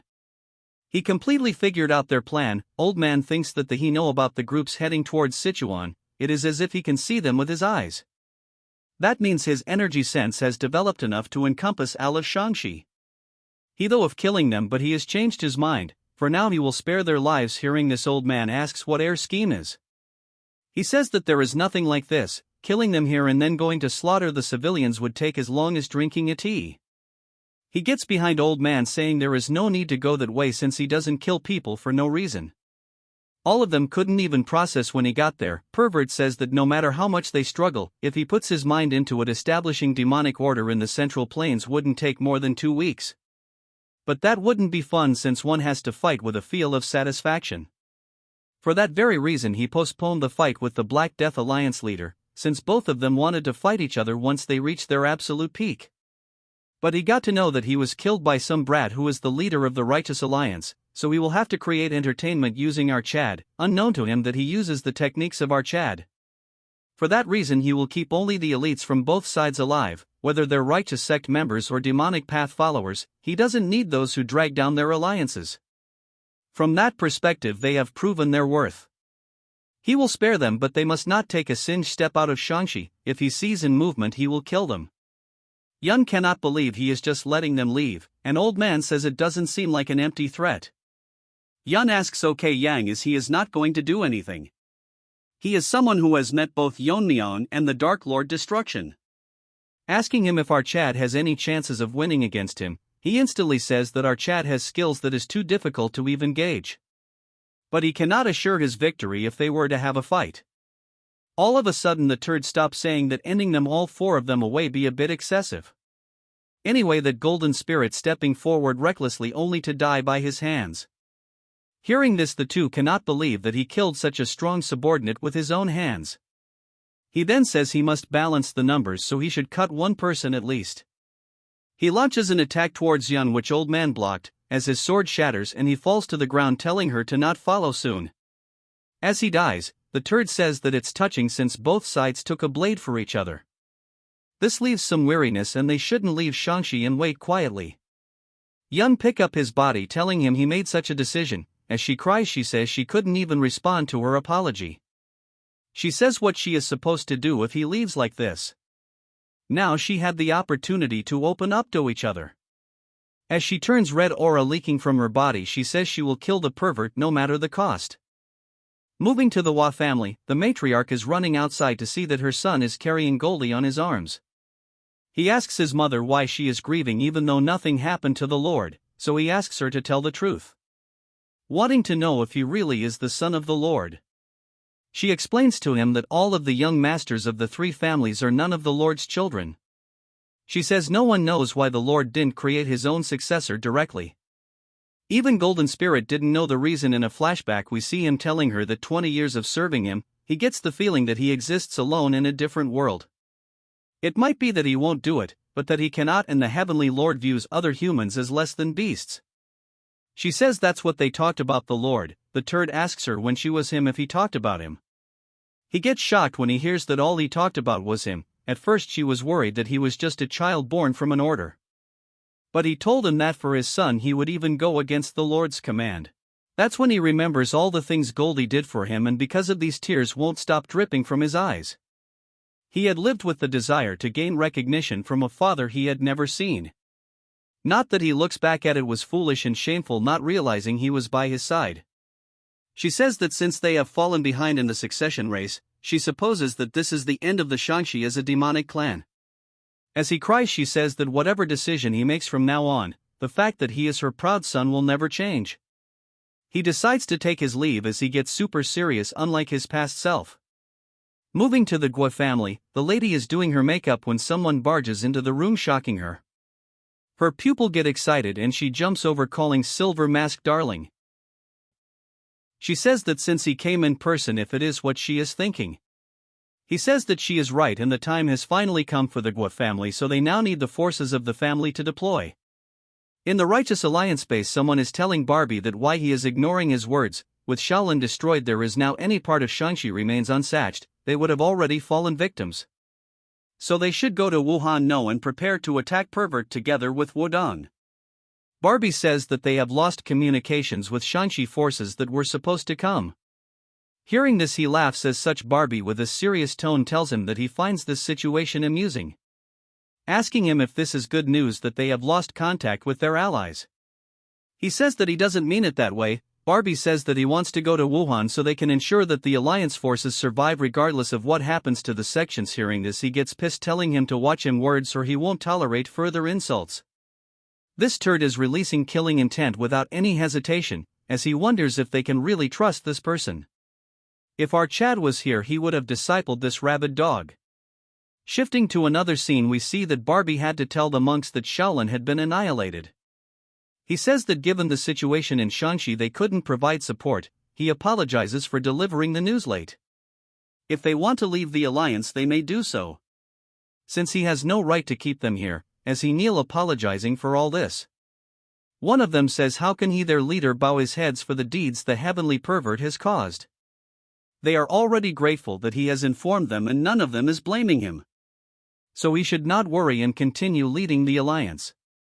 They will personally resolve the resentment for the sect's destruction in the upcoming battle against the demonic forces. For their sake he cannot accept the proposal of the so-called Sword Saint. So he informs him that there will be no change in plans. This pisses him off and he says if they are not going there, then are they waiting at the mountain for? He says he has decided where they will advance since they just received a report from the forward scouts. The forces of the Gua family heading towards Sichuan, so they likely intend to strike their main camp while the alliance force are here at Zhuxian Mountain. The turd makes a point saying that they are abandoning Wuhan yet they want to go and defend Sichuan. He says that they are not so shameless and they are using the Gua family's deployment as an opportunity. They are going to attack Guizhou itself. Moving on to Qinghai, the village steward Archad met is in trouble, as bandits are residing in the Kunlun territory. Her wonders if he can handle them since he doesn't have much poison and feather darts left, wondering if he can handle these guys. He motivates him saying that he cannot die and must lead them to Sichuan. A turd says that he will start by killing 3 of them, but before they can even react, Snaky enters the scene, finishing all of them in an instant. The turd says that he came here because he sensed a large demonic energy movement from the Hua family. He asks them why they are doing here since he made it clear that the Hua family no longer has any chances. They are doing things without his orders, and if they want to earn merits this way they should forget about it. The man, that's what we are going to call him, he asks the turd to explain the significance of the succession struggle. And if this is to succeed high as the Lord's son and the master of the demonic path. He sighs, saying that he is continuing to waste his time, but he is a good mood so he will tell him. The Dark Lord of Destruction is merely a tool to establish a foothold for the heavenly demon divine cult's advance into the Central Plains. He is originally the young sect leader of the heavenly demon sect. When the demonic world order is established, he will return to that position as the master of the demonic path. But sorry to him, Archad annihilated the entire sect unaware to him. Anyways, he says that after that he would need someone to manage the Dark Lord of Destruction left in the Central Plains. In other words, it's a competition to select the governor of the Central Plains for the cult. He asks the man is this is enough, but with an angered look he asks him why he played this children ploy to begin with. He says that the answer seems sufficient so they should get lost now. The man tells him if the answer why he deceived them, then, hearing this he says to use his brain a little, it provided justification for assigning the demon elders. He says that if he did not make this play there was no chance that Flower Realm Masters would have faithfully played the role of dogs under someone as ordinary as him. The man says that he is glad someone like him is not his father. Thanks to that his heart has gotten lighter. Then he proceeds to say that earlier when he asked where he was leading all these troops, he was here to avenge his father. Hearing this, he laughs, saying that at this rate the Hua family of Shangxi will lose everything. But he cannot understand the fact that the two flower stage demons are going along with it. They respond to him that they are disappointed, despite serving the Lord faithfully over a decade. They are discarded without mercy when deemed unnecessary, and he deceives his subordinates to manipulate them. So they cannot just follow someone who feels no remorse. One of the demons says that until now he has walked the path of demons with pride, but today he trembles with rage at his own foolishness. Hearing this, the third says that he came to the demon path seeking power, yet he is taking about righteousness. He thinks something is wrong since all of his subordinates have gone wrong in the head. He thought they would be useful for longer, but it cannot be helped. As he releases killing intent, he says that now he has no choice but to kill them all together. He says that before the sun sets the Hua family will be annihilated. The intent is so strong that just by standing in front of him, yet he feels like he is being devoured. The pressure is overwhelming, but the masters tells him to keep his composure. Even if they are fully prepared, they cannot do anything against the Lord, but they cannot forget their purpose. In a flashback we see that he telling the masters that he has lost the succession race and he is not even the Lord's child either. So they don't have to show courtesy towards him. They will aim to not dishearten him, since he failed the succession race, since their bond as master and student will remain, so he asks them even if they will follow him even if he goes against the Lord. Although someone like him would never reach the Lord, but he cannot just sit idly after witnessing his father's death. Even if he can cause the slightest disruption to the Lord's long-cherished wish, so he will risk everything to obstruct him. Hearing this, they say that if it is his will they will follow him even if it means death. Moving to the present, he is happy that there are at least people who trust and follow behind him. He says that they are about to start a fight with no chance of winning. He is grateful that they choose to follow him despite knowing all this. Since he has now become a man, he says that the Hua family will not live under the protection of the Lord, even if history records his decision as foolish. He would rather die than live a life with false bloodline, so he orders them to become fools like him, all charging towards him. Moving to the other side, the squad is informed that an internal strife has began. Yang thinks that if it is true, then it is the perfect time to make a move. Yun says that it is great news, that the demon turds bear fighting among themselves. She has lost her mind as she draws her sword, saying that in the chaos she will find an opening and finish the turd that invaded Manhwa and Zhongnan. Then she moves towards the messenger and asks Hai if he was there during the invasion of the Manhwa with a black cold stare. Yang had enough of his sister and slaps her directly on the face. He says that if she will kill someone that even 4 Fire Realm Masters don't dare to face with a sneak attack. As for the sneak attack, he says that is a stupid idea since by the time they arrive, everyone from the Hua family would have been annihilated by the pervert. She asks him what they should do then since she lost him right in front of her eyes. She grabs him by the collar and asks him about her revenge, and if he's saying she doesn't have the right to have her revenge just because she is weaker than him. Hearing this, Yang tells her to look at her feet. Looking down, she sees the old man's broken sword. He says that they are the only one that can take care of his belongings. He says that if they die there will be no one to carry his will, so what they need to do right now is not revenge. To ensure his sacrifice was not in vain and to honor his will, they must survive till the end. Hearing this, she is having a hard time controlling her tears. Moving to his disciple, he is at a loss of words, so he tells the sobbing minion if he is going to go along with them. She apologizes to old man, and says that when the war is over she will make sure to give him a proper burial, so that everyone from Mount Hua and Zhongnan can remember him. We move on to the other side of the story, and it's not our Chad. Everyone from the Hua family has been slain, and the turd says that even after all of them attacking together, this is all they could amount to. At the moment he grabs the man by his neck, and tells him that he cannot understand, as he told him that from the beginning that they cannot draw a single drop of blood from him. And all he did is pile up meaningless corpses. Even if they did nothing, they could have at least prolonged their lives. That's when he realizes that something is wrong. The man is laughing crazily, telling him to use the great ability of his figure it out. Hearing this, he uses his ability to figure out that the Mount Hua turds have disappeared from his energy detection range. He asks the man if he really threw away all this life just for the enemies to escape. Even in his dying moment he says that his enemy is right in front of him, although they couldn't inflict a single scratch on him. Before he could continue talking, he uses his aura to punch his gut instantly, saying that he is foolish to think such a thing will harm his action. But he will praise him that he was not just a fool. It would have been better if he showed this sight in front of Manhwa and Zhongnan. As he falls to the ground, he says that it was entertaining and that he will watch it from the afterlife how useless his defiance was.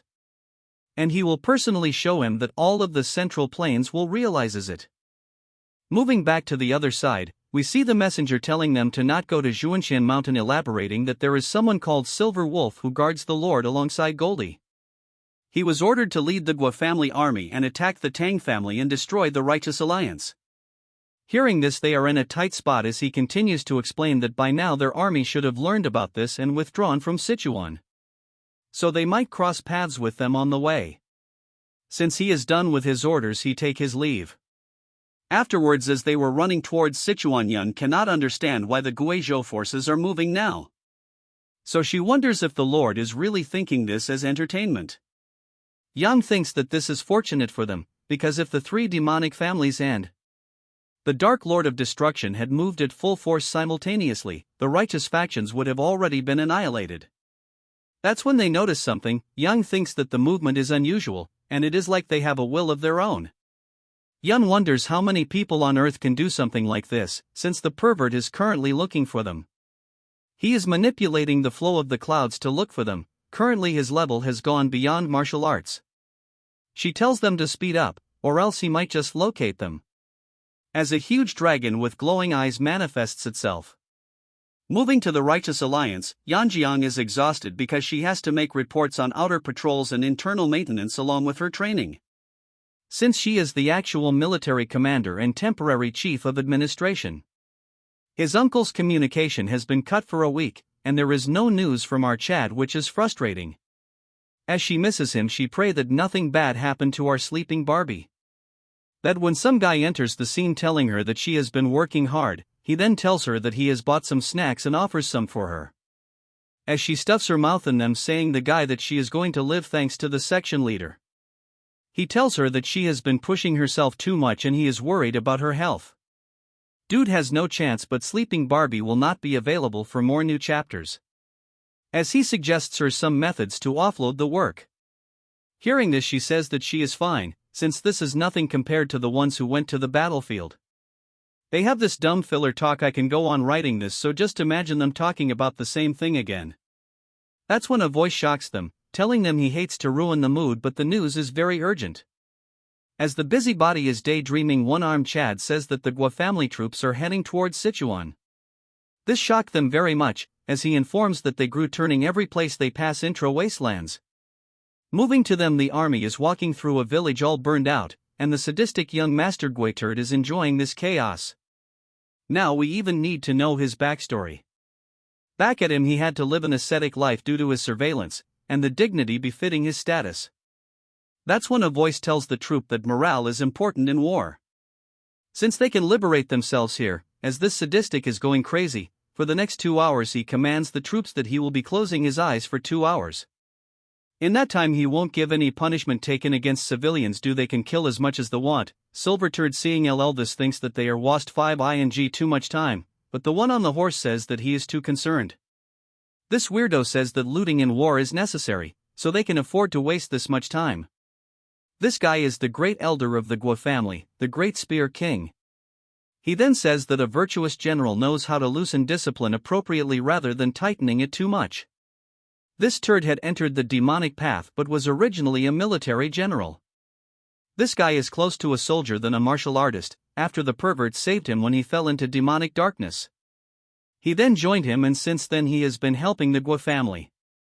But his word and action has a different kind of darkness that make him feel uneasy. As he wickedly laughs, he says that despite all this his skill are excellent, so for now all he can do is watch. A messenger bird arrives and the man reads the letter, and his smile instantly fades away. Silverturd asks him if this is serious. He tells Silverturd that it is too late to defend, so they are attacking their main base to make them retreat. He thinks that this is a good strategy, and all of this is going according to the predictions. In the letter she said that as per the elder's advice, they have withdrawn all forces from the path to lure them into a false sense of security. As per the elder's advice, we've withdrawn all forces from the path to lure them into a false sense of security. They have requested support from the Fu Zhenlu family, securing a promise of several hundred troops. In particular, they say that Baek Sarayan of the Ice Snow faction, the Lu family's strongest force, is coming, as she's the strongest among the Lord's subordinates. Considering his actions towards the Hua family, the pervert will not intervene, and now it is just a matter of who beheads him first. She told Slivery Turd to not worry about her safety. He is impressed that even though it is planned it is a matter of life and death, yet she is composed. The Turd says that since the madam has ordered, they will march forward and his son will achieve more merits. Silver Turd also thinks that he is right. If they make a mistake here, they will end up like Hua family. He thinks they should hurry up and destroy the Tang family and the alliance base. He tells all of them to march forward, and on the other end our righteous minions are going to fight elephants. The Purple Turd sighs disappointed, telling him that just when things were about heat up. Since T6 Hay have eradicated the entire place, then one of the Turds says that they captured several beautiful women. Among them he has hand-picked them himself, so he won't be disappointed, offering him to relieve the fatigue of the battle before they go. Purple Turd turns his crazy mode, saying that it would be impolite to disregard the sincerity of his subordinates. Then he laughs. That's when someone's saying that the Grand Elder has sent a letter, telling him that the Righteous Alliance army is heading towards the Gua family's main family. This shocks him as he continues, saying that he has ordered him to attack on the Righteous Alliance's company. He confirms and says that it cannot be helped, so he won't let his desires cloud his judgment. Tells his minions to kill Therm since they are just baggage now. And her does so. As travel for longer times, we see Purple Turd sighing. He says that he should have indulged a little before. He is not dumb, as he thinks to himself that them hurrying will not change the outcome of the war. He then rethinks, since his mother is risking herself, so he must at least pretend to be diligent. So those around him end up acknowledging him. He says himself that is not like he only has a day to live. That's when he sees a rope, and afterwards the horse is shocked, as from the ground whipping ropes with poisons. As the Tang family guards charge towards them, the Purple tuns one of them into half. The warriors instantly became aware that even though they are first-rate warriors, to cut one of them so easily. So he must have at least reached the realms of supreme masters. As for the Purple Turd, he is pissed that they are using such a cowardly methods, asking them where they are from. That's when a voice tells him that it is truly shameless for him to talk about cowardice even though he is from the demonic clan. He is dazed, and the voice says that considering the atrocities they have committed in Sichuan, it's regrettable that they didn't have time to prepare something worse for you. It's Yanjiang as she gives this longest speech and tells them that she will stop all of them. Instead of worrying about the outcome, he is tense that the moment he saw her his breath was taken away. Because his mother is a famous beauty in Guizhou, he has never lost composure to just any woman. Then his mouth starts foaming as he says that he wants her, elaborating then that since they are from the Righteous Alliance there is no need for them to hurry up. Yanjiang is a little concerned since the Flower Realm Masters are not here. So they must have gone towards the Tang family, although they have already sent them letter. This dumb Rox tells Yanjiang that she is truly beautiful and would like her to be his concubine. She thinks that he is truly disgusting to have thoughts like this in this critical time. Even if times were right, she would not want to tell him anything. Holding his spear, he says that he will take it slow, since the situation is not ideal. As he kills more of them, she tells everyone to prepare for battle. The demon turds also get ready for battle, although they are all still poisoned. Guess what his first command is? He orders them to capture the woman with the fan at all costs. The rest they can kill. After some time, even the sun has set and the Tang family members are almost out. Yanjiang is also injured as there is difference in their skills. They even used advanced troops, yet there is such a large difference. Especially the orange turd, as he is using his aura so well that he has even straightened his horse. He gets down, saying that her assessment to challenge him in an open field backfire. He then goes back to his perverted behavior, saying that he will skip names and all that, since seeing her up close he is losing her mind, offering her to become his concubine. That's when the weak commander tries to charge towards him, but he gets stopped by two of the guards. As he is stopped by them, he tells our waifu that his patience is running out, but she is so savage. She tells him that someone as violent and brutal temperament has the confidence to court her like this, telling him to get lost since he is not even worth a dime in front of the person she likes. Hearing this, he rips a part of her clothes, telling her that he will use force now. He says that his companions are busy so they can take their time. He thinks it will be more entertaining. As for her, she wants our sleeping Barbie to help her. All of a sudden the entire area gets cold, snow falling from the sky. Purple Turd cannot understand since it is the wrong season. He notices so movement, but it is too fast for him to react, pushing him away. He cannot understand that it is a simple technique, yet the internal energy is tremendous. He wonders just who the person is, and not the sleeping Barbie says that she rushed here to check the situation. But it took her longer since she is not used to the movement technique yet. But she doesn't need to worry since senior waifu has arrived as the direct disciple of the Tang family head. As our waifu was cultivating, she sensed a presence and realized that is her mother-in-law and also her master, my wife. She in a serious tone tells her that she has to stop her mediation, since it is an urgent situation. She received an information that the Gua family forces have reached Sichuan. According to the intel, the army was split in two and one part is heading towards the Righteous Alliance and one is coming for the Tang family. Although they are short on manpower, but the alliance is in an even more bad situation since they have minimum personnel. So she asks her to go as reinforcement. Hearing this, she asks her if she is capable. More importantly, if the main forces her, she should stay, but she tells him to not worry about this place. Since they have formation masters from the J-Gal family, so although they might not win, they have a defensive advantage. She says that the one heading towards the Tang clan have two Fire Realm Master. As for the alliance, they is at maxa entry-level extreme demon. Although she doesn't want to force her, she should achieve victory and support the Tang family. Because she is someone more talented than she thinks. Yanjian cannot believe that the last time she saw her they were on the same level, yet she has become this strong. But the horn dog is not worried about his life yet, he is appreciating her beauty. He orders them to capture her alive, but she use a cold poison ice technique. As it release a blizzard not affecting any of them, as they laugh, Yeon-myeong thinks they are done for. Purple Turds giggles until it fades away as his minions start shivering, falling tot air deaths. He is angry on them since they are not using internal energy to keep themselves cold. But Miso tells him to look at himself first, even his hand has frozen. Moreover, the cold seeps as time passes. If he doesn't want to lose his arm, he should run away. Since she has recently learned this technique, she doesn't know how to control things like severity. Moving back to the Tang family, Woojin welcomes my wife as she asks how the situation is. He says that all troops are ready for battle and can attack anytime upon her orders. She says that the extreme demon masters with the enemy's main force are Great Spear Demon Guncheon AK, who was dispatched to the Guizhogua family. And there is also Silver Wolf. According to intel, this Silver Wolf was the one who annihilated Shaolin with the Dark Lord of Destruction a few days ago.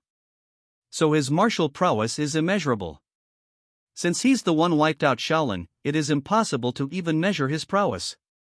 Fortunately, this time they have Baldy, who is ready for blood. Still, they are at a disadvantage. He asks if Fatso and Gen Z uncle are awake. She says although they have gained consciousness, for some reason they are unable to circulate. Internal energy circulation is blocked. In their current situation, if they were go out, it would become a burden. So they cannot rely on them and will have to handle this situation all by themselves. For now they should defend, as another messenger barges in saying that the scouts have learned that, just now, an extreme demon master Silver Mark left the formation. And he is heading towards the alliance. This gives her a scare. What happened at the enemy's side is Old Turd says that there is no support coming from the Tang family, with no ambushes or traps along the way.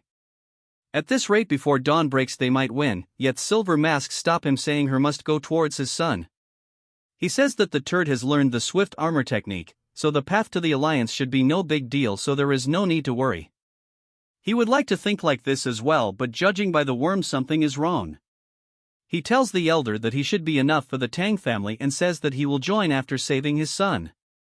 As he leaves, he thinks it's very protective to plant a gui to monitor his son. It like the kids of all the families are fighting the war for them. The Purple Turd is getting overwhelmed as he gives excuses that if he could ride a horse he could use the swift armor cavalry technique, overwhelming them easily. According to one-handed Chad, he says that Purple Turd is getting more impatient. Also his movements have slowed down because of the ice techniques. As they attack him from multiple sides, he gets overwhelmed and they have managed to gain control of the situation. As they both land major strikes from both sides, the turd was about to fall down, when Silver Turd barges himself, causing a serious explosion. One is knocked out in the ground and the other is about to die, all in a matter of seconds, as he says the turd was in trouble because of her ice techniques. As the turd starts blabbering, Silver Turd tells him to melt the ice. Miso is scared that Silver Turd is her, since he's supposed to head towards the family. Taking a closer look at her, he figures out that the department of her martial art is shallow, but her internal energy is tremendous. As killing intent increase, he realizes she has cold energy, asking her if she attacked him. Moving to the pervert, he says himself that in order to go away from his eyesight, they need to run away from the central plains itself. That's when he discovers a grave and splits it open, saying that although the materials are lacking, he will use the extreme demon soul restoration technique. My wife thinks she has made a fatal mistake, as she never thought that Silver Turd would suddenly appear there. She sent Miso to the Righteous Alliance to keep her away from dangerous battlefields. Instead, it led to her falling into the hands of the most dangerous enemy. To quickly strike Great Demon Spear, who's coming to the Tang family, and then go and provide support. Since his cavalry skills excel in open battles, as such a defensive battle is essential. She should have sent Baldy to the Righteous Alliance. That's when a voice grabs her attention. He says that Baldy was the first to see the war report, and he then handed the letter to him and departed. She confirms if he left at a time like this, and confirming her, he said that it is urgent, so he had to go first. Moving back to the Alliance battlefield, Silver Turd says to Miso that having the ice talent is quite a rare thing. Since the Ice Snow faction would be pleased to know. As for Miso, she is in a right spot, since there is a clear difference in power. As she is right now, she cannot defeat him. As for the turd, he exudes killing intent, saying he will spare her, but the purple dog with a damaged arm tells Silver Turd to capture both of them, including Yeon-myeong, since he had quite an educational experience because of them. Since they are the ones who ruined his arm, he will shower them with a lot of affection. He looks at his pathetic state and thinks to himself that he is thinking about women at a time like this. Officially, he is just the young master's honor guard. He would like to give him a stern lesson right now, but the leader would not bother about the pureness of an ice technique user. He tells the girl that given the situation they should both surrender quietly, and Miso asks him if they don't, and in response he says that then their comrades who are barely breathing will die. In his mind, he thinks to himself that if they are left like this, they will eventually die anyways. But he gets shocked all of a sudden, and Miso cannot believe what is happening as old man Baldy has come to the rescue. Hearing the voice, Miso gets flustered, as she has though that he was going to assist the Tang family, yet he is here. Old man super pissed tells her that he will handle this. He asks Silver Turd that he is one of the demon masters that led to the annihilation of Shaolin, the Sliver Turd. Silver Turd says that he had thought that he would be the main force behind the Righteous Alliance or fled after the destruction of Shaolin. As old man says that he will not show any mercy as he release an extreme amount of energy. The silent landscapes get overhauled by waves of energy as Silver Turd is barely holding his own.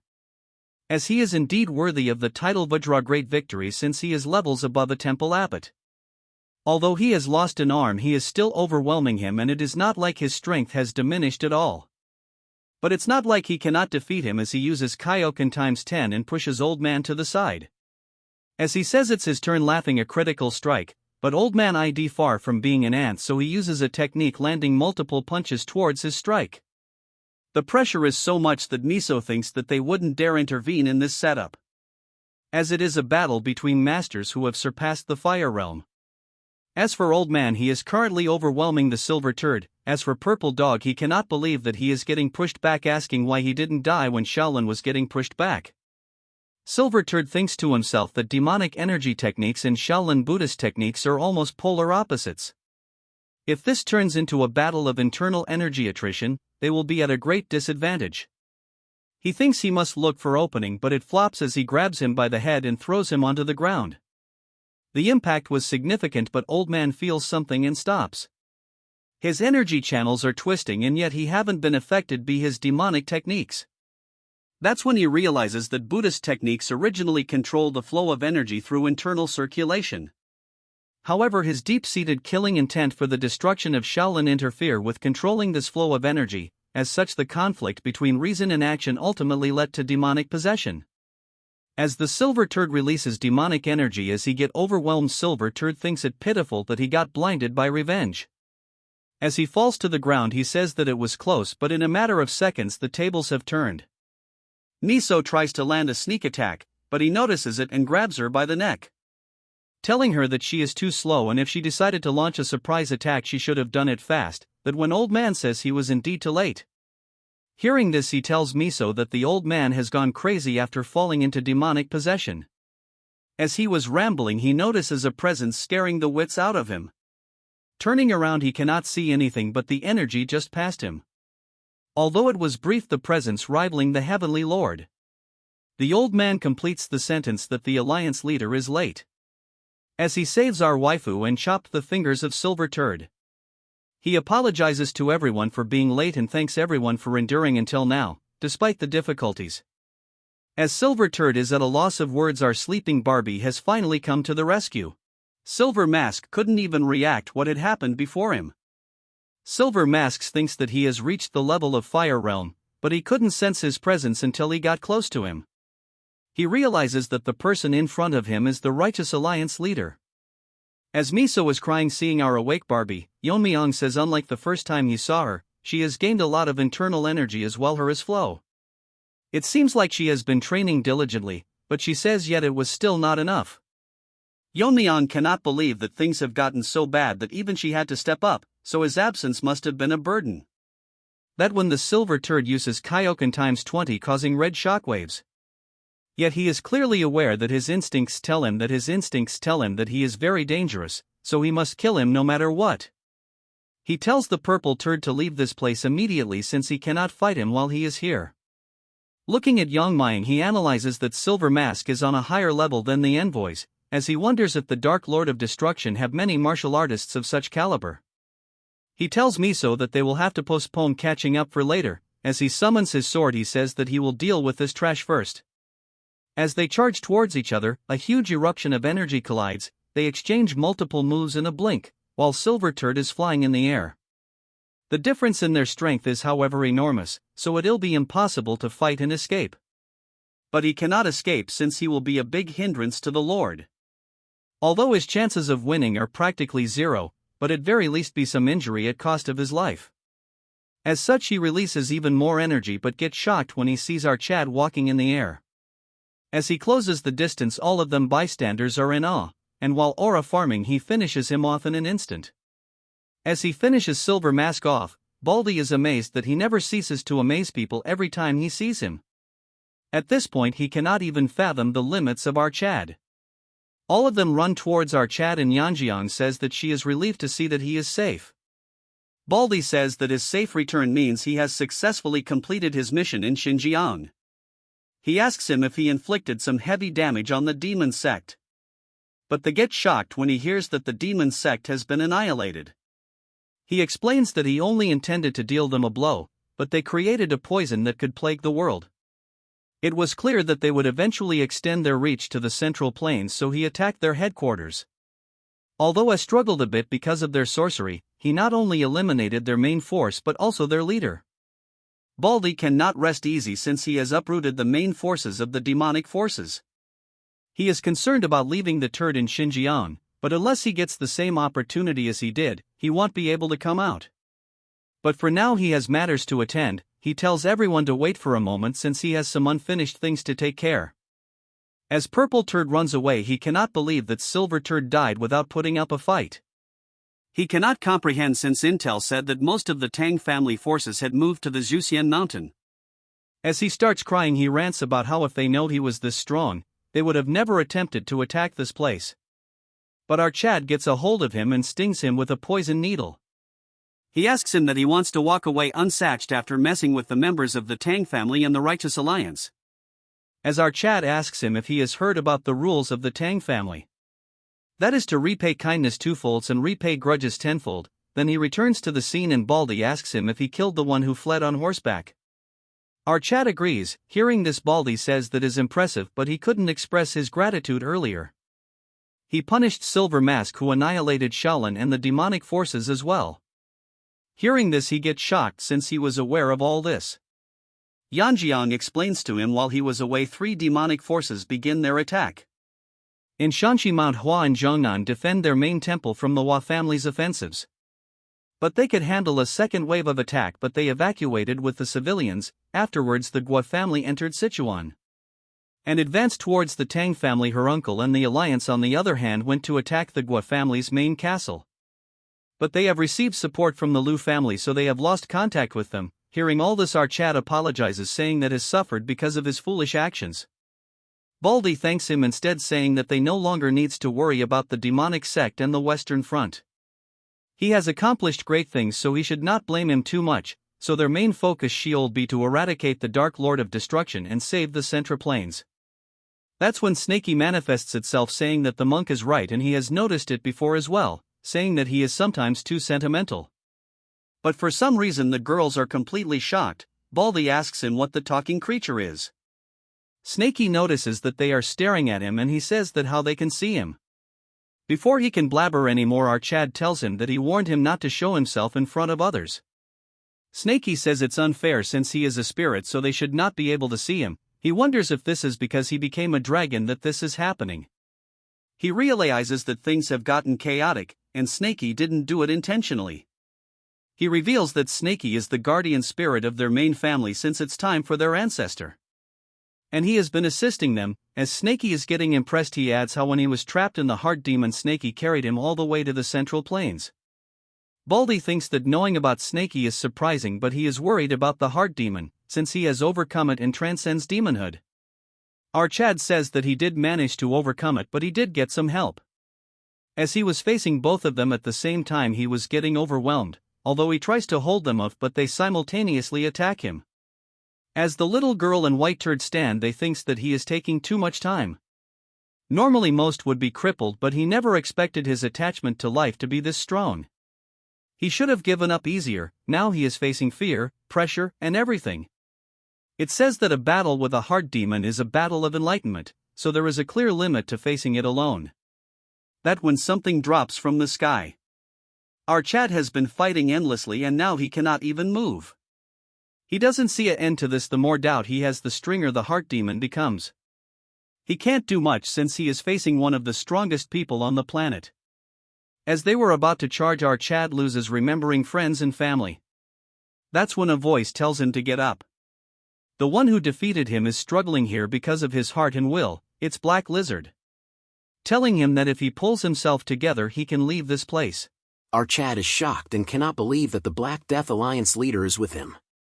He asks Black Lizard how he is here, and Smarguy says that he is not the only one trapped in the heart demon prison. He elaborates that his remnant thoughts White Snow is here, although he has nearly exhausted his spiritual energy to enter his mental realm. Our Chad gets shocked when he says that he had witnessed everything he has been through. But he cannot understand why he is struggling when he overcome being consumed by the heart demon so well. It's very frustrating to see him shaken by the illusions he sees, which is torturous and tedious to watch. As a light grows, he says he will lend him his power. As White Snow is back seeing it, our Chad feels a sense of hope. As his masters are chasing towards him, he grabs onto the White Snow and pushes them back. As huge eruptions occur, they say that the one who has his will broken is regaining his will. Once our Chad has gotten a hold of White Snow, he can now truly end this. He has figured that fundamentally the heart demon is not encountered through training, it was triggered by the malice intended to imprison him. The image of his master and his ancestor are part of the heart demon, so what he needs to cut is not the illusion before his eyes. So he will cut this world itself. It was created by the will. As he lands a strike beyond comprehension, and it is a strike that seeks to suppress his will and brings him down. As the strike lands, it ends all of them, and his master says that he has finally pinpointed the right place to attack, but the strike is clearly annihilation. But it exceeded its original power, asking him if he has named the sword technique. He has named it the heaven-shattering annihilation, since he has imbued it with the determination to cut through a world with will that is not his own. It is created by combining his master's teaching and the principles of the myriad heaven's slower reign. As his master fades away, he says that it is an excellent sword. As for the nameless wanderer, he says that he sensed the familiar energy from his soul. As he fades away, he tells him to take good care of Blue Horn. Hearing this, our Chad gets shocked because he cannot understand how illusions created by the heart demon to speak like they were real. Moreover, he had though that the ancestor viewed Blue Horn as a tool. But the sensation was strange, yet he is not sure if he can use the heaven-shattering annihilation outside of this place. As he was blabbering to himself, he wonders where White Snow went.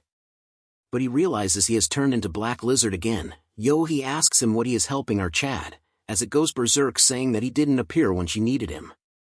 Before our Chad could say anything, he tells him to stay put. Although it's from his heart demon, he wants to resolve this. As the heart demon tries to stop him, he overcomes its powers and hugs him, apologizing to his daughter that he was late. As the words are said, she instantly starts crying. Seeing this, our Chad cannot fathom what is happening, since even now she acted like the real Manhwa, not just an illusion in the heart demon. Blackie says that by now he has probably realized that these illusions aren't simply illusions in his heart demon, but lingering thoughts summoned by the soul-gathering technique. In other words, they are souls. That's why he wanted to resolve this, as he couldn't stand by and watch her suffer again. Our Chad was also relieved that he didn't have to deal with her, since he didn't want to relive that day's events. He asks if the Alliance Lord doesn't resent him, since he has lingering thoughts left in the White Snows. They must have the same memories and emotions. He would lie to say there is none, but he is not foolish enough to ignore the suffering of the child before him, blinded by the past. He is also grateful that even as a lingering thought he was able to say what he couldn't to his daughter. Now they must go their separate ways. Our Chad asks him where he is going, and he says that he must go to the land of dead. That's when he grabs an ugly creature, which is the culprit behind the illusion. It was created by filling soul-gathering techniques and demonic arts with the sorcerer's own soul. He starts doing something to it, saying that he wanted to torture it, but rather than venting anger on such a soul fragment that has even lost its self-awareness, the best revenge would be to use it in a way the sorcerer never intended. He used the Samadhi true fire to erase its resentment and turn the spirit into something like an elixir. Although it won't have effects like strengthening internal energy or physical enhancement, the knowledge and wisdom the sorcerer gained in life will be imbued in your intent. He should take at least one spoil of war when he leaves this place. He says at time that they must part ways and he must go to the land of the dead. He also says that he has nearly exhausted the spiritual energy to intervene here. So the spiritual energy that contained him will be depleted and he won't be able to meet him. He says that the one who defeated him shouldn't go around getting beaten just because he doesn't have a weapon. And although HEW is not entirely without resentment towards him, he can see that he has never forgotten the guilt, although he cannot forgive him, but he will believe his sincere desire. As he leaves, he says that unlike him, he should protect his connections. Yeon-myeong thanks him, saying that although they are not parts of their will, it comforts his heart a bit longer. As he gets ready to exit this place using his intent, he starts hearing Snaky. He felt a connection re-establishing, and says that they are almost at the main camp, so he should hurry up and come out. He is surprised that Snaky actually flew all this way. When he gets ready to come out, two voices grabs his attention, saying that with today's enlightenment he should spread his will throughout the world. As a complete person looking at the sky, he says that their appearance in the heart demon wasn't a coincidence. He is a disciple who was taught the sword in the past life, and a descendant leading the family in this life. He looks at the sky and says that it was the will that appeared reversing the demon's spell, as he tells them that he will lead the war against the demonic path to victory, as he will protect his will and his connections. As the mommy force and demon squad comes face to face, they are shocked that their sheer number is twofolds of their family. They cannot find Silver Mask since he has gone towards the Alliance. Baldy went after him, so she does not need to worry about that. She tells her minions that their only command is that there's no way around it, that they outnumber them. And before they die they should at least kill 10 by any means necessary. When they invaded before, they suffered annihilation, but today it will be different as per the Tang family code. As they charge towards each other, she says that they repay kindness twofolds and repay hatred tenfolds.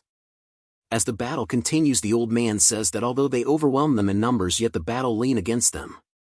That's when he finishes one of the assassins trying to sneak up on him, since it has been a while that he made a mistake after a long time in military tactics. Still, in battles between martial artists, the power of the commander is critical.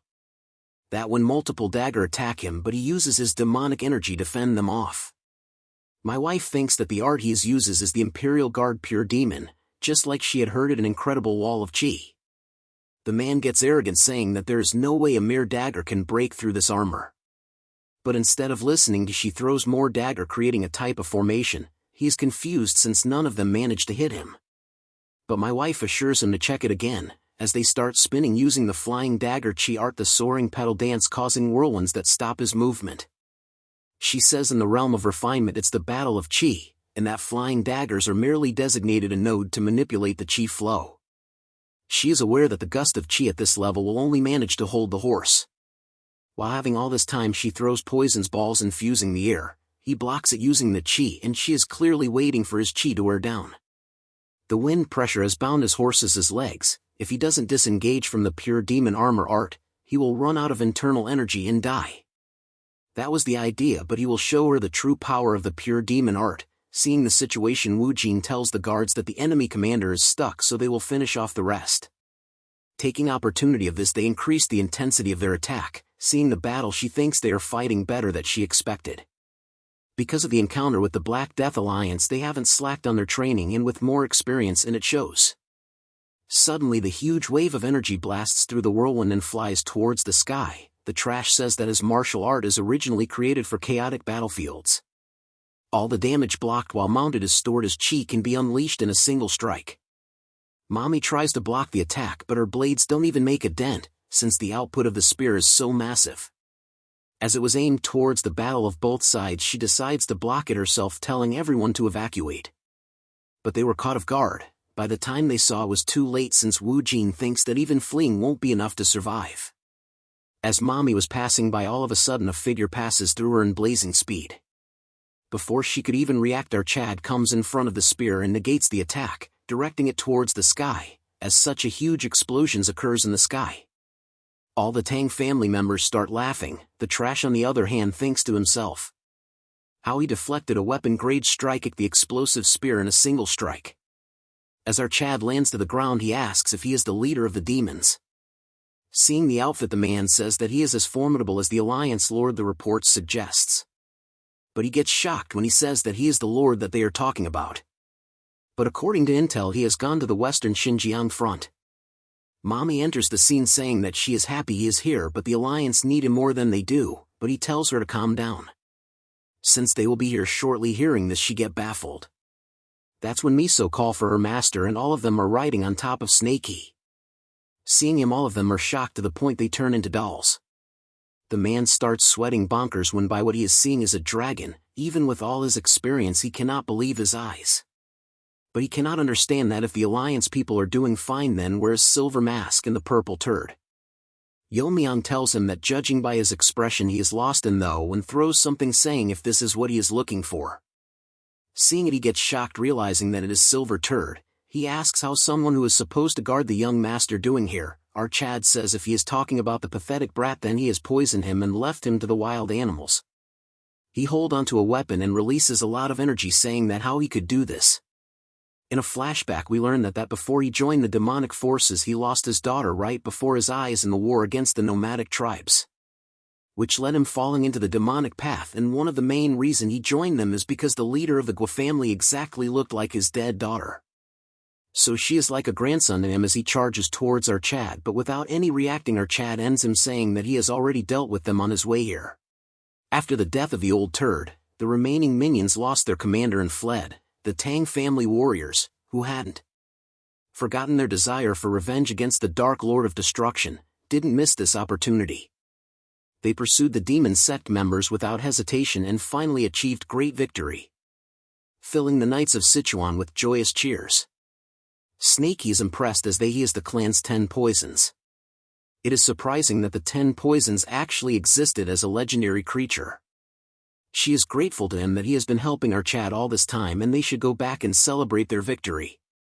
But our Chad tells him to postpone that for later, since according to the letter he found on the body of Silver Mask, they are thoroughly preparing for the Righteous Alliance's attack.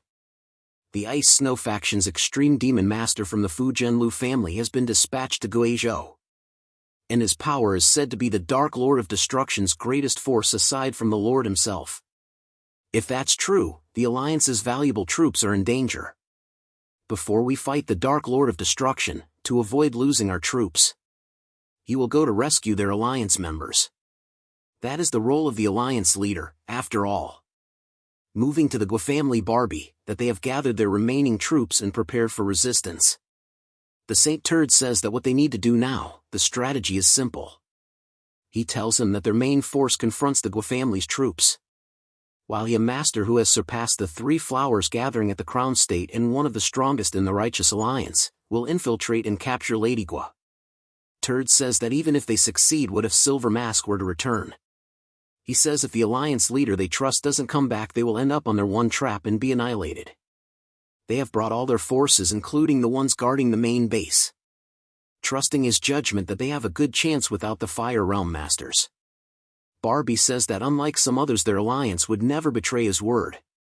He asks if he is still holding onto their previous argument. He is just saying that pinning all their hopes on the alliance leader is excessive.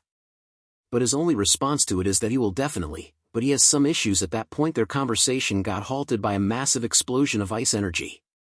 Seeing this they get shocked. The Turd says sensing the energy it is coming from the Gua family, wondering what on earth is going on. A foot enters the scene and says that their argument even reached his ears, telling them they should have arrived instead of fighting among themselves. This old hag is the Ice Snow faction master Baek-Soo Ryan. Seeing him, Barbie gets shocked to see that the Ice Snow faction master, who is an absolute master that only existed in rumors. As the Turd continues to stare, the hag throws a body. Seeing it, all of them shocked, since it is the head of the Gua family. She had originally planned to kill her when you and the Guizhou Gua family forces started fighting. But they were taking too long, so she couldn't wait any longer. Barbie asks why she would kill her own allies, since the war is to determine the successor of the 3 demonic families. Their family is already in a remote place, unlike the other families, since the lady couldn't bear a son, so it was half neglected. Previously, when the madam heard the deal they proposed, the hag said that indirectly it would benefit the Gua family. But she was surprised when she said to go and help them. She says that they should create some achievements even though their ranking is low, as the Lord would not like it. Then she plants the seed that unexpected things happen in war. For example, the demonic path's noble lady were to die by accident. She laughs, realizing that it might be killing 2 or 3 birds with one stone. Barbie realizes that woman is cunning, so they plan to kill us all and disguise it as mutual destruction between the Gua family and the Righteous Alliance. This is an even worse situation, but he tells everyone to get ready for battle, encouraging they have a Fire Realm Master at their side as well. Hearing this, she laughs about the Fire Realm Master telling Barbie whose side he is, as he points his blade towards Barbie. He tells him to not resent him, since it is all his fault. On the day when the Jagal family was completely destroyed and by the Lord, the backup Wudang set was halted, as he said that he doesn't to annihilate them all just now. The aura was so strong that he realizes that the existence of a wall that human can overcome. But he cannot just let those who have come this far go. He asks the Sword Sovereign that he is the strongest in Wudang. If you were to face him, he will spare the rest except him. Hearing this, he surrenders, telling him to show mercy. He thinks it's disappointing and then orders Silver Mask, and the next second he throws something. It is a demon worm, and he is ordered to not interfere with the war between the righteous and the demonic forces. He won't stop him for reasonable suspicion, and Silver Turd suggests him to not to tame her with the demonic worm. If it reacts with the demonic energy of a Fire Realm demonic master, it will tear apart his body. Barbie realizes why he was neglecting advancing, and he says if you were to come in contact with a Fire Realm demonic master, you would die in, given how thinks when he had to save his own life. The Turd shuts him up, saying that to him this war is just a plaything. If he puts his mind to it, the righteous martial world would be completely annihilated. No matter how strong out Chad is, he can never defeat him. He tells old hag that Wudang is retreating. Hearing this, she says that she is too old for battle, so they should take care of the alliance. They and Wudang will have to lend her their strength. Hearing this, Barbie is shocked and at a loss of words. As she was waiting for the spectacle, she noticed Mirio and thinks she spotted something interesting. As the Wudang Turds were blabbering, she kills multiple of them. Seeing this, everyone is shocked, and the Turd asks she agreed on not touching Wudang.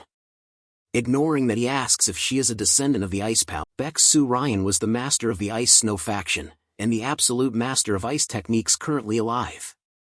The reason she joined the demonic path, also known as an extreme demonic master, was not widely known. She was born with the 17 constitution as a child. She achieved great accomplishments, enough to be selected as the next youngest family head. One day, feeling the limits of ice technique cultivation through energy, she made a dangerous attempt. She tried combining demonic arts with the human body, which has a yang nature like the ice techniques, but this experimentation led to the destruction of the ice palace. The fusion of the two energies went out of control to an extent that even she couldn't handle. By the time she barely managed to control the energy, she was the only one who survived in the family. Tormented by guilt, she confined herself in a cave, and decades later someone came to pay a visit. It was none other than the White Turd. Tells her that she has already experimented demonic energies with ice techniques, and even the demonic sect is trying to change the innate physical qualities. He then offers her that if she joins their sect, he promises to rebuild the ice palaces. That was the reason old woman devoted herself to the demonic sect. Later, by the sect leader's orders, she went to the Central Plains with Yeon-myeong and became the main force of the Dark Lord of Destruction. She had joined hands with the demon sect to realize the ice technique constitution. But she never expected to find a child with natural tripling severed meridians. She thinks with the help of Mirio, she can advance in rebuilding the ice palace much faster. She makes an offer to him that it is a fact that the blood of the ice palace flows through her, offering her to become her disciple and rebuild the ice palace together. If she agrees to this, she will spare the alliance troops and eliminate Wudong. Hearing this, the turd starts shouting, telling her that it is different from their agreement. She says that it was Wudong who broke it first, since the Lord told him not to get too deeply involved. She tells Mirio to go along with her, but Mirio refuses, telling her that even if the blood of the ice palace flows through her, she is a person of the Tang family and a warrior of the righteous alliance. And there is no negotiation with the demonic paths. Hearing this, she gets disappointed and asks if this is what she has decided, freezing her legs, telling her that she has no intention of harming her. But as a result of pissing her off, she will eliminate the alliance troops and the Wudong members. She has put Mirio in a tough spot, saying the lives of the people present here depends on the decision she makes. That's when she notices a presence behind and turns around with fear in her eyes. Even the alliance members are shocked, as it is our Chad, the alliance leader. The old hag asks him if he is the alliance leader, and seeing him, Barbie asks him how he got here. The hag cannot believe that she, who has combined the 7 ice techniques with demonic arts, cannot read our Chad's energy. As he walks past her, Mirio, crying, asks if this really is him and how he got here. He tells her that he came here right after receiving intelligence that a battle was expected here. He is glad that the alliance losses are not too much, but he cannot understand why the Wudong sect leader is holding a sword to the general's neck. He says he has many questions, but he will first deal with the old hag first. Hearing this, she gets pissed, saying that she won't go down so easily. The pure yang energy made her ice techniques useless. Panicking, she orders the Wudong turd to defeat our Chad and cut down Barbie. If it doesn't move now, she will activate the bug and kill him instantly. Yeon-myeong comes to the conclusion, and he has many questions, but he will stop her from doing rash things first. He uses a demonic pearl to block her energy, as such she cannot move her body. She cannot understand how he can bind his demonic energy when he is not the sect leader. As he passes by her, he says that the knowledge of the dead sect leader proved to be helpful. Hearing this, she gets scared.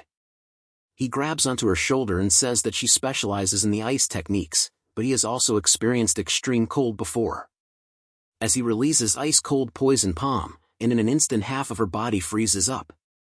She cannot fathom how a human can simultaneously handle yang energy that overcomes 7 and cold that surpasses 7.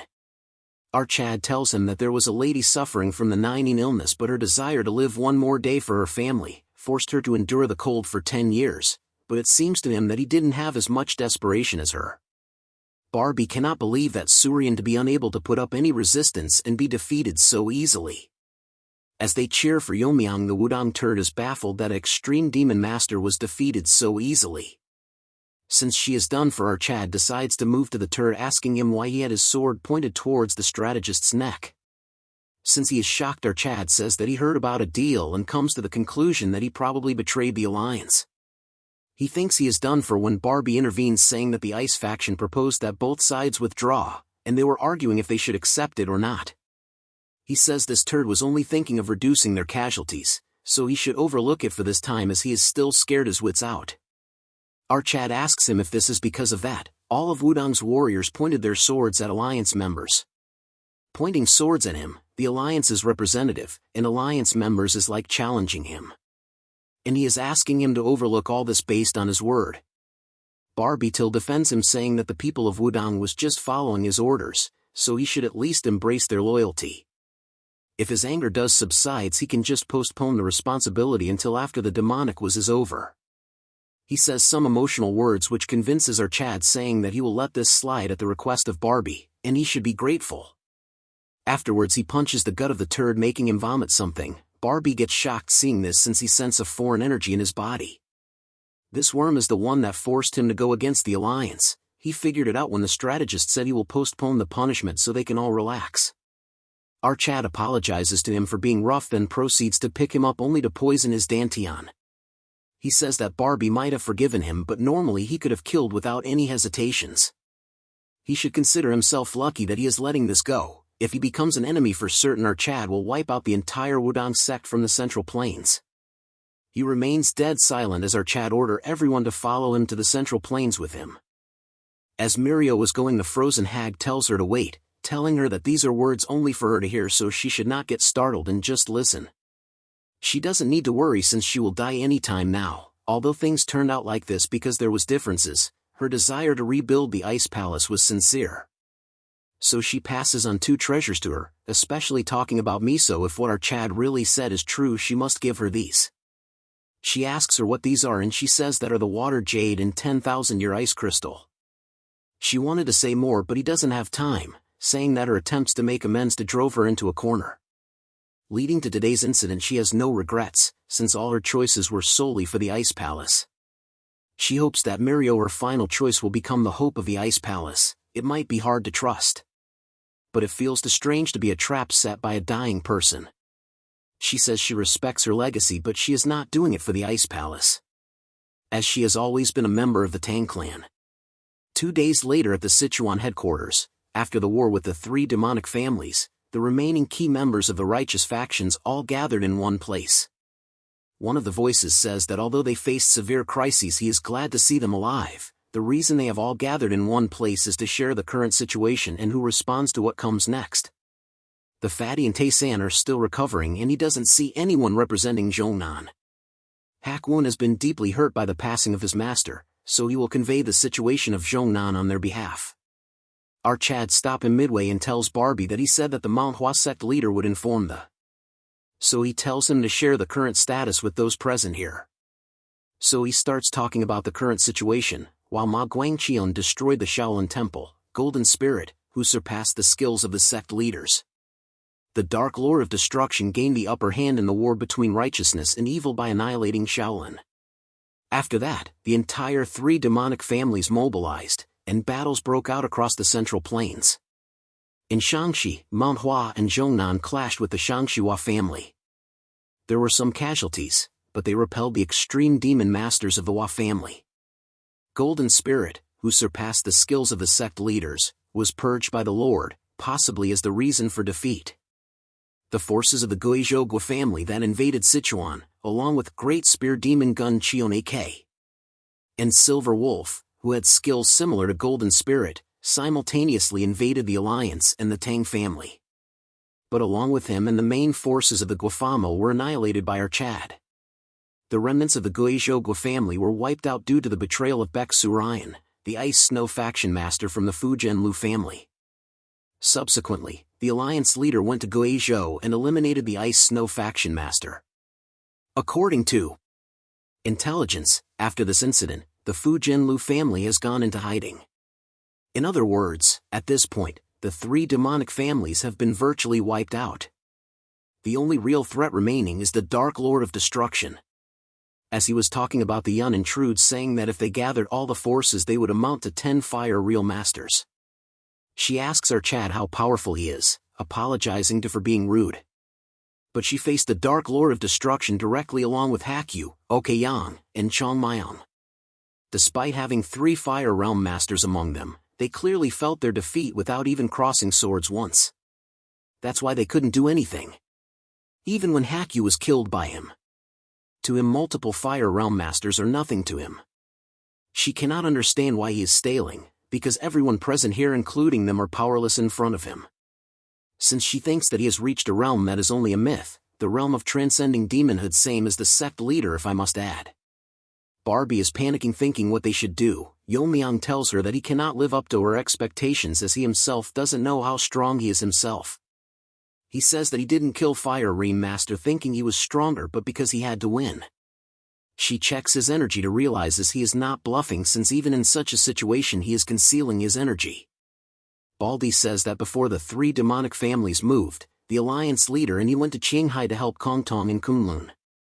But he went towards the demonic lands alone, and everyone gets shocked when he hears that he single-handedly eliminated the entire heavenly demon sect and its leader. They cannot fathom that the heavenly demon sect had been opposing the 9 sects alone for ages alone. If all this is true, he is someone like the heavenly pervert to whom the number of masters are meaningless.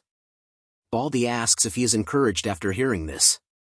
She says she didn't mean to discourage them. On the contrary, if they hold only vague hope, everyone will be put in danger.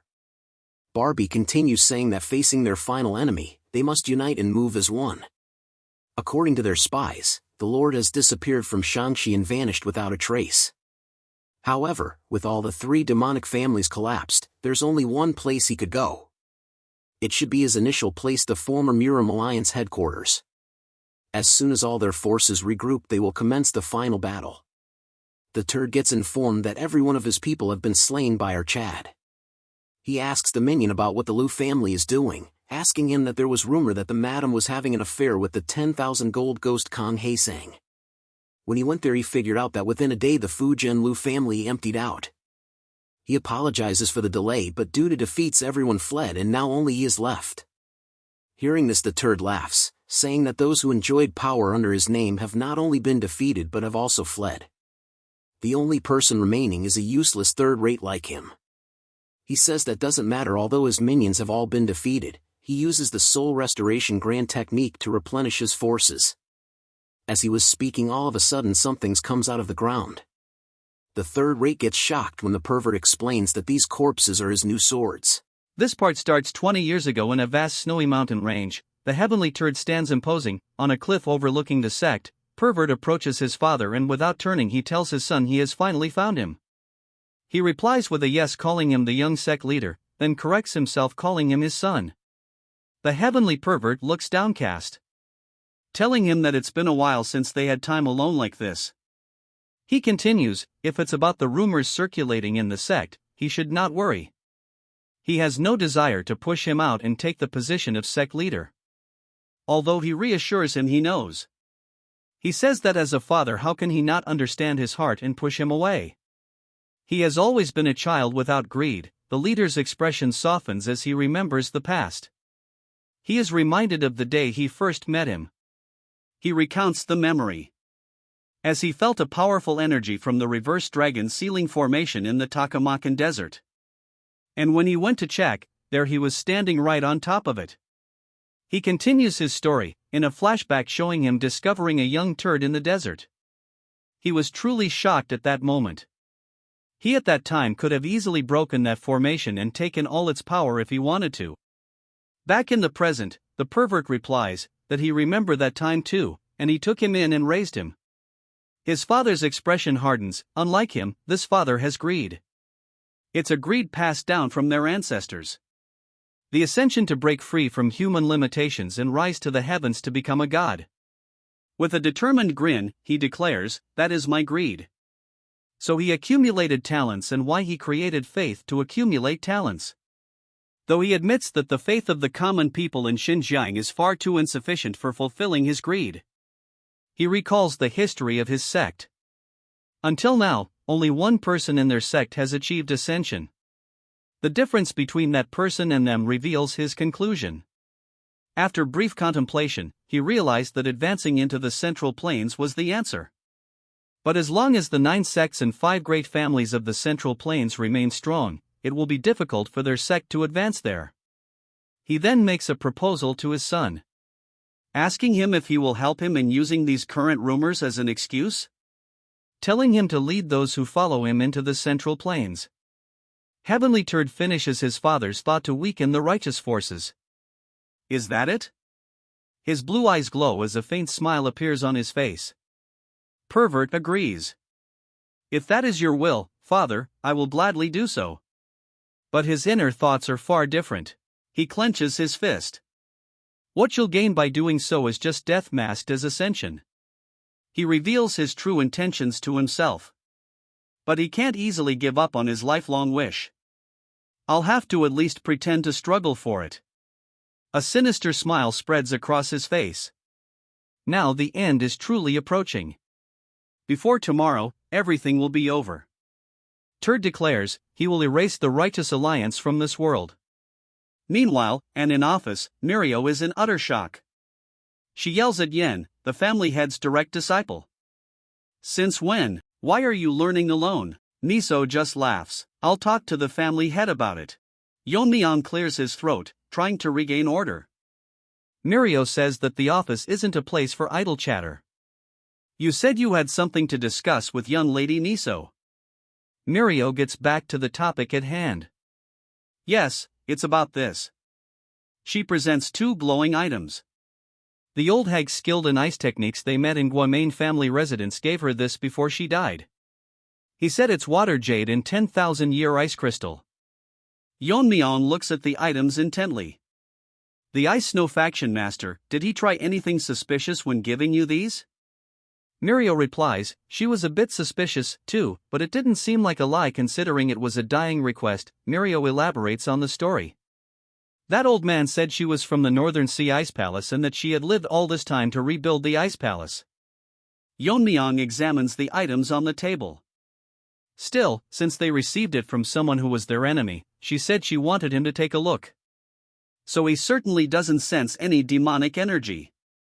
Suddenly, Miso speaks up, her eyes wide. Did you say 10,000-year ice crystal? Mirio is surprised. Huh, sister, do you know about this? Miso explains.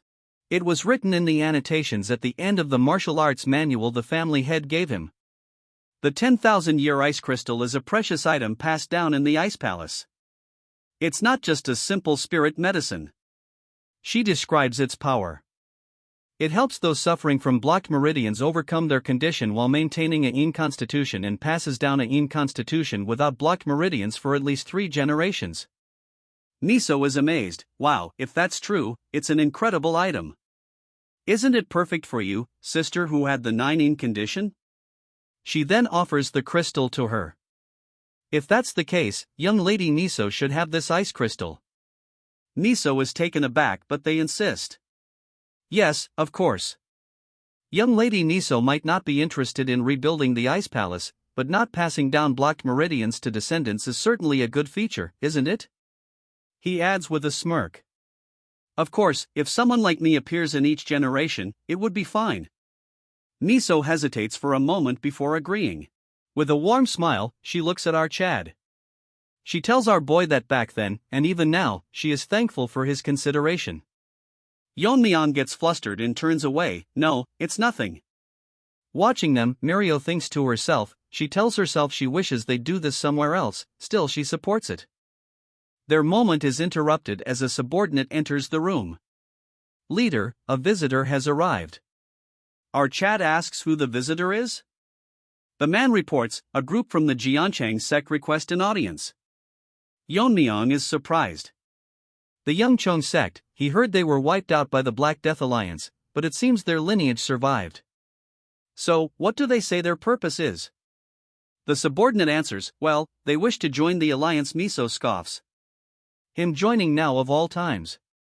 Isn't it rather shameless to come after the war with the 3 demonic families is over? She then turns her attention to her sister. By the way, sister, about learning martial arts. It's not because it's the family head. Is it because she's Yeon-myeong's mother and you want to make a good impression? Hearing this, Miso becomes flustered. No, that's not it. Mirio presses her with a grin. Really? There wasn't even a tiny bit of such calculating motives. After a moment of silence, Miso quietly admits, I can't say there was none at all, but a bigger reason was that she wanted to prove myself. She looks off into the distance. And wouldn't be able to stand proudly by his side. She then asks her sister that she is still a bit calculating? Miso smiles reassuringly, no, not at all. Moving to his office, Yeon-myeong addresses Ileo from the Yeonchang sect. So, you want to join the alliance, but why should we accept you? Ileo replies, of course. To him, leader in the current righteous alliance, it may seem like they were just watching the situation and joining the winning side. Yeon-myeong nods and he should understand his position well. Even so, he must have something he wants in return for joining, right? He says he will answer honestly. Ileo states with determination. They want to restore the lost sword technique of John Chang, the four-season sword technique. Ileo explains the history behind his request, the four-season sword technique. Dozens of years ago, the John Chang sect also had a master in the flowering state, divine sword Jarayong. He continues, he was one of the top 10 strongest in the world at that time. Though not the creator of the four-season sword technique, he improved it and elevated its depth even further. A shadow of pain crosses Leo's face as he recalls the tragedy. But one day, he suddenly left the sect and disappeared. After that, we got involved in the Chongsung sect incident and were invaded by the Black Death Alliance Lord, leading to the destruction of John Chang. He clenches his fist in frustration. That person took all of John Chang Jenga's secret manuals, including the four-season sword technique, and we were powerless to stop him. The surviving disciples gathered again to establish a small martial arts school and tried to revive Jian Chang. But Yeon-myeong states the obvious reality of their situation. Without proper secret manuals, training the next generation with only the martial arts you learned makes it impossible to maintain a proper sect. Ileo kneels before him. I've heard that although you're from the Tang family, you have a deep understanding of swordsmanship. Please help us restore the four-season sword technique and rebuild our sect. I vow, though we didn't contribute much in this recent war, we will take the lead in the Righteous Alliance's future endeavors. Yen considers the offer, thinking to himself, they've done their best to rebuild their sect in difficult circumstances. Their determination seems genuine. However, if the Black Death Alliance Lord destroyed the secret manuals, it means he completely broke down the Surek technique. He gives his answer to Ileo. I understand your sincerity well. I'll cooperate in rebuilding your sect. I'll help as much as possible with restoring the four-season sword technique, too. However, we have an upcoming final battle with the Dark Lord of Destruction. Before he can finish, a subordinate bursts into the room in a panic. Leader, I apologize for interrupting, but there's urgent news. We're under attack. Yeon-myeong is shocked. An attack? Where? Right here. They're coming to the Righteous Alliance headquarters, the man yells. Outside, chaos erupts as bandaged figures cut down Alliance members with ease. From different directions. Unknown masters are indiscriminately slaughtering our forces as they approach. Yeon-myeong is perplexed. Weren't the demonic forces essentially wiped out? Unknown masters. Suddenly, the spirit on his shoulder shouts, Yeon-myeong, do you sense this energy? This energy now? It's the same spell we encountered before. Yeon-myeong's eyes widen with dawning horror. What could it be? His spirit confirms his fear. Yes, it's the same energy as that spell the demon sect leader used. It's not the energy of living humans, they're Jiangshis. Baldy says that heavenly pervert and the demonic families all must be annihilated. But he is tensed that now new monsters have shown themselves up. He can feel their pressure from all direction and wonders where he found such subordinates. That when a voice grabs their attention. Yun tells them that as Manhwa and Zhongnan representatives, though they never expected the heavenly turd to make the first move. Baldy says nothing has changed unless it is the pervert himself, since they can handle his subordinates if they all join forces. He asks if Hakyun has recovered from the shock. Hearing this, he agrees, apologizing for the concern.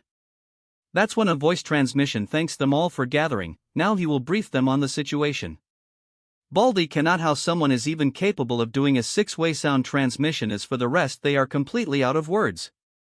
Yeon-myeong says that they must have noticed unidentified masters approaching the Righteous Alliance from different directions. The ones approaching are not living humans, but are likely being summoned using the same soul-gathering technique. The demonic sect leader also used it when he recently fought in Xinjiang, so he suspects the pervert summoned them. They get shocked when he says that beyond these in a far distance he can sense an incomparable presence approaching, and it is likely the Dark Lord of Destruction himself. Hearing the mention of him, Yun gets tensed as he continues that if this is the same technique he has suspected, they will preserve all of their martial arts and strength from when they were alive. So he will move towards the Dark Lord of Destruction along with the newly joined Righteous Alliance. He tells them that the Alliance members are fighting in all direction, to stop Jiangshi in the battle will end the war with the demonic path and he must show them their true strength. After his instructions divided into groups and went to find Jiangshi. The greenie cannot believe since they are dealing with the demonic path faction. It's hard for him to believe too, but they are more than capable of such things. But he thinks that he has no respect for the dead, which is truly vicious. She says that there is a reason why they are called the demonic sect, and the martial world has rejected them since ancient times. All of a sudden she stops and leaves her disciple, leaving him behind. He asks where she is going, but she doesn't say anything. In some other place a bunch of alliance people are defeated. A defeated man says that the Jiangshi they're facing is using a familiar sword technique, as he was about to end him.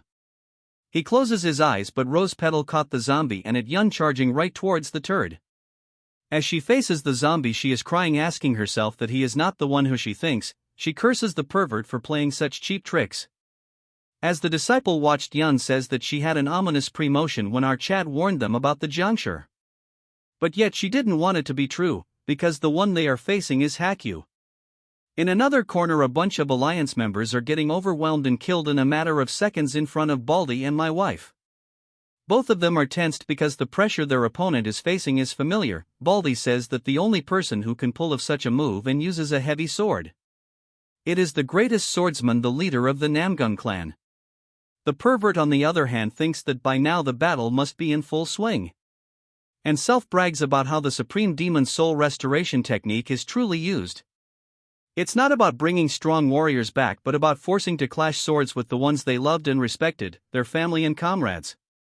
He wonders how long them who are swayed by mere emotion can withstand this trial. As he approaches towards the alliance he hopes that they struggle with all their might, so his excitement doesn't die. Moving to Yeon-myeong he is along with the new minion, telling him that since they joined during an emergency he couldn't explain, they are heading towards the place with the strongest energy. He says that if they are afraid they can retreat for now, but he smiles saying that it is an opportunity to prove one's worth. Since they are grateful to him, hearing this our Chad says that he likes his resolve, so they should speed up their lightness technique. That's when he notices something and an overpowered sword attack. Our Chad takes out his dagger and deflects the attack. Just after he does so he is shocked by the strike, that if it were not for his current flow eyes, he wouldn't have been perceived the attack.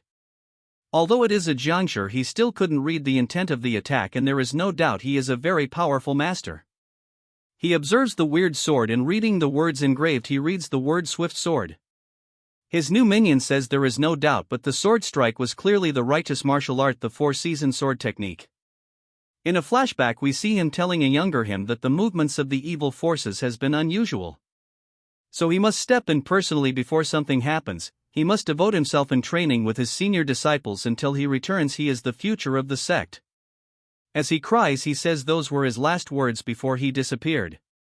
Yeon-myeong realizes that the disappearance of the righteous sect's divine sword was related to the heavenly pervert. As our Chad deflects another one of his attack, once again only the current flow eyes could read the attack. He couldn't read the intent at the moment of the thrusts at all, wondering if this is the essence of the four-season sword technique. He finds this very interesting and thinks that he shall learn a move or two. The chapter begins with the Diensang sect members recoiling in horror. Before them stands a figure wrapped head to toe in Jiangshi bandages, wielding a sword. The men are terrified, with Il Yip recognizing the figure as their lost master Jarion. Yeon-myeong wonders if the pervert is responsible for this grotesque transformation. The undead Jarion immediately lunges at Yeon-myeong, attacking with blinding speed. The Diensang members panic, and Il Yip desperately cries out, trying to make his master recognize him. But the bandaged warrior continues his relentless, silent assault. Yeon-myeong, however, is not panicked. He is intensely focused, blocking every attack. His internal thoughts reveal he is amazed by the Jiangshi's swordsmanship. Even though he was watching from the very beginning, he has failed 3 times in a row to read the intent behind the sword's movements. He realizes he is witnessing the core principle of the legendary, lost four-season sword technique. He turns to the distraught Diensang members and shatters their hopes, informing them that their master Jarion is already dead. The creature before them is merely a corpse reanimated by a demonic soul-gathering technique. Instead of seeing this as a tragedy, Yeon-myeong views it as a fortunate opportunity. He is witnessing this lost sword technique demonstrated firsthand. He then commands the Diensong members to stop panicking and, as their alliance leader, to observe the battle carefully. Obeying their leader, the members watch the superhuman duel. They notice that Yeon-myeong is strangely only blocking the attacks, never countering. After several more seconds, they understand his true intention. He is giving them a live demonstration, forcing them to memorize every form of their own lost sword style. While they learn, Yeon-myeong is also analyzing. He finds the technique fascinating, a style based purely on speed and piercing, similar to his own heaven-piercing single strike. Frustrated that he cannot visually read the intent, he decides to verify it by clashing with it directly.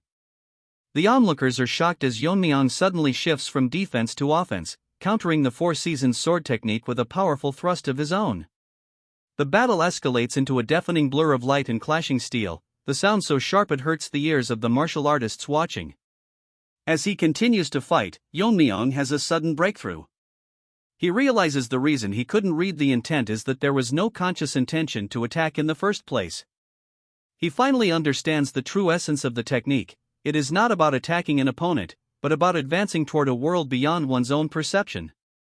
He redefines its core principle as piercing the void to transcend. With this new understanding, Yeon-myeong unleashes his own perfected version of the technique, overwhelming the Jiangshi. The Diensong members are awestruck. They recognize that the technique Yeon-myeong just used was the ultimate form of their own swordplay, at a level their master Jarion had never achieved. The bandaged Jarion is heavily damaged and crumbling, struggling to remain standing. Yeon-myeong knows he could easily destroy the corpse now and release the soul trapped within. However, he hesitates, wondering if that is truly enough. He recalls knowledge he gained from a demon sect leader, which warned that simply destroying a Jiangshi leaves the soul's resentment and regrets intact. Yeon-myeong decides to go further. He touches the Jiangshi's head and uses his power to see its lingering regrets. This triggers a flashback to over a decade ago, revealing Jarion's final days. The flashback shows Jarion receiving 2 letters. The first, from the Amei sect, reported the annihilation of the Qingqing sect and called for a joint military response against the Black Death Alliance. The second was a threat from the Black Death Alliance Lord himself, claiming the attack was justified and warning Diensong not to interfere. Jarion believed that Qingqing had been in the wrong, and to spare his own sect from a pointless war, he set out to negotiate with the Black Death Alliance Lord. On his journey, he was stopped by a man with long black hair who requested sword guidance. Jarion was amazed. Though the man's grip was sloppy, his talent was immense, and he learned with threatening speed. Jarion thought he had discovered a great new talent. His perception shattered when the man smiled and mentioned taking revenge on the Namgung family head. Jarion instantly identified him as Yun Young-hyuk, the Dark Lord of Destruction. Realizing he was training a monstrous villain, Jarion attacked, but he was ambushed by Yun Young-hyuk's hidden followers and fatally wounded. As Jarion lay dying, Yun Young-hyuk coldly thanked him for the sword lesson before leaving him for dead. The flashback ends. The Jiangshi's crumbling face reveals Jarion's original features, his red eyes fading. His mind is now clear. He speaks, not as a monster, but as himself. He praises Yeon-myeong's excellent skills and thanks him for grasping the principles of his sword technique. Most importantly, he thanks Yeon-myeong for dispelling the demonic spell, which allowed him one last chance to see his martial brothers. He asks for his benefactor's name. Yeon-myeong introduces himself as Tang Yeon-myeong, the new alliance leader. Il Yeep and the others rush forward, crying. Jarion recognizes Il Yeep, amazed that the young boy he knew now leads the sect. As his body turns to dust, he smiles, saying he is proud and trusts them with Diensong's future. His one lingering regret, being unable to protect his sect, has been resolved. He wishes Yeon-myeong good fortune and fades away completely. Yeon-myeong quietly bids him to rest in peace. With the fight over, Yeon-myeong closes his eyes and expands his senses in a vast, teal-colored aura to check on his other allies. He pinpoints their locations, his mother at the main gate, the Taoist masters to the west, and the Manhwa sect leader to the east. Then he senses a final, chilling presence. His eyes snap open, his expression suddenly tense. Though he has never sensed this person before, he instinctively knows who it is, the man from Jaryong's memory, Yeon-myeong, the Dark Lord of Destruction. Yeon-myeong realizes this man has been silently watching the entire battle and would have killed him if he had shown any weakness. As Yeon-myeong prepares for the real fight, the hidden Yeon-myeong, his eyes glowing with power, thinks to himself that he is looking forward to this. A brief flashback shows the Sword King's final living moment. He was defeated by Yeon-myeong, the strange blue-eyed man he considered a novice, and in his dying thoughts he regretted not finishing the job. It was a classic moment of bitter, frustrated defeat. In the present, the Manhwa sect disciples panic at the sight of the resurrected master. The great sage, clearly tired of the noise, tells everyone to stand back. He activates the Vajra indestructible body, unleashing a powerful shockwave that shatters the ground. The disciples fall silent, realizing this is a battle between true masters, far beyond their sparring matches. My wife leaps into the fight, hurling her flying dagger severing void while the great sage uses his flying tiger claw grip. Seeing an opening, the great sage strikes the juncture with the 100-step divine fist. The attack explodes on impact, but when the smoke clears, the Sword King stands completely unharmed, as if nothing touched him. The great sage assesses the situation. The juncture's energy barrier is too thick, his attacks cannot scratch it. The only time the barrier weakens is the instant the Sword King swings his sword, but countering that moment is almost impossible and extremely dangerous. My wife steps forward and declares that she has a plan. She asks the great sage to create one more opening for her. He hesitates, but she assures him that although she has never used this move in real combat, she believes it can damage the barrier. The great sage agrees, warning that the opening will last only for an instant. With full confidence, she promises she will not miss. Turning to the Sword King, the great sage's expression softens. He laments that the man once called the greatest sword in the world has been reduced to a puppet of the demon sect. Clenching his fist, he states that his next attack is not meant to defeat him, but to preserve his honor, asking him to accept this final mercy. The great sage summons every ounce of his power, combining his ultimate defense, the Vajra indestructible body, with his ultimate offense, the Tathagata Prajna skill. The Sword King responds by unleashing the Azure Sky Boundless Sword technique, Emperor Sword form. Their energies collide in a massive explosion of golden and blue light. The Sword King's sword energy proves stronger, the great sage's indestructible barrier cracks and shatters. The great sage is thrown back, hissing in pain as he falls to one knee. The Sword King wins the exchange. It raises its sword for a follow-up strike but suddenly freezes. Looking at its own hand in confusion, it appears unable to lift the blade. The great sage reveals his hidden move. Even after enlightenment, he never skipped arm day. Using the flying tiger claw grip, he has caught the juncture's sword and is holding it in place through sheer physical strength. This is the moment my wife has been waiting for. As she prepares her attack, she recalls a past conversation with Yeon-myeong. He told her how he reinterpreted a Buddhist technique using hidden weapon principles, breaking, scattering, and striking. She realized that by maximizing the connection between these principles, she could create a new art of her own. Holding a dagger in each hand, she imbues her left with breaking, her right with scattering, and her own energy with striking. With that, she unleashes her self-created martial art, flying cutting whirling dance. A massive, spiraling vortex of energy and blades erupts from her and flies toward the trapped Sword King. Sensing true danger, the juncture desperately tries to pull its sword free, but the great sage refuses to release it, demanding the Sword King surrender the blade. Forced to choose, the juncture abandons the sword and leaps back, but it is too late. The attack makes contact. My wife explains its terrifying power. It creates an axis of rotation that grinds away both energy and flesh within a narrow area. The chapter ends as the flying cutting whirling dance engulfs the Sword King entirely, tearing it apart while her eyes shine with golden light. The chapter opens in the heat of a devastating battle, where a massive, overwhelming force slams down upon the defenders. Baldy, his face strained with effort, remarks that the family head is an incredible master. He notes that even his Vajra indestructible body is unable to completely block the incoming attack. The pressure is coming from the reanimated corpse of the Namgung family head, who wields a heavy sword with crushing force. My wife finds herself trapped and unable to move, having expended all her inner power in a previous exchange. Despite the dire circumstances, the defenders, Captain Jai-jung, Captain Won-jin, and section leader Mo-young struggle to hold their ground.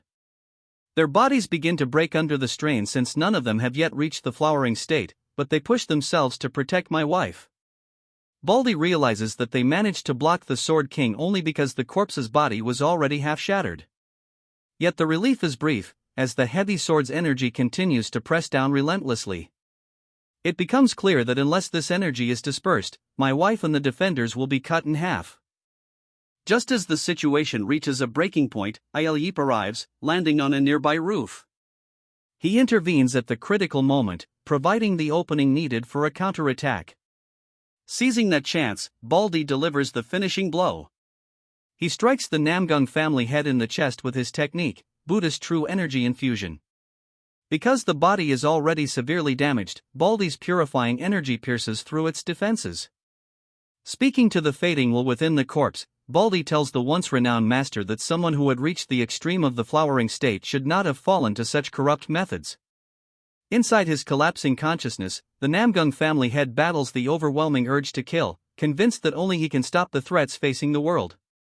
Baldy tells him plainly that he has lost, and refusing to face reality will not change it. He explains that the righteous martial arts world had grown complacent during years of peace, losing true combat experience, which is why it crumbled so easily before just two enemies. Baldy consoles him, saying that a new generation has surpassed him. He urges the old master to let go of his attachments, as neither of them are the protagonists of this era anymore. The Namgung family head realizes that what truly tormented him was not defeat at the hands of demonic forces, but the realization that he could no longer reign as the Sword King. He understands that his own shaken emotions allowed the talisman to seize control. Calling himself pathetic in his final moments, he finally lets go and finds peace as his consciousness fades. With the immediate threat resolved, my wife turns to the newcomer and asks who he is. He introduces himself as Il Yip of the Jianchang sect. He explains that after the alliance leader defeated a Jiangshi, he was sent to teach them the correct method to subdue one, though he sees they have already managed without him. Il Yip then outlines the technical method. One must inject forward-flowing energy into the Baihui acupoint to reverse the corrupted principle controlling the undead. He adds that since Baldy used Buddhist true energy, they avoided the alternative method, destroying the head, heart, and dantian, which would have harmed the deceased's soul. The scene shifts to another part of the battlefield, where two Manhwa swordsmen, one pink-haired and one green-haired, encounter a new, terrifying threat. A massive Jiangshi wielding a sword stands before them. They recognize him as sect leader Hakyu of Zhongnan. They are stunned, recalling that while Hakyu was known for his teaching ability and fostering harmony, rumors often placed him below his peers in martial prowess. The truth is revealed: Hakyu's true strength lies in the 36 swords of the Heavenly River. This technique covers all 12 directions, high, middle, and low, centering on the user to create flawless offense and defense without any gaps. The disciples realize with dread that their transformation swords cannot break through a perfected defense, especially when used by an undead who feels no fatigue. The pink-haired swordsman remembers a past exchange meeting that ended in humiliation, where she became a laughingstock after losing to Hakyu's technique. She recalls how Hakyu mastered basic forms, horizontal cuts, vertical cuts, and thrusts, raising them into the three talents, a foundation so complete that no standard method can break it. Realizing this, she concludes that breaking the technique itself is impossible, only breaking the person executing it will work. She decides that Hakyu's upright nature, which defined him in life, must be exploited now. Stepping forward to face the reanimated sect leader, he prepares himself and asks whether they should reminisce about old times.